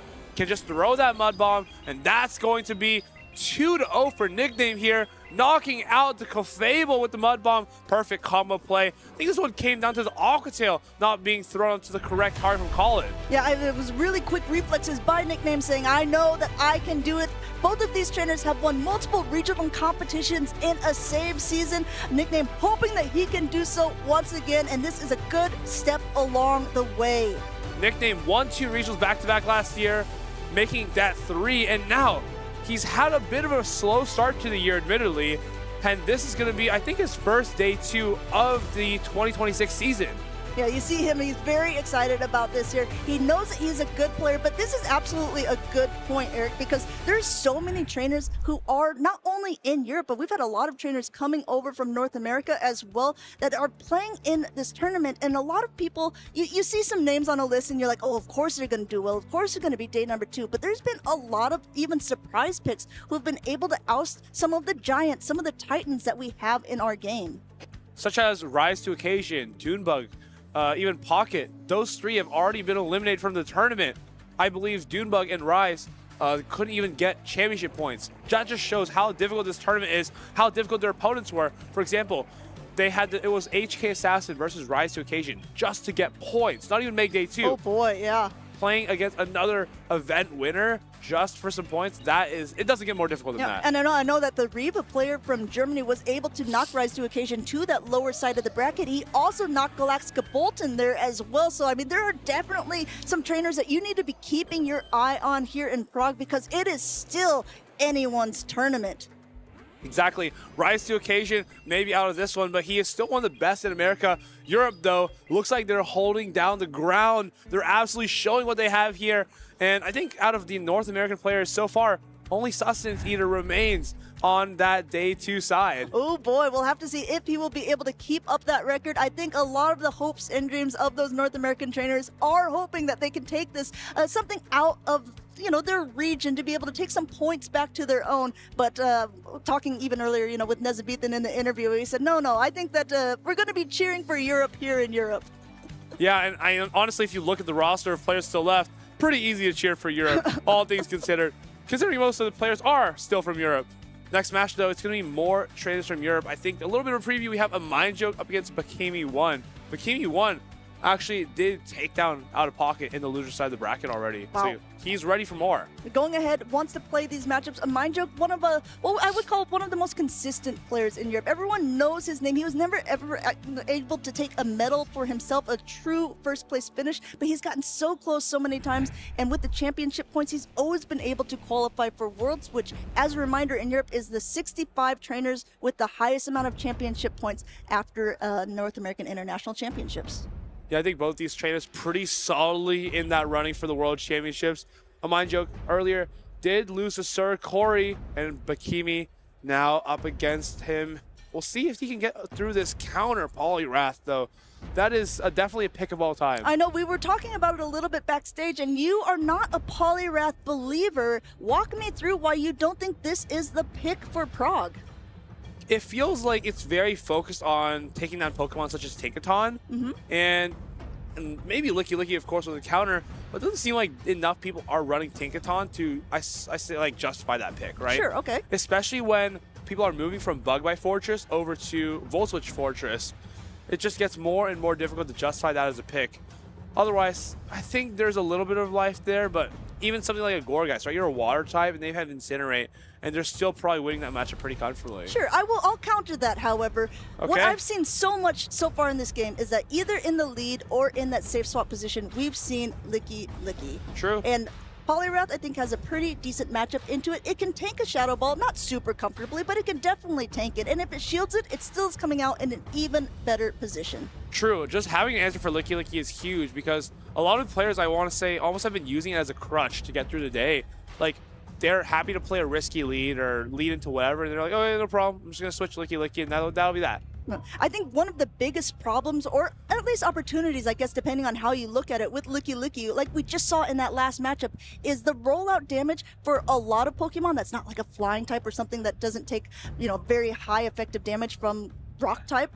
It's really hard to roll out down a Pokemon. And so in the meantime, if you can shield up an attack, or if you can get a farm down yourself, you can come out with a ton of energy for whatever is coming in the back.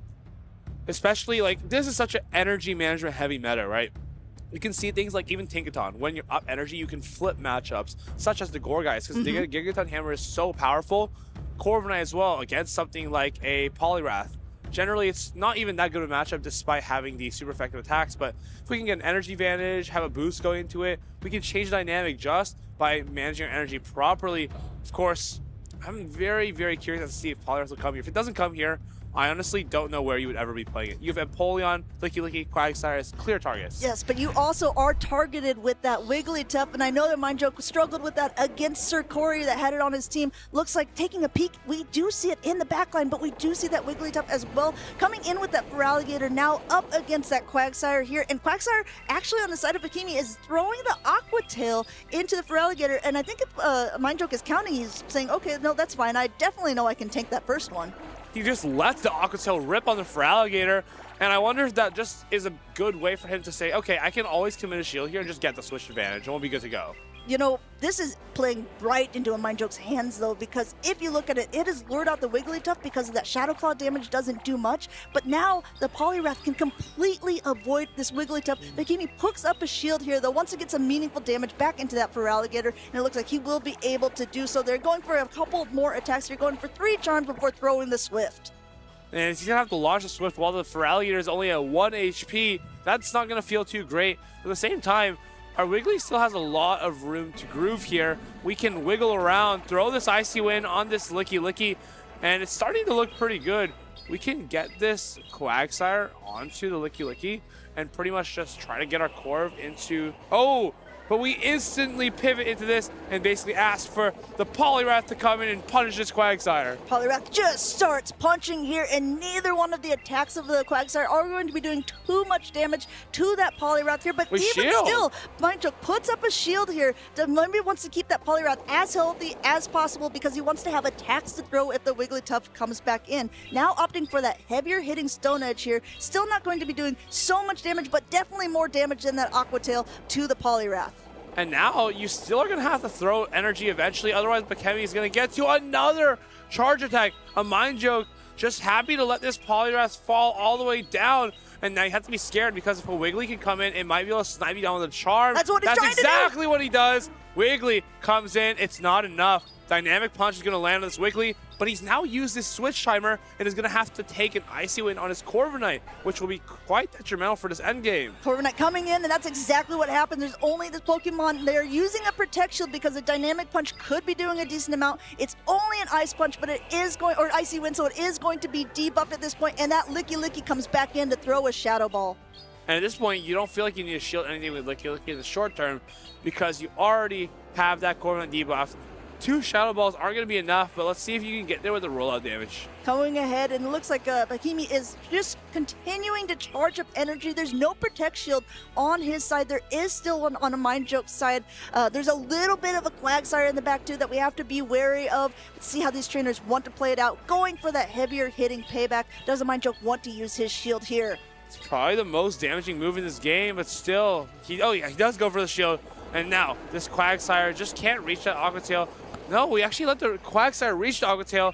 Gonna save this energy for that Corviknight. Should be able to just toss a Shadow Ball off and then call it a day, though. Quagsire gets the farm all the way down, and now Corviknight is gonna have to take this Shadow Ball. Doesn't have that Air Cutter ready. And a Mindjoke takes game number 1. Poliwrath looking pretty strong. Yeah, Licky sticking its tongue out here at the competition. Shadow Ball number 3 connecting with that Corviknight, which is definitely enough to take it from the sky. And Mindjoke takes that game number 1 on that loser side of the bracket. So far, so good. It just seems like this is definitely a team you want to target with that Poliwrath. Wigglytuff, definitely quite difficult, but it's not like we don't have answers. We kind of only have the Tinkaton, but at the same time, you know, Vinsumfisk and Licky are like neutral enough where we can play around with those, and it's usually not too bad. What do you think about the play that a Mindjoke did of like basically just, he shielded once on the Poliwrath, but completely countered down that Quagsire and got rather low himself? That was interesting. It seemed like he kind of read that backline was going to be maybe a Corviknight where he could just debuff it a couple of times. And if you're really looking at Bakemi's team, you're also seeing things like a Gourgeist where you don't really need HP to get those moves off. You can just throw 2 counters, the move, and then 2 counters, and then the move again. It looks like, okay, has a plan in mind for if he was to face up against teams like this. Of course, this is losers round 6, so this is not even the semifinals. Once again, we've had quite a few matches so far today. This is a rather big tournament that we've had here for Europe, and I know that there's been quite a few spectators as well, people coming in from all of the different regions to see this first tournament that we've had here in Prague.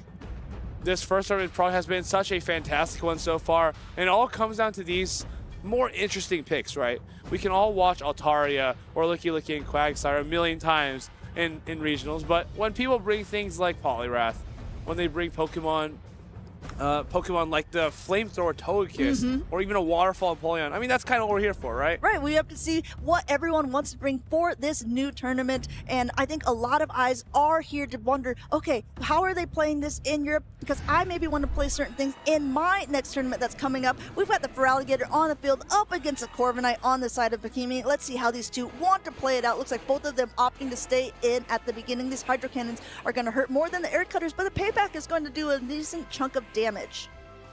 Hydro Cannon is going to put this Corviknight into range of another one, and Corviknight, on the other hand, can't do that much damage to Feraligatr. Feraligatr easily hangs on to 2 Air Cutters, so you most likely need to go for a payback, but no, it's just an Air Cutter so far. A Mind Joke should know. Never needs to shield this. Feraligatr still wild. Oh, he actually shields an Air Cutter.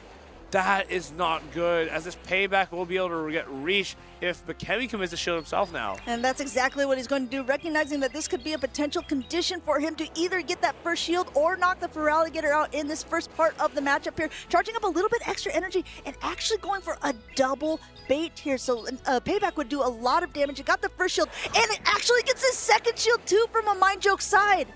That's actually incredible. What a shield call there from Bikemi, going for the double base, kind of just trying to get alignment and recognizing if, hey, I see this in the front, they most likely have the Poliwrath in the back, and I have my Wigglytuff, so all I have to do is line them up. Yeah, I guess line them up here. Payback coming through here. Bikemi in a great spot as the Feraligatr is getting off of the field. Still a little bit of health left on that Corviknight, so now gets to dictate what comes in. It is going to be that Licky. Now the damage here is going to be doing at least a little bit more. He's not going to be able to make it. He is making it to a payback. That's absolutely fantastic for Bikemi here, being able to get to a payback on not only the Feraligatr, but also the Licky, doing a ton of damage before going down. But I wonder if there's any world in which a Poliwrath with the Zero Shield scenario can land a Dynamic Punch at the Wigglytuff and maybe start to clean up this backline here. Well, we'll have to see, because it looks like those two might be lined up, but even still, I think the charm damage is going to be doing quite a bit, and I don't know if one Dynamic Punch will be enough. Maybe with that counter damage, we'll have to see, because now pops in the Poliwrath, and now that Wigglytuff is coming in. It's a couple of fast attacks behind here, so the Dynamic Punch will be reached first, but I'm not sure if this is enough to knock the Wigglytuff out. Dynamic Punch is about to land. It's neutral. It's same time attack bonus, and it's going to do a ton of damage to the Wigglytuff, but it's not going to be enough. That Swift still gets reach. And can you ever roll out down this Wigglytuff and get the advantage you need? It's going to be difficult, but maybe it is possible. Another counter is going to land onto the Wigglytuff, but then Wigglytuff, I believe, is going to reach this Swift in 3 charms, so you're going to have to let that go. Well, no, I'd say no Mind Joke counting. They're saying, okay, I can't afford to let this Wigglytuff get any more energy or health off of me. Going ahead, throwing this Body Slam. Wigglytuff about to go down here, and now we are in end game scenario here. But Bikemi is at that Stone Edge, and it is charge attack priority. Stone Edge is going to be definitely going to be knocking out the Licky from this range. Bikemi going for the harder hitting move just in case. And that Poliwrath, it was good into the rest of the team, but it's just that one Wigglytuff where it's not as convincing. Yeah, and that Quagsire screams in a victory there for Bikemi's side. They're tying up this series in losers round 6. That means in this best of 3 on this loser side of the bracket, this next game means everything to these opponents, because whoever wins this will continue on in the tournament, and whoever loses this will be knocked out. I noticed that Bikemi is seemingly scared of bringing the Empoleon. I wonder if that kind of opens the door to use Tinkaton here. We've seen him use the Licky, the Wigglytuff, and has a lot of play in those things. Has a lot of play in the even Gourgeist. Seems a little risky, but I think it can definitely work. I mean, if there is any time to play a little bit risky, a little bit with your back against the wall, that's absolutely right. It's game 3 on the loser side of the bracket. These are go big or go home moments for both of these trainers here. Both of them playing incredibly well with interesting picks on both sides. Corviknight was a Pokemon that I actually thought was going to be way more popular in this tournament than it actually is, but I'm excited that we get to see a little bit of gameplay from it. Game number 1, it was knocked out by the Shadow Balls. Didn't really do too much overall, but game number 2, I think it really put Bikemi in a really great spot. Yeah, it seemed like he really understood how to overcome that Poliwrath, was playing it very simply. Nothing complicated about winning in the lead and just putting your Wigglytuff on the Poliwrath.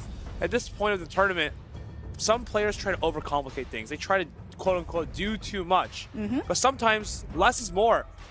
Like a lot of players, I feel like almost have forgotten that they can just play for Switch and win the game. They're always focused on getting like one turn of an advantage somewhere, sneak a fast move somewhere else, and trying to build these micro advantages. But no micro advantage can get your Poliwrath out of a Wigglytuff matchup, right? Yeah, we'll have to see if they can get the alignment that they're looking for in this game number 3. Looks like it's starting out very similar to game number 2. So both of these trainers need to be a little bit wary about how they play it. Last time, Bakimi charged up to the payback and double baited, getting 2 shields with the air cutter. I don't know if the Mind Choke will let it go through this time, or if Bakimi will even throw it around differently and throw the payback immediately. Only time will tell.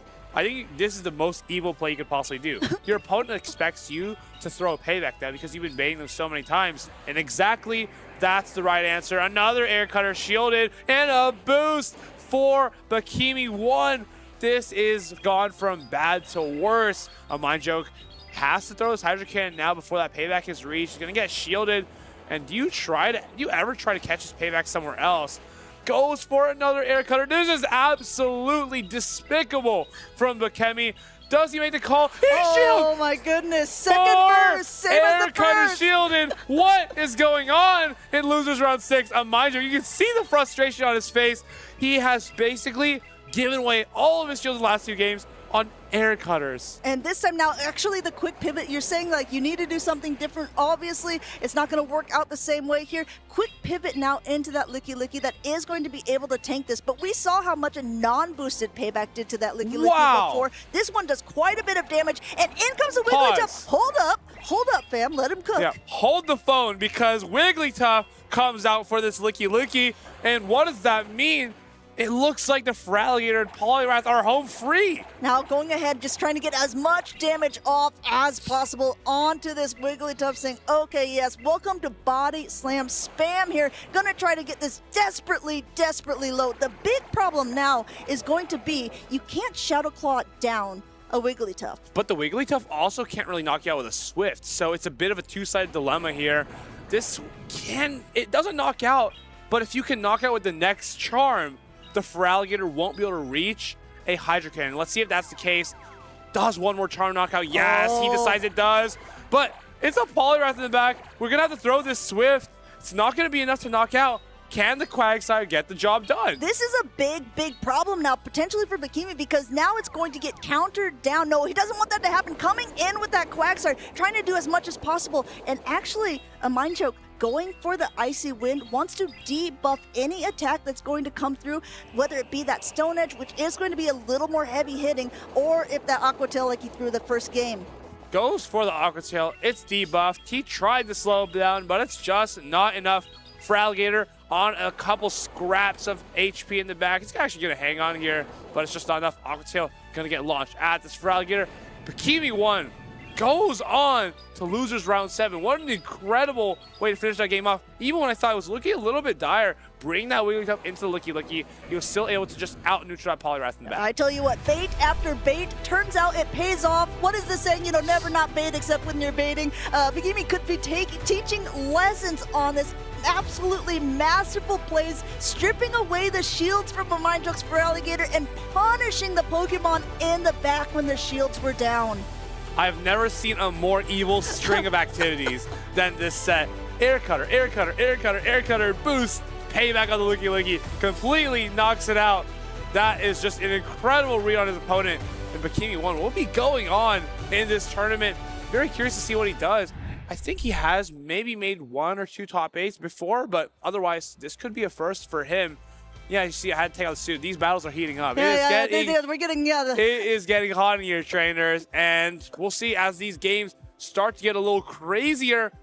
I think we have one of our craziest players coming up, and he has a pretty hot Pokemon, Talonflame, coming up. That's going to be interesting, yes. I'm giving you a little bit of sneak peek. I don't know if you guys are following the channel on X. You definitely should be. But someone had made a little statement saying, in a new Tinkaton meta, in this very heavy meta, with Licky Lickies everywhere, with Tinkatons, with other ones, you would have to be absolutely crazy to bring a Giratina to the matchups. Yeah, I told him, you're just trying to set up the joke. So when you win the tournament with Giratina, then you post Guess I'm a lunatic. Ha ha ha. Well, I'll tell you what, these games have been crazy so far. We talked about the baiting here of Vakimi there, being able to double bait both games here to be able to win against a Mind Joke in game 2 and number 3.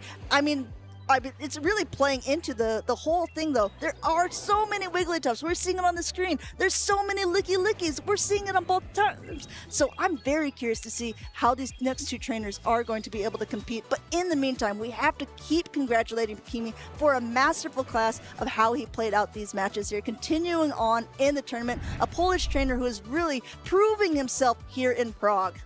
I always kind of joke that the day 2 is pretty much all the top trainers like Colin, there's Tauntaun Batus, Potsman, maybe an Adequins, and then always there's just 1 or 2 random Polish trainers. It always switches up which one it was, whether that's Snorek, whether that's Smejo. It's always one of them, and they're just popping up out of nowhere, but there's always got to be one of them. Well, there's a lot of really good trainers from Poland, and that's the thing. When you're going to these tournaments time and time again, you get to see a lot of different playstyles. The Kokshak was also a trainer who's been doing so well this season, being very high up on that leaderboard. So it's going to be interesting to see who will be able to continue on in this tournament. I know that a player from the Czech Republic himself, Amon, he was doing really well on that loser side of the bracket. If you want to follow along with the bracket yourself, you can use that exclamation point bracket to be able to bring it up, and you can see for yourself how your trainers, your favorite ones, are doing. Are they knocked out? Are they still going on to day number 2?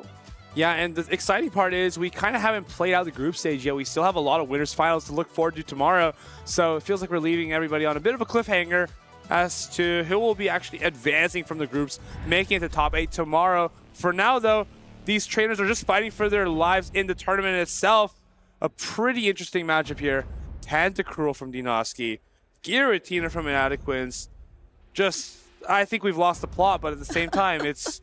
I mean, it's a whole new tournament meta, right? We are designing, we are actually doing the plotting at the very moment. Dinoski played a little bit earlier on. We saw him get knocked down to that loser's side of the bracket. He did, in that game number 1, lead a Tentacruel into a Volt Switch Fortress, and we saw how much damage that can actually do. But what are the main targets here for the Tentacruel that is on Dinoski's side? I mean, if your opponent in Inadequins wants to run Poliwrath, that's his signature pick for the day. Tentacruel is legitimately like the last thing you want to see. Like, that's unbelievable. That's unbelievable luck.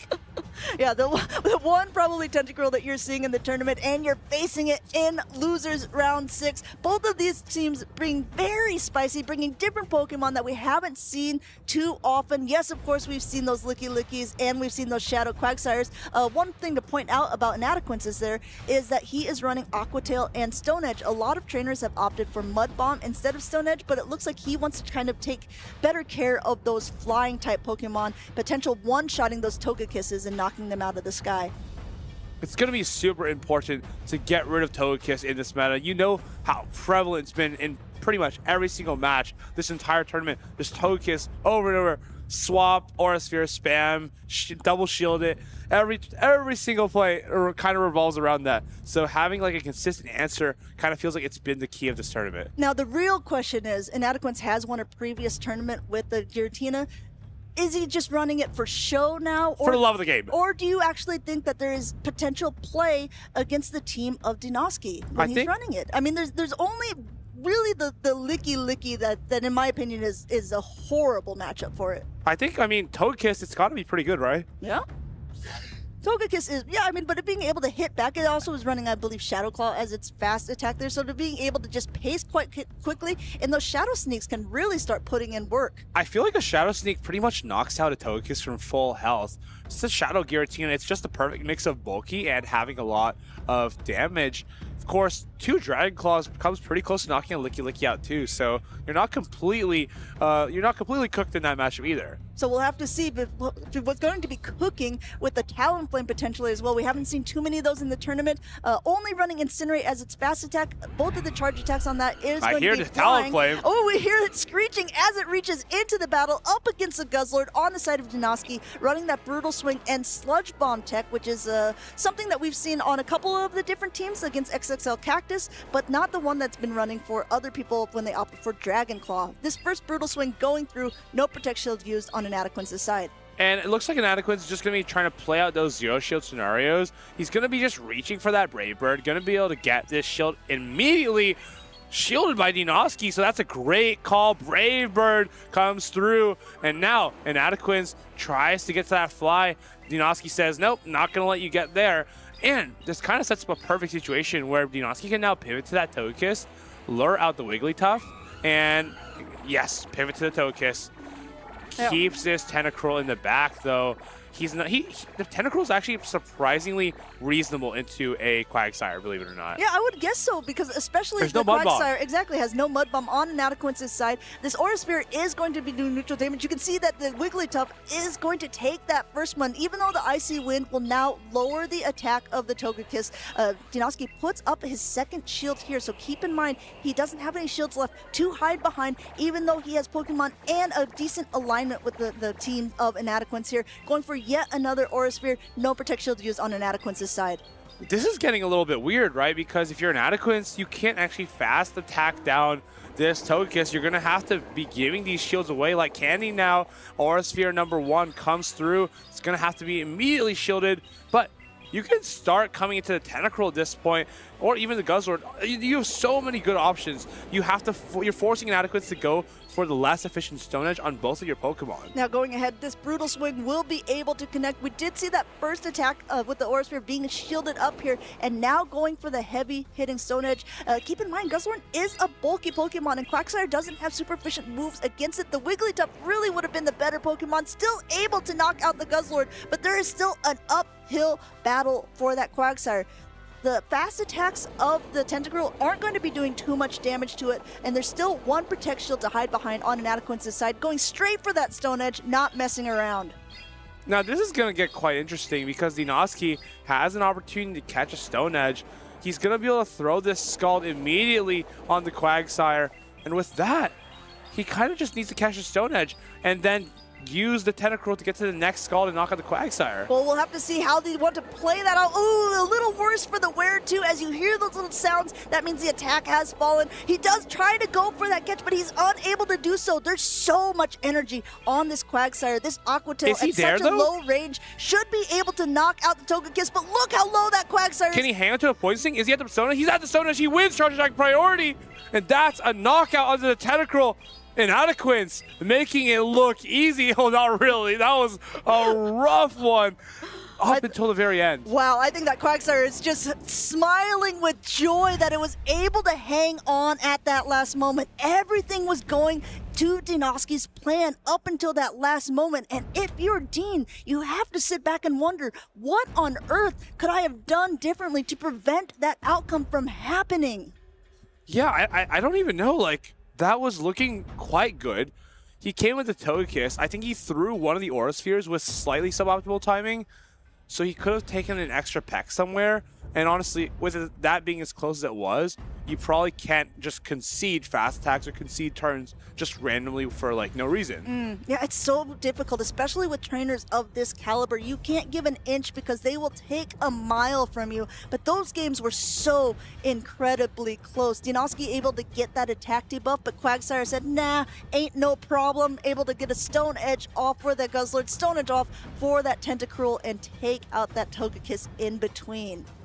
Togekiss has been such a hero for so many of these trainers, especially when their opponents don't have something like the Unova Stunfisk. You see here on Anakor side, similarly, there's no hard answer for Togekiss. Yes. So it's pretty free to anything. I honestly, for being extra critical, Wigglytuff is a quite consistent answer to Togekiss because you can always just put the shields through, just charm all the way down, Icy Wind debuff, no problem. But it still doesn't mean that the Togekiss isn't good. It can chip in the lead with the Aura Sphere, throw Psy Shocks on the Poliwrath, kind of has infinite rain, honestly, it feels like. Well, let's see what these two trainers want to bring for this game. Number 2 here, we have that Togekiss, just like you're talking about, in the lead, up against that Quagsire. This Quagsire from Anakor, we saw it last game, does have Stone Edge, and Stone Edge is enough to knock out that Togekiss, but Anakor actually goes for the bait here, and Dinoski puts up a shield. He doesn't want to risk losing his Togekiss so early on in the matchup.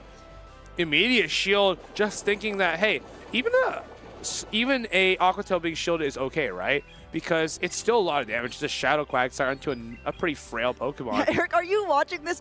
2 times now we've seen opponents here double bait in the lead. The real question is, will this also get the second shield? Yes, it does. So first it was a Makimi with the Air Cutters. Now it's an Inadequance with the Aqua Tails getting both shields off of the Togekiss and actually getting a third Aqua Tail off just before as a parting gift. This is absolutely heinous activity from the Quagsire, landing so many charge attacks, getting so many advantages out of Dinoski, it feels like. And now, how do you deal with this backline? You have to kind of predict what your opponent has. Brings the Wigglytuff, kind of afraid there's a Tentacruel. Can you commit a shield to this in good faith, knowing that there might be a Tentacruel in the back? Yeah, that is the difficult position, right? Especially when it's something that's so hard countered, and Dinoski brought in game number 1. Actually going ahead, doubling down, pivoting out, coming in with the Licky Licky to start doing some fast attack pressure as well. 2 Inadequate shields has to to throw hide now. behind. He has to throw now. If you do a rollout, Dinoski gets to another move. So you just try to catch, sneak the roll immediately. Inadequate makes that read. He's so far ahead here. He knows, okay, the last thing that I want to happen is a Shadow Ball caught on a Licky Licky. Not going to let it happen. The Licky Licky of Dinoski comes in. There is 1 shield left on Inadequate's side. Dinoski doesn't have any, but he does have a lot of energy. Body slams now being thrown. Look like a charge attack priority. And if you're Inadequate here, you have to be pretty scared. He saw the Tentacruel last game, and now he's kind of noticing that, oh, shoot, maybe we might have our Wigglytuff against Tentacruel. So after this Body Slam goes through, I'd almost expect him to pivot back into the Wigglytuff to try to avoid the potential of getting a lineup against Tentacruel in the back. Absolutely good call here. Unfortunately for Inadequance, it's not like he can take a peek at the back line of Dinoski there, because Wigglytuff looks like it could be pretty strong in the back. Even still, he does have 1 shield to hide behind here, going for an extra charm rather than the shield here. And it looks like he's going to probably let this Body Slam go through, because to your point, if he thinks it's a Tentacruel, why would he shield that? Want that. Exactly.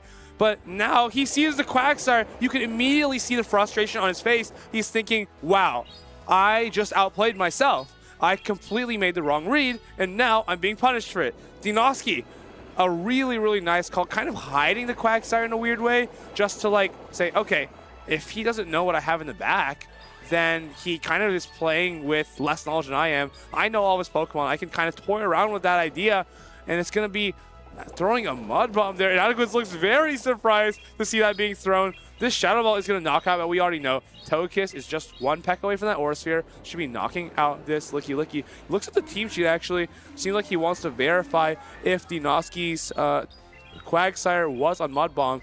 And yeah, from my research, my brief research, it seems that it is on Mud Bomb. So gotta read those team sheets carefully, trainers. Yep. Mud Bombs going through, Aura Spheres going through, Dinoski taking game number 2 off of Inadequance there. Those were really close matchups. And also, Eric, I'm glad that you were there to kind of point out this middle game team read, because obviously Dinoski, when he's playing Tentacruel game number 1, if you have a Pokemon like Wigglytuff on your team, with absolutely no play against it, you don't want to have a Pokemon that's so divisive up against the Pokemon that's like its hardest counter. Exactly. It's absolutely, like, it's completely free into Inadequate's team. So if you're thinking like what should be in the back, like the last thing it should be is something like Quagsire. When you haven't shown your best Pokemon, you immediately assume it's your opponent's best Pokemon in the back. Yeah, you see both of these trainers grinning at each other because they've played each other before, and chances are when you are this good of a player, when you've been being able to scrim against different teams and you know the ins and outs of your Pokemon and how people like to play, I think that was just absolute genius play by Dinoski there, benching that Tentacruel and just using that as pressure for game number 2, solidifying him that matchup with all of that energy that he had, being able to take that out the Togekiss, also throwing that Mud Bomb with that Quagsire. But the real question is, Eric, is Tentacruel coming game number 3? It's so difficult now, right? Your opponent, well, Inadequate's literally brought Talonflame in the lead with Wigglytuff in the back one of the games, right? So it feels so enticing to try to like get that right line call. But at the same time, if you focus on his answers to Tentacruel, which are like Quagsire, like Licky Licky, almost forced to bring it, you can try to toy around with those ideas or you can just rely on the good, reliable Togekiss Licky core. Okay, we'll have to see because these two trainers taking them one more moment to lock in here. As a reminder, this is that losers side of the bracket. Losers round 6, not even losers semifinals. These big names are up against each other and only one of them can continue on in the tournament. And it's really actually kind of sad because I love both of these spicy teams. Yeah, these are definitely Pokemon that we're not seeing very often in the Championship Series.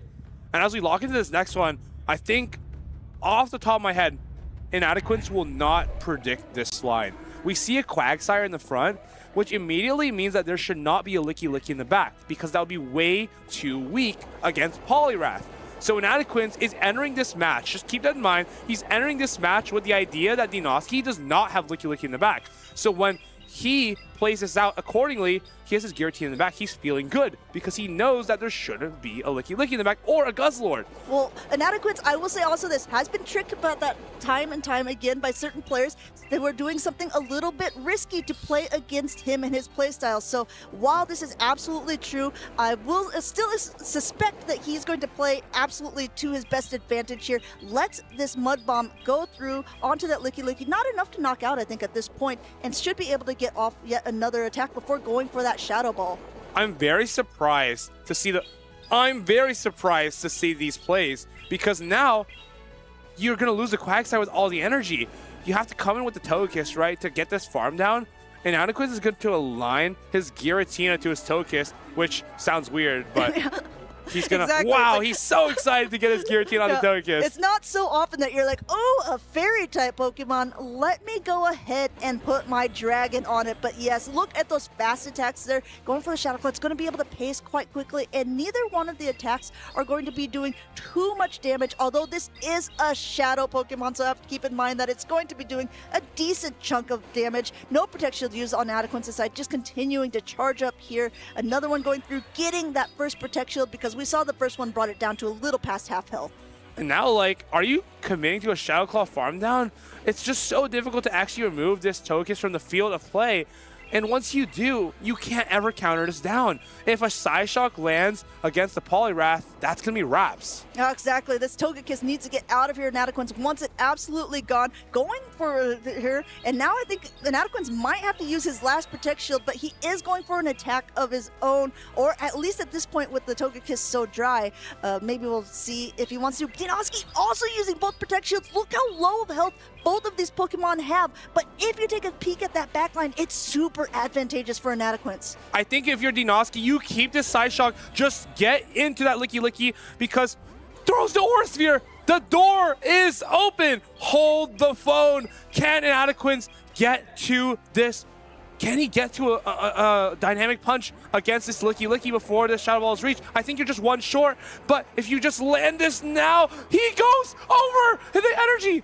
And now the Dynamic Punch is reached. This is so difficult for Dinoski. Well, he could have just thrown the Shadow Ball. He could have thrown the Shadow Ball. Even if it wasn't enough, we could have got super close. But that's super effective Dynamic Punch. That Togekiss is coming back in. But even though this is also super effective, there's not enough gas in the tank.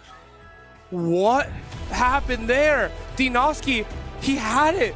He threw the Aura Sphere into the Poliwrath.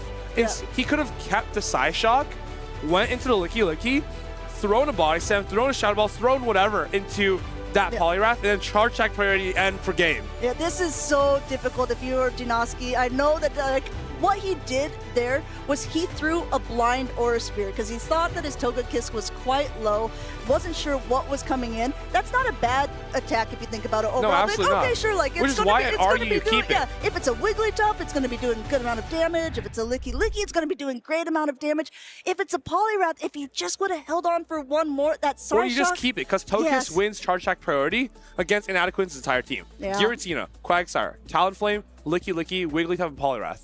We win charge check priority against everything. So we keep it, we damage the Pokemon, and we charge check priority at the end for the win. This is sometimes what we call a little bit of plot armor. Sometimes sometimes you just outplay yourself, frankly. But as Inadequates, sometimes you have to take those wins because he's continuing on that loser side of the bracket into the losers semifinals there with a very interesting team. And Dinoski, a player who's done quite well, almost to a podium finish earlier on in this season, will be knocked out of the tournament, but he has brought a very interesting team and has been able to make it quite far in this very stacked tournament. And Adequance moves on, doing what he does best. I think that's making day 2 because he's only one win away. He's going to have to take down another top player in Galactic Bolton, though, later today. I don't know if we'll see that immediately after, or we're going to pass it back to some other players first. You see the pain on Dean's face there, and you hate to see that. I'm sure, especially if you're a Dean fan, knowing that, okay, if he could have thrown the Side Shock, it would have been good. If he would have thrown the Shadow Ball, it could have been good. Unfortunately for him, both of those things didn't line up for him there, and Inaticans was able to move on in that best of 3. And Shadow Giratina still in the tournament. Incredible. It was so good there, so convincing against the Togekiss.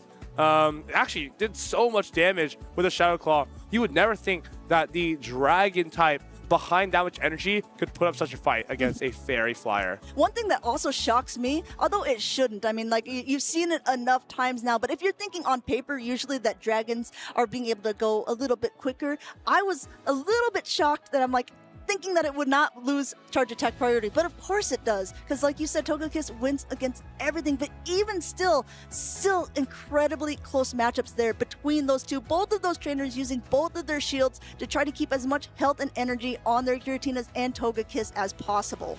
And I'm curious because most of this match felt like it was about reading the teams, reading your opponents, and seeing how you would line up the back line. But who's better to hear from than Inadequance himself? Let's go hear from the lounge. Congratulations, Inadequance. Like, this was incredible. But honestly, there was a lot of questions that I'm going to have for you here as well. First question, how do you feel? Like I shouldn't be here. Like, that was so close. I lost quite early on the day to Clangton with his Carbink. He just really got into my head, and I didn't pull to my win conditions, and yeah, then I guess I locked in. I was thinking maybe I'm washed, and then I had a few wins in a row. So feels good to be here. Let's talk a little bit about the matchup that we just saw there as well. Game 1. Did you predict the backline? Did you predict the Tentacruel there with the Quagsire? I predicted his line from front to back, just not the order. Otherwise, I would have won all the leads in the alignment. Obviously, Toki is very free into me, but I can wiggle my way around it. So, yeah, I guess that went kind of according to plan. I knew where to put my shields, predicting what would be in the back. Obviously, I'm not shooting Wigglytuff. It's going to be on Tentacruel. So, I guess the choices paid off in game 1 and 2. You have a very interesting team, as usually always, to be fair. How is Giratina doing? Like, how is the Giratina doing? We saw it already in the last game there as well against the Togekiss. How is it doing in the meta currently? This was its second appearance today, actually. The first one, it actually won against HK Assassin, so has not been useless. But, I put on X that only a crazy person would bring it. And it shows because it's hardly playable. I'm gonna bring it anyway. Why would I play without Giratina? Definitely, of course, you always have to bring your Giratina. But I also find the team is generally quite interesting. We see the Talonflame there as well. It's a Pokemon that we haven't really seen on a lot of other people's team there as well, but it makes sense in the current meta. But then again, you have all the Water-type Pokemon. How are you preparing? But there's a Pokemon as well in your team that prepares for those Water-type Pokemon, right? Poliwrath's been cool, Talonflame's been cool. Poliwrath's really that kind of Pokemon to punish others. It's been a Pokemon pretty dear to me as I brought it to the World Championships where I got second at the time with Poliwrath. Now Counter's been nerfed, but if you just look at the type of Pokemon that are meta right now, you have Bugbyte Fortress, you have Quagsire, Feraligatr, Licky. These are all really good matchups. So in this, and even Tinkaton's not a bad matchup for Poliwrath. So, you have this meta that's almost impossible to team build around with a Show 16. Poliwrath actually really filled in a gap. It's not necessarily a great Pokemon, but just filled in a gap for me to secure the lineups that I can make. And then Talonflame is also just dear to me. It's just sitting always on my shoulder, Giratina on the other one, and it just covers my Pokemon from Steel-type Pokemon, like that Fortress or Tinkaton. You already said it's a meta that's very difficult to team build against. Do you think your team has it to go all the way?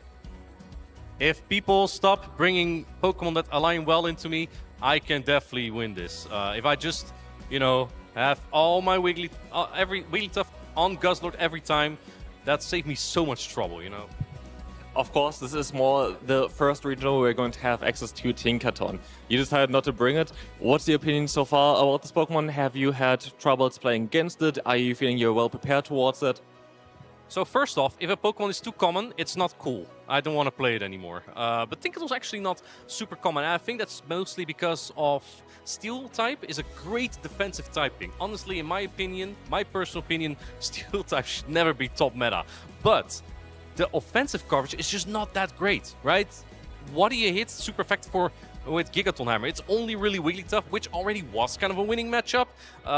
And your resisted damage into Corvin has been better. I don't really think of a lot more matchups where you actually need Gigaton Hammer over Play Rough, because if you have it into Water-type Pokemon, you hit resisted anyway, so it doesn't really make as much of a difference. And I think that Fire and Ground-type Pokemon are common enough, or maybe not Fire-type, but definitely Ground-type Pokemon to cover for Tinkaton.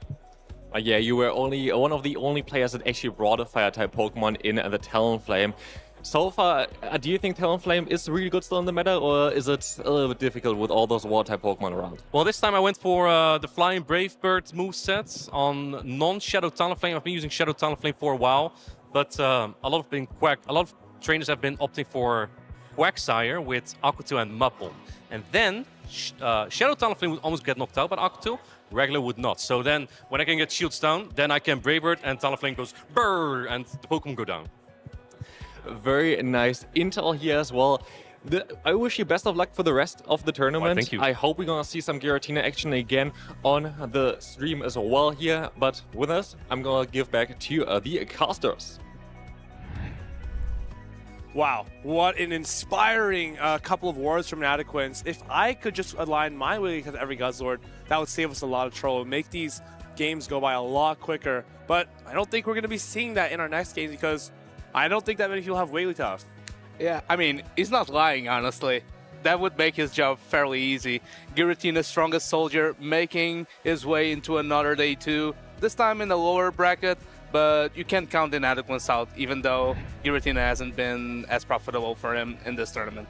I mean, I see why, right? Because we see players here like Pablo and Dinos, Licky, Diggersby all together, Bakemi, Wigglytuff, and Licky. So I can see why Giratina hasn't been too profitable.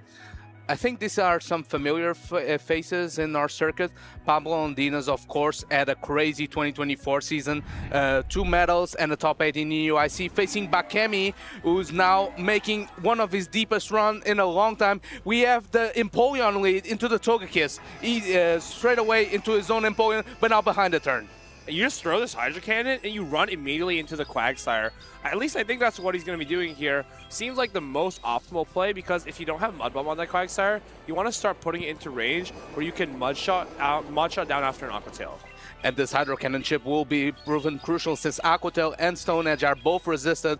Pablo Ondina is going to deploy his first Hydro Cannon, puts the Quagsire below 50% HP, but the Quagsire must throw just before another Hydro Cannon is reached. He does not. He now needs to shield and overfarm as much energy as possible to make the best use out of his Protect Shield.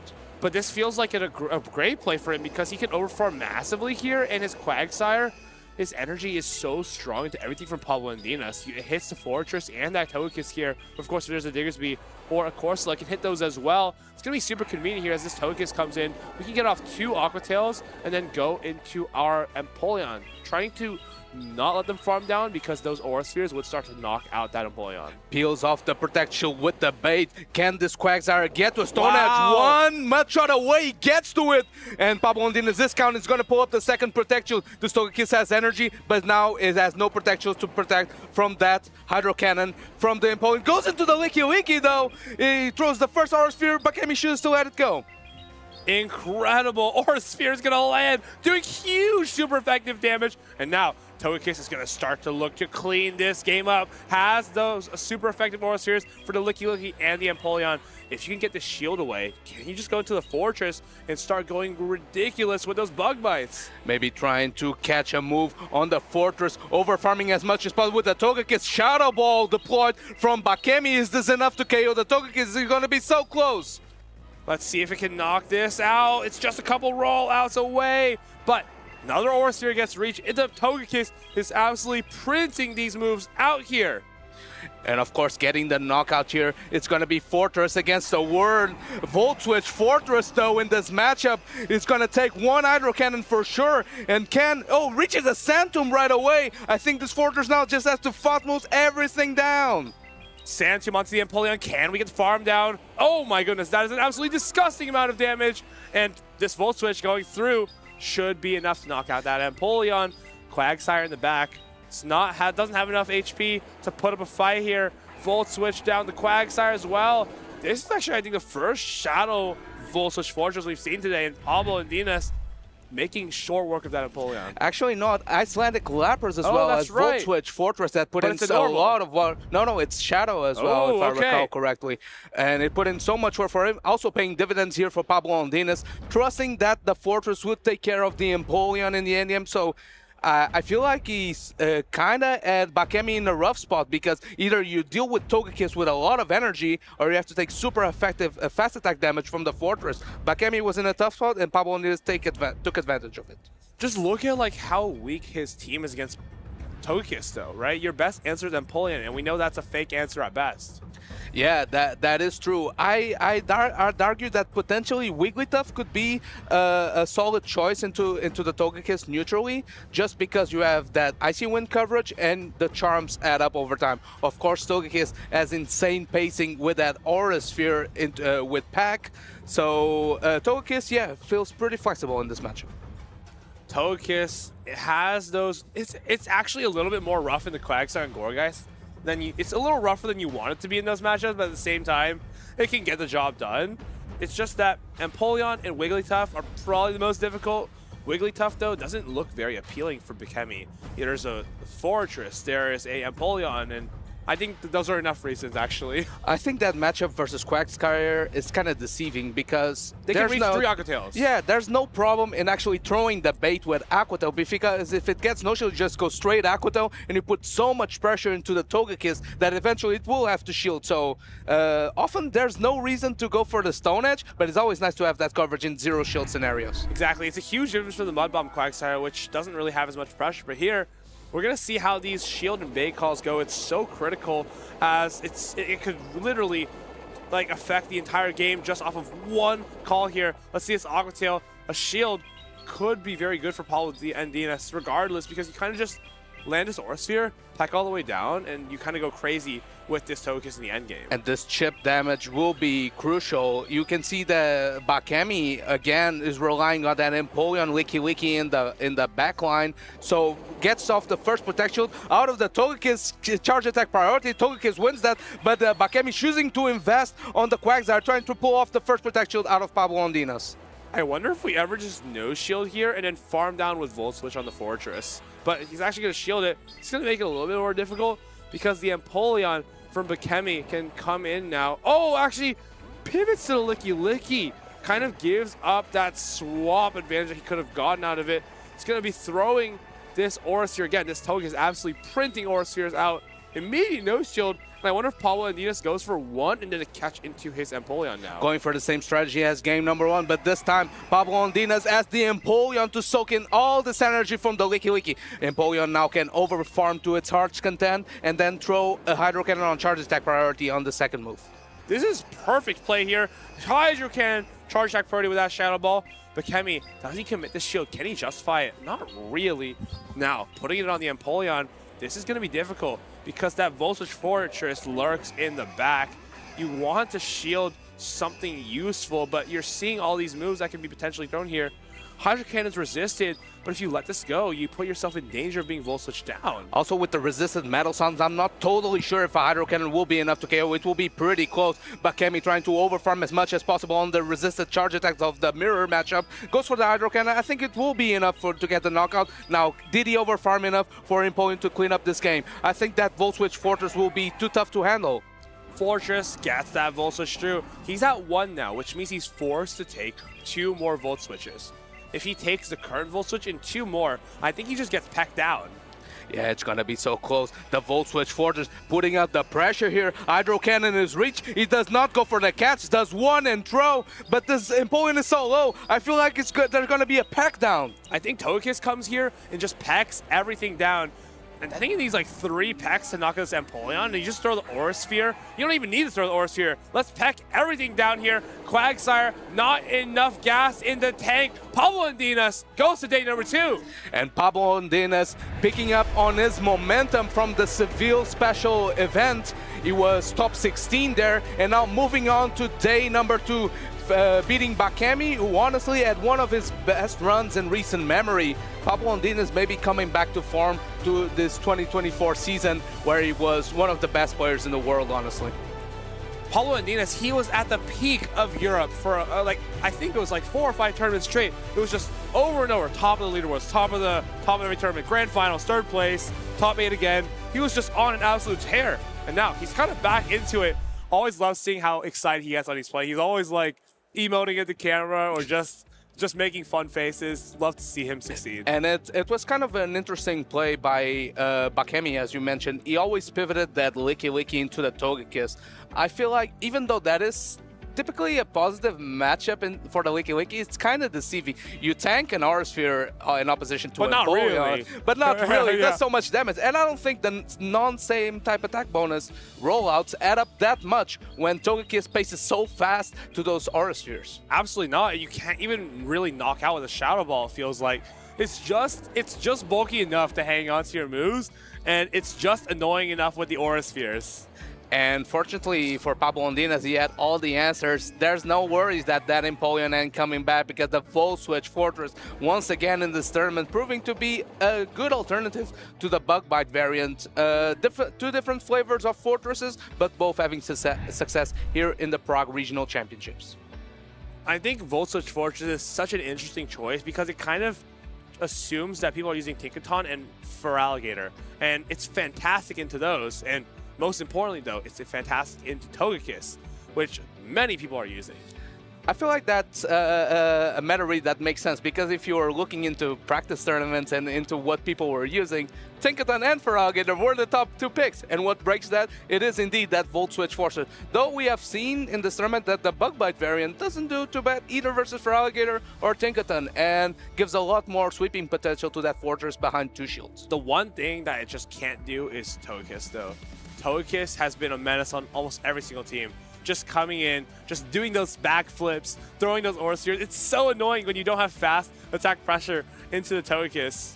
Though we've already seen in this tournament players leading the Bug Bite Fortress. I remember Alfonso leading the Bug Bite Fortress into Paulasha. That was a very negative matchup, but he gathered energy in residuals enough to deploy several Rock Tombs into it. So the coverage is there. It just takes a while to get there, and you need to play around, dance around a bit. It's very, very challenging whenever your Bug Bite Fortress into something that resists the Bug Bite so heavily like the Togekiss. But you can still make base of the Sand Tombs, which is just pure evil against the Togekiss. But Rock Tomb, Sand Tomb, very hard to be punished when you throw those charge attacks, because you're always getting something out of it, it feels like. And now in Group D loser semifinals, the winner of this matchup locks in a place in the day 2 in the losers finals. We have 2 former regional champions. Actually, it wasn't that long ago where Inadequance won his last regional champion. He actually won 2 this season, and he's back again, trying to make another day 2. He's running that Giratina once again, and an interesting pick, the counter Poliwrath. Me, when I try to use Giratina, but my opponent has Umbreon for some reason, and it's the only Umbreon in the entire tournament.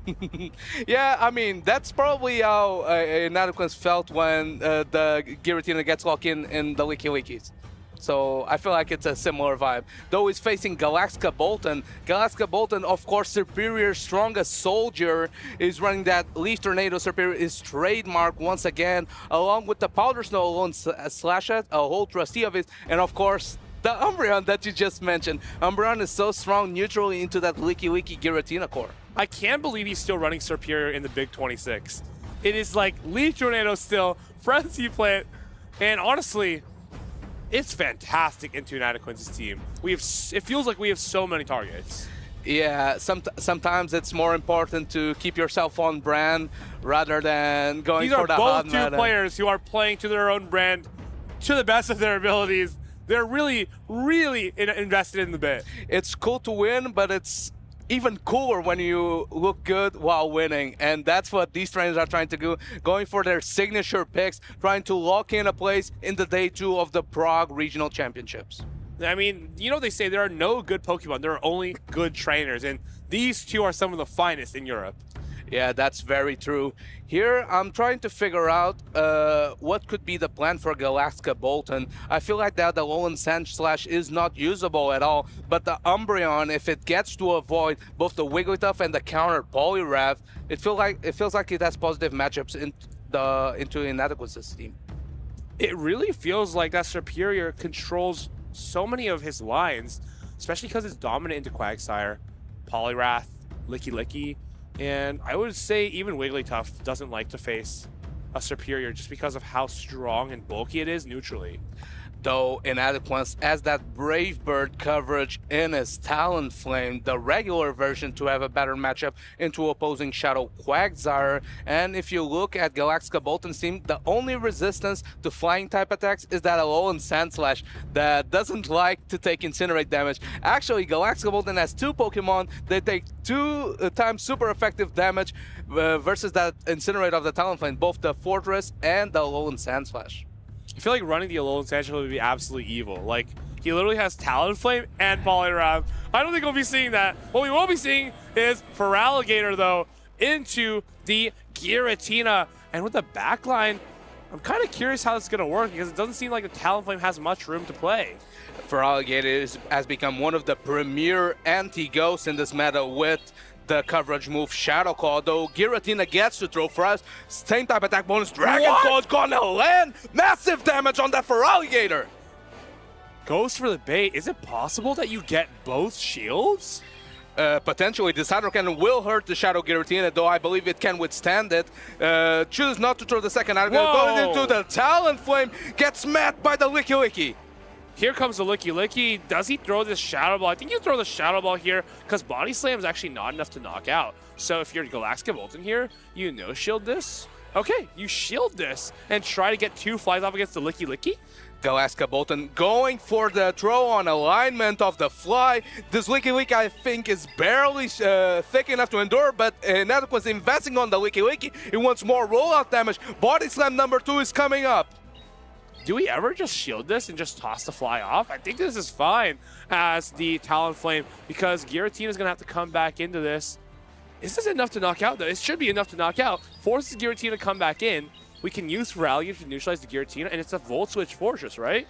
Yeah, and this Talonflame, I believe, it's barely not in range for the counter knock from Poliwrath. Gets to the fly, gets to KO that Giratina. That's a massive pull from Galaxka Bolton. Not only do we have the Volt Switch Fortress ready to go here, but we also have the Feraligatr with the Hydro Cannon. We can kind of set this up 2 different ways. We can just throw the Hydro Cannon immediately, or we can come into the Fortress. Realistically, it doesn't matter. It looks like you could just Sand Tomb this, and then just wear away at this Poliwrath. You can get the Dynamic Punch off, but it's not going to be even close enough to knock out. I think this is an optimal play because you get to debuff the Poliwrath with Sand Tomb, and Feraligatr is guaranteed to win that charge attack priority. Dynamic Punch coming through. It's only neutral into the Bug Steel type. I don't think this will be enough to KO. Can this Fortress get to another Sand Tomb? I mean, we say that as if we even needed the Feraligatr here. Volt Switch Fortress is more than enough to clean up the Poliwrath. Sand Tomb, not going to be enough to knock out, but that next Volt Switch should be getting the job done.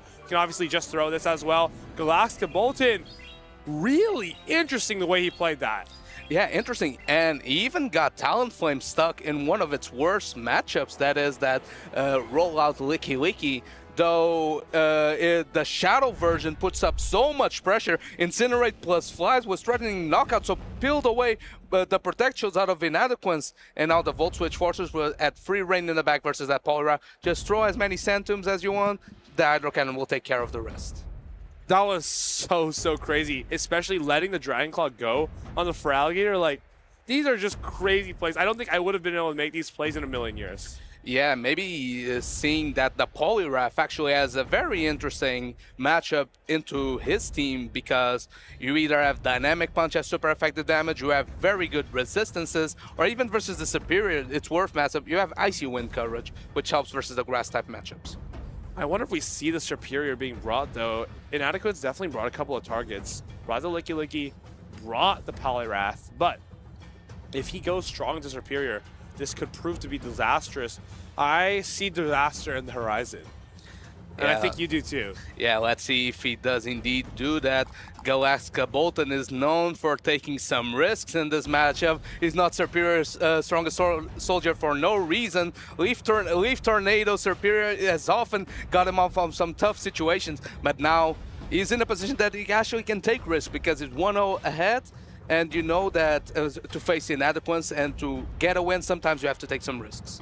Yeah, as these players still take their decisions, they cannot take their decisions lightly at all, because they have everything to lose here. This is win and in to the gate to day number 2. Yeah, the player's still thinking it through. Inadequates maybe trying to understand where it went wrong. He had a Licky Licky into the Shadow Talonflame and still wasn't managed to pull that off.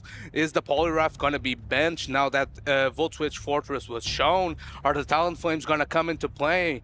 The Battle of the Talonflames, which hasn't been... No one's even using Talonflame. Yeah, no one's using Talonflame, but both these trainers, proven track record, choosing the Firebird as their pick. And we have lock-ins. Decisive game number 2. Inadequates, if he loses, it goes on. Galax trying to get the win.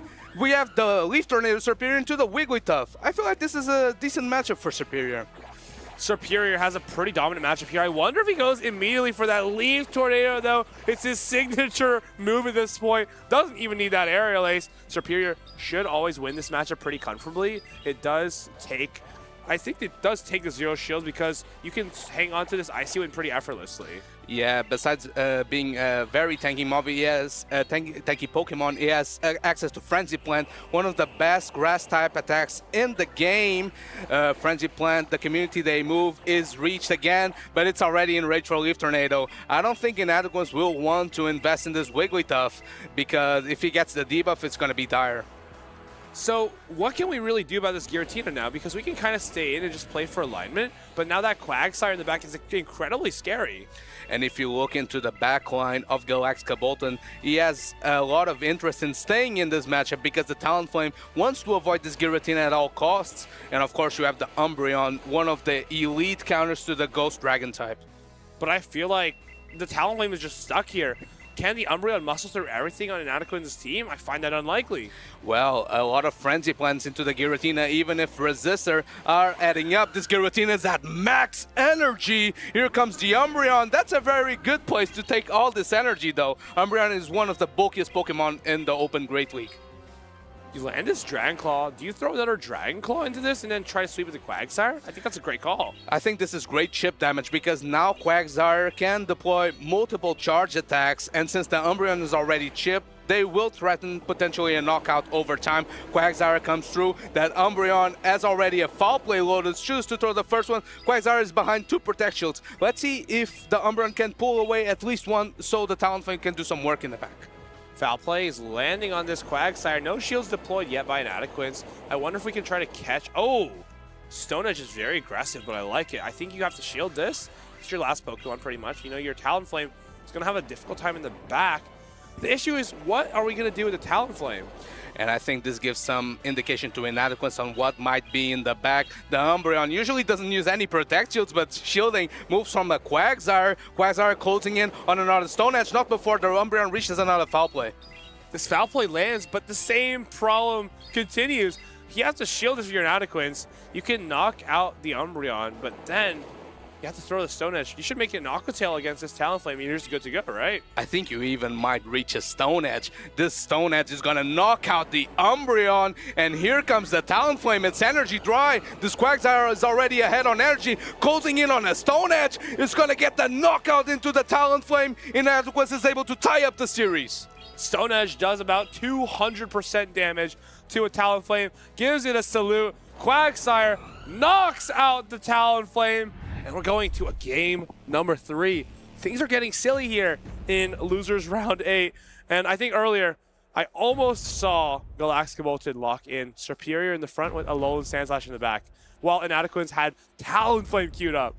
Well, Galactica Bolton did go ABA soft into that Giratina with the grass type and the fire type in the back versus a Dragon Ghost type.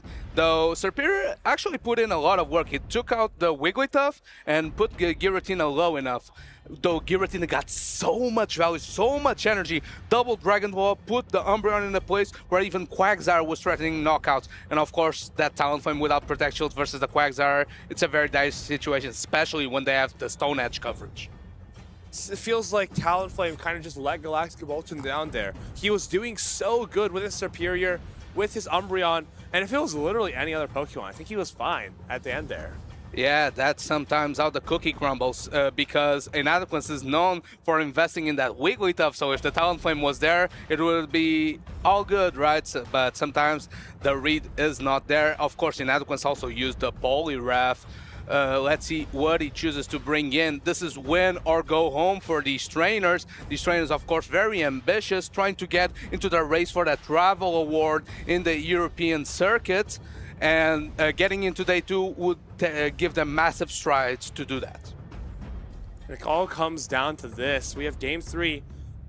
Martine, Inadequance, is already locked in his line. It's Galactica Bolton who's taking an extra second, trying to weigh his odds here, trying to make the right reads against the Giratina specialist. Yeah, and I wonder if Galactica Bolton ever invests again in that Feraligatr. It did so well in game number 1. Even took a same type attack bonus Dragon Claw, put the Giratina low enough with the Hydro Cannon plus Shadow Claw combination. And honestly, it's one of the most flexible picks, though on the opposite side, there is a Poliwrath, which is one of Feraligator's hardest counters, and also 2 normal types. 2 normal types is just such a disaster for Feraligatr generally, but it's great into Quagsire, it's great into Giratina, it's fantastic into Talonflame, which feels like it has 3 great matchups, and the other 3 are so challenging. He locks it in, and I think Inadequance is gonna like what he sees here. We are getting leads. It is a Wigglytuff into an Umbreon. This is a very positive lead for the Wigglytuff. I think the Umbreon will try to swap out as soon as possible. Gets into a Talonflame matched up against the Quagsire. Though, since it's the Shadow variant, it can go straight Aqua Tail in this matchup, because if the Talonflame no shields, it's gonna get much shot down. Let's see, you can't no-shield that Aqua Tail. That's like the most awkward part about this matchup. You can get this fly off, you can get the shields down, but how is Galactica Bolton going to play this? I think you try to get 2 shields from Inadequance, and you swap into another Pokemon to lure out his 3rd.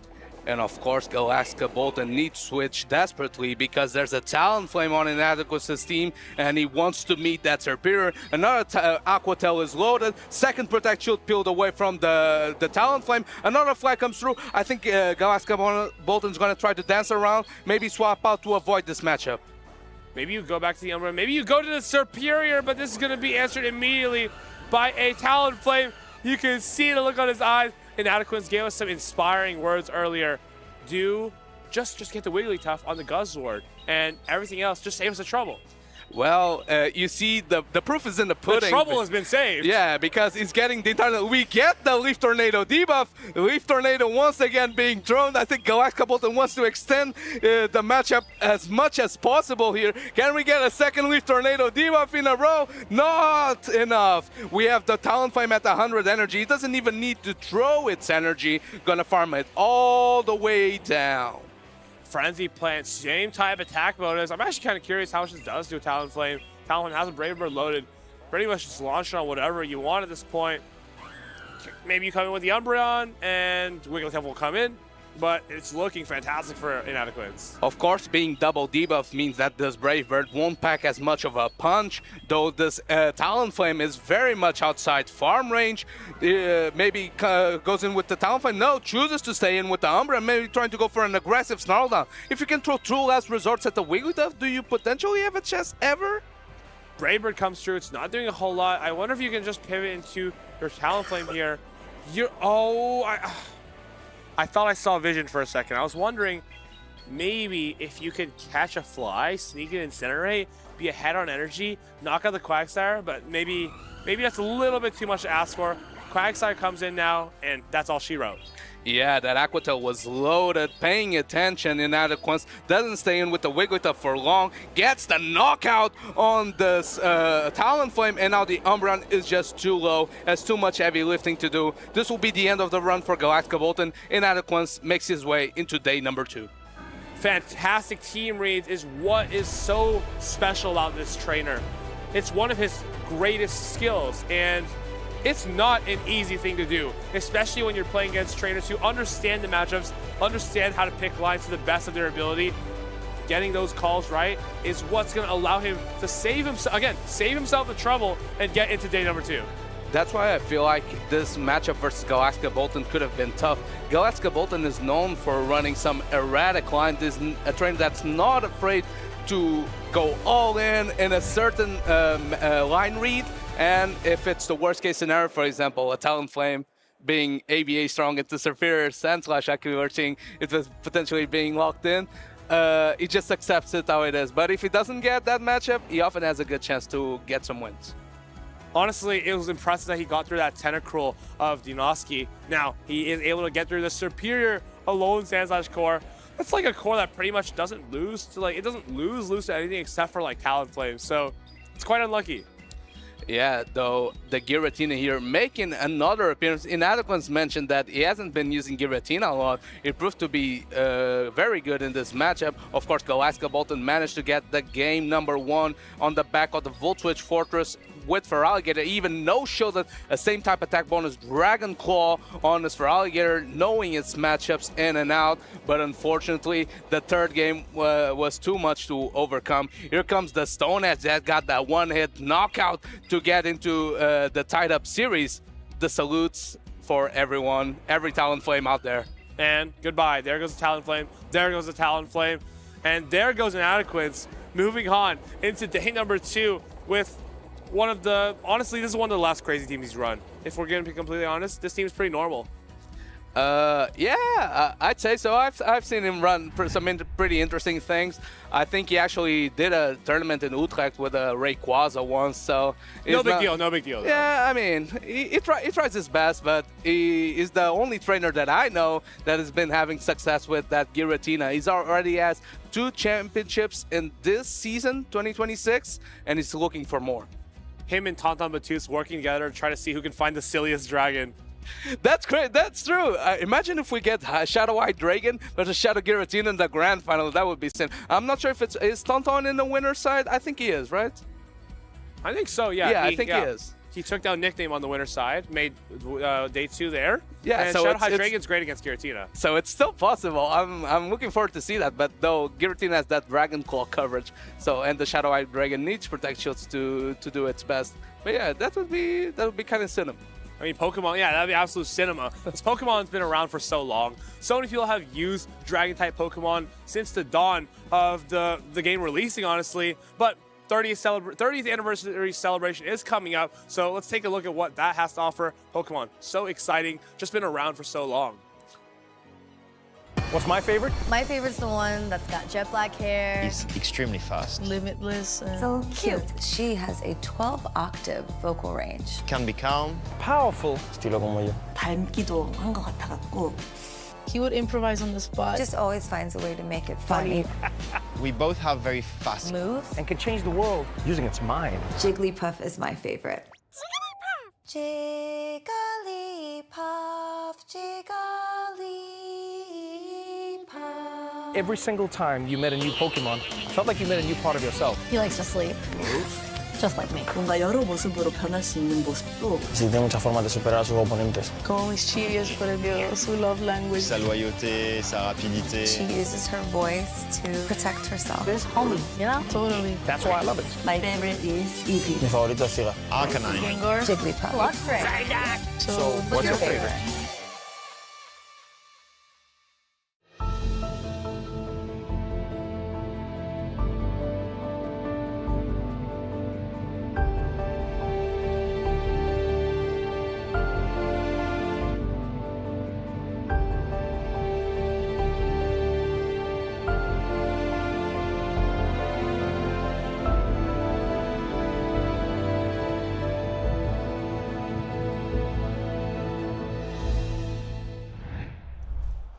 the scenery of this Golden City and actually the cinema of the first tournament that Pokemon Go has had in Prague is going to be done for day number 1. But it has been an absolutely fantastic packed tournament so far. Quickly, any standout thoughts for you for day 1? We'll go down the line. To be honest, I think the best matchup that I saw was Nezabithan versus Ptoan. That was such a great showing of resilience by Nezabithan. Game 1, he gets completely outplayed. There's that Fortress and that Wigglytuff into the Guzzlord lead. Game 2, he throws a resisted Shadow Ball into a Leaky Leaky. He still manages to win that matchup. And game number 3, he legit locks in. The Gorgai sweeps Ptoan completely, and he makes his way to day 2. Great showing of resilience by Nezabithan. For me, definitely my favorite moment was the Eagle Slash as well as the Shadow High Dragon from Tinkaton. I'm excited to see what this can do, this pair can do in a day number 2 tomorrow. It was such a fun experience to see, especially the Eagle Slash coming back from nearly impossible situations that it's still winning just because of the insane amount of damage this Pokemon can do. I think for me, definitely just seeing how annoying Togekiss is. It's on every team, it feels like. Whenever there's no Unova Sunfist, the Togekiss just goes to town. It prints out a million charge attacks, and it seems like it is the Pokemon to keep an eye out for tomorrow. That's a good point because this was the first meta that the Tinkaton with Gigaton Hammer has been available for on stream, and I think maybe a lot of trainers overthought it a little bit, thought that it was going to be the top used Pokemon, but these were actually the top used Pokemon of day number 1. Here we go, so yeah, the top Pokemon. I'm curious, like, where did Corviknight go? I think we saw it now one time at the end at the stream there as well, but I'm curious on how a day 2 is going to look like. The Tinkaton didn't do as well as we maybe expected to, but that doesn't mean that it's going to be out of the tournament. We're still going to see some a day number 2 there as well. And I'm excited to see where also the Gorgas is going to end up. I think it's a fantastic Pokemon for the current meta. Yeah, definitely. There's been some Pokemon that have been a little bit of different picks. We've noticed that Shadow Fortress is either running Bug Bite or Volt Switch. We've noticed Quagsires are running either Mud Bomb or Aqua Tail, but this is just day 1. This was the snapshot of the overall tournament. This is the snapshot of day number 2, the most popular picks. These are some most popular picks here for day number 2, and I think what stands out to me here is Shadow Fortress. It's been so consistent, but day 1, it wasn't super high with the shadow percentage, more like 60%, I believe, and it's shot up all the way to 86%. And to me, that's indicative of 86% of these people are using Bug Bite.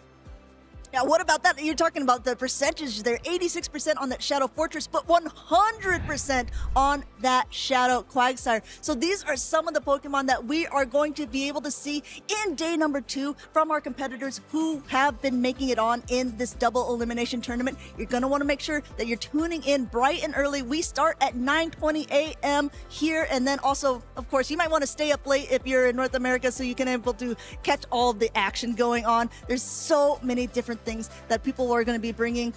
Eric, you talked about Togekiss. Are there any other surprise picks that you think will be making it on? I don't think it's a surprise pick, but I feel trainers are still trying to figure out the Leaky Leaky puzzle. It's everywhere. It's such a consistent pick, such a reliable safe swap. If you get enough damage on the mirror, you just win the mirror straight away. And the lack of fighter, we've seen some trainers trying to run fighters, but obviously Wigglytuff, Tinkaton are still around. So that's why Togekiss has been so important, because it's able to take those non-same type attack bonus rollouts and deal serious damage with that Aura Sphere. Now, I tell you what, Leaky Leaky was first viable in a condensed meta format at the limited meta at the European International Championships. That happened in February. Now we're here in Prague in April, but that is not the only tournaments that we have in this European circuit. Of course, we're here in Prague, but still in the Memories in Motion meta. In about 3 weeks or so, we're gonna have the regional championship in Utrecht. Of course, in a brand new meta after the update, we're gonna have the special event in Turin, all leading up to New Orleans in the North American International Championship. Trainers will try to gather as much EP as possible, because every trainer wants to be in San Francisco for Worlds. Everyone wants to be the champion. They have to start here in Prague. There are going to be so many people who are still left in this tournament. As a reminder, we didn't finish out the winners finals of day number 1, so those are still going to be in. These are the upcoming matches that we have guaranteed that we're going to show you bright and early tomorrow morning. we're going to have here very interesting matchups. We see quite a lot of familiar names, but also some names that we maybe haven't seen as often. The Reef did a fantastic job today as well, knocking out a lot of very well-known players here against Cactus later on in the winners final. Maybe players that you maybe didn't expect there, but for example, Boom 20 was able to just like have a great run, have an insane run there. We saw like the mirror matchup there as well one time, and now against Sir Cory, who's a very, very interesting team. There are a lot of interesting contests in the winners finals still, but then we also have still the losers finals that are coming up, and we just saw 2 times Ineloquence and what he can do with this very interesting team. One thing I do want to point out here is in this tournament, people from Latin America, people from North America, very high-level trainers have come over, but only one North American trainer is left in this tournament tomorrow. Eric, I think you might be a little familiar with him. I think I may know him. Yeah, Sustenance Eater, my brother, of course, is the last foreign trainer, I suppose, left in this tournament. He has the very annoying Togekiss, and he was able to take out Ptoan today. So tomorrow against Icelandic Lapras, a lot to play for, and we'll see how far you can go. Yeah, and if you don't want to miss that, I'm sure you don't. You want to make sure that you are following all of the channels here, and you're going to want to make sure to go to Pokemon.com/broadcast so you can go ahead and see what's coming up on the schedule. You can see who's casting the events and when they're going to take place. Very important information. Of course, you can also subscribe on YouTube and Twitch, and then you'll get that little notification bell saying, ding, okay, this is when it's going to happen. But in the meantime, just going to go ahead and give any last notes, last thoughts. We'll do a little bit of a reverse order here. Eric, do you think that the title is staying in Europe? Because I know we were talking earlier today, and you made the bold call that like all of the North American trainers were going to be in the podium finishes. Do you still think that there's maybe a chance for a North American to be on the podium? Considering I started the day saying that 4 of the top 8 players in the end would be from North America, I think I've missed the mark by a lot, but we'll see. Probably, maybe one of them can still be in the top 4. Well, so we'll have to see. There's only one way to find out. There's only one, so it's not like there's too many choices. That's right. You have to tune in tomorrow to be able to see that. In the meantime, if you missed some of the broadcast today, don't worry. This is some highlights of what happened. We will see you all tomorrow bright and early.